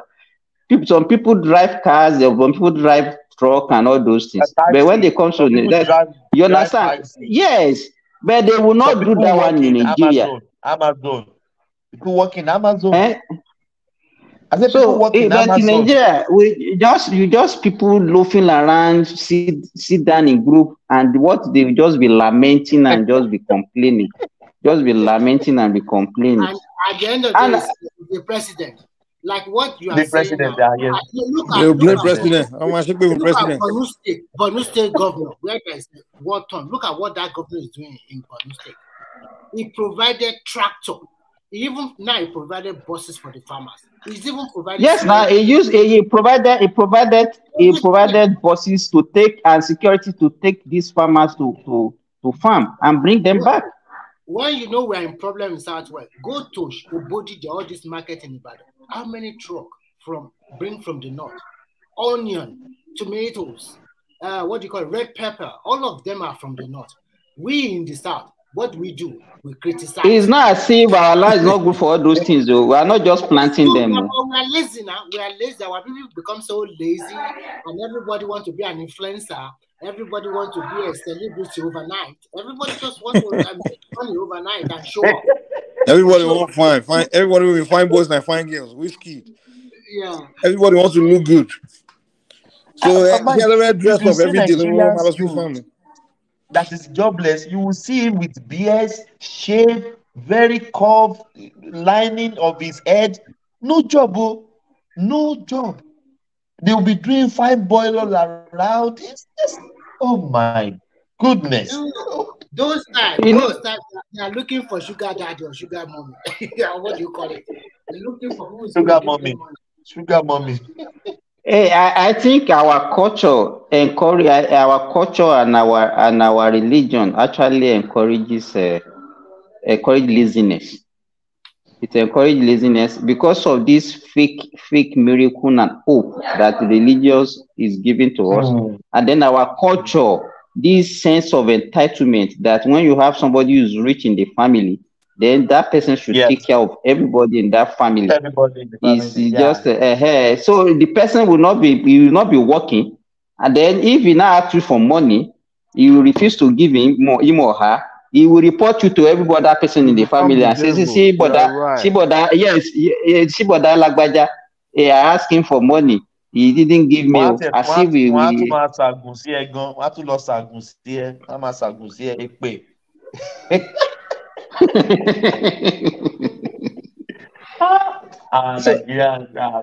will help us. If Nigeria knew what let me tell you, they are doing for living, what they do if exactly, Nigerians what they do.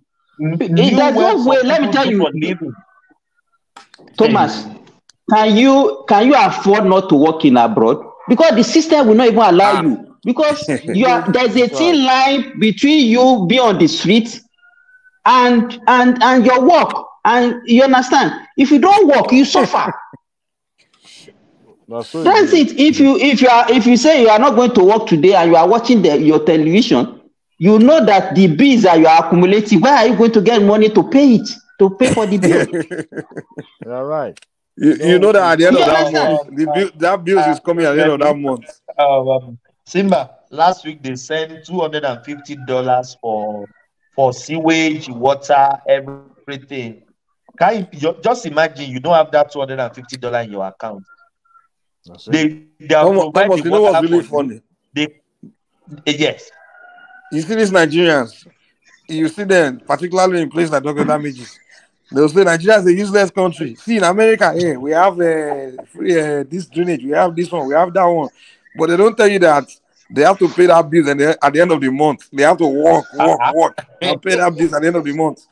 They will just talk as if people in Nigeria, then they are working, they have the money to pay for the same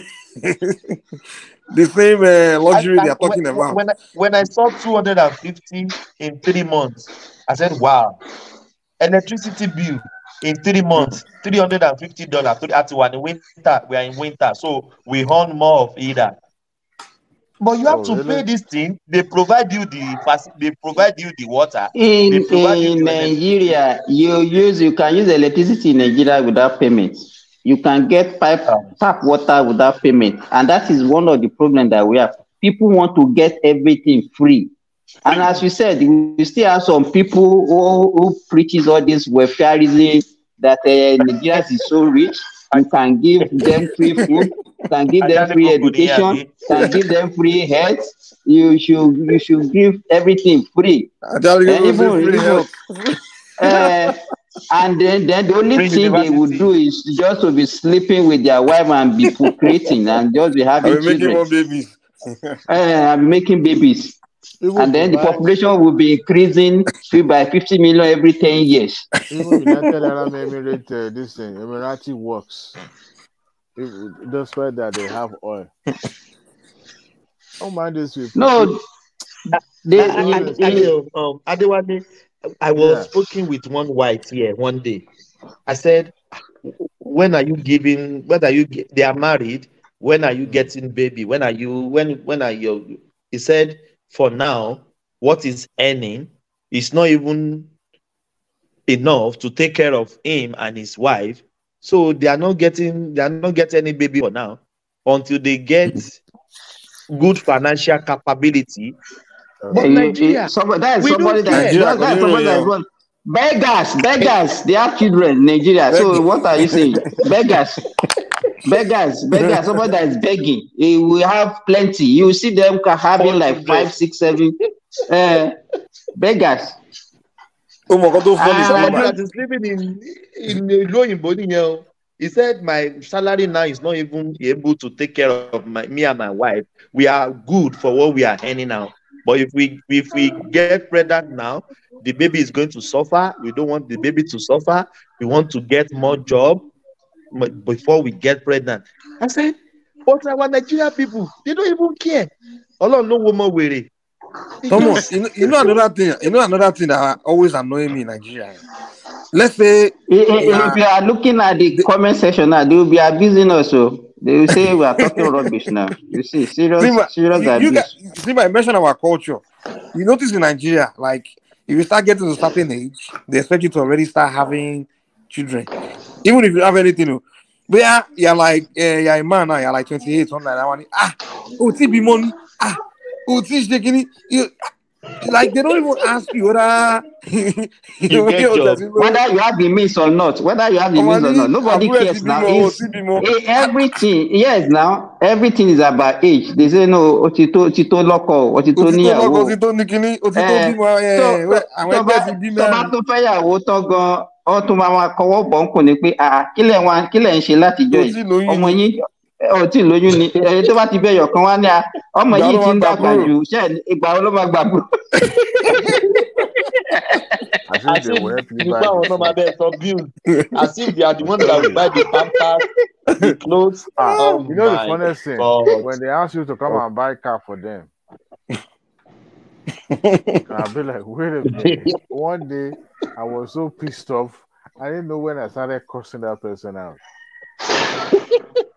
You say I should come and buy. Am I driving Lamborghini or what do you think? What do you think I'm driving? Mercedes-Benz?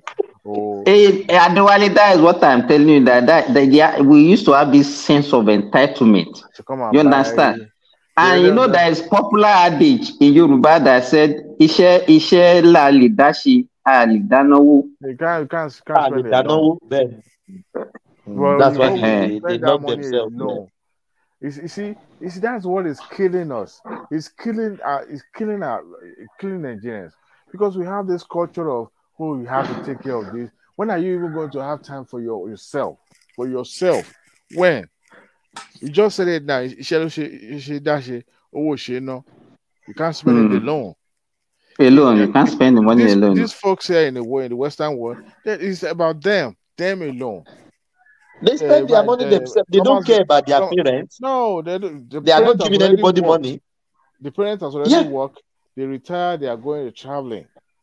It's you now that is turn to work too. But we no. Thomas, I fear. Thomas, 2005, I went to Dubai. I said, this banking, I don't know, this recapitalization, I don't know where it's heading to. Let me see if I can put one business or the other. Then I was even thinking of doing laundromat, like a wash and dryer, not like a dryer. Yes, like the coin one. This one that you will take your clothes, then you wash it yourself and go. I was having that dream that if I open two outlets, one in mainland, one in island, that is enough for me to sit back, relax now, instead of me putting all this tie on my neck every day. Then I went to Dubai. I bought some of these machines. I bought clothes, right? I bought, in fact, I bought like Nigeria Custom and Immigration. They chopped me. I bought like almost 20 suits, nice suits. I bought a lot of things. My brother, I came home. Family and friends came over. And a friend of mine, I won't tell you the region that they came from in Nigeria, went home with 5 suits. I said I'm going to collect money from him today. 5 suits. Correct cha-cha suits. Then brothers. Brothers and sisters. I know of a brother that took one nice tennis shoe and promised heaven and earth that he will bring money. I said he will bring that money today. 2005. So I had to go back. You are doing charity. I had to go back to the people that I travel with. I started getting items from them to go and sell because I was still used to this federal revenue and the federal revenue and other federal government agents. I usually go to them, usually work together. Then that was how I was able to recoup my my flight ticket. That machine, I ended up selling it in Banjo. I couldn't. Everything was just destabilized. They would, when you say that they would, and if you don't give them, if you don't sell it to them, they will say, "Oh, look at you! You think I won't pay you back?" They would be the one to demarket, to devalue you in the first place. That was how that business went to south, though. Except they will pay me back today. The second Now they will still pay you. The second 2007 that I went back, at least at this time I've learned. I bought items. They knew that I traveled. They were coming because of that 2005. They couldn't come to me again, so I was able to make at least some money on that 2007. Yes, yeah, of course. And to the point that even people are, some of the customers then were expecting me to start selling to them. I mean, to be going to Dubai virtually every month or something like that. I say, that's how I knew that these federal government workers, they are making huge amount of money. But the system in Nigeria will make you go down. Can you go to Walmart here or any of the store here and say, "Don't worry, and take their stuff. items. You will pay tomorrow." Come back tomorrow. No. And you are a nice man, even because I don't know you, but the way you talk and the way you behave on this platform, you are not like me and Mike. As a nice man, you cannot survive in Nigeria. Believe me. I know. Right? You are too nice to survive in Nigeria. Let me tell you, in my own business, I used to tell my workers, I don't mix friendship or family with my business. I don't go to my farm and say, okay, bring me 1 crate of egg there. No, I've never taken 1 egg out of my farm, and that is an example that I've given to my workers. You understand? I will give my wife to go and buy egg wherever she wants to buy if she need egg in our house. Because by the time you are doing that, you're already giving them an impression that they can take their own. You too can take. Yes, that's good. So, and if any of my family you say you want to do the business, I will tell them that if I have money, I can dash you. But this is business. I cannot come and buy on credits from me. I will never say to you, if you like, go and report me to the king of our town. I will not listen because that is my business. So there are certain things that the people, and let me tell you, for you to be able to survive and stay in Nigeria, then you have to be a little bit mean. It's not as if you are mean, but you have to be very serious. The so-called our own that we used to say, common sense. If you don't let me teach you guys what I do. My secret. Nigeria, even anywhere, when somebody needs money, even when I want to give you that money, I won't say I'm giving you the money. I will say I will borrow you the money. Just say I'm borrowing you this money. You pay me back when you make it. I'm sick. Okay,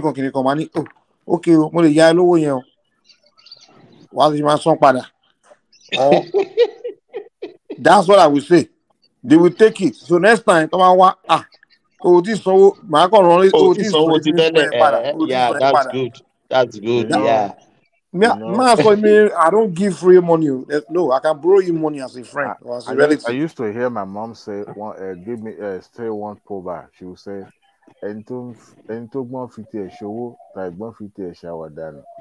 So I've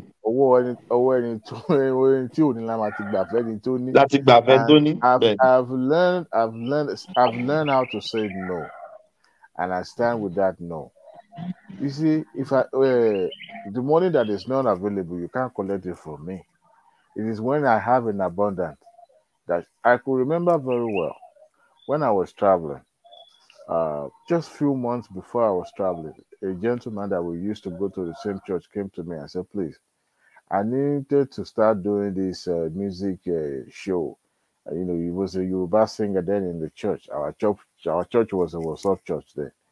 And he was looking for empowerment and he needed to borrow certain amount of money. I told him I didn't have the money. So I said, you know what? Take this 70,000. I said 2007, 6 or 7. I said, take this money and pay me back. That is a big money. That's a big money. And I said, and he promised to pay back in 3 months. That sometimes they go to show and we'll be making the money and we'll pay back in 3 months. He was actually living on my street, a little bit older than me. And I felt that, okay, I could empower this brother, I could help him as well. My brother, fast forward to 2007, this brother did not. In fact, it seems he was dodging me in the street. Whenever he sees my car coming, he will disappear. I have some boys in the street that will usually come, someone that knows about the transaction, that will come and tell me, I say, bros, it's like going inside for you. I said, well, me, I didn't even. But when scenario changes, and I felt, okay, you know what? I think I might be moving away from this country. And I felt, you know what? Okay, Egbon, where is this money? Not that I really needed the money per se, but I wanted to give it to people. Just to ask, Family just to give member. him that you Yes, don't because forget. I want to take care of that area. Yes, just that it won't say as if, and also for him to understand that, look, you can't take somebody's money and just think that person. I don't know how you got to know about that I'll be traveling. The next thing, he came with, I think, 20,000 or 30,000, something like that, and he promised to pay back in the next 1 month. So I reminded him that almost more than a year now, you haven't repaid anything, and we live in this same street. Now you are bringing 20,000. What am I going to do with this 20,000? So I let him understand that I'm disappointed in him. So he begged, he brought people to beg me, and I said, okay, what is what I want you to do? Bring me another 20,000, forget about the rest. No, bring me 30,000, forget about the rest. And he said, okay, bring the rest. He couldn't bring the rest. He was dodging me.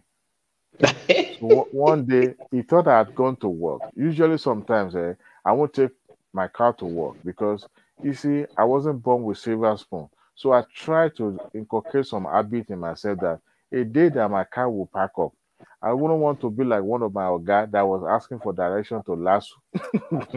And he was born in Lagos. So we make fun of him in the office that day. He regretted even asking in the first place. So I said, if this car had fault, mechanical fault, I don't want to be like this man. So sometimes I will go to the what do you call it, main road, and catch my bus. Some of the folks that I would give a ride to, sometimes, so many times they will see me and they will say, okay, we should gather money and give me. I said, no, why should I collect money from you guys? We are almost the same. So they will, sometimes I will see the shock on their faces when they see me by the roadside In trying to get the transport fare, yeah, in the public fare. there was a day. So many times I've taken taxi from the bus stop going to work, and that taxi man will say, okay, and I will say, okay, please, can I bring in more people? He said, but you are going to add to it. I said, no problem. After I'm paying for the entire car. So 2-3 people will join it, and I will pay the driver. So some people will be, we have made. So I try as much as possible to do that. So most times, this Egbe will think I'm still at home, and I will take a public bus. So there was a time I didn't go to work. My car was not in the house. So he felt, okay, this Egbe has traveled maybe usually, because sometimes I'll go to Osun State. This Iragbiji and Ada. There's a particular golf course in Ada by engineer. Michael Golf. Yeah, Michael Golf. So I used to follow my supervisors, my guy there. He was heavily involved in politics. We'll go there. Sometimes we'll go to Ado, we'll come back. I would not even stop in my hometown in Ekiti. So, to cut long story short, this segment thought maybe I had gone and he was roaming around the street. So I now came out and I said, Egbo, today I will take this money from you. I became a area boy. The people, they used to look at you like, oh, you are this Alaka woman, easy going. No, I said, today, you would know that, I'm from Ekiti. He started begging, seriously.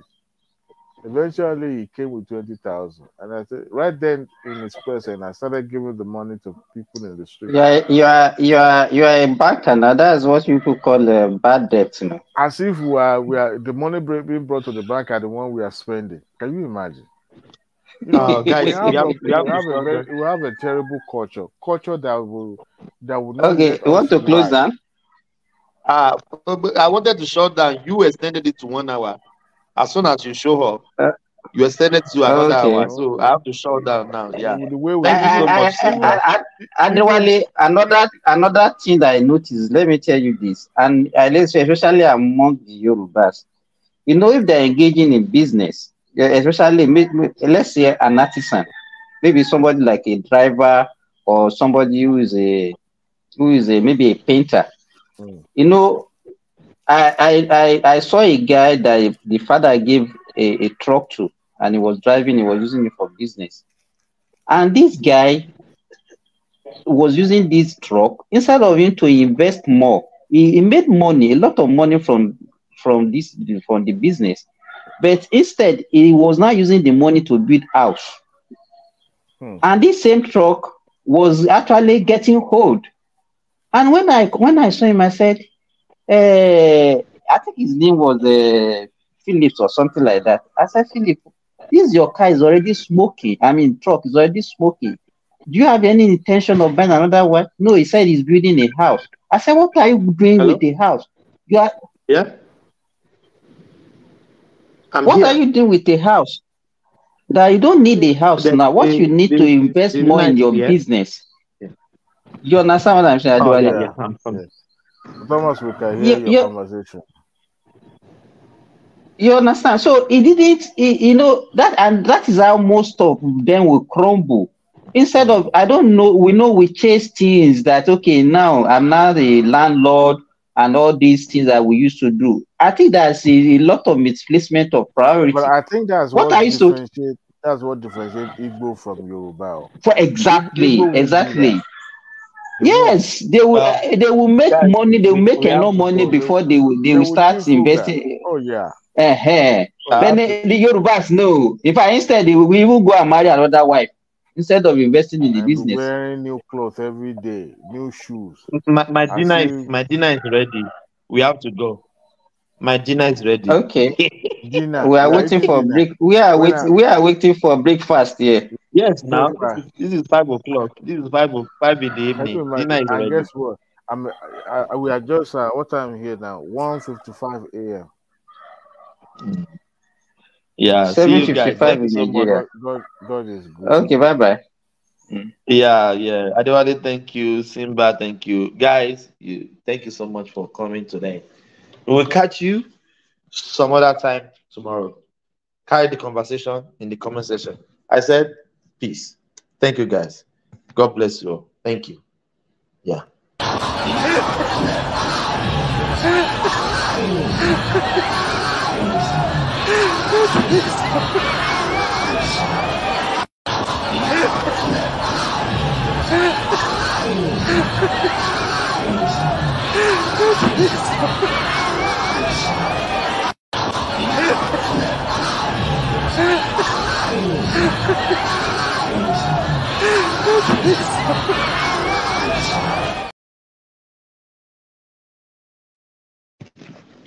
I am late today.